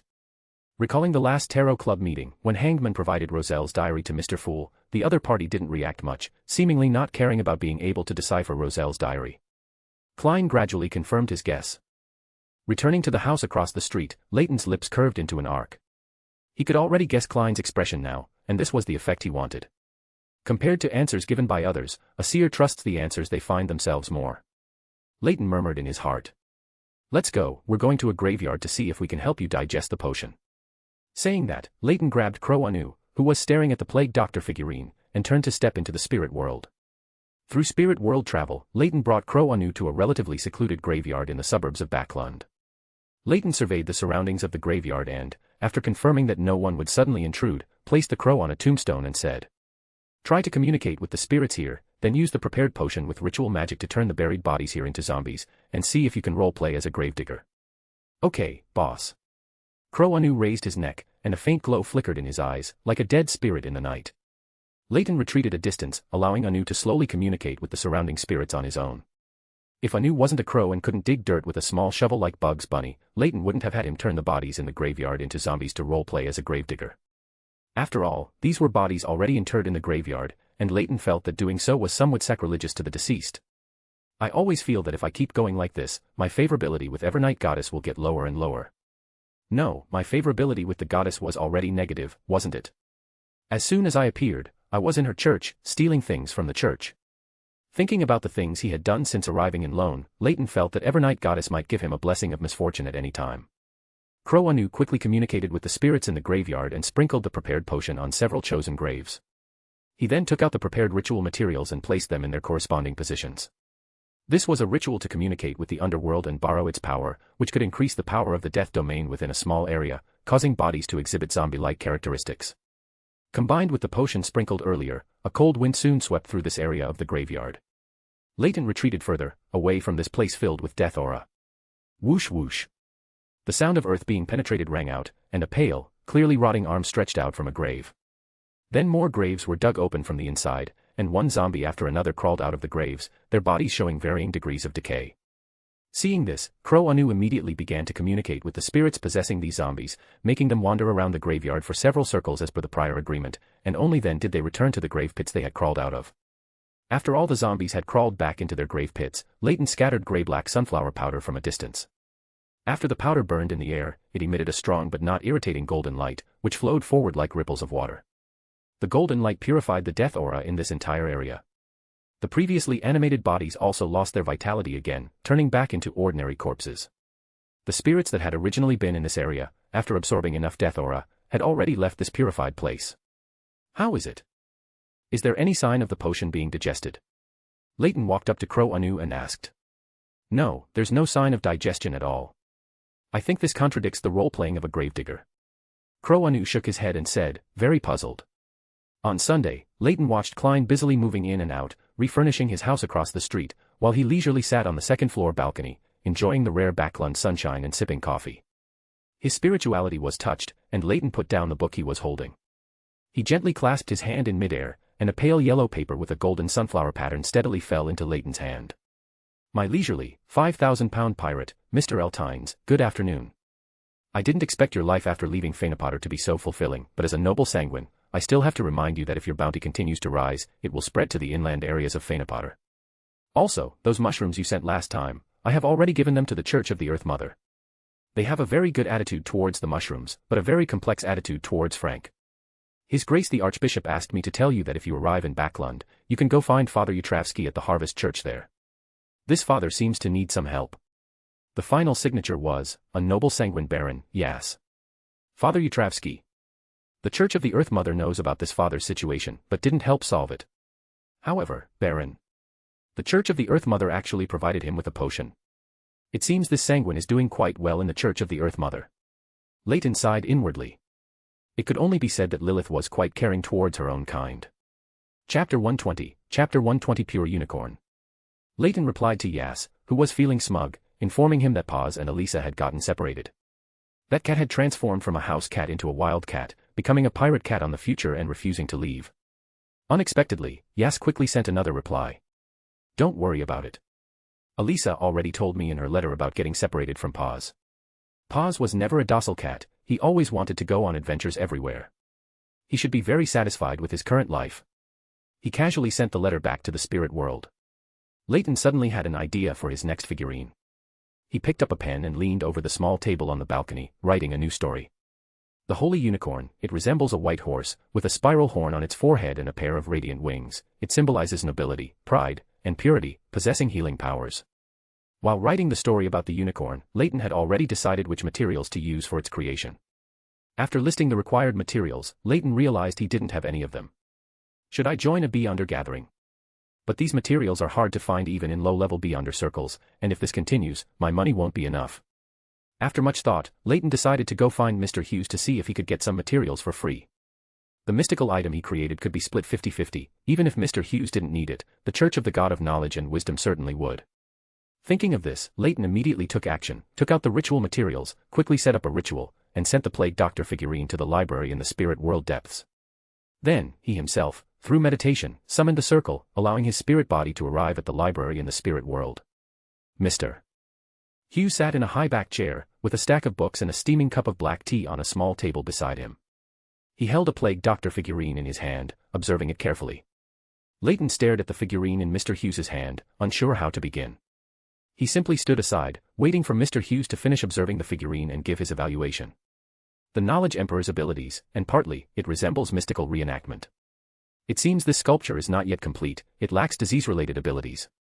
Aren't you worried that mixing characteristics from completely unrelated pathways will make it uncontrollable? Mr. Hughes said, while examining the plague doctor figurine in his hand. You can even tell what parts are missing. Leyton was a little surprised. Mr. Hughes was clearly not an omniscient eye, yet he gave him a feeling of omniscience. You didn't add any confidentiality measures to it, Mr. Hughes said, reaching out and wiping the figurine. Specks of brass-colored light quickly outlined mysterious symbols on the figurine, then vanished just as quickly. Now it does. You came to me about this sculpture. Before Leyton could respond, Mr. Hughes continued on his own. I can agree to your terms on behalf of the Church of the God of Knowledge and Wisdom, but you need to place the finished sculpture in this library. Place it in the library. Why? Leyton asked, somewhat puzzled. Mr. Hughes tossed the plague doctor figurine in his hand aside. The figurine distorted and expanded into specks of starlight in the air, finally forming a 1:1 replica of a plague doctor statue. If it weren't for the lack of life essence emanating from it, Leyton would have almost thought it was a living plague doctor. By placing it here, every spirit world sorcerer can, through their connection with the library, summon its projection via ritual magic. Although there will be some weakening, it's still a good method for low and mid-sequence beyonders. Leyton could not think of any reason to refuse Mr. Hughes's proposal. This ritual magic of summoning projections could also be considered a type of mysticism. Although it wasn't completed independently by him, it could still help him digest part of the mysticism magister potion within him. Okay, but when I need it, can I take its main body from the library for a period of time? Yes, but not for too long. Mr. Hughes nodded, then added. The sculptures you make in the future should not be too evil. The Church of the God of Knowledge and Wisdom is a righteous church, not a cult organization. Okay, I will try my best to create more positive images, but the final effect of the finished product is not something I can control. Leyton awkwardly rubbed his nose. Write the materials you need on your book messenger, and I will have it notify you when the materials are moved. After Mr. Hughes finished speaking, his figure disappeared from the library. Leyton was momentarily stunned. This was the first time he had seen Mr. Hughes leave the library. He didn't know if he went to notify the Church of the God of Knowledge and Wisdom or if something had just happened. Leyton found a book in the library and read it for a while, only leaving the library when his spirituality could no longer sustain him. Leyton, in a good mood, took Bugs Bunny and Crow Anu out for a big meal. His only regret was that Backlund's restaurants didn't have pet menus. On his way home, he happened to encounter Klein, dressed as a worker, leaving his home. The two exchanged glances, and Klein awkwardly turned his head and greeted him. Good evening. Al. Good evening, detective, are you preparing to go out to investigate clues? No, I'm going to find a bodyguard. Klein replied. Leyton chuckled knowingly, nodded, and said. Good luck. After exchanging greetings with Klein, the two passed each other. After returning home, he began preparing for his next figurine. Unconsciously, night fell, and the crimson moonlight spilled down. Leyton gazed out at the night scene through the window. A full moon night. Calculating the time, it's almost time for Miss Magician to join the Tarot Club. Leyton muttered to himself. Then, his gaze was drawn by the movement outside the window. Under the gaze of the eyes of mystery prying, everything around him was difficult to escape Leyton's sight. Bugs. A coupling, that fake coupling master who doesn't fight with couplings, a true folk of rage. I need to do some anti-divination. I can't let him perceive my existence through divination. It would be troublesome if the timid seer didn't dare to act. Leyton muttered softly, then raised his hand and made a grasping motion in midair. A dark green scroll made of bark flew from a nearby cabinet into Leyton's hand. After the scroll was opened, it quickly self-ignited, turning into a pile of ashes and disappearing into the air. Leyton used the scroll to conceal the connection between his existence and Klein. This way, when that Master Luo divined about Klein, he wouldn't perceive danger because of Leyton's existence. After doing all this, Leyton returned to his bedroom, ready to sleep. The next day, as Leyton was enjoying his lunch, inspiration suddenly struck, and he reached out to catch the golden book messenger that emerged from the spirit world. Praise my Lord. May knowledge be with you and me. On the golden cast book cover, a dramatic crack appeared, like a mouth, singing praises to the God of knowledge and wisdom. Leyton was already used to this. Mr. Hughes found this fellow too noisy and did not allow it to speak in the library unless necessary. So, it had to run to Leyton every day to sing praises to the God of knowledge and wisdom. Although Leyton also found it annoying, it was praising the God of knowledge and wisdom, so even if it was uncomfortable, he had to listen. My dear master, the materials prepared for you by the Church of the God of Knowledge and Wisdom have been sent to the library. You can retrieve them now. However, could you please wait a little longer? I still want to stay here and praise my Lord for a while. The book messenger's voice carried a hint of flattery. Leyton nodded expressionlessly. the book messenger used to have integrity. But ever since Mr. Hughes stopped it from shouting in the library, it could only run to Leyton to praise the god of knowledge and wisdom. After that, the book's integrity started shedding like the fur on Bugs Bunny. Bugs Bunny and Crow Anu, also eating lunch at the dining table, exchanged glances, then took their food and moved away from that area. The book messenger, lost in its devotion, praised the god of knowledge and wisdom in front of Leyton for 20 minutes before reluctantly returning to the spirit world. Leyton removed the spell that sealed his hearing and left the dining room. On the second floor, he used a ritual to retrieve the material sent by the Church of the God of Knowledge and Wisdom to the library. He immediately began making a new figurine. Although the unicorn clay figurine was a bit troublesome, he managed to complete it after having previous experience. Leyton placed the red crest of the dawn rooster, the fruit of the radiant spirit tree, the crystallized feathers of the blue shadow falcon, and a portion of a doctor's beyonder characteristic, all into a cup of pure water, mixing them into a potion that would definitely cause loss of control if consumed. He then poured all the potion onto the unicorn clay figurine. While the figurine had not yet fully absorbed this hodgepodge potion, Leyton quickly began the ritual to pray to the hidden sage. Sage who observes the world, I who peeks at truth, embodiment of endless knowledge and numerology. I pray to you. The hidden sage's response was swift. The parchment with the unicorn story and the clay figurine drenched in the mixed potion were transformed into a mass of data information, condensing into an illusory sphere of light. More information poured into this illusory sphere of light until it was stained with a hazy bronze glow, becoming almost substantial. This illusory sphere of light began to contract and revert, finally transforming into a holy unicorn with wings composed of transparent crystal shards. After Leyton picked up the unicorn figurine from the ground, he poured some spirituality into it, wanting to see what the unicorn he had sculpted looked like. The next moment, the infused spirituality was repelled. Leyton was stunned. He held the unicorn figurine and quickly performed a divination. His face instantly darkened. The holy unicorn prefers noble and pure beings. Chapter 121 Commissioned Mission. Leyton, rejected by the holy unicorn, planned to entrust Miss Justice at this week's tarot club to test the unicorn's abilities. Given the preferences of this unicorn figurine, Leyton felt that among the known individuals, only Miss Justice and Mr. Sun from the tarot club could use it. Time quickly arrived at Monday afternoon, and Leyton was already seated in the armchair in his study, waiting for the tarot club to begin. Suddenly, an illusory, crimson, tide-like light surged forth. By the time he recovered, he was already inside the ancient giant's dwelling-like palace above the grey fog. Miss Justice, who had already advanced to sequence 8, happily rose, curtsied, and greeted everyone. Good afternoon, Mr. Fool. Good afternoon, Mr. Tower. Hangman Alger materialized 6 new pages of the Roselle diary to the Fool, who was seated at the head of the long bronze table. Klein, shrouded in the grey fog, moved the 6 pages of the diary materialized by the Hanged Man in front of him. Leyton had glanced at the diary when the Hanged Man materialized it, and relying on the reader pathway's excellent reading and memory abilities, Leyton got a general idea of the diary's content. This diary involved a miracle invoker of sequence 2, the Snake of Fate of the Fate pathway, and the Black Emperor pathway. This is a significant gain. Leyton sighed inwardly on behalf of the Fool. After reading the diary provided by the Hanged Man, Klein, under the guise of a task for one of his deer, issued a mission. I have a blessed who has arrived in Backlund, and he wishes to accomplish something, but his identity cannot be exposed. The task he needs to complete is to assassinate Bakerland Jean Mudun, the Intis Republic's ambassador to the Lone Kingdom. Assassinate the Intis ambassador? Miss Justice exclaimed in surprise. The Hanged Man and Mr. Sun sat in their seats, one in thought, the other bewildered. Klein, shrouded in the grey fog, subtly scanned everyone. Aside from Mr. Tower, who already knew most of the story, everyone else was deep in their own thoughts. He then maintained his relaxed demeanor and spoke again. Who among you wishes to accept this mission? What reward do you desire? The Hanged Man, seeing that no one spoke, was the first to speak, exposing Backlund's unsavory deeds as an intelligence chief, and his secret support for bloody demonstrations and the spread of rumors. Seeing Miss Justice on the opposite side waver a little, he added. I don't know if he is a Beyonder, but it's very likely he is, and he doesn't lack Beyonder protection around him. After a long period of contemplation, Miss Justice was somewhat swayed by the Hanged Man and turned to the Fool, who was seated at the head of the table, and said, Mr. Fool, I can try to complete this mission, but I cannot guarantee success. I can also accept this mission, and I should be able to guarantee success. The price is £11,000.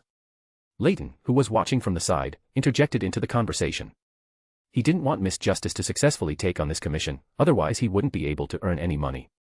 Klein, shrouded in the grey fog, twitched the corner of his mouth slightly. He was quite speechless about Mr. Tower's price increase. This guy actually raised the price. What a profiteer.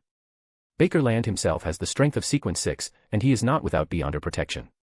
To successfully assassinate him and escape unscathed, it's impossible without a large organization or powerful strength.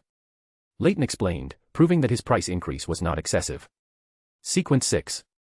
Miss Justice and the hangman couldn't help but repeat in a low voice. Klein, seated at the head of the table, shrouded in the grey fog, was also secretly alarmed. He knew that the ambassador certainly wouldn't lack powerful Beyonders around him, but he hadn't expected the ambassador himself to be a powerful Beyonder. Hunter Pathway, Sequence 6 Conspirer. He possesses extreme insight into some detailed issues and is skilled at planning conspiracies. Leyton provided information about the conspirer to the members of the Tarot Club. He then continued. Such Beyonders, who excel in intellect, are often harder to kill because they are careful and cautious, and they are good at using their intelligence. Mr. Tower, are you sure you can guarantee a successful assassination of a Beyonder of this level? If something goes wrong, you yourself will be in great danger. Miss Justice couldn't help but remind him. She was somewhat concerned about the safety of her Tarot Club companions. I just need to find an opportunity, create a relatively isolated space, and I'll have a chance to kill him with one blow. People who rely too much on schemes and tricks are often arrogant and blindly overconfident. If an opportunity is seized, they can easily be killed with one blow. Leyton briefly explained his plan. Leyton's original plan was to create an opportunity, then leverage the power of the sage characteristic within him to deliver a fatal blow to the opponent. Miss Justice nodded thoughtfully, no longer raising any questions. As a telepathist, she understood very well that such Beyonders, who excel in mental power but are relatively fragile themselves, if an opportunity is seized, can indeed be killed with one blow. You can all take on this mission. Whoever completes it first will be credited. Klein, shrouded in the grey fog, spoke again. Although he himself felt that it was safest for Mr. Tower, the strongest, to complete this mission, the price he asked was simply too high. He could only hope that Miss Justice or the hangman could also complete this mission, that way, at least he could use knowledge instead of gold pounds. Okay, Mr. Fool. Miss Justice and the hangman spoke at the same time. Klein, shrouded in the grey fog, spoke in a relaxed tone. What rewards do you hope to obtain? The psychiatrist potion formula. Miss Justice blurted out, then hesitated and added. My reward can be discussed after the mission is completed. I still owe your dear a bounty. Me too. The reward can be discussed after the mission is completed. The hangman also spoke. When Miss Justice mentioned the bounty, Klein immediately thought of Vice Admiral Hurricane, Kalangos, who was killed by Azek. Vice Admiral Hurricane is worth 10,000 gold pounds. Ambassador Backlund must be more expensive than him, so Alger's price is actually reasonable, and it's even what he calls a friendship price. After pondering for a while, Klein realized that the reason he thought Alger's asking price was too high was simply because he was too poor. However, if Miss Justice gives me this bounty, it would be enough to pay Alger's asking price. But part of this bounty belongs to Azek. Klein struggled internally, wondering whether to temporarily use a portion of the bounty that belonged to Azek. After everyone except Mr. Sun, who was in the Forsaken Land of the Gods, accepted the Fool's Commission, the Tarot Club entered the free trade segment. Miss Justice proposed to Mr. Sun, who was sitting diagonally opposite her, to exchange information about dragons. Yes, I want the Sequence 8 potion formula for the Bard pathway. Mr. Sun did not refuse Miss Justice's trade. What he needed most urgently now was advancement, so he proposed the condition of exchanging for the next Sequence potion formula. Miss Justice considered and said, I don't have the Sequence 8 potion formula corresponding to the Bard pathway, but I can promise to collect it for you as soon as possible, and Mr. Fool can bear witness. Leyton had intended to sell the Light Supplicant potion formula, but the fool at the head of the table spoke first. Miss Justice, perhaps I can provide you with the Light Supplicant potion formula. I forgot that Klein had divined that drop of Eternal Blazing Sun's divine blood. It seems he has all the formulas below Sequence 4. I can't earn Beyonder materials from Mr. Sun now. Looks like I'll have to think of a new plan. Leyton sat quietly, deep in thought. Miss Justice, Mr. Sun, and the fool Klein quickly reached an agreement and requested a private exchange. Only Leyton and the serious-looking hangman next to him were excluded. Leyton turned to look at the hangman, who had a serious expression, and said, Mr. Hangman, aren't you interested in news about dragons? The hangman glanced at Mr. Tower, who was sitting next to him and was clearly not of a low sequence, and pondered. I have some interest, but not enough to pay for it. Aren't you the same? No, I'm very interested, but the information Mr. Sun knows is probably what I already understand. Leyton shook his head, denying the hanged man's counter-question, then continued. This Mr. Sun doesn't seem like a Phasation, but his giant bloodline is quite strong. It's very interesting. Moreover, I noticed that he lacks understanding of many common senses, yet he knows information about creatures like dragons, which most people don't. As the hanged man's expression grew increasingly serious, Leyton stated his final conclusion. He shouldn't be from the known southern continent or northern continent, should he? Is it the legendary forsaken land of the gods? Or the western continent? The hanged man looked at Mr. Tower, who usually seemed so casual, with some surprise. The other party's recent deduction made him reasonably suspect that the way he usually behaved was just a disguise. The conversation between the two was silent for a few seconds before the hanged man spoke. It's the forsaken land of the gods. What is this western continent you speak of? I don't know. In elven legends, it's their homeland, but the elves themselves don't know if this homeland truly exists. Leyton shook his head, not telling the hanged man the true situation. Chapter 122, Chapter 122, Commission for Miss Justice. The homeland of the elves. Hangman was stunned for a moment, muttering to himself. Leyton ignored Hangman, who was deep in thought. He was considering whether to make a deal with Little Sun to introduce the spirit world sorcerer system to the forsaken land of the gods. But the spirit world of the forsaken land of the gods is also isolated from our outer spirit world. The library should not be able to connect there either. It can only be transited through the Fool, which would be too troublesome. Let's wait a bit longer. Little Sun and the others don't lack beyonder characteristic. A system that can currently only reach sequence 9 or sequence 8 is not of much use to them. After some thought, Leyton decided to temporarily shelve the plan of introducing Spirit World Sorcerer to City of Silver. Moreover, Amon was still wandering in the forsaken land of the gods, and a new thing could easily arouse Amon's interest. When the private communication ended, Miss Justice noticed that Mr. Tower and Hangman, who had been shielded earlier, were each lost in thought. They seemed to have had some communication just now. Miss Justice interpreted their states inwardly. Seeing that the private communication had ended, Leyton timely spoke to Miss Justice. Miss Justice, I wonder if you could do me a favor. I have something, well, a mystical item, that needs some testing, and I need your help. Miss Justice, sitting diagonally opposite, was puzzled upon hearing this, then asked with curiosity. What kind of mystical item? Why do you need my help? Will that mystical item have any psychological effects? The first kind of help Miss Justice thought she could offer was psychological assistance. No. Leyton shook his head slightly and turned to the Fool at the very top, saying, Mr. Fool, may I manifest that item? You may. The Fool, shrouded in grey fog, responded naturally and indifferently. Leyton then manifested the unicorn figurine. Every member present curiously watched this lifelike small sculpture. Leyton cleared his throat, then explained. I call it the Holy Unicorn. It possesses some abilities from the Sun Domain, Wind Domain, and Life Domain. It's considered a supportive mystical item, with a strength roughly equivalent to between Sequence 7 and Sequence 6. Its characteristic is that it has its own likes and dislikes. This holy unicorn represents nobility, arrogance, and purity, so it will be very resistant to people who do not conform to these traits and cannot be used. When used, it needs a certain amount of spirituality injected, and it will briefly come alive, appearing as a real unicorn. Upon hearing Leyton's description of the unicorn, Miss Justice's eyes lit up slightly. She understood why Mr. Tower needed her help. This unicorn, both in appearance and ability, satisfied her greatly, and she very much wanted to buy it from him. After stabilizing her emotions slightly, Miss Justice spoke. Mr. Tower, I am very willing to help you with this. I wonder if you have any plans to sell this special mystical item. Sorry, it doesn't entirely belong to me. Its ownership is with the Church of the God of Knowledge and Wisdom, but I can teach you a ritual magic. You can summon its projection when needed, which is equivalent to a special summoning spell. Leyton shook his head and explained. Although the unicorn figurine could not be sold, the ritual magic for summoning its projection did not have this restriction. Although somewhat disappointed that she couldn't buy this unicorn figurine that she instantly liked, Miss Justice still controlled her emotions well and spoke again. May I ask what price I need to pay to purchase the ritual magic for summoning the projection? No need, consider it your reward for helping me test it. However, this ritual magic is a bit troublesome and requires some prerequisites to learn. If you trust me, we can meet in Backlund, and I will teach you the ritual magic and the matching casting system. Of course, if you are not at ease, we can also do it here, and then choose a time for a private communication, with the Fool as a witness. Leyton intended to take this opportunity to spread the Spirit World Sorcerer system within the Tarot Club. Upon hearing the request to meet in Backlund, Miss Justice hesitated. Such a meeting in the real world did not align with her initial understanding of the Tarot Club. She asked with some hesitation. Casting system. Is it very troublesome? A system different from potions, it cannot be mastered immediately like potions. It requires the learning and accumulation of knowledge.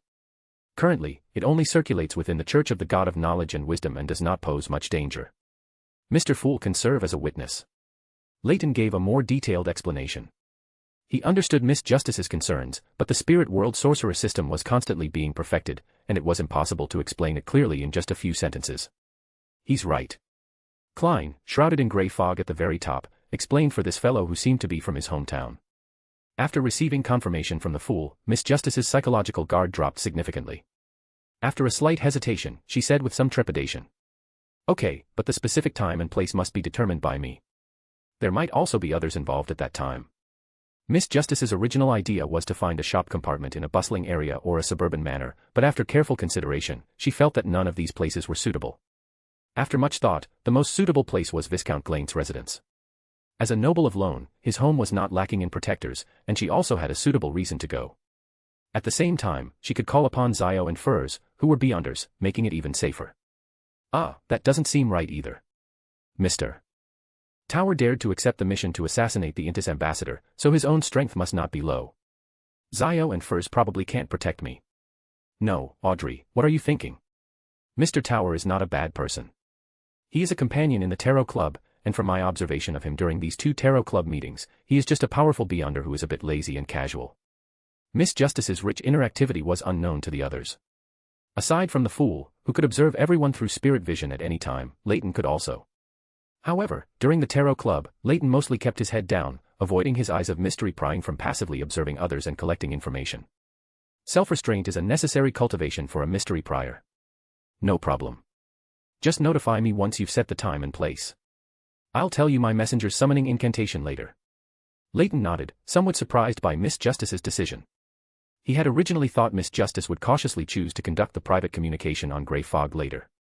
As someone who has not yet ascended to the position of the great ruler above the spirit world, I haven't even mastered the spirit world sorcerer system yet. And what is the great ruler above the spirit world? I still have to find an opportunity to ask Al about it myself. Klein, shrouded in grey fog, pondered inwardly for a while. He was also very curious about this new casting system, as well as the meaning of great ruler above the spirit world, which might be related to the secrets of the grey fog. After Leyton and Miss Justice reached an agreement, Hanged Men and Little Sun also had some exchanges, and then this Tarot Club ended. Everyone's figures disappeared from grey fog one after another. Leyton woke up from the armchair in the study and looked at the sky outside the window, feeling like taking a nap before getting up.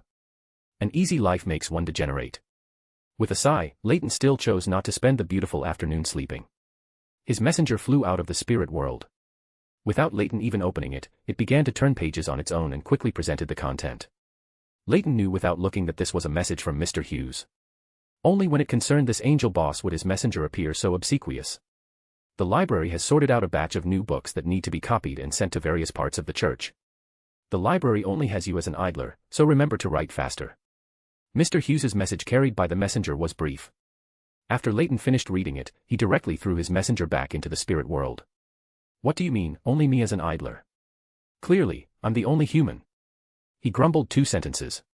Leyton still quickly set up the ritual, having the messenger deliver the books that needed to be copied. Having prepared the blank paper and fountain pens for copying books, Leyton called over Bugs Bunny and Crow Anu, each summoning a spirit world creature skilled in copying. Leyton skillfully reached an agreement with the spirit world creatures, employing them to help him copy books for a period of time. Klein, holding the Beyonder characteristic that had precipitated from Mersault, walked to the door of the house across the street and knocked twice. The door was quickly opened by the very familiar Bugs Bunny. Walking into the living room, Klein saw 3 very similar spirit world creatures, each holding a round-bellied fountain pen and copying the books in front of them onto white paper. In the dining room connected to the living room, Al and a crow were making drinks with a pile of fruits and various wines. This scene is unexpectedly harmonious. Klein looked at the scene before him and sighed. Just find a place to sit. Do you want a drink? I'm trying to mix some alcoholic beverages, would you like to try one? Leyton casually greeted him. My pleasure. Klein nodded in response with great interest. AL's technique reminded him of bartenders on Earth. Chapter 123, An Isolated Utopia. After Klein tried all sorts of strange drinks that Leyton concocted based on memory and intuition, he felt a bit dizzy. Although these fruit and alcohol-based drinks failed to evoke a sense of familiarity with Klein's past memories, they successfully got Klein drunk. Feeling dizzy, Klein refused the next drink and collapsed onto a nearby sofa. A brilliant starlight suddenly descended. Klein reacted a second or 2 later, but sensing no danger, he let the starlight fall upon him. A moment later, Klein felt his mental state much better, and the dizziness caused by the alcohol had disappeared. This is an anti-intoxication spell I developed. It's quite useful. Ever since I had this spell, the crows and rabbits at home have never gone on a drunken rampage, Leyton explained when he saw that Klein's drunkenness had passed. Why would you let rabbits and crows drink alcohol? Klein didn't know which point in Leyton's words to complain about first. I even let them drink Beyonder potions, so what's a little alcohol? Leyton didn't think there was anything wrong with his actions. However, he didn't dwell on the topic and changed the subject, asking, "What did you come to see me for? Do you also want to try the unicorn figurine?" As soon as he finished speaking, Bugs Bunny hopped over, holding an exquisite unicorn figurine, and handed it to Klein. Figurine. That term, you're a transmigrator, aren't you? But is this a test now? Klein's mind became active. Klein looked at Leyton hesitantly. He suspected that Leyton had discovered his identity as the fool, otherwise he wouldn't have brought out this figurine. This figurine isn't very smart. It not only rejects me, but it also rejects the crows and rabbits I keep, Leyton said, feeling quite speechless. After he tried and failed to use the unicorn figurine, he let his rabbits and crows try it as well. The figurine clearly rejected the crows, just as it rejected him. After Bugs Bunny infused it with spirituality, the figurine hesitated for a moment but still refused. Hearing Leyton's words, Klein's gaze shifted between Leyton and the nearby rabbit and crow. He felt that it couldn't be entirely the figurine's fault. However, Klein also curiously took the unicorn figurine and tried to infuse some spirituality into it. Klein's curious expression quickly turned into a dark scowl, and he returned the figurine to Bugs Bunny. "This figurine of yours definitely has a problem. It directly rejected my spirituality and even conveyed evil and disgusted emotions." Leyton was not surprised by this and said in a, "Just as I expected," tone, "This is normal, after all, it's a failed product. As for the evil and disgusted emotions, it's probably because you're a beyonder of the seer pathway." Leyton's words greatly puzzled Klein. What does this have to do with the seer pathway? This pathway isn't an evil one, is it? Whether it's evil depends on the user, but in terms of abilities, this pathway is definitely strange enough. You'll discover this when you reach a higher sequence. Regarding the high sequence abilities of the seer pathway, Leyton always felt that this pathway looked more like a villain's role. You know a lot about the seer pathway. When the seer pathway was mentioned, Klein's curiosity was immediately piqued. I know pretty much everything. Sequence 4 of this pathway is called Bizarro Sorcerer. Bizarre is its biggest characteristic. You didn't come to me to talk about this, did you? Leyton revealed some information about the Bizarro Sorcerer before changing the topic. Bizarro Sorcerer? The name itself sounds bizarre. I thought the later sequences would still have circus characters. Klein exclaimed, then took out the Beyonder characteristic from Mersault. I came to ask if you buy Hunter Beyonder characteristics. Yes. For £100, which is roughly the cost of 2 Sequence 9 Beyonder potion main ingredients. Is that acceptable? Leyton nodded and quoted his price. Yes. That's fair. Klein nodded, agreeing to the transaction. Wait a moment, Bugs Bunny, go get the money. After the transaction, Klein prepared to leave. He wanted to visit the Bravehearts bar again. Before Klein left, Leyton thoughtfully reminded him, if you see strange items, you might as well buy them. You can trust your luck, some things are worth a try. Without giving Klein a chance to ask questions, an invisible giant hand directly closed the door. Emperor Roselle was right, people who only say half of what they mean are really annoying. Looking at the closed door, Klein touched his nose, which had almost bumped into the door, muttered a complaint, and then turned to leave Minsk Street. Time passed quickly while copying books at home, and Miss Justice had already informed Leyton of the meeting time and place through a messenger. The time quickly arrived for the Wednesday morning meeting with Miss Justice, in Viscount Glaint's study. Miss Justice Audrey said to Zio and Furs, who were sitting on the other side, and Viscount Glaint, "Today I will introduce a new friend to you. He is a powerful beyonder." "A powerful beyonder? Are you sure he's friendly enough?" Zio immediately asked cautiously when she heard the adjective powerful. Zio is just a little worried, after all, a powerful beyonder contacting us doesn't seem to benefit. Furz's voice gradually faded. She realized that both Miss Audrey and Viscount Glaint had value in contacting a powerful beyonder, only she and Zio were exceptions. "Don't worry, he's friendly enough." Audrey completely understood Zio and Furz's concerns, but she trusted her judgment. And Mr. the Fool's judgment. Audrey silently added in her heart. "I've already instructed the servants at home, but when will he arrive?" Viscount Glaint was eager to meet the powerful beyonder Miss Audrey spoke of. "I'm already here." Leyton stepped out of the spirit world, appearing directly in Viscount Glaint's study. Everyone present was startled by the sudden appearance. The more experienced Zio had already adopted a defensive stance, while Furs next to her was ready to flee. Leyton curiously surveyed everyone present. Miss Audrey, with golden hair and blue eyes, extremely beautiful, and dressed lavishly, Leyton was certain she was the most beautiful lady he had ever seen. She perfectly matched the title, the most dazzling jewel of Backlund. Furs, wearing a light yellow lace-trimmed long dress, with slightly curly brown hair draped over her shoulders, and a beret, the future magician of the Tarot Club. And Zhou Mingrui, who was watching Leyton with a wary, defensive posture, with a slightly chubby face, delicate and soft features, messy, frizzy shoulder-length yellow hair, about 1 meter 50 tall, wearing traditional night training attire. Viscount Glaint had slightly curly golden hair, light blue eyes, a handsome appearance, a hint of aristocratic arrogance in his expression, and his attire belonged to Loan's aristocratic fashion. "Good morning, everyone. My name is Al Tynes, you can just call me Al." Leyton spoke the pseudonym he had been using since leaving Fainapotter. Al Tynes. Zio repeated the name. She felt it sounded familiar. "Good afternoon, Mr. Al." Audrey was the first to nod slightly to Leyton in greeting.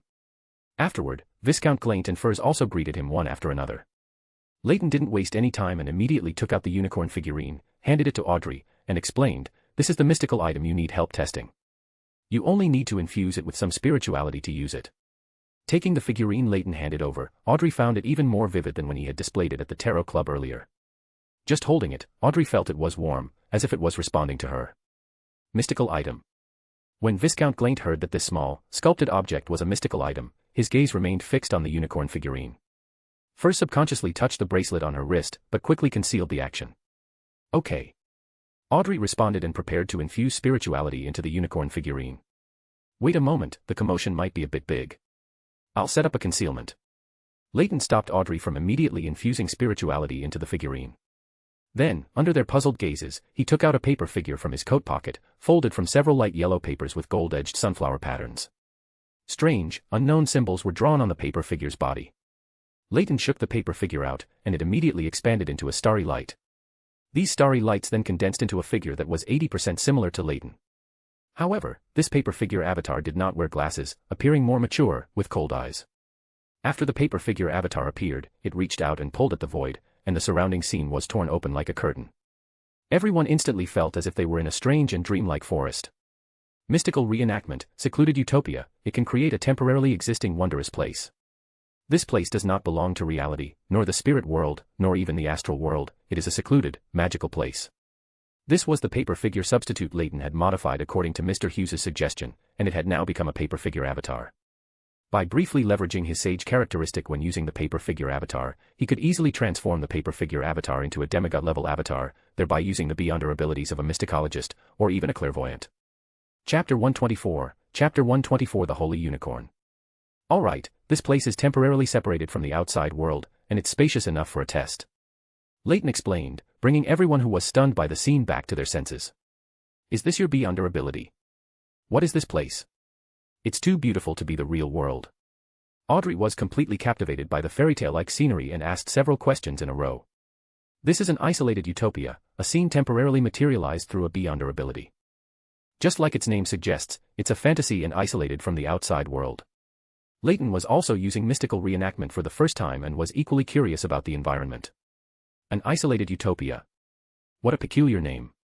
Furs sighed, thinking she should note down the name for her future writing material. "This is what I imagined a beyonder would be like." Viscount Glaint couldn't help but exclaim, his gaze at Leyton becoming fervent.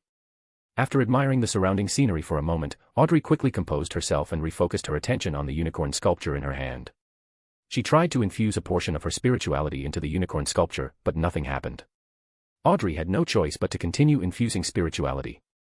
It wasn't until she had consumed about half of her spirituality that the unicorn sculpture in her hand turned into specks of starlight, leaving her grasp and recoalescing in front of her into a unicorn nearly as tall as an adult. The unicorn's white fur was tinged with a faint gold in the sunlight, and it had a long, spiraled, crystal-like horn on its head, and wings made of tiny, crystalline flakes on its back. The unicorn raised its front hooves and let out a loud, clear sound towards the sky. A bright, radiant, warm, and sacred pure light descended from the sky onto everyone present. A warm, comfortable feeling permeated their hearts, and everyone felt their bodies and minds had been purified. Summon holy light. It's a bit different, also mixed with life force. It's a mutated version. Leyton quickly analyzed the unicorn's ability. Audrey approached the unicorn she had summoned with some curiosity. She could feel a faint connection between herself and the unicorn, it seemed to be very fond of her. After Audrey approached, the unicorn humanely bowed, inviting Audrey to sit on its back. "Can I?" Audrey sensed the unicorn's wish, her voice filled with surprise and joy. The unicorn nodded, making a clear sound, and invited Audrey again. Audrey carefully sat on the unicorn's back. The unicorn immediately stood up, spread its wings shimmering in the sunlight, and began to gallop quickly.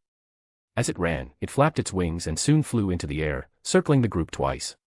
Audrey, flying on the unicorn's back, was initially a bit scared, but then she found that a gentle wind was constantly supporting her, keeping her in a comfortable posture. This is too much. Is this figurine a simp horse? Leyton stood on the ground, watching the scene and couldn't help but inwardly grumble about the unicorn that played favorites. Just now, when he tried to approach it, he was blocked by a gentle wind, yet it immediately turned around and took Audrey for a stroll in the air. Leyton glanced at Zhou, who, like him, was kept away by the unicorn, and gave a friendly smile. Unicorns represent nobility, arrogance, and purity. Those who don't possess these qualities will be repelled by it. So, you were also repelled? Zhou asked Leyton with a serious expression. Evidently. Leyton nodded in response.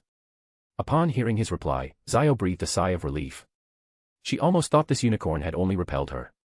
If that were the case, she felt her image in the minds of Furs and Miss Audrey would probably crumble.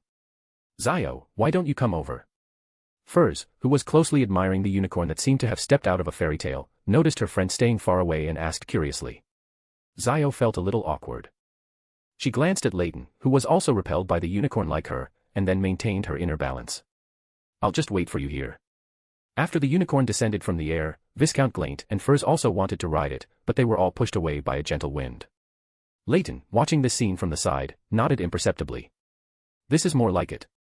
If even Viscount Glaint and Furs could ride the unicorn, I'd really have to melt it down and remake it. The utopia did not last too long, dissipating after about 3 minutes. Leyton and the others reappeared in Viscount Glaint's library. Leyton directly turned the unicorn back into a figurine through ceiling.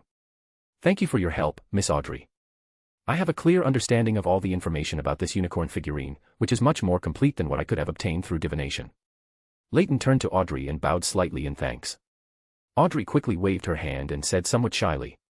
No, it's nothing, it's just a trivial help. You underestimate yourself too much. Finding someone the unicorn figurine doesn't repel might not be too difficult, but finding someone it actively wants to be close to, you're the only one I can think of.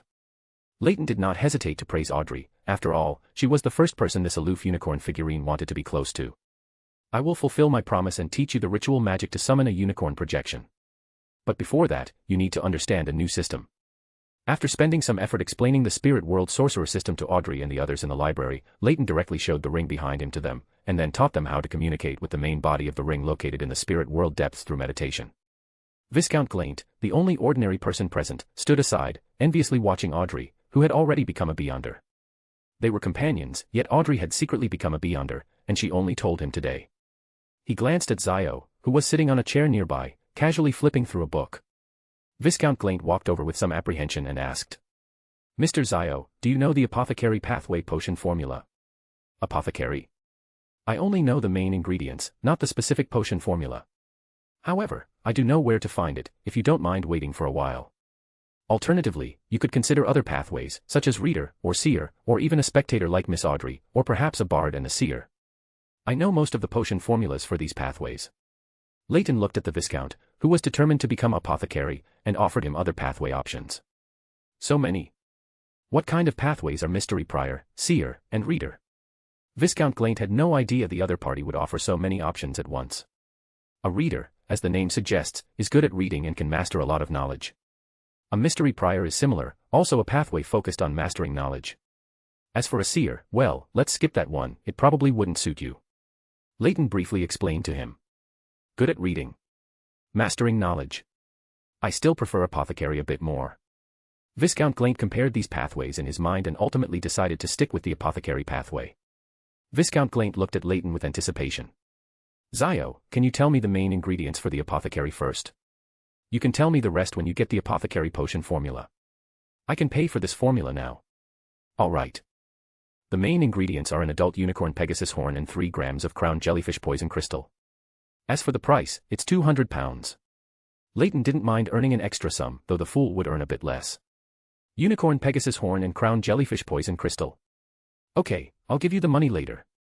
Knowing the main ingredients for the apothecary potion, Viscount Glaint felt one step closer to becoming apothecary, and his mood brightened. With the potion formula I gave you, you only need to persist in meditation and take the potion. Even ordinary people can become spirit world sorcerer. This system was originally created to allow ordinary people to master beyonder abilities. Leyton reminded him. No ordinary person around him had yet become a spirit world sorcerer through potions and meditation. Leyton was quite hopeful that Viscount Glaint would do so, as it would allow him to observe the changes in ordinary people after they came into contact with beyonder powers. I will. Viscount Glaint nodded. He certainly wouldn't miss the opportunity to come into contact with beyonder powers in advance. While Leyton and Viscount Glaint were conversing, Audrey and the others had already successfully established contact with the ring within the library in the spirit world depths, officially becoming spirit world sorcerer. I feel like my beyonder abilities have been strengthened to some extent. Furs said with great surprise, her words full of joy. Really? Why don't I feel anything? Zio didn't feel any of what her friend described. I'm pretty much the same. Audrey agreed with Zio. This is the privilege of the apprentice pathway. Leyton offered an explanation. In the spirit world sorcerer system, which is based on the spirit world, seer, apprentice, and marauder all have certain privileges as the three pathways under Sapphira Castle. Chapter 125, Chapter 125 Assassination. The apprentice pathway's privilege. Is this pathway very special? Furs, who had been stuck at the apprentice sequence and unable to advance, was very sensitive to this topic and immediately asked. Mentioning the apprentice pathway, Leyton's first reaction was to Mr. Dorr, who was trapped in the storm. Unfortunately, Mr. Dorr, who had been marinated by the primordial moon, was probably beyond saving. Suppressing the thoughts in his heart, he refocused his attention on Furz's question and explained, in a sense, this pathway is indeed very special. Its core beyonder abilities are closely related to the spirit world, which is why spirit world sorcerers will have an additional bonus for you. Closely related to the spirit world. Furs repeated, her mind already starting to connect with the various beyonder abilities after the apprentice pathway. It was a while before she snapped back to reality, reminded by Zio beside her, and then looked at Leyton with a slightly embarrassed and expectant expression, asking, you seem to know a lot about this pathway. Then, do you know the Trickmaster potion formula? Leyton was not surprised by her question, she had been searching for the Trickmaster potion formula for a long time. He nodded slightly and said, I know. Do you want to buy it? How much? Furs asked cautiously, a little worried that he would see how much she needed the formula and take the opportunity to raise the price. £450. Leyton quoted a normal market price. Deal. Furs excitedly slapped her thigh, agreeing to the transaction. Only then did she realize her action was a bit unladylike, and there were outsiders present. She gave an awkward smile, I didn't bring that much cash today. Can it be tomorrow? No, when are you free? I can make the transaction anytime. Once you have the money ready, send it to Minsk Street, and someone will pick it up. I can tell you the Trickmaster potion formula right now. After speaking, Leyton walked to a nearby desk, tore a page from the notebook on the table, wrote down the Trickmaster potion formula, and handed it to Furs. Furs took the paper handed to her with surprise, a hint of astonishment still lingering in her eyes. You are just an apprentice, you cannot breach the contract in front of me. Leyton added naturally. Oh, don't worry, I'll send the money to you tomorrow, no, this afternoon. Furs nodded quickly, all her previous concerns completely gone. Spirit Eater's stomach, the deep spearfish blood. Furs looked at the ingredients written on the paper and frowned slightly. These were not things she usually encountered at beyonder gatherings. She found that not only was the apprentice pathway's formula hard to find, but the ingredients were just as difficult. Having collected the unicorn figurine data with the help of Miss Justice and completed 2 additional transactions, Leyton was very satisfied with today's gains. After continuing to chat for a while and agreeing to participate in their small circle gatherings if he had time in the future, Leyton bid farewell to everyone, stood up, and stepped into the spirit world, leaving Viscount Glaint's study. Phew, Miss Audrey, I didn't expect you to know such a powerful beyonder. I didn't even dare to speak loudly in front of him. After Leyton left, Furs immediately changed her demeanor, speaking with a touch of exaggeration, and didn't forget to ask her friend beside her for her opinion. Right, Zio? Zio. What's wrong with you? Zio snapped back to attention after Furz's repeated calls. Oh, yes. What's wrong, Zio? Nothing, just remembered some things, got a bit distracted. Zio shook her head. Audrey, sitting opposite, looked at Zio suspiciously. As a telepathist, she could sense that Zio's state wasn't quite right. She seemed to recognize Mr. Tower. No, she should be somewhat suspicious of Mr. Tower's identity. Since Zio didn't explicitly say it, then Mr. Tower, no, Mr. Tynes, should not be a particularly dangerous person, and besides, there's Mr. the Fool's guarantee. Audrey thought for a moment and then stopped pondering the question too much. After all, everyone has their secrets. Upon returning home, Leyton sent the unicorn figurine to the library via ritual. Keeping this figurine that repelled him was useless. It was better to apply for the next batch of materials as soon as possible and make a more normal figurine. Afterward, he used divination to choose a suitable time to assassinate Bakerland, the Intis ambassador. On Thursday afternoon, Leyton prayed to the hidden sage, gave Bugs Bunny a certain degree of hidden protection, then stuffed a pile of talismans on him, and sent him to Klein's home. It was meant to provide a layer of protection for Klein, although Leyton felt it was highly unlikely to be needed. Leyton himself went to the vicinity of the Intis embassy in Backlund Westborough, entered an unoccupied hotel through Spirit World travel, and waited for the opportune moment. Time quickly came to night. The embassy was brightly lit, and the scents of various perfumes and wines, accompanied by elegant melodies, permeated every corner. Leyton, in a hidden state, quietly leaned in the corner of the balcony, holding a glass of red wine he had taken from the banquet. He swirled the wine glass, silently observing the mingling in the hall. Until his peripheral vision caught Bakerland approaching the balcony, Leyton, standing in the corner, curved his lips. The most suitable time for assassination had arrived. A waiter in the hall accidentally spilled wine on a guest, causing a small incident at the banquet. Bakerland merely glanced back, then indifferently turned his head, walked onto the balcony, and let the cool evening breeze dissipate some of the alcohol scent on him. While everyone in the hall was distracted, a crow flew overhead, dropping a paper figure folded from several pale yellow papers with gold-edged sunflower patterns. Bakerland, who was enjoying the evening breeze, suddenly couldn't hear the sounds from the hall behind him. His vigilance sharply rose. The next moment, fierce flames erupted from his body. One by one, stars appeared around him, densely packed and dazzling. These stars scattered rays of brilliance, converging into magnificent pillars of light that enveloped the entire balcony. Bakerland was astonished to find that the layers of flames burning on his body were being dissolved, crumbling, and dissipating by the starlight. The flames shot up with a whoosh, forming a blazing wall that separated the starlight from Bakerland. Then, a group of flaming crows burst out from within, scattering in all directions, randomly bombing the surrounding buildings without a target. Leyton's hidden figure was forced to reveal himself and move away. The attack range of these fire crows was too wide, and they also carried Bakerland's own spirituality. These fire crows, to some extent, could be considered an extension of his vision. Why aren't you still hiding in the corner? Is it because you see fire and can't help but rush towards it? Bakerland's voice came through the blazing wall of fire. Leyton felt a surge of anger, wanting to rush forward and smash his face with his fists. Soon, the emotional fluctuations within him were suppressed. This was not difficult for a reader who excels at rational thinking and decision-making. After Leyton revealed himself, many fire crows immediately attacked him, while some scattered, seemingly trying to attract the attention of others. Leyton ignored the scattered fire crows. His figure instantly became transparent, as if turning into a statue formed by countless starlight. The statue shattered instantly, and dazzling starlight surged, rapidly appearing in another direction. Pieces of starlight regathered internally, revealing Leyton's figure once again. "Humph, are you too cowardly to do anything but hide and dodge?" Bakerland's voice made Leyton uncontrollably feel the urge to rush forward and fight him head-on. Imprisonment, he softly chanted a Dragonese word, and the dazzling starlight swirling around Leyton flew off one by one.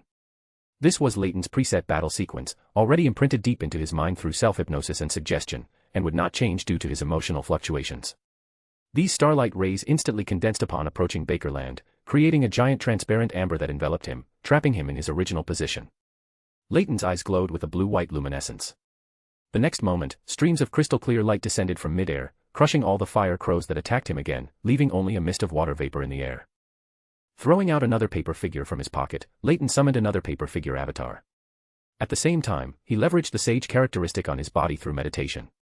The paper figure avatar reached out and pulled a long spear from the void. The spearhead was engraved with mysterious symbols, and the shaft resembled a tree branch. Bakerland felt a fatal threat. He disregarded the surging layers of blazing white flames, frantically striking the transparent amber that imprisoned him. The next moment, the long spear was thrown by the paper figure avatar. A blazing white streak, like a flash of lightning, appeared between the paper figure avatar and Bakerland. The long spear reappeared in the paper figure avatar's hand, while Bakerland's left chest had a large gaping hole.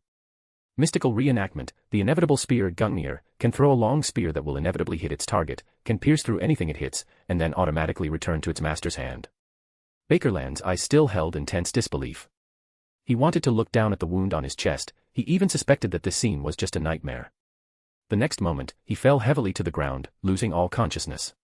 The paper figure avatar holding the long spear transformed back into several pale yellow papers, which spontaneously combusted in the air, turning into ashes. Looking at Bakerland's body sprawled on the ground, Leyton took out a gold coin, tossed it, and performed a brief divination. The next moment, his figure instantly became transparent, transforming into surging points of dazzling starlight, appearing beside Bakerland's corpse, and then recondensing his form. Leyton took out a dark glass bottle from his coat pocket. After opening it, his eyes were covered with a blue-white luminescence. An invisible spirit floated out of the glass bottle and poured into Bakerland's corpse. After a while, tiny specks of light began to precipitate from Bakerland's corpse, quickly aggregating and taking shape, eventually forming a reddish, brain-like object with many small, blinking eyes on it.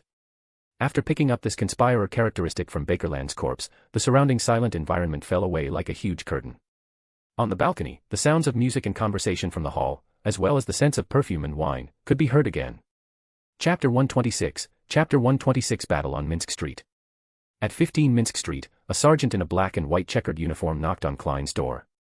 After the door was opened, he took off his hat and said to the person inside with a serious expression, "The people above sent me to tell you to be careful tonight and tomorrow, and watch out for strangers." "Okay." Inside the door, Klein replied solemnly. In the room, Bugs Bunny was sitting on the stairs on the second floor, fiddling with the talismans Leyton had given it. The sounds from the living room made it curious, so it walked down a few steps and sat down where it could see the living room. It quietly watched Klein talk to the person outside the door until a ghost walked out of the glass window. Bugs Bunny felt so scared it wanted to run back to the second floor. But the next moment, a flame rose behind the police officer, and a transparent ghost was burned to ashes. This scene made Bugs Bunny realize something was wrong. It felt that its boss's friend, Klein, suddenly became very sluggish, like a rusty puppet.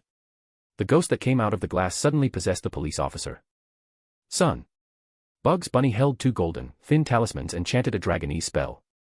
The talismans instantly turned to ash, and a clear, sacred, brilliant, pure, and warm light descended from the sky onto Klein and the police officer opposite him. A ripple with a purification aura, centered on Bugs Bunny, rapidly expanded outwards.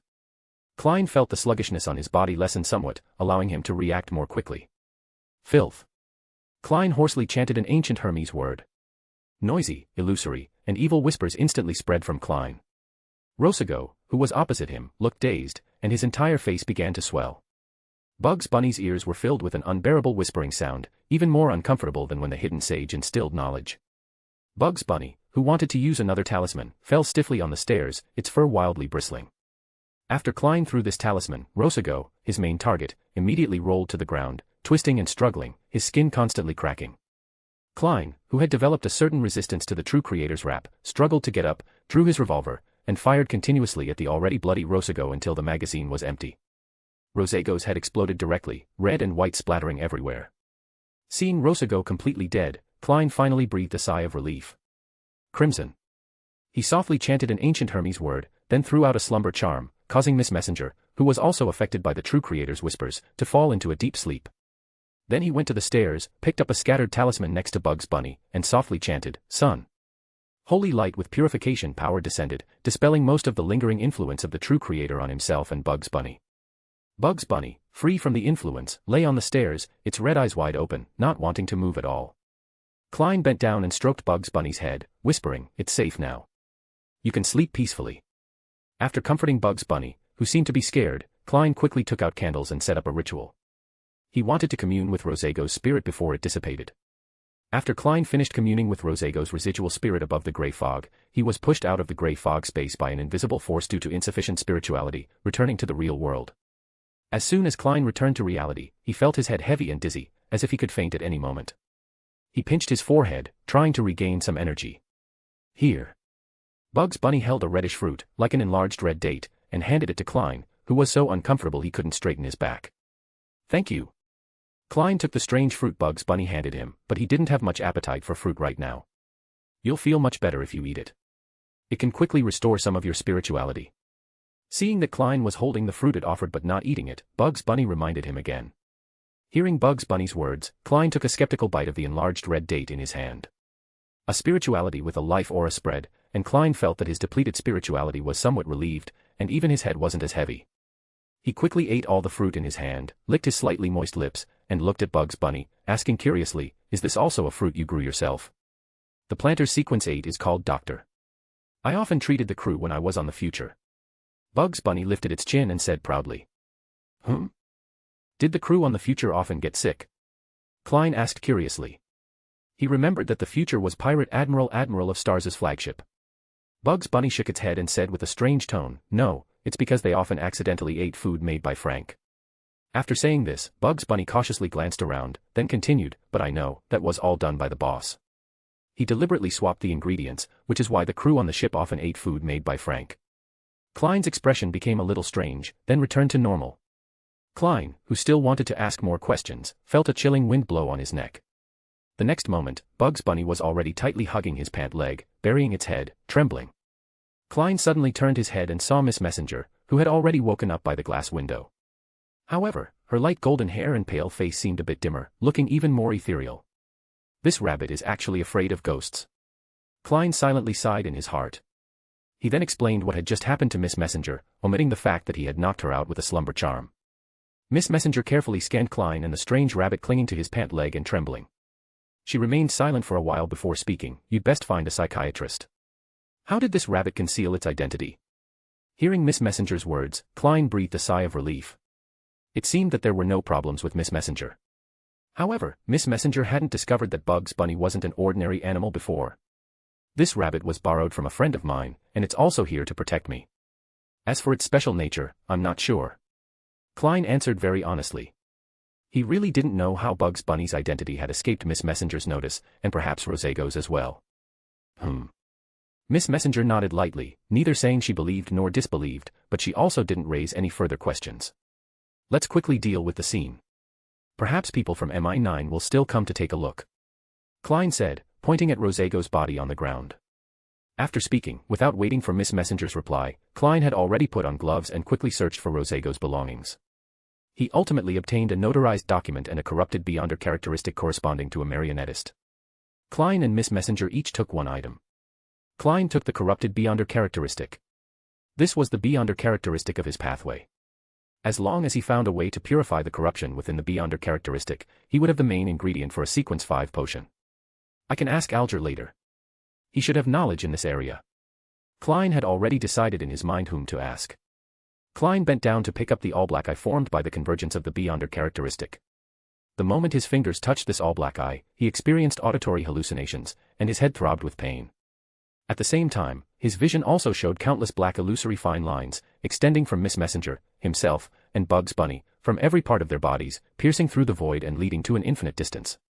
Klein endured the intense discomfort and placed the all-black eye into a metal cigarette case, sealing it with a wall of spirituality. Subsequently, Miss Messenger, by possessing it, aggregated Rosego's remaining body tissues, turning them into a toy-like figure with a head covered in countless cracks, as if pieced together from tiny fragments. Rosego's corpse rose from the ground and walked steadily out of the house. Bugs Bunny, who had looked up out of curiosity, buried its head even lower. Klein felt his pant leg was about to be torn apart by it. Klein picked up Bugs Bunny, who was clinging tightly to his pant leg, and saw the white marks and several small holes on his pant leg.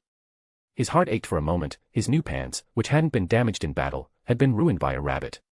"It's all right, that lady has left." Klein comforted Bugs Bunny. Hearing this, Bugs Bunny broke free from Klein's embrace and looked around the room. When it found that the room had returned to normal, it finally relaxed. Then it jumped onto the sofa next to Klein and lay there like a salted fish. Klein pulled a coin from his pocket, preparing to do a divination. He was very curious if Alger had killed the ambassador. "Bakerland is dead." After softly chanting the divination phrase a few times, he flicked the coin in his hand with a clang. Chapter 127, Chapter 127 Unexpected Battle.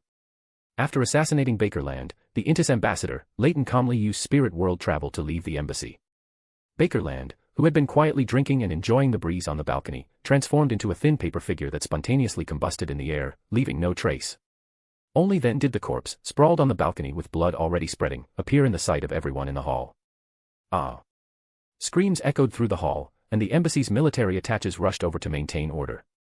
Leyton strolled joyfully through the spirit world, and quite by chance, yet quite reasonably, was drawn to the Backlund Bridge area by the aura of the dead. As soon as Leyton stepped out of the spirit world, he saw an acquaintance wearing a double-breasted pure black clerical robe, a soft hat, and dark gold hair. "Int Zangwill." Leyton spoke his name. Int Zangwill, who was communicating with the spirits in this area, was interrupted by the sudden appearance of Leyton, and he recognized the person who had appeared. The next moment, an invisible ripple spread, and the surroundings suddenly darkened, streetlights were obscured, and the area plunged into deep darkness. Leyton felt his emotions were soothed, and he became devoid of desires. The golden flames that had begun to emerge dissipated as if losing their support. Several natural spirits emerged in the area where Leyton stood, and instantly, huge flames surged around, accompanied by strong winds, forming a brilliant fire tornado. Brilliant starlight surged in dots, shooting out from the high, swirling flames, and fragments of starlight reassembled within, revealing Leyton's figure. His originally golden yellow hair was singed to a burnt yellow, with some parts directly charred. There were also some burnt marks on his clothes and trousers. As soon as Leyton's figure emerged, he was enveloped by a darkness, and at the same time, Leyton felt that his destiny seemed to be subtly influenced, but the next moment, this influence on his destiny was cleansed, as if some defensive measure had been triggered. Without dwelling on what made him immune to the misfortune cast by the other party, Leyton's right palm rapidly formed a slowly rotating ball of star sand. One by one, stars emerged, dense and dazzling. These stars cast down streaks of brilliant light, enveloping the entire area around him. All natural spirits and undead trying to approach him were dissolved by the starlight, collapsing and dissipating. From the surrounding darkness, sounds of chanting poetry continuously emanated, peaceful and tranquil, lulling one to sleep. Leyton felt his eyes could no longer stay open, as if he would fall into a dream the next moment. Leyton reached out and pinched his thigh hard, using the pain to maintain his consciousness. The next moment, his eyes were enveloped in a faint blue-white glow. Frost. Dragonese was uttered from Leyton's mouth. Around him, streaks of crystal-clear flowing light fell, only to be swallowed by the darkness.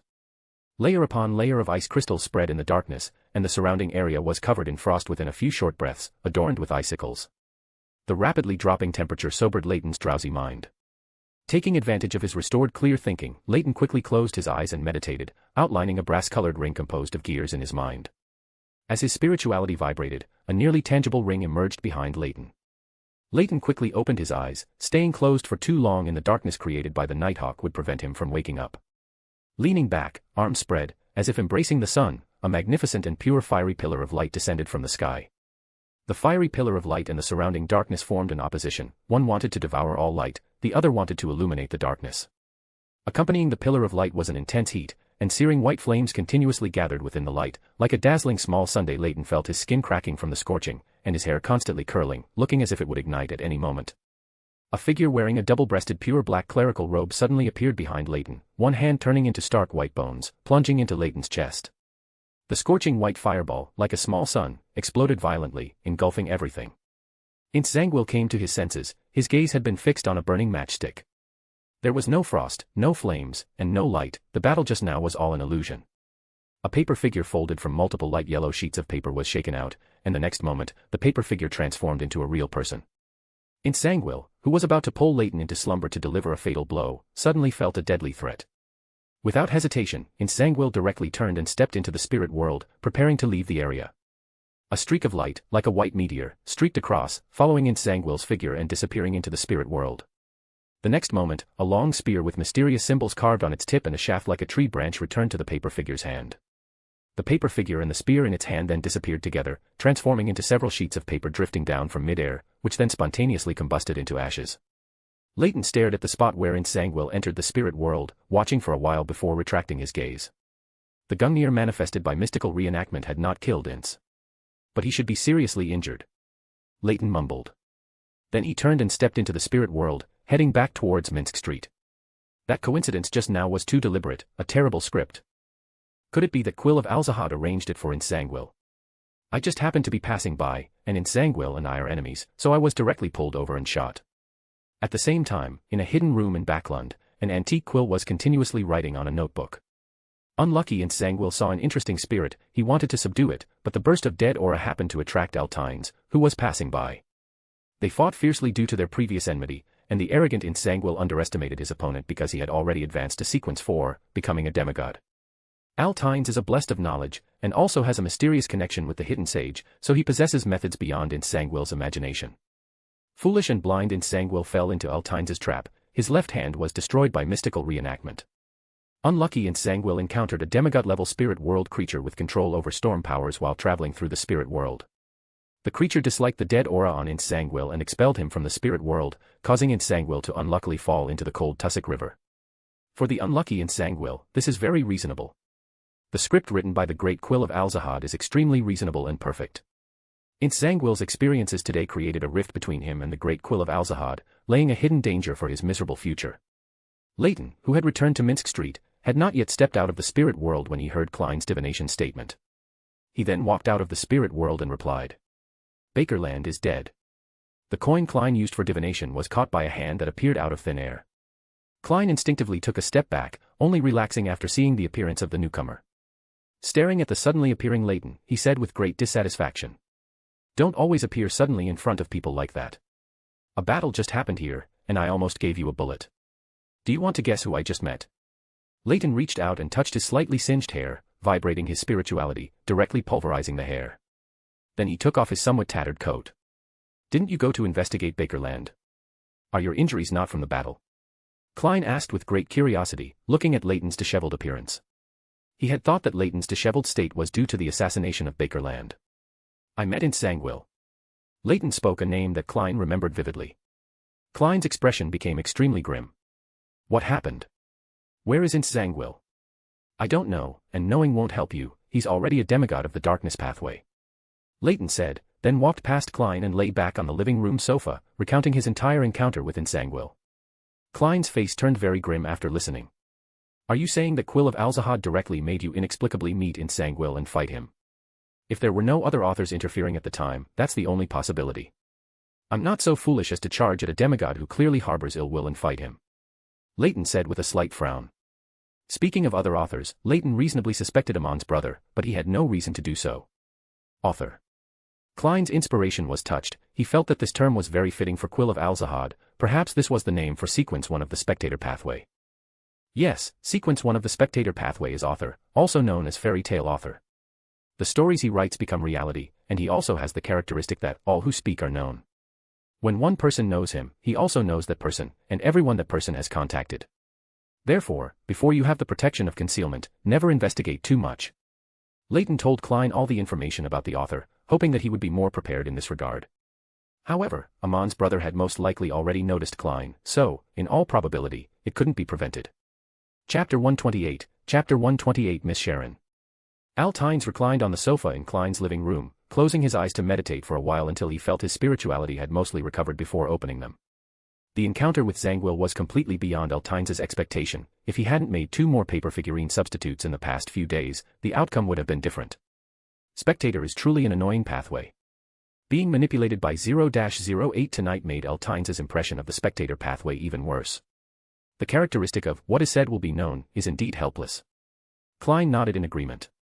Suddenly, he saw Miss Sharon, dressed in a long black court dress with light golden hair, reappear on the glass window. Her gaze was very wary as she watched Al Tynes, who was reclining on the sofa.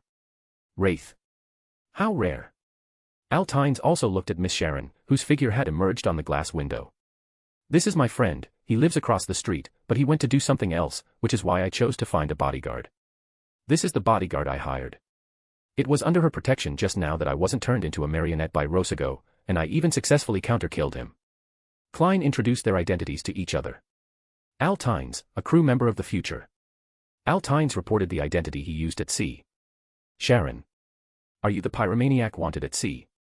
Miss Sharon's voice was very restrained, showing no intention of saying an extra word. Al Tynes didn't mind, knowing this was Miss Sharon's inherent personality. The pyromaniac at sea. Klein looked at Al Tynes with a slight hint of confusion. Before, when I was at sea, to digest the potion faster, I often stirred up trouble among pirates. Of course, occasionally I also provoked the Navy and the Church of the Lord of Storms.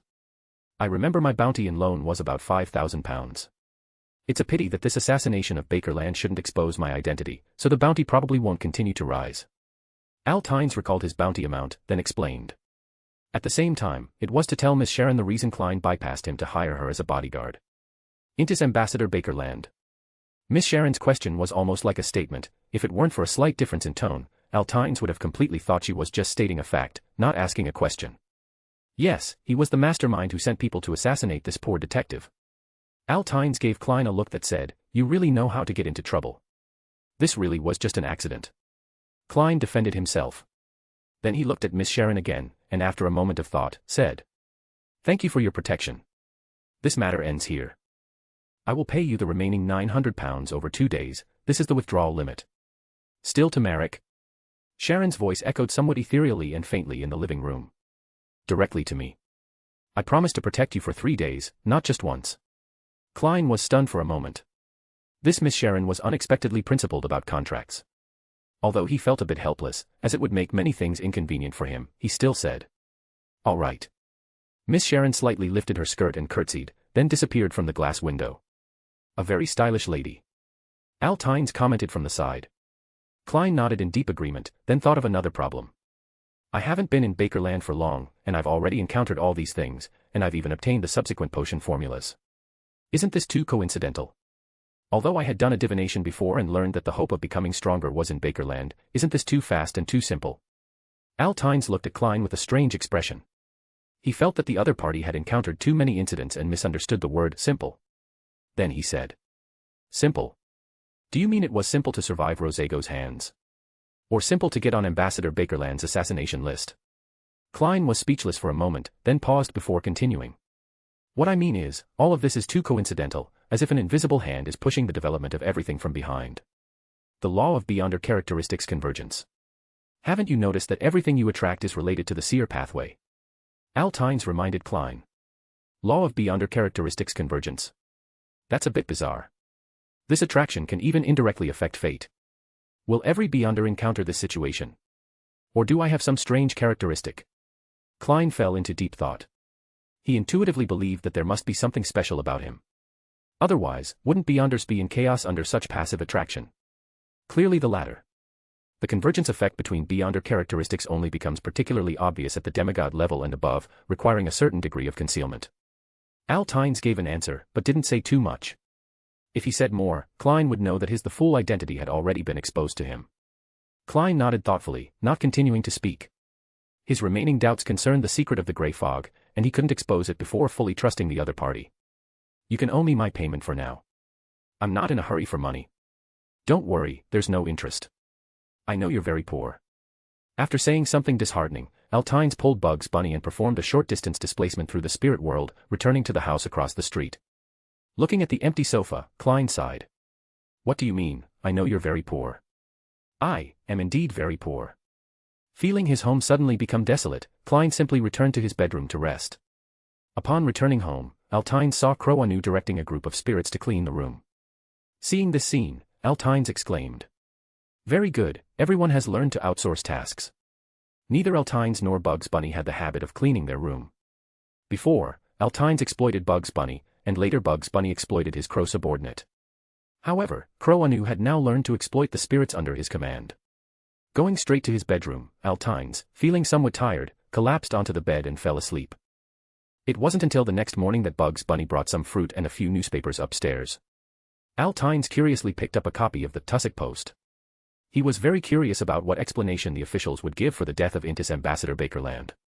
Today's newspaper headline was particularly striking. Intis Ambassador Bakerland assassinated at embassy in Bakerland, assailant unknown. Suspected members of terrorist organization Moses Ascetic Order infiltrated Backland. Moses Ascetic Order? Why would they pin the blame on the Moses Ascetic Order? Did someone discover traces of my mystical reenactment? Al Tynes found it incredibly unbelievable that the Moses Ascetic Order would ultimately take the blame. He had thought they would just find any random force to be the scapegoat, like the Aurora Order. They would have been very suitable. However, after careful consideration, Al Tynes felt that the scapegoat was actually quite suitable. At least the Church of the God of Steam and Machinery on the Intis side would clearly accept this reason, and perhaps they even pushed for it. Putting down the newspaper in his hand, Al Tynes looked at the gloomy weather outside the window and sighed. The sunlight in Backland is truly rare. He took out the long-unused devil emblem and the Conspirer Beyonder characteristic from Bakerland, quickly set up the ritual, and teleported both items to the library located in the spirit world. Al Tynes then closed his eyes and meditated, outlining the pattern in his mind while vibrating his spirituality. As his spirituality rippled like water, a broken ring composed of gears and chains appeared behind him. Al Tynes's consciousness quickly arrived at the library in the spirit world depths and saw Red Light Ire Moria discussing a problem with Mr. Hughes. "Good morning. Mr. Hughes, good morning. Mr. Ire Moria." Al Tynes stepped forward and greeted them quite familiarly. Then he went to the corner where he kept miscellaneous items, rummaging for the Conspirer Beyonder characteristic and the devil emblem that had just been sent over. "Mr. Hughes, do you have a way to strip out the part belonging to the fire domain from this characteristic?" Al Tynes handed over the Conspirer characteristic. "No, if it were still a material, it might be possible, but now it's a complete characteristic. The Unshadowed's purification ability cannot separate only a portion of it." Mr. Hughes gently shook his head and replied. This was the first time Altynes had heard of something Mr. Hughes couldn't do. You want to ask why ancient species in the second epoch could individually converge beyond powers of a certain domain. Just like frost dragons gathering various frost domain abilities. Before Altynes could even ask, Mr. Hughes spoke the question Altynes had in mind. Red Light Ire Moria, who was beside them, chuckled twice and gave the answer. At that time, Beyonder characteristics weren't as systematic as they are now. Except for those angel-level characteristics at the top, the rest of the Beyonder characteristics hadn't converged into a complete sequence potion. So, at that time, creatures could easily find and devour partial characteristics of the same domain. But now, most characteristics have converged completely. Haven't you noticed that most Beyonder potion main ingredients basically only have two materials? Altynes was stunned for a moment but quickly reacted. A long time had passed since the first blasphemy slate appeared. During this period, Beyonder species had clearly not remained unchanged. Aside from races like dragons, giants, sanguine, humans, and elves, which were large in number and had the protection of true gods, other species must have undergone succession. Chapter 129, Chapter 129 The Prophet's Ritual. However, Leyton immediately thought of the potion problem. If the species had changed, how would the potion be formulated? Aren't potion formulas immutable? Leyton unconsciously blurted out the question. Potions require corresponding characteristics, or rather, the divinity originally left behind, not the materials themselves. Red Light Ire Moria gave an explanation, then added. Just like the sanguine, their life inheritance relies on Beyonder characteristic. As long as there are sanguine characteristics corresponding to sequence 7, there will be new births among the sanguine. Leyton nodded in understanding. Beyonder characteristic are conserved, even if a species dies out, it can continue to exist within other organisms, or rather, as long as the corresponding characteristics are still there, the species cannot be extinguished. He awkwardly touched his nose, realizing he had simply overthought it just now. He quickly changed the subject. Mr. Hughes, I still need to trouble you to strip the characteristics from this demon emblem. Leyton withdrew his hand that was holding the conspirer characteristic. Mr. Hughes looked at him with some surprise, not asking about the matter, only reminding him. Manufacture some items with fewer restrictions. That strange unicorn has too many restrictions on the user. I'll try. Leyton nodded repeatedly in embarrassment. 2 consecutive figurines had significant problems. If he hadn't truly felt the mysticism magister potion digesting within him, Leyton would have even thought that everything he made was a failure. Mr. Hughes, what is the advancement ritual for sequence 4 prophet? I feel that the mysticism magister potion in my body won't take too long to digest. Leyton estimated his digestion progress, planning to prepare for the advancement ritual in advance. Witness a major event, gain enlightenment, and consume the potion amidst the ripples of fate. Mr. Hughes gave a somewhat vague answer. Leyton asked in confusion. What are the ripples of fate? You will know when the time comes. You don't need to worry about this, your fate is enough to bear the prophet potion. I can give you a copy of the corresponding main potion ingredients, but you need to complete a task. What task? Leyton asked curiously. If it involved the primordial moon again, he felt he would need to consider asking Palez to steal the reader pathway characteristics from his body. Make contact with Sassurer and find out his thoughts. As expected, Mr. Hughes uttered a weighty name.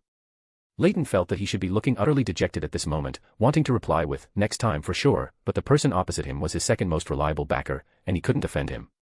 He could only carefully choose his words. Hasn't he already fallen? And, with just me, I won't be able to meet that person anytime soon, right? No, you will meet him soon. I have glimpsed a trace of fate. Mr. Hughes said with certainty. Even Red Light Ire Moria, who was sitting beside him, had a puzzled expression, but Mr. Hughes had no intention of explaining. Come back in 2 days to retrieve the characteristics. After saying this, Mr. Hughes waved his hand and expelled Leyton from the library. His consciousness returned to his body. Leyton got up and stretched, pondering Mr. Hughes's words. If he remembered correctly, Sassurer had already returned to the true creator, and now only the evil spirit slumbering in the giant king's court remained. But Mr. Hughes said he had glimpsed a trace of fate and that he would encounter Sassurer soon. I wonder how long Mr. Hughes's soon is. As an angel, and having stayed in the spirit world for a long time, his concept of time might not be the same as mine. Leyton muttered to himself for a while. Then he suppressed all the thoughts in his mind. Instead of thinking about Sassurer's situation, it was better to improve his own strength. He asked Bugs Bunny for the hat he was wearing and continued to immerse himself in explaining the door-opening ability and developing secret techniques. When immersed in the development of secret techniques, Leyton always felt that time passed too quickly. He hadn't achieved much, and a day or two had already passed. After 2 days of analysis and development, Leyton successfully transformed the apprentice's door-opening ability into a secret technique for walking through walls. Through this secret technique, I can even make my attacks cause penetrating damage. Leyton exclaimed. He took the great magician's top hat and walked down to the living room downstairs. After putting the tall hat back on Bugs Bunny's head, Leyton went out to a nearby restaurant, packed 2 meals, and returned home. In the restaurant, Leyton, who was eating heartily, suddenly froze. His eyes clearly lost focus, becoming blank, and a scene appeared in his mind. Klein stood at the entrance of a dim hall. Inside the hall were dense groups of snakes, colorful and wriggling together. Before Leyton felt nauseous, the scene shifted, becoming a playing card with the words Red Priest in the upper left corner. The front showed Roselle Gustave in armor, holding a spear, with an army following behind him. The next moment, a hand glowing with red spiritual light reached out from the side and took hold of this card of blasphemy. The vision in his mind ended there. Phew. Leyton let out a long breath, feeling his heart rate quicken slightly. A prophecy. Is it because I just happened to think about what Klein was doing, which triggered the sage characteristic in my body, leading to this prophecy? I feel that the red angel evil spirit seemed to notice something at the end. Is this the prestige of a former king of angels? Leyton muttered to himself for a while, putting down his cutlery. Leyton hesitated whether to go to that underground ruin. He was somewhat worried that Medici, who had become a hotpot evil spirit, would go berserk due to the god of knowledge's favor on him. Even if he was just an evil spirit now, he definitely had the strength of a demigod, which was not something a sequence 5 like himself could contend with. After much deliberation, Leyton still decided to go. As long as he didn't enter the underground ruin, Medici shouldn't be able to discover him. You two stay home, I'm going out. After saying this, Leyton turned and stepped into the spirit world. He reappeared on William Street, at the junction of Backlund Westborough and Empress Borough. Restraining the urge to use eyes of mystery prying to peer into the underground ruin, Leyton walked down the street, his figure strangely enveloped by the surrounding shadows, disappearing from sight. He passed the workers still working in the houses and the servants responsible for supervision, went through the cluttered living room, and arrived at the basement. Leyton stood before a pushed-open grayish-white stone door. After a slight hesitation, he pulled a paper figure from his pocket, shook it out, and the paper figure quickly distorted and expanded in the air, transforming into a somewhat illusory figure resembling Leyton. The illusory figure created by the paperman had bright yellow eyes, a night vision spell Leyton had cast on it. Then, under Leyton's command, it walked into the stone door. This was a byproduct of developing the paper figure avatar before, merely an illusory facade that would turn into shredded paper upon suffering even a slight attack. However, now, using it to replace himself in this underground ruin was just right. A faint glow covered Leyton's eyes, and a layer of frost rapidly spread on the ground at his feet, quickly melting into a puddle of water. Leyton sprinkled some light white powder on the water. As the water rippled, the scene seen by the paper figure that entered the ruin was clearly displayed on the water's surface. After the paper figure entered the hall, Leyton saw the true appearance of the hall through the image on the ground, many candelabras hanging from the ceiling, suspended from the dome in an asymmetrical manner. Before the paper figure could proceed, Klein and Sharon, who had just entered the ruin, walked out from a stone door ahead. Al. Klein saw the paper figure standing in the hall and asked in confusion. It's a paper figure. Sharon added. After walking a few steps forward, the paper figure nodded towards Sharon, indicating affirmation. Why are you here? After speaking, Klein awkwardly met the paper figure's gaze.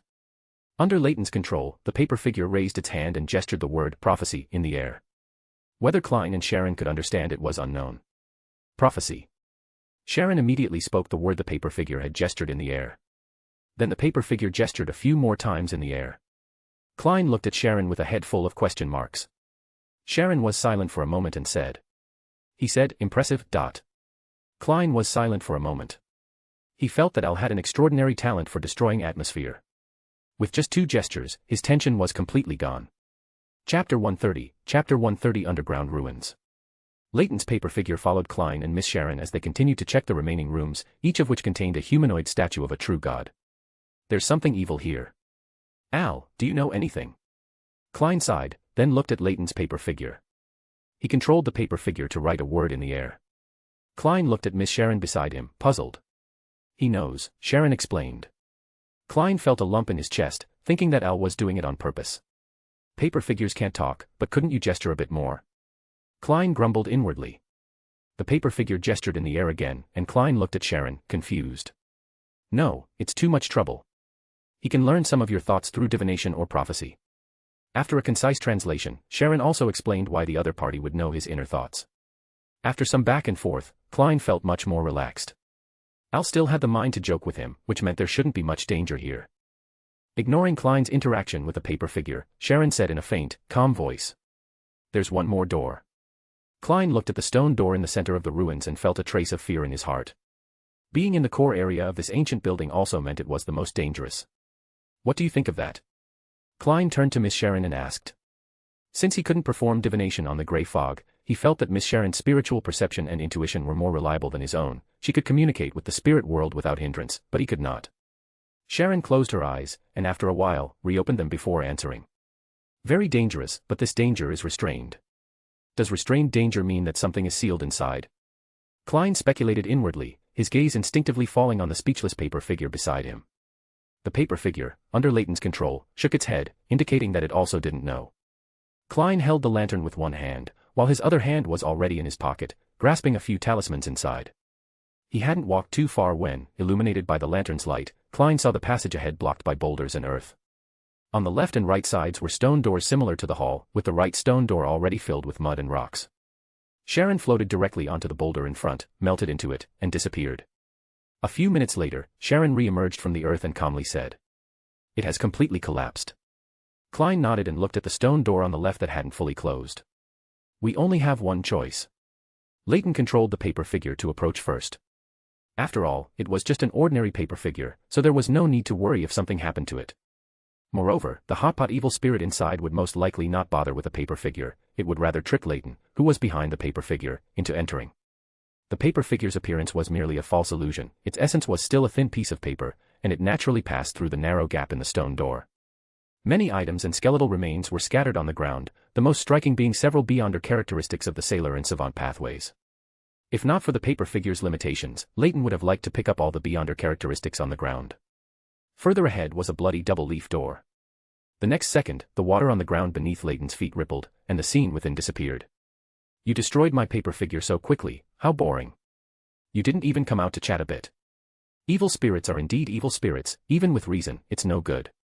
Pursing his lips, Leyton mumbled a few words to the water stain on the ground. He was a bit regretful he couldn't get the beyonder characteristics scattered on the ground. Then he waved his hand, scattering a black powder, and all traces on the ground disappeared, just as it was before Leyton's arrival. He then turned and left the basement. He already knew that Klein and Miss Sharon would not continue exploring. Inside the underground ruins, Klein's spirit vision immediately closed as the paper figure disintegrated into paper scraps. Klein looked at Sharon beside him and asked. The paper figure was destroyed. What happened?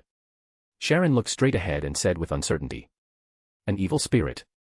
Klein was silent for a moment, withdrew his gaze from the stone door, and turned to Sharon, saying, "Let's go back."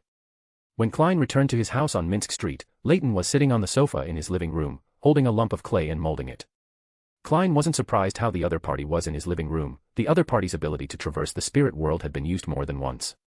After walking to the nearby sofa and sitting down, he directly asked, "Do you know what the situation is with that ruin?"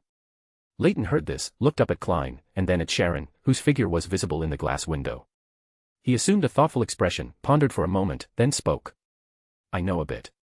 Are you asking why I only threw a paper figure in? Or about the statues? Or that evil spirit?" Klein stared at Leyton for a long time before speaking. "I want to ask about all of it. £300 per question. Or you can exchange it for future beyonder abilities." Leyton showed a bright smile and quoted a price. "How do I exchange beyonder abilities? Also, why do you always have to add a price up front?" Klein asked with some curiosity. "What if you want to be a generous benefactor and let me earn some money?" The sequence 6 of the reader pathway is called polymath. The characteristic of this sequence is to be versatile due to extensive knowledge, able to discern, see clearly, remember, and imitate abilities one has seen. Leyton explained. The faceless ability was something Leyton really wanted to analyze, but he wasn't sure if he could use this body-altering ability after analysis, as he hadn't undergone the corresponding potion modifications to his body. "I already owe you over 10,000 gold pounds," Klein said expressionlessly. He always felt that the other party wanted to empty his already not-so-rich wallet. He can even say words like, generous benefactor, this guy is definitely a transmigrator. Klein affirmed his guess about Leyton's identity in his heart. Leyton put down the clay in his hand, turned his body, and said in a slightly more serious tone. "The statues in that underground ruin are how the 6 gods used to appear, but later the churches replaced the statues with more abstract holy emblems.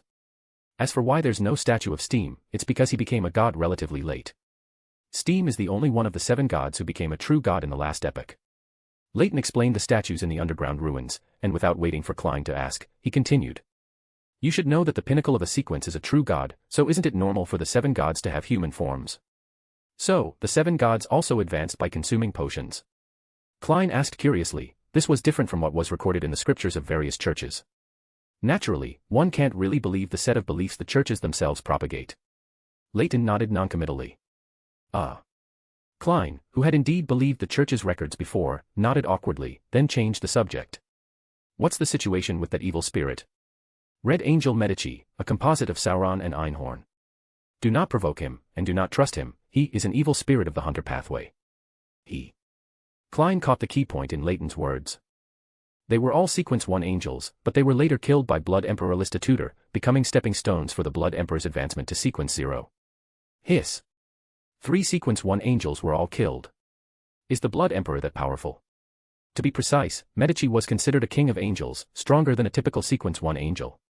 As for the Blood Emperor, he accomplished it with the help of others, otherwise, he might not have been able to defeat just Medici alone. As for the remaining questions, ask them later. You won't encounter these for now.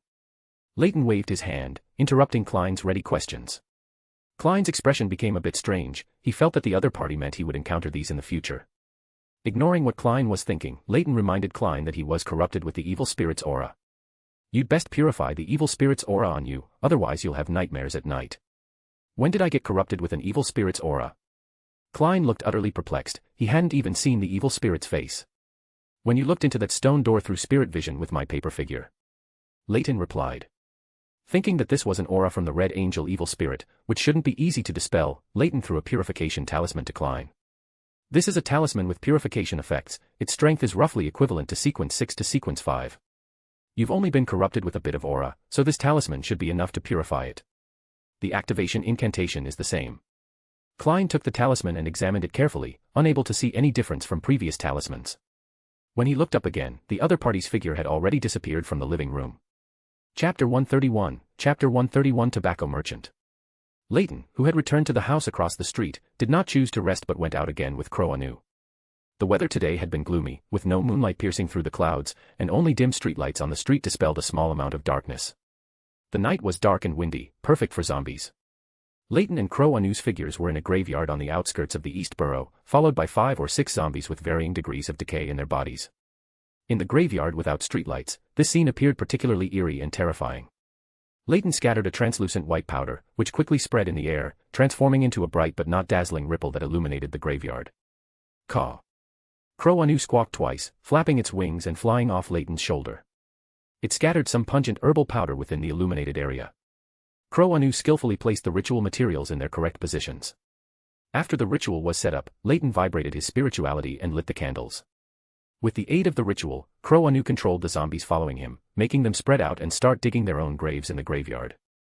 After the graves were dug, Crow Anu controlled the zombies to lie down in their respective graves. Then, with the aid of the ritual, he cleared away the death aura from the zombies, allowing them to return to being quiet corpses. He then communicated with the surrounding spirits, asking them to help bury the newly dug graves with soil. Crow Anu landed on a tombstone next to Leyton, excitedly flapping its wings and saying, "Boss. My gravedigger potion has been digested by almost 1/3. However, I feel like there are still some incomplete aspects to the acting. Good progress. You'll be able to advance to spirit medium in 1 or 2 more months." Leyton nodded slightly. This crow was exceptionally talented in the death pathway. He then scattered iron-black materials, summoning an invisible giant hand to collect the scattered soil on the ground, throwing it into an inconspicuous corner, and covering it to ensure that digging graves in the middle of the night would not be discovered. After dealing with the traces on the scene, Leyton reached out and grabbed one of the crow's wings, then turned and plunged into the spirit world. He then appeared in Hillston Borough, blending seamlessly into the crowd. As an economic center, Hillston Borough had a bustling night market, with the entire street block brightly lit. Fashionably dressed men and women walked on the streets, including high-earning professionals working there, as well as tourists and pedestrians out for leisure. Carriages and various strange machines emerged endlessly, perfectly showcasing the prosperity of Backlund. Leyton carried a newly bought birdcage, which was casually open. Crow Anu stood inside, curiously looking around. Because of the sudden prophecy, Leyton had lost his appetite for dinner earlier. After a busy round, he felt a bit hungry again. He skillfully walked to the food street with various snacks and late-night meals, picking and choosing a large bag of late-night snacks. Carrying the bought food, Leyton prepared to find a less crowded place to directly cross through the spirit world back to Minsk Street. As he walked out of the densely populated area, Leyton was about to step into the spirit world, taking advantage of the opportunity to avoid the sight of surrounding pedestrians, when Crow Anu, who was originally standing upright in the open birdcage, suddenly fell to the ground. Its small body was still trembling, as if it had encountered something extremely terrifying. Leyton did not check on the crow on the ground but followed his intuition and looked to his side and back. A distinguished, well-dressed middle-aged gentleman looked at him with curiosity. The middle-aged gentleman had bronze skin, black and white hair, and extremely rare black eyes. He wore a loose black fur coat and was of medium build. On his hand, he wore a very conspicuous black and red ring inlaid with gems. Leyton's eyes of mystery prying allowed him to see more. Those were dark green, almost black scales and pure white feathers, with strange symbols of different shapes on each feather and scale. Just as Leyton continued to stare, wanting to see more, his own spirituality suddenly issued a warning, as if something extremely terrifying would descend in the next moment. Leyton immediately lowered his head, averted his gaze, and stopped looking at the middle-aged gentleman. One of the mystery pryer's rules summarized by Leyton: restrain your strong curiosity, and do not try to pry into the unknown and concealment that you do not understand. From his captain's experience and lessons, he returned his gaze to Crow Anu, who had fallen to the ground, and checked its condition. Apart from a lingering layer of fear covering its mind, it had no other problems. This crow is very interesting. It might have a very unusual background. A very gentle, approachable voice came. Leyton looked up following the sound and saw the middle-aged gentleman who had approached. He nodded slightly but kept his gaze averted from looking directly into the other party's eyes. There was nothing wrong with the other party's eyes, but Leyton's intuition kept him wary of the other party's eyes, as if his eyes of mystery prying would see things that were usually invisible, bringing unpredictable danger. "Sir, are you very knowledgeable about birds? Are you perhaps an expert in biology?" Leyton made a casual remark to make the scene less awkward. "I didn't expect to have such an academic demeanor, but unfortunately, I am just a merchant." The other party showed a suitable hint of regret on his face. After saying this, the middle-aged gentleman half-squatted and placed the trembling crow, which had fallen to the ground, back into the birdcage Leyton was holding. After doing all this, the middle-aged gentleman let out a sigh of relief and said, "Sorry, I accidentally scared your crow just now." "It's fine, it's all right now." Leyton shook his head slightly in response. This gentle middle-aged gentleman opposite was very likely a high-sequence powerhouse of the death pathway. Leyton estimated that the other party was very likely above a demigod. Otherwise, it would be difficult to scare the crow like this without him noticing. "May I curiously ask where you bought or met this crow?" the middle-aged gentleman asked very politely. Leyton restrained himself from raising an eyebrow, showing a puzzled expression. "Sir, why are you so interested in this crow?" "I stumbled upon it in the Backlund Bridge area. It snatched the bread from my hand then, and after I caught it, I kept it by my side." The middle-aged gentleman showed an enlightened expression upon hearing this, though it was unclear if he believed Leyton's explanation. But a smile appeared on his face, and after a slight nod, he said, "It seems you two are very fated. It has an unusual bloodline, though thin, but if you can cultivate it well, it might be able to return to its ancestors in the future." Unusual bloodline. Leyton repeated softly, already having some relevant conjectures in his mind. He then looked at the middle-aged gentleman, bowed slightly, and saluted. "Thank you for your reminder. After chatting for so long, I still don't know your name, sir." "Mr. Puluk Eggers, a tobacco merchant from the southern continent." "It's a pity you're not someone who likes tobacco, you don't have the smell of tobacco on you. Otherwise, I would give you some of my favorite tobacco. Believe me, it's worth treasuring." Mr. Puluk Eggers introduced himself in a gentle tone, only showing a different look of fascination when talking about tobacco. The other party's surname surprised Leyton. Backlund was truly a magical place. He could casually walk on the street and meet a descendant of the Balam Empire royal family. Leyton restrained his surprised expression, only showing a slight look of surprise and saying, "Eggers. A southern continent native. Mr. Puluk, you are indeed a great noble. Just a peripheral member. My identity as a merchant comes before that." Mr. Puluk Eggers merely explained briefly, not saying too much, but he did not deny his identity as a descendant of the Balam Empire royal family. Leyton nodded slightly and did not continue to ask about this topic. Over a long period, even the former Balam Empire royal family must have formed several factions internally, and it was normal for some of them to be marginalized. Crow Anu in the birdcage had recovered and was cautiously looking around inside the cage. It seemed unaware that the influence it had just experienced came from the middle-aged gentleman in front of it. "Mr. Puluk, my name is Altines, from Fainapotter, and I recently arrived in Backlund. I think I should leave."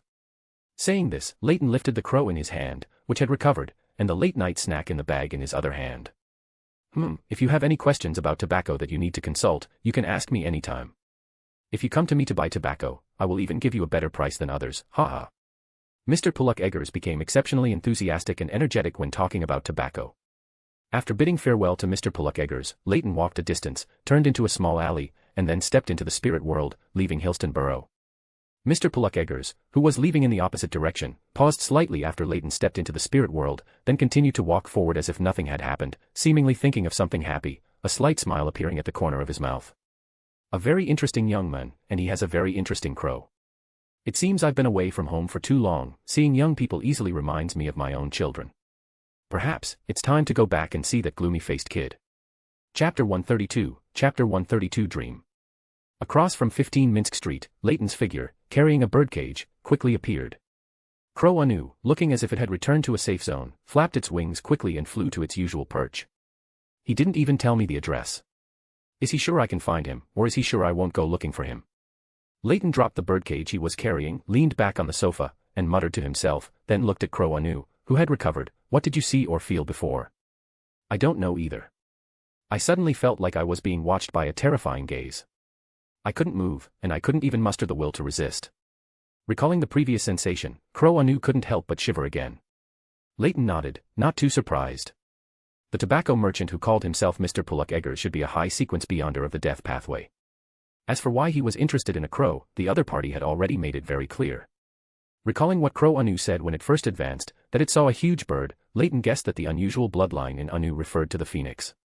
Thinking of this, Leyton turned his head again to look at the crow on the perch. Do you still remember the huge bird you saw when you advanced before? I remember. Black feathers, very, very large. No matter how I looked, I could only see feathers. Crow Anu nodded, describing the scene it had seen before. If you see any related scenes in the future, remember to tell me, whether it's a scene from your advancement or a scene you see in your dreams when you sleep. After reminding Crow Anu, Leyton returned to the bedroom on the second floor, preparing to sleep. In the quiet of the deep night, Leyton felt himself vaguely seeing an endless long river. He was on a small wooden boat, holding a hurricane lamp, and in front of him, a boatman in a ragged, coarse black robe was pulling the boat, ferrying. Thick, grayish-white mist permeated every direction, making it impossible to discern direction, or even know where he was. The boatman standing in front gave Leyton a very familiar feeling. With a constantly surging curiosity in his heart, Leyton moved the hurricane lamp in his hand closer, wanting to see the boatman's appearance clearly in the dim light. The boatman pulling the boat slowly turned his body as if sensing something. In the dim light of the hurricane lamp, Leyton saw a paperman body covered in rust beneath the ragged, coarse black robe. The next moment, the paperman was torn apart from within, and one after another, eyes with a bluish-purple glow emerged from inside. All the pupils uniformly looked at Leyton, who was holding the hurricane lamp. The scene shattered with a crash, and Leyton suddenly sat up from the bed, panting heavily. The moment he saw the paperman, an uncontrollable thought arose in his heart, that was himself. Leyton even felt that he should look like that. It's too bizarre. What exactly is going on? Leyton muttered to himself. Several minutes passed, and after calming himself down, Leyton began to try to interpret his dream, an endless long river, and a small boat with a boatman. Does it point to the ferryman of sequence 3 of the death pathway? I don't know why, but the grayish-white mist reminds me of the celestial worthy seal on the western continent. The most bizarre part is the paperman boatman. The eyes that emerged from his body fit the image of a hermit, but why was it a paperman, and why was it covered in rust? Is this dream a premonition, or a revelation about my own state? Because the sage characteristic on his body was continuously fusing with him, Leyton had no doubt that his dream was a kind of alternative revelation or premonition. However, there wasn't much clue for the interpretation of the dream. Perhaps I can find someone skilled in dream interpretation. Leyton murmured, then mentally listed the people he knew, but ultimately ruled them out one by one. The nightmare of the sleepless pathway is relatively good at dream interpretation, but he only knew Leonard, a nightmare, and he should still be training at the Church of the Evernight Goddess headquarters, making it inconvenient to meet. Disturbed by the bizarre dream, Leyton felt completely sleepless. He simply got up from bed, pulled over a chair, and sat by the window. The crimson moon revealed some of its figure from behind the thick clouds, and the crimson moonlight was hazy and dim. Leyton gazed at the night outside the window, further analyzing the dream. I recently encountered Mr. Puluk Eggers, a descendant of death. His sequence should not be low, perhaps he is a ferryman of sequence 3. So, is part of my dream pointing to him? Ferryman usually also has the meaning of coordination or medium. What is it coordinating in the dream? And who is it a medium between? Me and that paperman boatman. The grayish-white mist, perhaps not only corresponds to a certain external characteristic but also corresponds to my own state of confusion. Perhaps I can ask Yellow Light Venethan. He is a symbol in the field of astrology and should have some insights into such revelatory dreams. Leyton always felt that his dream interpretation was somewhat incomplete and inaccurate. When pondering the characteristics of the dream and its corresponding symbols, he thought of Yellow Light Venethan. This association might also be a kind of revelation given by spirituality, so Leyton immediately took action. He found ritual candles, various essential oils, materials, and the corresponding gem, emerald, in the room. After quickly setting up the ritual, Leyton gently rubbed his fingers on the candle twice, igniting the candle through the friction and vibration between his spiritualities. A drop of essential oil was dripped into the candlelight, and the bedroom was instantly filled with the scent of licorice. Leyton quickly stood back a step and began to chant, the never-fading light of the spirit world, the embodiment of endless knowledge, the yellow light of rationality and adaptability. The candlelight flickered violently, and the temperature in the bedroom dropped slightly. Invisible ripples spread from the omniscient eye at the center of the ritual, even blocking out the crimson moonlight shining through the window. The image of a thin old man in a lemon-yellow robe with a long white beard was outlined in the herbal powder stirred up by an invisible wind. "Good evening, respected Mr. Venethan." Leyton greeted him skillfully. "Good evening, Your Excellency, the blessed of knowledge. What do you wish to ask me this time?" Yellow Light Venethan seemed to have anticipated it, directly asking what Leyton wanted to inquire about after greeting him. Leyton was not surprised by this. Yellow Light Venethan is a symbol in the field of astrology, and prophecy is what he is best at. He organized his words slightly, telling Yellow Light Venethan about his previous dream and some of his guesses and analyses of it, seeking his opinion. Yellow Light Venethan pondered for a moment before speaking cautiously. "As you thought, your dream is somewhat related to the descendant of death you met, who calls himself a tobacco merchant, but it is not the main reason. This should only be a trigger." "A trigger?" Leyton asked with great curiosity. "Yes. Your actions of playing the gravedigger with that crow caused you to be tainted with some aura from the domain of the undead. Then you met that descendant of death, becoming tainted with some of his aura, and also the phoenix bloodline on that crow. These conditions, when combined, produced a wonderful reaction, which was just captured by your own spirituality. This triggered certain characteristics within you, prophetic characteristics, forming this dream with peculiar phenomena." Yellow Light Venethan explained in detail the reason for his dream. Leyton nodded thoughtfully. The certain characteristics on his body should refer to the sequence 2 sage characteristic. He then raised his confusion about the ferryman. "Does the appearance of the ferryman seen in image in my dream mean that Mr. Polluck Eggers is a ferryman of sequence 3 of the death pathway?" "Yes. This scene should also have another layer of meaning. The grayish-white mist surrounding everything is like an obstruction, and the ferryman symbolizes a medium. At the end shrouded by the gray mist, there are things closely related to you. Besides symbolizing the ferryman, that boatman also has this implication. The eyes represent peeping, and the paperman represents a substitute. This dream might have more meanings, but you need to interpret them yourself. This is my premonition about it." The premonition Yellow Light Venethan mentioned at the end, Leyton was more inclined to believe it was a prophecy about the matter. After pondering and digesting Yellow Light Venethan's words, Leyton politely thanked him and then ended the communication. After cleaning up the remnants of the ritual, Leyton lay back down on the bed, and while there was still some time before dawn, he entered sleep again. Chapter 133, Chapter 133 New member of the Tarot Club. The next day was Monday, the start of a new week, and Leyton was greatly looking forward to today's Tarot Club meeting. Rosago had already delivered his head, so this Tarot Club meeting would be when he could finally see Klein's alternate persona, Mr. World. At 3 in the afternoon, a crimson tide of light surged forth punctually, gradually engulfing his vision. When his vision returned, the scene before Leyton had transformed into the palace above the grey fog, resembling a giant's dwelling. "Good afternoon, Mr. Fool." "Good afternoon, Mr. Tower." Audrey cheerfully greeted every member of the Tarot Club until her gaze fell upon the figure seated at the very end of the bronze long table, cloaked in a black hooded robe. This figure was also illusory and hazy. Audrey cast a look of both curiosity and delight towards Mr. Fool, who was seated at the head of the bronze long table. She hadn't expected a new member to join so quickly. Only 2 weeks had passed since Mr. Tower joined. This indicates that our Tarot Club is rapidly growing and strengthening. "Audrey, you will also be a veteran of the Tarot Club in the future." Amidst Audrey's swirling thoughts, before she could even inquire about the new member's codename, Mr. Fool, seated at the head, spoke. "This is our new member, Mr. World." Leyton curiously observed Mr. Fool's alternate persona, a faint purple glow flickering in his eyes. "I can't discern too much, but it feels a bit fake, like a puppet on strings. Klein probably isn't capable of dual-threaded operation yet, otherwise, Mr. World's movements wouldn't be so stiff. However, apart from someone like me who already knows World is an alternate persona, they wouldn't dare to think in that direction." After his thoughts had been active for a while, Leyton lowered his gaze again, refraining from observing more, and at the same time greeted the new member. "Good afternoon, Mr. World. If you have any Beyonder characteristics you need to sell, you can consider me. As a friend, I will give you a friendly price." "Good afternoon. I will." Under Mr. Fool's manipulation, the alternate persona World responded in a hoarse, flat voice. Seated at the head, shrouded in grey fog, Klein looked at Mr. Tower, who was greeting his alternate persona, with a slight hesitation. He suspected the other party was testing him. Is he suspecting that the alternate persona World is Klein Moretti? Why? Is it because of the codename World, or because I arranged World's seat at the very bottom of the bronze long table?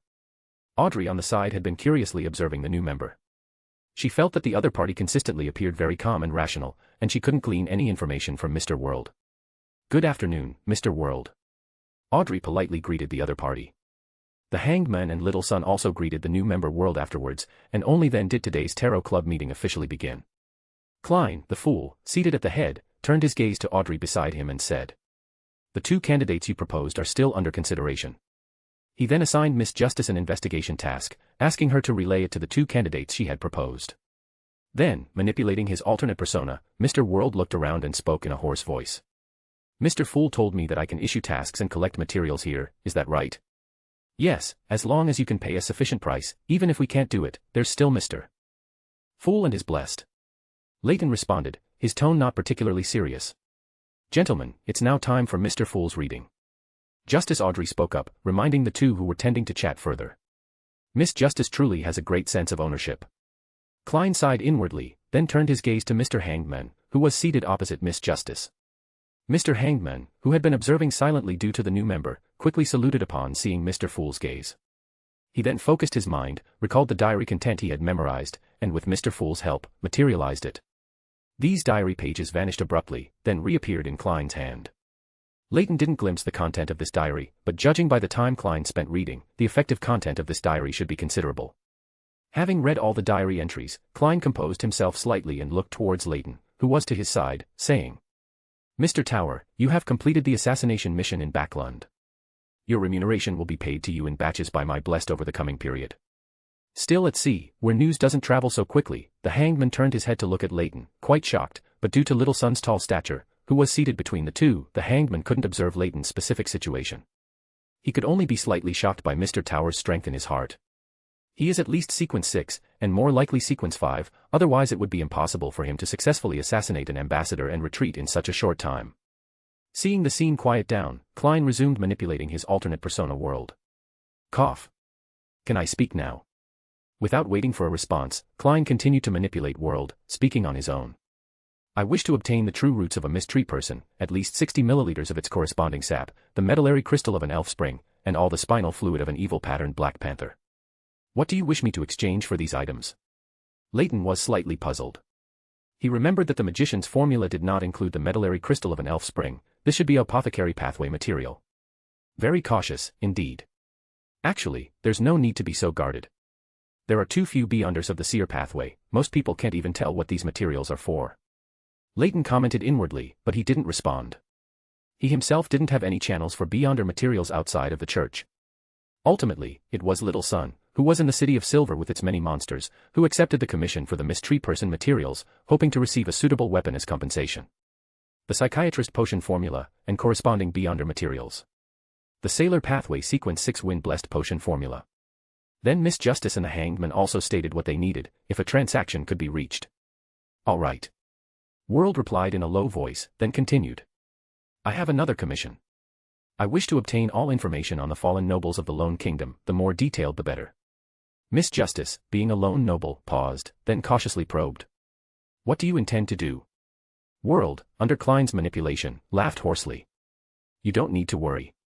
I am merely looking for something and will not cause them any harm. For this, you can ask Mr. Fool to be a witness."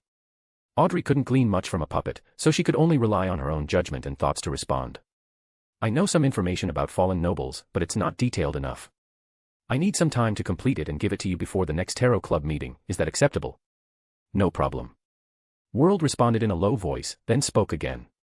"What kind of remuneration do you wish to obtain?" "What I can offer in exchange are some concealment histories of the fourth epoch, knowledge regarding certain Beyonder pathways, and some potion formulas." However, this needs to be equivalent to the value of the information on those fallen nobles, or you can also propose other requests. After careful consideration, Audrey chose to communicate with Mr. World privately.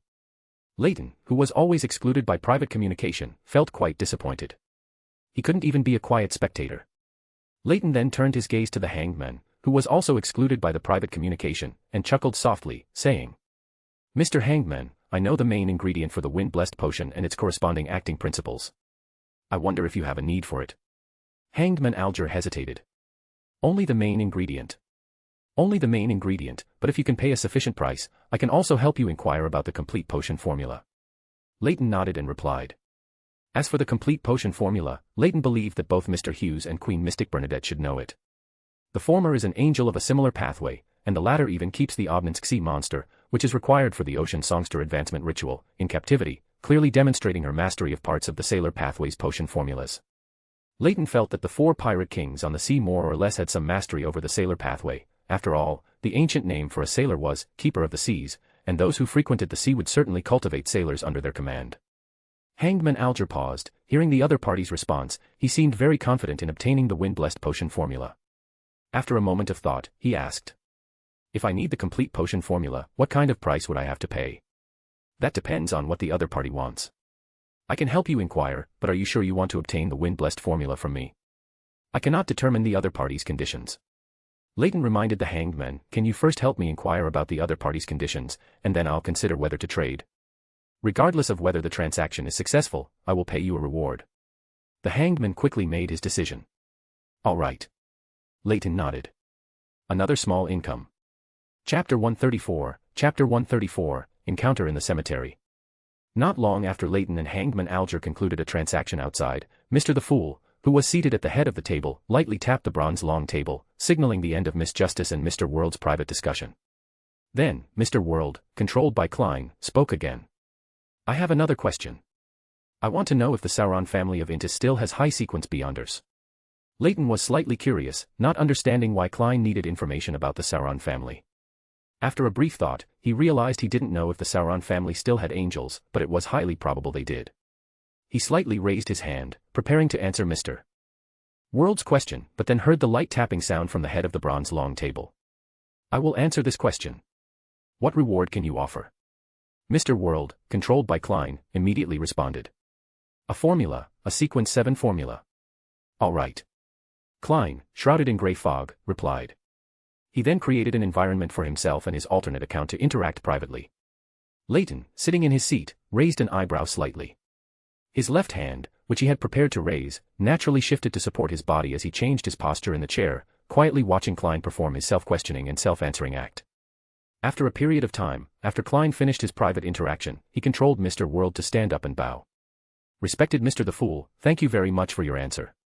It was very helpful to me. This is an equivalent exchange, no thanks are needed." Klein responded with his main account. Leyton was very interested in this scene, watching the play with great relish. "I must say, Beyonders of the Seer Pathway truly have a talent for acting. One could even say, each of them is a performing troupe on their own." Leyton maintained his composure on the surface, while inwardly grumbling about every high-sequence diviner.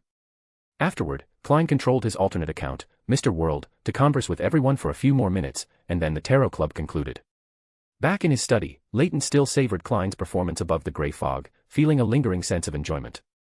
He sighed with emotion and said, "Some people are truly born seers." Afterward, he summoned his messenger and wrote letters to Mr. Hughes and Catlia on the future, asking if they knew the wind-blessed potion formula of the Sailor Pathway. Because he frequently corresponded with Frank, the messenger had already memorized Frank's aura. As long as the future hadn't sailed too far in a short period, the messenger could find the ship. After writing the letters, Leyton found a map of Backlund, preparing to visit a new graveyard tonight and take Crow Anu to act as a gravedigger.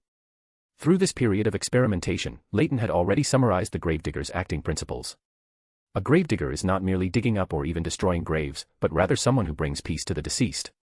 The usual practice is to give the deceased a baptism and then bring their body to the graveyard for burial.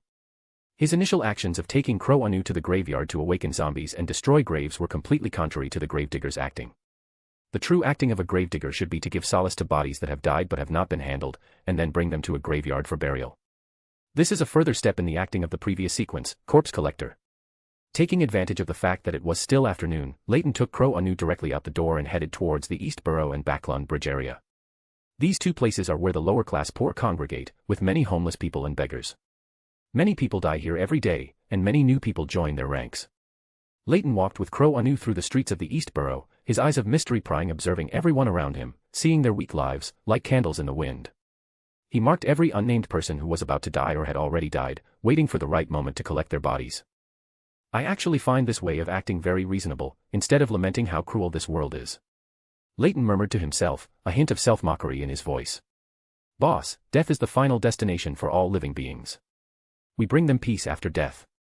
Crow Anu stood on Leyton's shoulder, leaning its head close to Leyton's ear and whispering. Death is the final destination for all living beings. Leyton, as if sensing something, turned his head to glance at the crow on his shoulder. At this moment, he truly felt that this crow possessed an extraordinary talent on the death pathway. Their suffering wasn't brought by me. On the contrary, I granted them their final peace. Leyton rationalized to himself. After wandering around the East Borough and Backlund Bridge area, dusk had fallen. Leyton helped Crow Anu discreetly take away the homeless people who had become corpses. He used spirit world travel to bring the bodies to Austin Graveyard in the southern suburbs. This place was managed by the Church of the God of Steam and Machinery. Leyton felt that perhaps a graveyard managed by a church would be a better choice for the deceased. So, he chose a graveyard managed by the Church of the God of Steam and Machinery, with whom he was destined to interact in the future. As Leyton's figure, dragging two corpses, stepped out of the spirit world, he saw Klein staring at him in astonishment. After a slight stun, Leyton offered an awkward but polite smile and greeted him. Good evening, detective, are you here to bury someone too? Klein's gaze shifted back and forth between Leyton and the two corpses he was dragging. After confirming that Al was not murdering and disposing of bodies, he responded with an embarrassed smile. Good evening, Al, I'm here to dig graves. Digging graves? You have that hobby. Your diviner hobbies are truly unique. However, could you please not dig up the graves I buried? These are for my crow to act as a gravedigger. Leyton didn't quite understand Klein's actions of coming to a graveyard in the middle of the night to dig graves, but he still explained the reason for his burials to the other party, to avoid having his buried bodies dug up. If that happened, it would be bad for his acting. Okay. I'm just here to test a mystical item related to the death domain. Don't overthink it. Klein explained further, feeling that his previous words might lead to other interpretations. Are you in a hurry to test your mystical item now? If not, could you help me watch these two bodies? I still need to go back and drag other bodies over.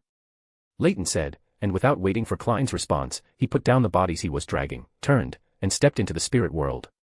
Klein looked at Al, who had disappeared, and the two additional bodies on the ground, feeling a bit speechless for a moment. He sighed helplessly, leaning against a nearby tree that shielded the graves from sun and rain, waiting for Al to return in the cold and eerie night. As it turned out, Al went back and forth 5 or 6 times, bringing a total of 10 bodies. Klein stared blankly at the pile of homeless corpses.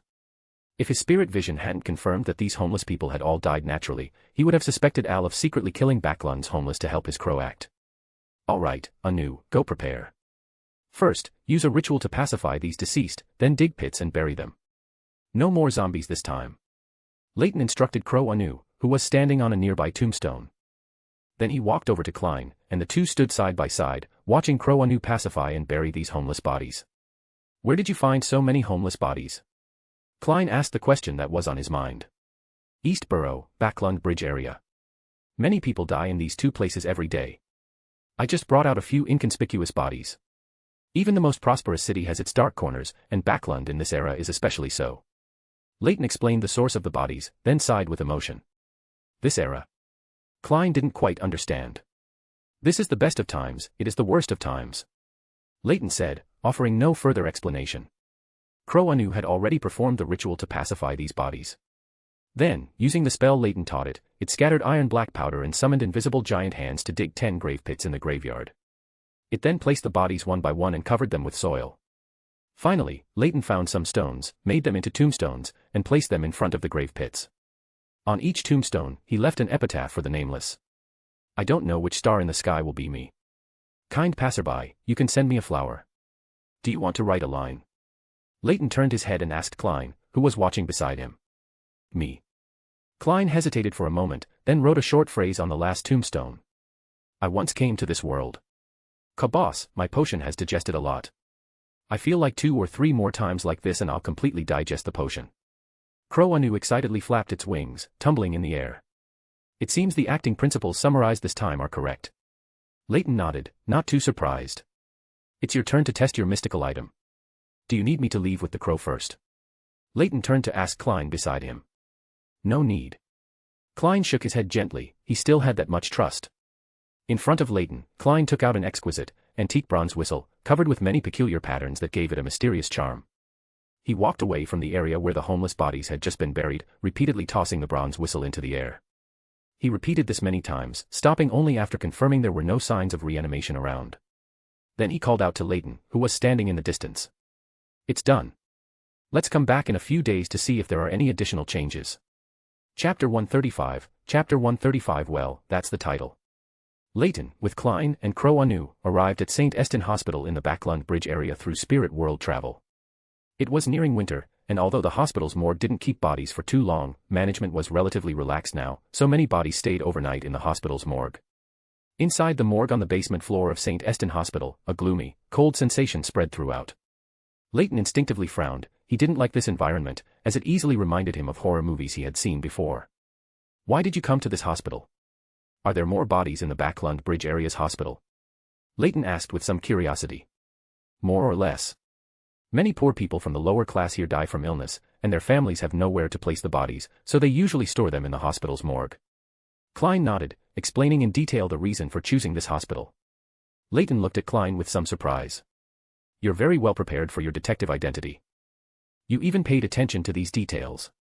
Because this isn't just a disguise, it's also my job and source of income. As Klein answered, he pulled out the gold-cased pocket watch from his arms and glanced at it. He precisely withdrew the spirituality covering the Azek copper whistle. Leyton scanned the environment inside the morgue.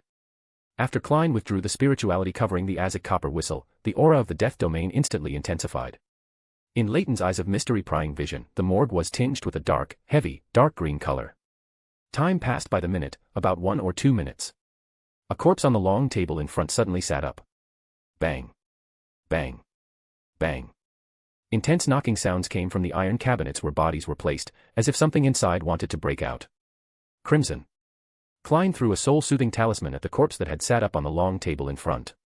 The knocking sounds from the surrounding iron cabinets instantly diminished, and the corpse that had sat up on the long table lay back down.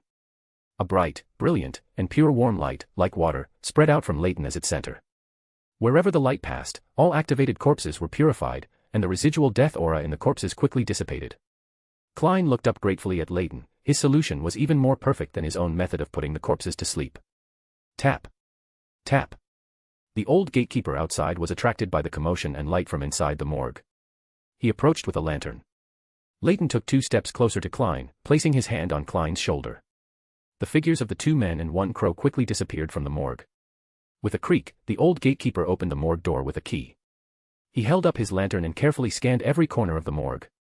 At 15 Minsk Street, the figures of Klein, Leyton, and Crow Anu quickly materialized in the living room. Phew. We almost got discovered. Spirit world travel is really useful. Klein couldn't help but exclaim. After all, the apprentice pathway is the most suitable pathway to be made into a sealed artifact. Leyton added. The expression on Klein's face paused slightly. Controlling his twitching mouth with his clown ability, he said. That joke isn't funny at all to a beyonder of the apprentice pathway. Why did you ask about the Sauron family?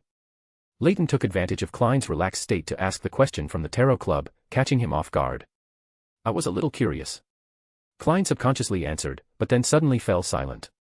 He looked at Leyton with an awkward, unnatural smile and said. How did you guess? I just asked casually, but I didn't expect you to be so honest. Leyton looked at Klein with an undisguised smile in his eyes. Klein was speechless. He calmed himself down, then said with an expression of, I'll confess everything. That's right, I'm the world of the Tarot Club. With the identity of the world as a disguise, Al shouldn't have any more suspicions. My identity as the fool must be hidden. It would be troublesome if others knew, but if Al knew, it would be more of a social death. Klein thought of Emperor Roselle, who had already suffered social death in front of him. He didn't want to follow in the Emperor's footsteps and suffer social death at the hands of another transmigrator. Leyton looked at Klein suspiciously. He felt that the other party's mental activity at that moment was very rich. His spiritual intuition was stirred. Leyton reached out and grabbed something in the void, pulling out a few sheets of paper from the opposite house through the connection of the spirit world. Klein looked at the two pale yellow sheets of paper that suddenly appeared in the other party's hand, and his seer's intuition had a bad premonition. I suddenly remembered that when we were in Tianjin, because you were in low spirits, I didn't give you these two paintings. As he spoke, Leyton handed over the two watercolor paintings he had made of Klein right after he was resurrected. Klein reluctantly took the two paintings the other party handed over. One was a watercolor painting of him climbing out of a grave, with half his body showing. The other was a cartoon version of a black cat with a top hat, with half its body emerging from a grave. That black cat with a top hat made Klein inexplicably think of himself, and he frowned repeatedly. Is that what you were holding at the time? Klein recalled that when he had just climbed out of the grave, the other party indeed held two pale yellow sheets of paper, but they were quickly put away. Very vivid, isn't it? Leyton raised an eyebrow, his face full of an undisguised smile. Klein was somewhat speechless. The words on the tip of his tongue finally turned into a sigh. Your hobbies are truly unique. Under Klein's bewildered gaze, Leyton, accompanied by Crow Anu, stepped into the spirit world and returned to the room across the street. The long day is finally over. Stretching and sighing, Leyton went to the washroom on the second floor, quickly washed up, and then lay down on the bed and fell into a deep sleep. The next day when he woke up, it was already close to noon. He went out to buy 2 lunches to go, then Leyton sat in the dining room, eating freshly grilled lamb chops and wine made by Bugs Bunny. Crow Anu and Bugs Bunny sat directly at the dining table, eating their own food. Leyton's spiritual intuition was stirred at this moment, and a book, as if cast from gold, fell out of the spirit world. A mouth-like crack tore open on the golden cover. My dear master. The Beyonder characteristic you need has been fully extracted. The great and supreme Mr. Hughes asks me to tell you to retrieve them as soon as possible, and not to create strange items, especially those with strange side effects. Leyton raised an eyebrow. He always felt that this book deliberately chose to appear when he was eating. Ignoring the latter words, he asked with a slight doubt. Are you that respectful of Mr. Hughes? Of course, I respect every knowledgeable scholar, especially if they are a wisdom angel. The messenger said, constantly shaking the book's body. My dear master, please allow me to praise my lord for a while. I can't help but sing of my lord's glory every day. The messenger didn't wait for Leyton's reply and began to praise the god of knowledge and wisdom on his own. Leyton skillfully used a spell to temporarily block his hearing. The Crow and Bugs Bunny quickly left the dining room with their food. For a moment, the entire room was filled only with the messenger's rapturous praise of the god of knowledge and wisdom. Leyton ate the food on his plate while muttering to himself. Why are most of the side effects of the sun pathway praising the sun? How much does the eternal blazing sun love to sing, and love to hear others sing? And it's quite unpleasant to listen to. No wonder knowledge, storm, and sun are hostile to each other. Besides the reasons of their own pathways, I feel their relationship itself should be quite poor. After silently finishing his lunch on the plate and drinking the last sip of wine in his glass, Leyton sat on the chair and waited for a while. The messenger finally completed its praising task for the day and returned to the spirit world. Leyton sighed helplessly. He already understood why Mr. Hughes found this book, which constantly praised the god of knowledge, so noisy. If it weren't his own messenger, Leyton would also throw it back into the spirit world when it praised the god of knowledge. After tidying up the dining table, Leyton returned to the study on the second floor. He quickly took out the materials, set up the ritual for storing and retrieving items from the library, and took out the Beyonder characteristic that had been gradually extracted from the devil emblem and the conspirer characteristic. Leyton held a crimson object resembling a heart in his hand. That heart slowly expanded and contracted, and tiny, almost invisible flames spewed from the small pores on its surface. A creature primarily made of fire, what a pity there aren't enough materials, otherwise I'd really like to create a phoenix. However, for a phoenix, you'd definitely need a Beyonder characteristic of sequence 4 or higher to have enough Beyonder rank. Chapter 136, Chapter 136 Flame Demon. He skillfully picked up a pen and paper from the side and wrote a new story on the desk. Flaming Devil, it is a humanoid creature composed of flames, with a core that is an ever-burning flame, pulsating like a heart. It can grow and evolve by igniting objects or assimilating other flames. It possesses powerful learning abilities and becomes more cunning and powerful as it continuously grows. Arson and slaughter are its most primitive instincts. A short story was quickly completed, and he skillfully molded a heart-shaped object wrapped in flames from clay mixed with various materials. He concocted a potion, like boiling magma, by blending the characteristics of a devil, a pyromaniac, and a conspirer, and poured it onto the molded clay figure. He quickly took out the materials, set up the ritual to supplicate the hidden sage, then Leyton stepped back and began to chant the prayer. The sage who perceives the world, the eye that gazes upon truth, the embodiment of endless knowledge and numerology. I implore you. I implore you, I implore you for the power of knowledge. I implore you to bestow tangible power upon abstract knowledge. As the prayer incantation was completed, a whooshing sound of wind exploded in the room. The candlelight was tinged with a hazy purple glow, flickering unsteadily. The entire room became dim. Leyton picked up the ritual dagger, cut a wound on his palm, and dripped blood onto the parchment and clay figurine placed on the ground. A pair of cold, indifferent, lashless eyes, containing countless brilliant stars, appeared in the flickering candlelight. The parchment and clay figurine on the ground rapidly disintegrated, transforming into streams of information. They then condensed into a phantom sphere of light. This phantom sphere of light continuously expanded and contracted for about 2 minutes, then recoalesced into a crimson, blood-red heart, enveloped in layers of flames. The anomaly in the room dissipated, and Leyton bent down to pick up the figurine from the ground. The moment he held it, there was a scorching sensation. As the newly completed flaming devil figurine was held in his hand, Leyton even had a faint sensation that this heart was beating. Its activity is much stronger than the previous Plague Doctor and Unicorn figurines. Is it because I added relevant descriptions when writing the story? Leyton murmured. He then closed his eyes and performed a quick divination, obtaining general information about the flaming devil figurine. Using it requires not only sufficient spirituality but also combustible materials or raging fires nearby. The flaming devil has powerful control over flames and can grow by devouring them. The more intensely the flames burn, the stronger and more cunning it becomes. It can use high temperature, high pressure air, and the crackling sound of flames to speak words in the devil language, originating from the abyss, full of foul and fallen meaning. Although the flaming devil will possess decent intelligence after growing to a certain extent, the desire for arson and slaughter remains its most primitive instinct. It will ignite all combustible materials within its line of sight. After growing to a certain extent, its destructive power can even reach the level of a sequence 5B under skilled in attack, but its own flaws are equally obvious and it can be easily targeted. It's another problematic mystical item. The negative effects of the flaming devil are no less than those of the Plague Doctor and Unicorn. Using it basically guarantees a fire.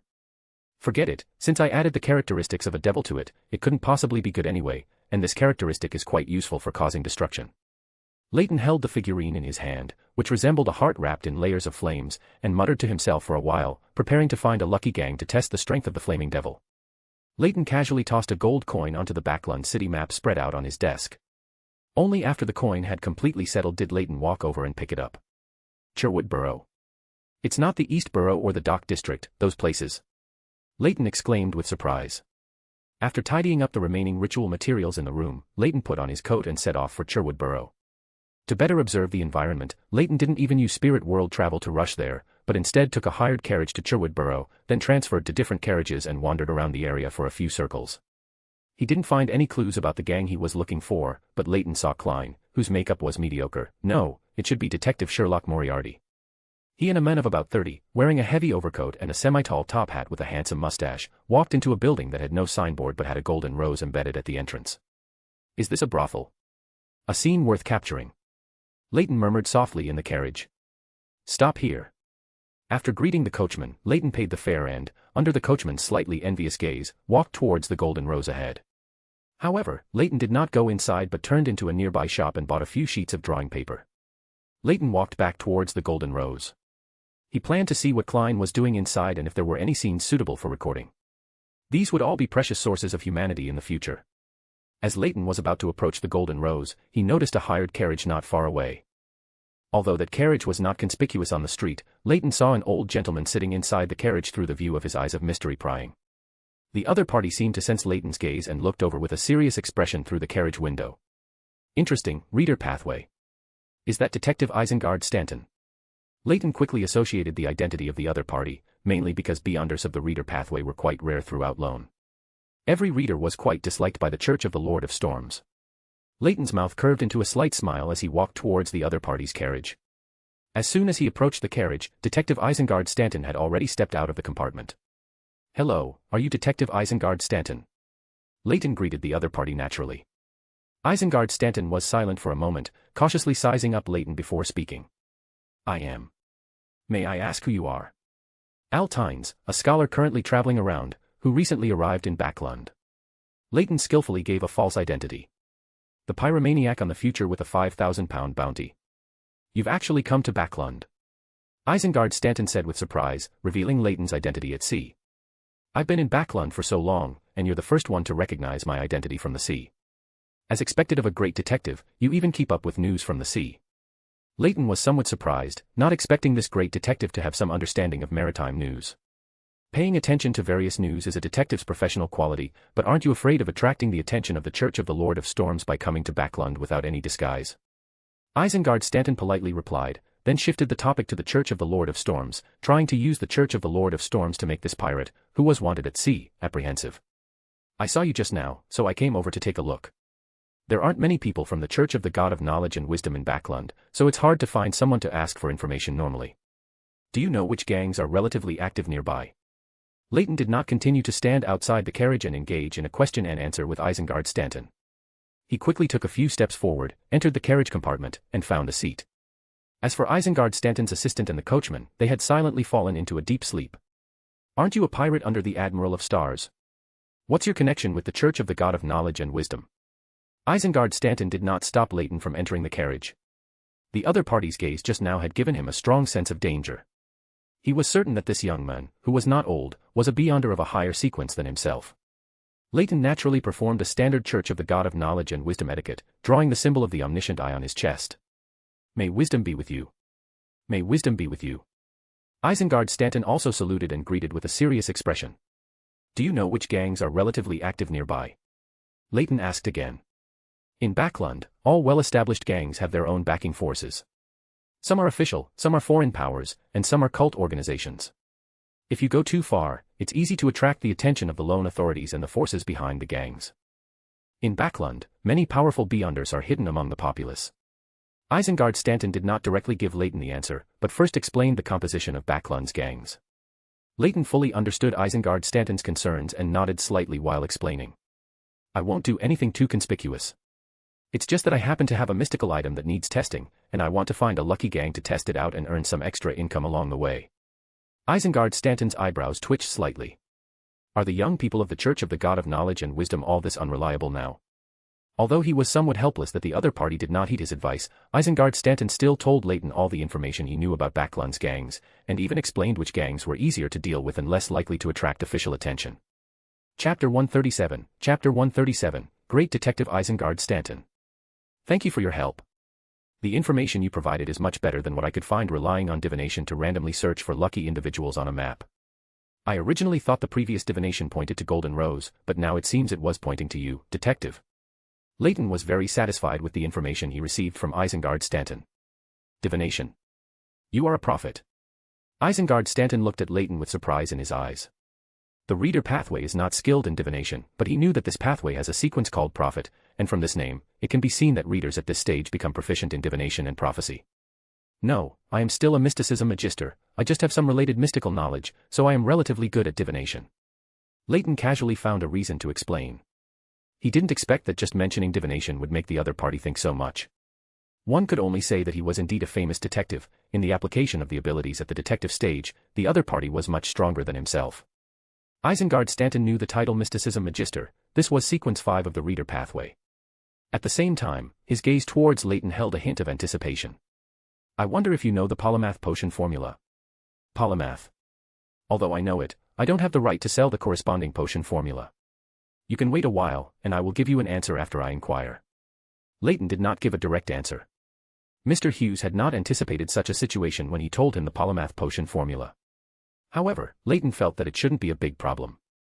Isengard Stanton was already a member of the Church of the God of Knowledge and Wisdom, and with his qualifications and achievements in Backlund, obtaining a polymath potion formula should not be an issue. All right.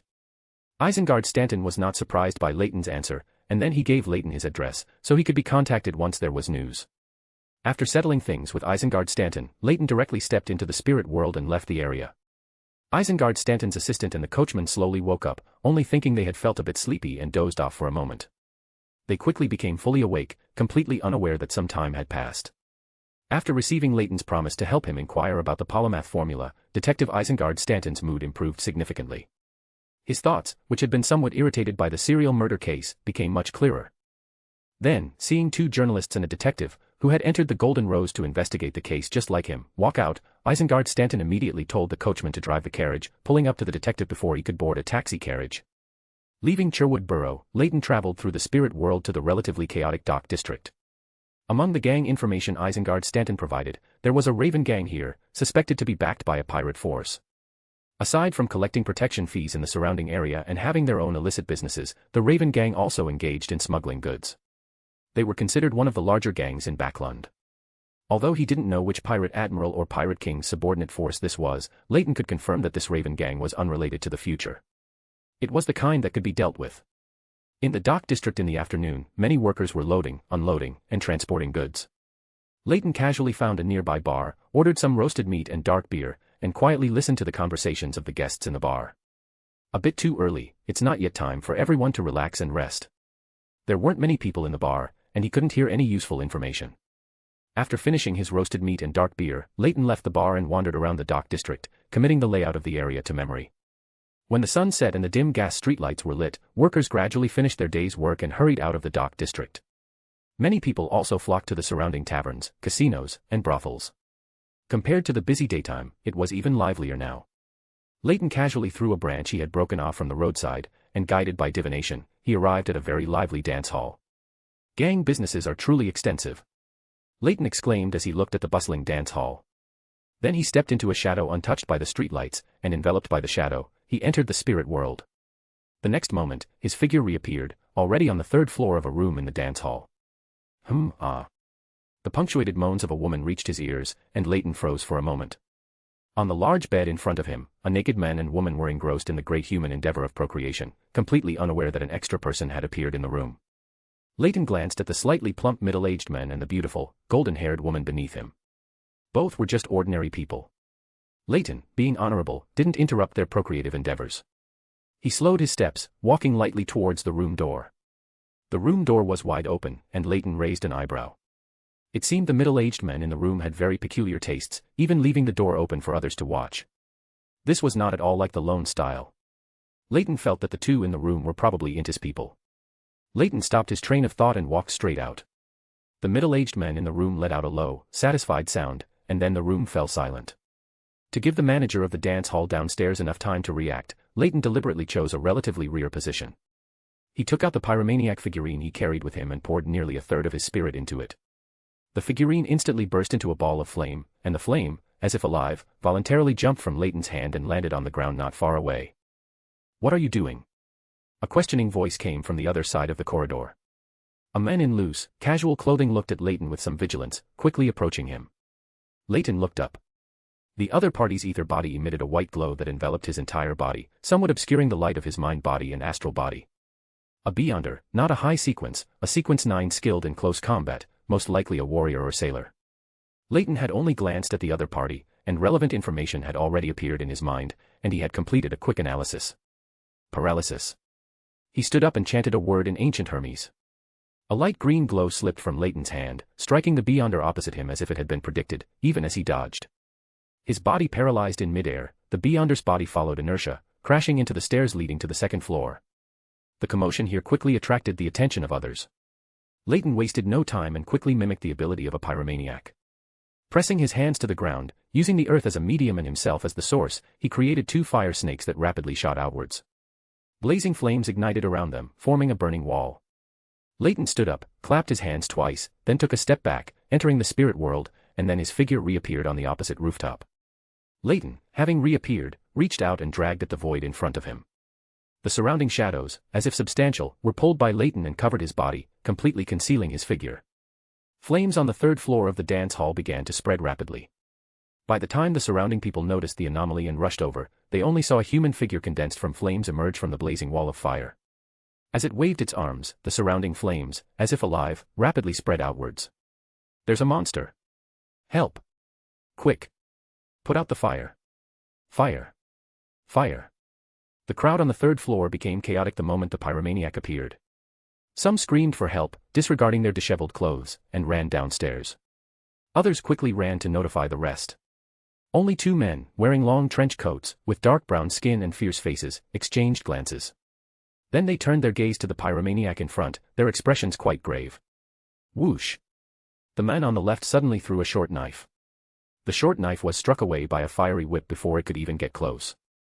Then, the blazing flames behind the pyromaniac seemed to explode, and the flames surged towards the 2 people in front.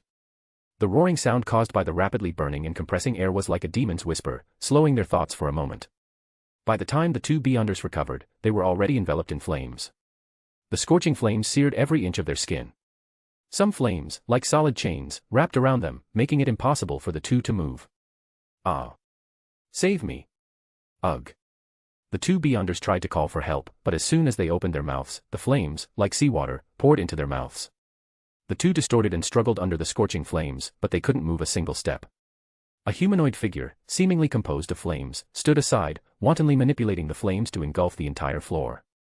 This was the scene Turner, the manager of the dance hall and the boss of the Raven gang, witnessed when he arrived. Damn it! What are you?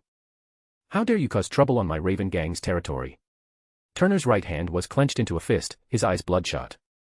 This building was not only a dance hall but also the Raven gang's headquarters.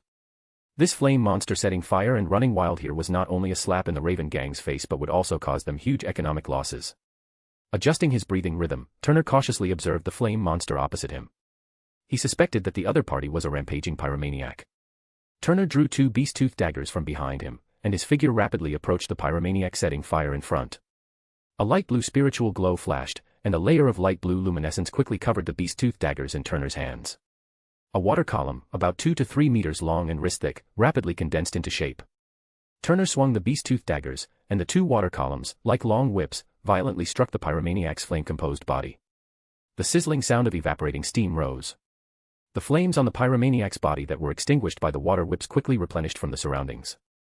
At the same time, it made a roaring motion, and the surrounding flames violently burst open.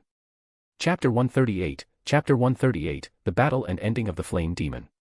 The high temperature and pressure from the erupting flames, along with the roaring of the fire, formed an invisible, echoing babbling in the corridor. Turner felt his movements instantly stiffen, even coming to a halt. Fortunately, this state did not last too long, only a second or two, before he returned to normal. Turner lightly ran the beast-toothed dagger across his arm. No blood flowed out, only a layer of illusory scales hidden beneath his skin rapidly spread from the wound to his entire body, slightly isolating the high temperature from the surrounding flames. Turner's bloodshot eyes stared intently at the flame demon, whose form was hidden within the flames, as the anger within him continuously transformed into his own strength. The next moment, Turner, almost teleporting, crossed the fiery barrier and appeared beside the flame demon. The beast-toothed dagger in his hand deftly sliced across the flame demon's neck, severing it. A sizzle of evaporating water sounded, but no steam appeared. The water vapor completely evaporated the moment it formed. A tremendous sense of crisis struck, and Turner only managed to take one step back. The next moment, the beheaded flame demon exploded like ignited dynamite. Flames engulfed the entire corridor, and Turner's body was sent flying by the flames, crashing through the fragile, already flame-scorched wall and landing in a room already surrounded by flames. Cough. Cough. Turner struggled to roll twice on the ground before stopping himself and getting up. He felt that the illusory scales provided by the beast-toothed dagger had completely shattered, and the skin on his body was scorched by the high temperature. What kind of monster is this? He muttered in a low, gritting voice. In the corridor, a heart, wrapped in layers of flames, continuously pulsed, drawing in the surrounding flames. Pale blue flames burst forth from the heart, rapidly devouring the surrounding flames and reforming into a new fiery body. The pale blue flames, as if alive, retracted into the heart, and the humanoid body outlined by blazing red flames stepped into the room where Turner was. The flames already burning in the room instantly grew more vigorous, the fire dancing constantly, as if welcoming their king. Two water whips, like agile water snakes, danced in the air, continuously striking the flame demon's body. The flame demon extended his arm, made of flames, swung it a few times in the air, and it rapidly stretched, transforming into a crimson long whip covered in a layer of orange-red flames.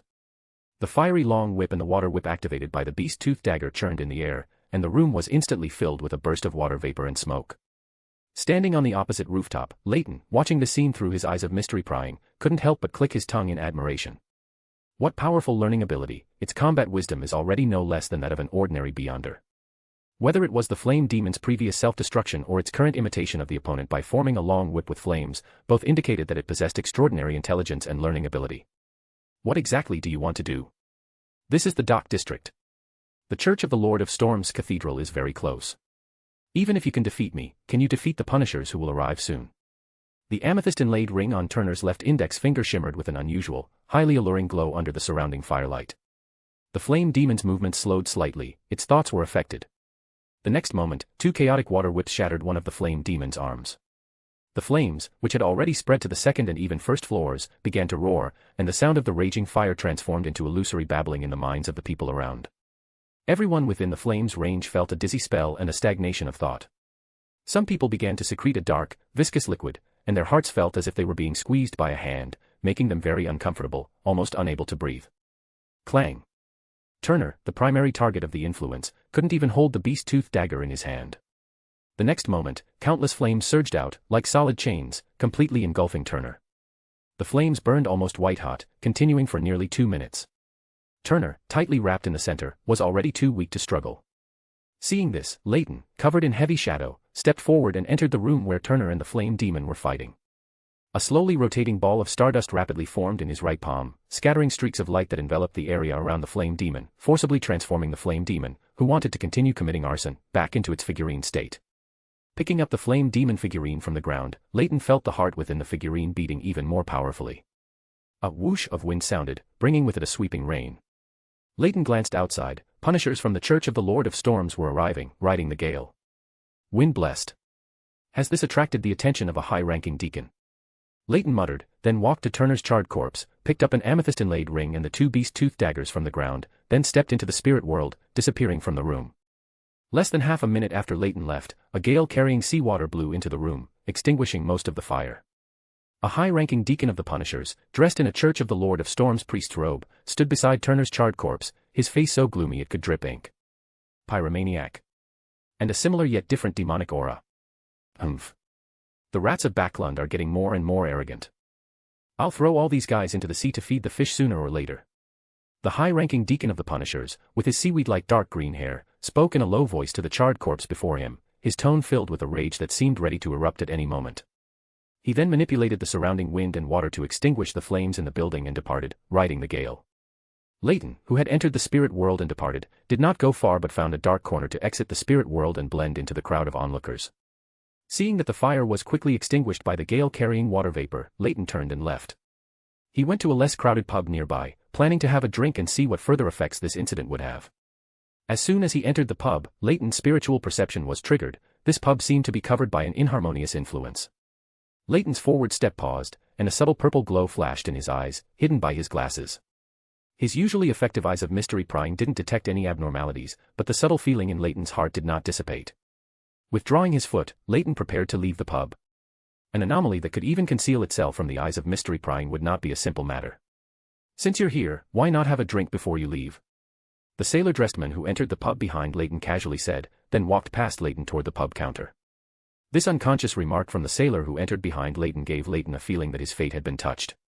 Leyton had a feeling that if he didn't have a drink before leaving, misfortune would befall him. After a moment of hesitation, Leyton walked back to the pub counter, asked the waiter for a rum, and found a corner seat with fewer people. The only person nearby was an old man with white hair and beard, dressed in a dark gray robe, who was savoring a freshly roasted lamb chop. I thought you'd be scared and leave this pub. If that were the case, I would have had to leave a mark on you, to make it easier to find you later. The old man said to himself while eating the lamb chop on his plate, without looking up. Leyton's drinking motion paused. He just randomly picked a seat and hit the jackpot. He felt his luck today was a bit strange. Leyton politely greeted the old man beside him, whose depth he couldn't gauge. Old sir, do you wish to see me?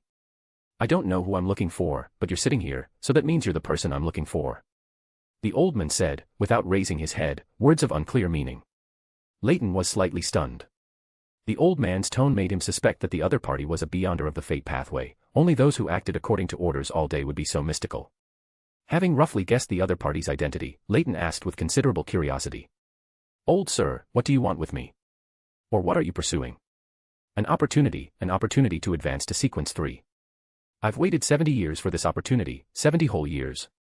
I even thought I'd never be able to advance again in this lifetime, but not long ago, I finally felt the call of fate again. The old man put down the lamb chop in his hand, turned to look at Leyton, his eyes filled with hope and longing, like a child seeing a beloved toy. Leyton was taken aback. A beyonder of the fate pathway was looking for him for an opportunity to advance to sequence 3. That meant the white-haired old man in front of him was a sequence 4 misfortune mage. I don't understand the fate pathway. Leyton wanted to politely refuse the other party but didn't dare to be too blunt. A demigod of the fate pathway was better handled cautiously. Leyton didn't want to inexplicably become an unlucky person who might choke to death just by drinking water. Chapter 139, The Misfortune Mage of the Life School. Fate guided me to meet you, so the opportunity for me to advance to Chaos Walker must be with you. It hasn't appeared yet, it's just not the right time.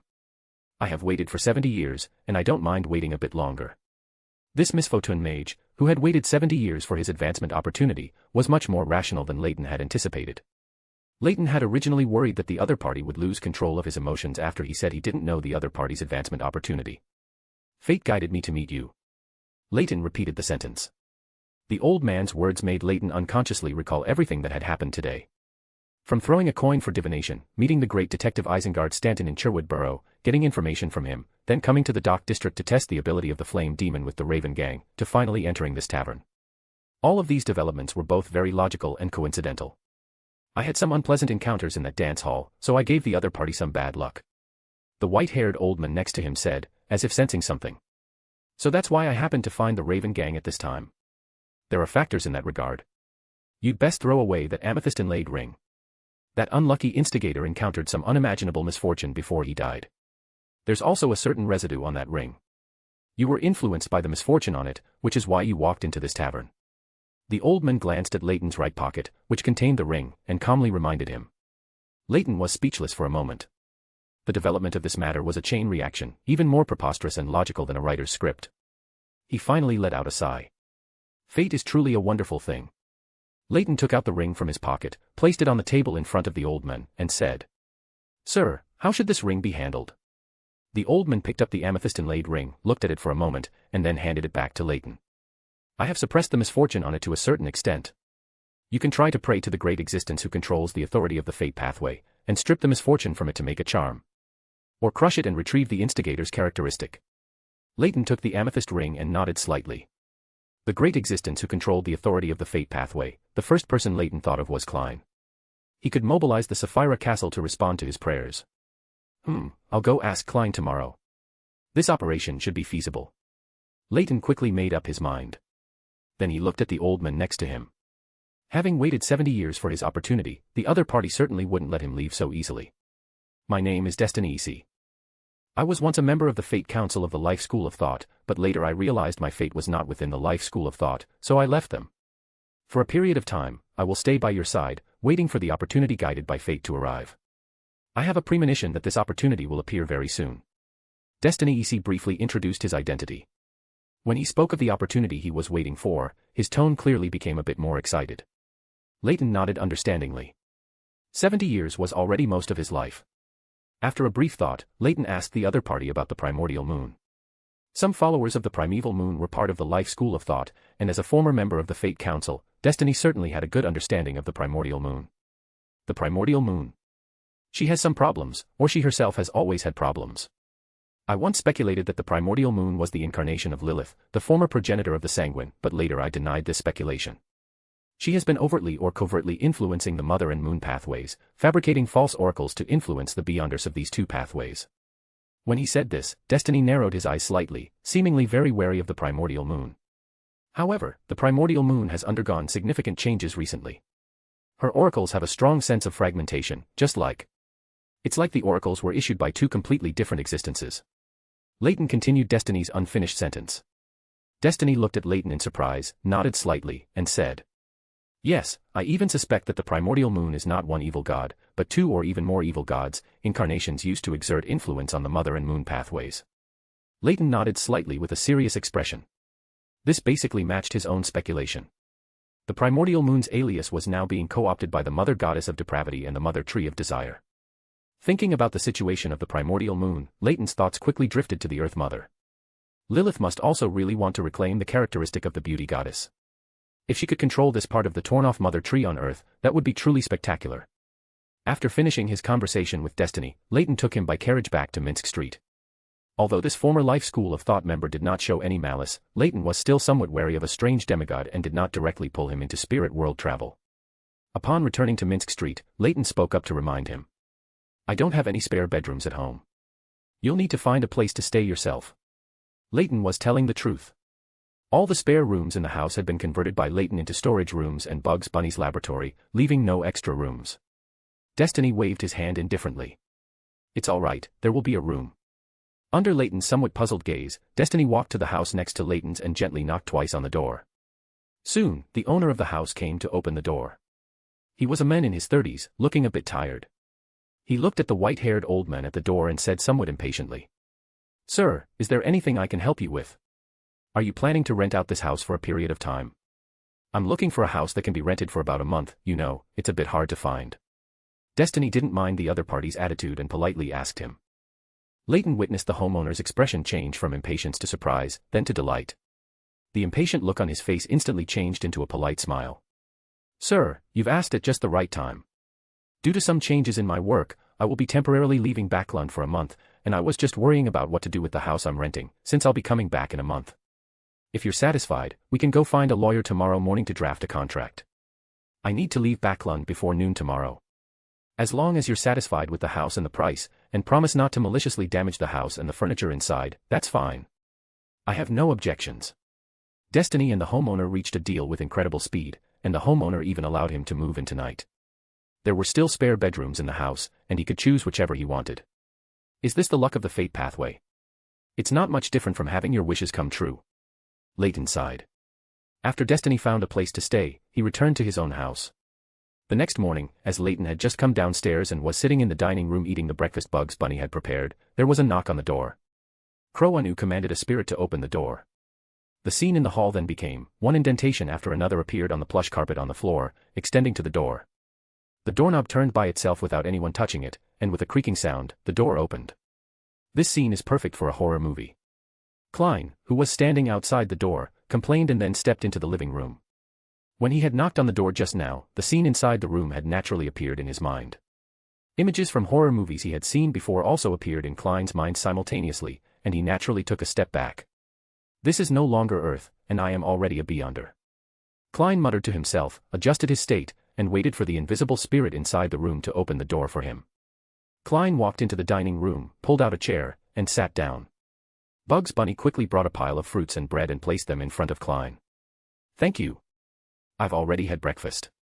Klein politely thanked Bugs Bunny. Then he turned his head to Leyton and said, "Bugs Bunny is truly a good helper. Seeing him makes me want to keep a beyonder creature by my side too. Go ahead and get one. I just acquired an assassin characteristic a while ago, do you want it?" Leyton suggested enthusiastically. Klein's expression towards Leyton became strange, looking as if he wanted to speak but hesitated. Be a human being. You can actually say things like giving an animal an assassin potion. Another knock on the door interrupted Leyton's attempt to promote the assassin potion. At Leyton's signal, Crow Anu commanded the spirit to open the door. An old man in a dark grey robe with white hair and beard, eyes tightly shut, walked into the house. "Fate has given me a revelation, it is not suitable to open my eyes today." Destiny, with his eyes tightly shut, walked freely into the dining room, found a chair, sat down, and explained. Chapter 140, Father Utravsky. Leyton's gaze swept back and forth between Klein and Destiny several times, looking peculiar. He felt that Destiny was like a super nanny, constantly worrying about the troublesome brats of the fate pathway. Klein felt a bit uncomfortable under Leyton's gaze and couldn't help but ask. "Why are you looking at me?" "I want to ask for your help." Saying that, Leyton took out a small iron box from his pocket, isolated by a wall of spirituality. Inside was one of the spoils from Turner of the Raven Gang yesterday, the amethyst ring. Leyton explained to Klein what Destiny had said yesterday, then added. "I hope to get help from Mr. the Fool to strip the misfortune from this ring and make it into a charm. I think it's more appropriate for you to ask." "The Fool?" Destiny repeated, then looked at Leyton and asked with some confusion. "Zeratul? Or Antigonus?" "Neither." Although Destiny's eyes were closed, Leyton subconsciously shook his head. Klein, sitting to Leyton's left, paused. It seemed the title of the Fool had other meanings. He then turned his confused gaze towards Leyton. The Fool is the title for a sequence 0 of the seer pathway. Zeratul and Antigonus are strong contenders for this position. Leyton explained to Klein. Leyton suddenly mentioned the Fool in front of Destiny precisely to steer the conversation in this direction. Rather than just dumping all the information on Klein, Leyton preferred this method where Klein would discover things himself, ask questions, and then receive answers. Leyton felt this should be a common quirk for every beyonder of the reader pathway. However, since Sequence 0 was brought up, Leyton decided to continue educating Klein on relevant knowledge. The main ingredients for a Sequence 0 potion are 3 Sequence 1 beyonder characteristics and the uniqueness. Therefore, when a pathway has a Sequence 0, it's impossible for it to have a Sequence 1. Well, with the exception of some special pathways, like Spectator. Why is Spectator an exception? Klein continued to ask. Do you know the description of the dragon of imagination? The items he imagines will materialize, the kingdoms he fantasizes about will descend upon the material world, and the future he declares will unfold and become reality. A visionary can separate two sequence 1 beyonder characteristics and replace them with corresponding characteristics conjured through imagination. Therefore, the spectator pathway, even with a sequence 0 true God, can still have a maximum of 2 sequence 1s. Leyton explained the visionary's uniqueness in detail. After hearing the description of the visionary, Destiny couldn't help but exclaim. No wonder the dragon of imagination and the dragon of nightmare existed simultaneously in history. So that's how it is. Then his tone became more serious, and he warned Leyton and Klein. The words just now allowed me to glimpse a trace of fate. The dragon of imagination and the dragon of nightmare we just discussed will intersect with your fates. Leyton nodded slightly, not overly concerned about this issue. He had already been arranged by the script of 0-08. Klein wasn't very knowledgeable in this area and wanted to ask more, but Destiny said no more. The information received within a few short minutes made Klein's mood plummet today, with no uplift throughout the process. Especially regarding the information about the fool, Klein was guessing whether the gray fog corresponded to the so-called uniqueness. If that's the case, then my experiences during this period make sense. I'm attracting so many seer pathway items because I have the uniqueness of this pathway. That's not quite right either. If it's the uniqueness, why would the hidden sage invest in me? Wouldn't Zeridal or Antigonus be more worth investing in? Or did the hidden sage invest in everyone? Thinking of this, Klein gave Leyton, who was still eating breakfast, a strange look. He wanted to ask for his opinion on Mr. the Fool, but the words on his lips turned into another topic. Do you know about the Pound family? Their noble title dates back to the Battle of the Violated Oath. I don't know much about that period of history. I only know that the Battle of the Violated Oath was triggered by conflicts between the Church of the God of Knowledge and Wisdom and the Church of the Earth Mother. Leyton shook his head, completely unprepared for Klein to suddenly ask him about history. Klein looked at Leyton with a meaningful gaze. He remembered so little about his own church's history that he fully believed the other party's identity in the Church of the God of Knowledge and Wisdom was merely a disguise. Klein originally wanted to complain that this guy was a double-crosser, but remembering that the other party had also joined his tarot club, he suppressed the urge to complain. After exchanging a few more words, Klein bid farewell and left. As he left, Leyton handed the amethyst ring in the iron box to Klein, asking him to find a time to pray to Mr. the Fool and try it out. Your friend's fate is very peculiar. After Klein left, Destiny spoke. I just tried to look at his fate, but as soon as the thought emerged in my mind, I received a spiritual warning. If I directly peered into his fate, I would suffer immense harm. Leyton looked at the misfortune mage with some confusion. He knew that beyonders of the fate pathway could see things that beyonders of other pathways found difficult to perceive, but Destiny always kept his eyes closed. Is there a difference for you between peering into someone's fate with your eyes closed and with your eyes open? Leyton asked curiously. There's not much difference for me. Destiny's words made Leyton's gaze towards him change slightly. This old gentleman, who had waited 70 years for advancement opportunity, was also quite special. Destiny told Leyton that he had rented the house next door and would stay there for the next month until he completed his advancement. Afterward, Leyton asked him about some matters concerning the life school of thought and his own opportunity to advance to sequence 4. Destiny merely said that he already knew the answer, then stood up and took his leave. Why does everyone seem so busy? It makes me look very idle. Leyton sighed, looking at the empty dining room. He quickly finished breakfast, cleared the table, picked up his coat from the coat rack, and prepared to go out. Bugs Bunny, let's go to the Harvest Church in Backlund. Calling out to Bugs Bunny, who was napping on the sofa, Leyton opened the door and left. Because Destiny lived next door, Leyton no longer used spirit world traversal directly as he used to, trying to disguise himself as an ordinary person. Taking Bugs Bunny, he rode a hansom cab to the only Harvest Church in Backlund. The church was deserted. Apart from a priest praying at a desk in the front row, there was no one else. Leyton and Bugs Bunny walked into the church. The priest, who had been praying at the desk, noticed someone approaching, opened his eyes, and rose from his seat. This was a very tall priest, over 2 meters in height. His brown cassock was stretched tightly over his body, and when he stood up, he exuded a great sense of oppression. However, his demeanor was not dangerous, on the contrary, it was very gentle. Leyton took a few steps forward, bowed slightly, and said, Hello, my name is Altines, a wandering scholar. A friend from the Church of the Earth Mother told me there's a Father Utravsky here who needs help. I am Father Utravsky. May I ask which friend from the Church of the Earth Mother you are referring to? The tall Father Utravsky said in an unperturbed tone. A sanguine who joined the Church of the Earth Mother. In his letters to me, he mentioned that Archbishop Esimia asked me to visit the Harvest Church here if I had time, as you might need some help. As he spoke, Leyton took out the holy emblem given to him by the Church of the Earth Mother. Upon seeing the holy emblem of the Church of the Earth Mother, Father Yutravsky's expression softened considerably, and he spoke to Leyton without any remaining wariness.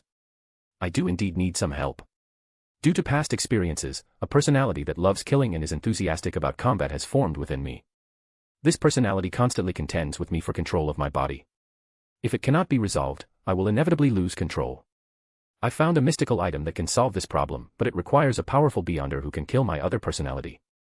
Father Yutravsky watched Leyton's reaction as he spoke, and only when he saw no signs of trouble or difficulty did he continue to explain the effects of the mystical item that could resolve his problem. After listening to Father Yutravsky's explanation of the mental terror candle, Leyton nodded slightly, feigning contemplation. After a moment, he said, I need to make some preparations. I'm not good at fighting in dreams. I need to plant psychological suggestions in myself beforehand so that I won't be affected by the special environment in the dream. No problem. I am not short on time. Chapter 141 Battle in a Dream. I am a Dawn Paladin, which is sequence 6 of the Warrior Pathway. Its characteristics include giant-like strength and relatively high attack and defense power. Beyonders of this sequence can condense light into different weapons, and they possess beyonder abilities such as Dawn Armor, Sword of Dawn, and Hurricane of Light. Father Yutravsky meticulously explained all the beyonder abilities and characteristics he possessed. Leyton nodded repeatedly as he listened. As expected of the Warrior Pathway, in terms of combat power, it was indeed very strong, with no obvious weaknesses. If he had to point out a flaw, it would probably be that the skills he mastered weren't flashy enough. His beyonder abilities were all very practical, but lacked functionality. After listening to Father Yutravsky's description, Leyton quickly formulated a suitable battle plan in his mind. He then imitated the beyonder ability of a psychiatrist, leaving himself with a psychological cue to maintain sanity in dreams, to prevent himself from being deceived by Father Yutravsky's negative personality using the characteristic that the spiritual world is divided into many layers. After making the psychological cue, Leyton turned to look at Father Yutravsky, nodded slightly, and said, I'm ready. Father Yutravsky nodded and handed a common-looking candle to Leyton, reminding him. This is a mental terror candle. It can allow the holder to enter the deepest part of the target's mind and materialize the corresponding scene. It's important to note that you cannot stay in the spiritual world for more than 5 minutes, nor can you be killed, otherwise your spirit will die, and your body will become a vegetable. I understand. Leyton nodded slightly, then lit the mental terror candle. The moment the candlelight was lit, Leyton felt his surroundings begin to change. The psychological cue he had given himself earlier, combined with the characteristics of the mental terror candle, allowed Leyton to maintain sufficient clarity and sanity in the spiritual world. Leyton felt as if his consciousness was constantly falling, and yet it also felt as if his surroundings were plummeting downwards. Until everything stabilized, Leyton was already on a fog-shrouded deck. Leyton looked around. The visibility on the fog-covered deck was only about 10 meters. Leyton cautiously stepped forward, his footsteps echoing on the deck. Just 2 steps out, a vision of himself being stabbed through the back with a sword suddenly appeared in Leyton's mind. Prophecy. A word flashed through Leyton's mind, and then his spiritual intuition was triggered. Leyton quickly bent down, stepped forward, and rolled.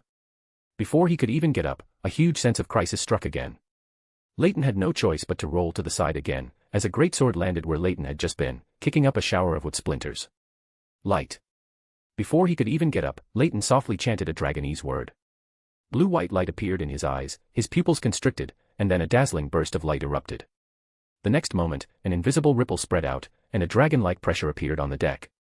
The psychiatrist's deterrence ability followed immediately. After interrupting the offensive rhythm of Father Yutravsky's negative personality, Leyton stood up from the deck again and took 2 steps back. The effect of the spell flash had passed, and the deck was once again shrouded in mist. Leyton also clearly saw the image of Father Yutravsky's negative personality.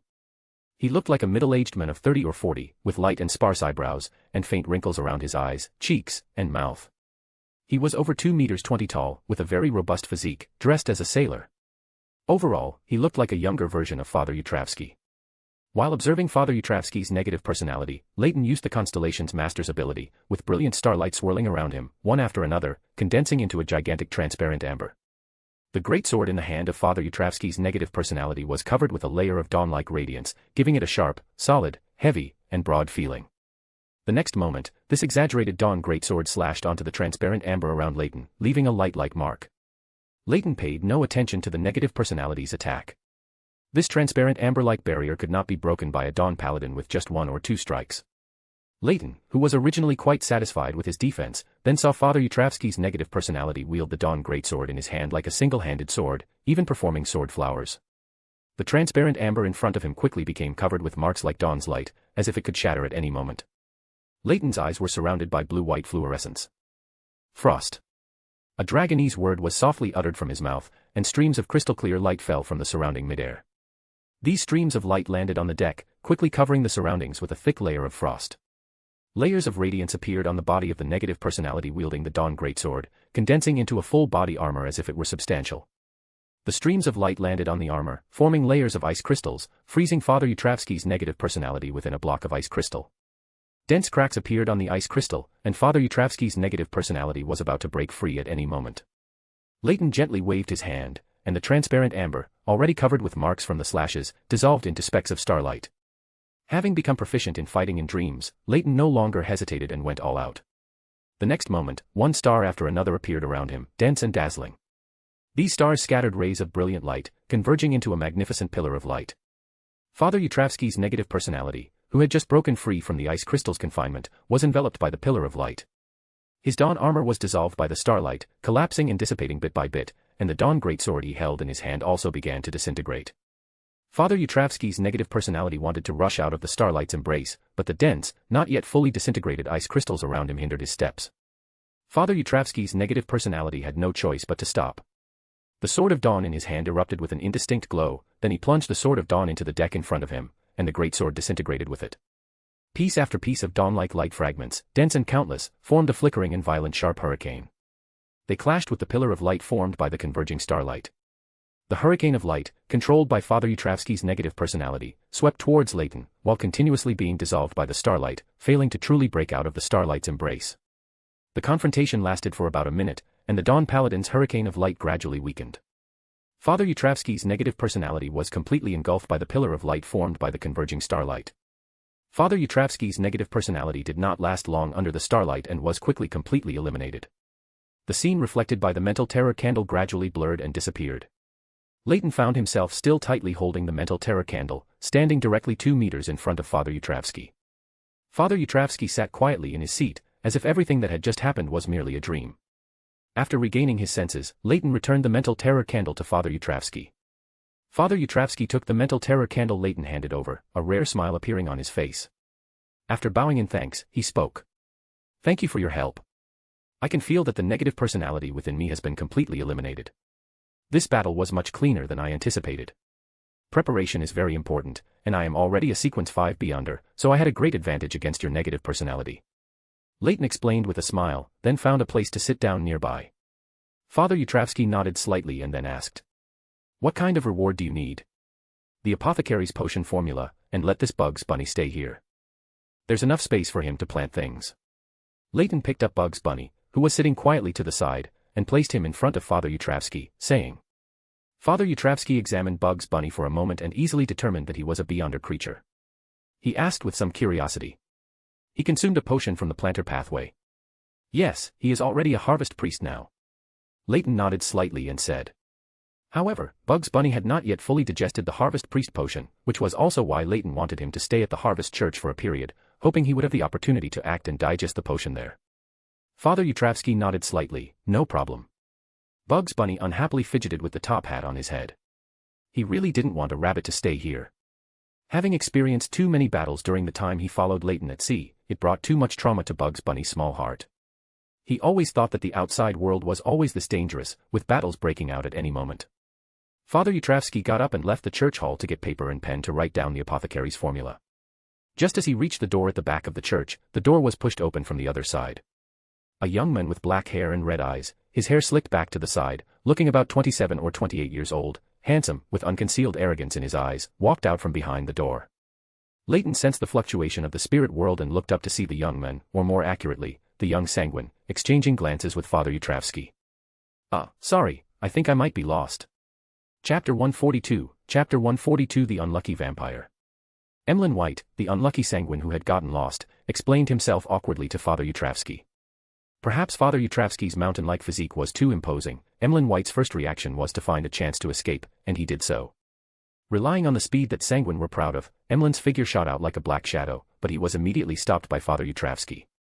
A strange sanguine had entered the church without his knowledge, which made Father Yutravsky somewhat annoyed.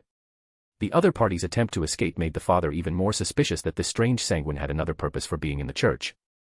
A thick black mist emanated from behind Emlyn, transforming into a group of palm-sized illusory sanguine bats, which flew towards Father Yutravsky. Leyton shook his head as he watched from the side. Using dark magic in front of a Dawn Paladin, Emlyn was truly a hard-headed fellow. Father Yutravsky's steps paused, and the next moment, the entire church was filled with pure and holy dawn light. Although it was not as powerful as the light supplicant summoned holy light, it was completely sufficient to dispel dark magic. The sanguine bats Emlyn conjured quickly dissipated. Father Yutravsky extended his hand, and the surrounding light condensed into a chain. Emlyn, enveloped in the dawn light, hadn't even reacted before he was seized by Father Yutravsky. Bound tightly by the chains condensed from the dawn light, Emlyn struggled for a long time but couldn't break free. Finally, he could only glare at Father Yutravsky through gritted teeth, roaring a few words. "Damn it! How can you treat a noble sanguine like this? Why did you break into the church? What is your purpose?" Father Yutravsky questioned Emlyn very seriously. "I already said, I just accidentally got lost." Emlyn defended himself. Leyton and Bugs Bunny watched the scene with great interest from the side. Bugs Bunny even took out a fruit and started gnawing on it, finding it much more entertaining than growing fruits at home. Under Father Yutravsky's pressure, Emlyn reluctantly handed over the omnipotent key that had led him astray, staring at Father Yutravsky with resentment, feeling a sense of grievance that he dared not express. "Ha ha." Leyton, who was watching the show from the side, couldn't help but laugh out loud. "What are you laughing at?" Leyton's laughter irritated the tense sanguine.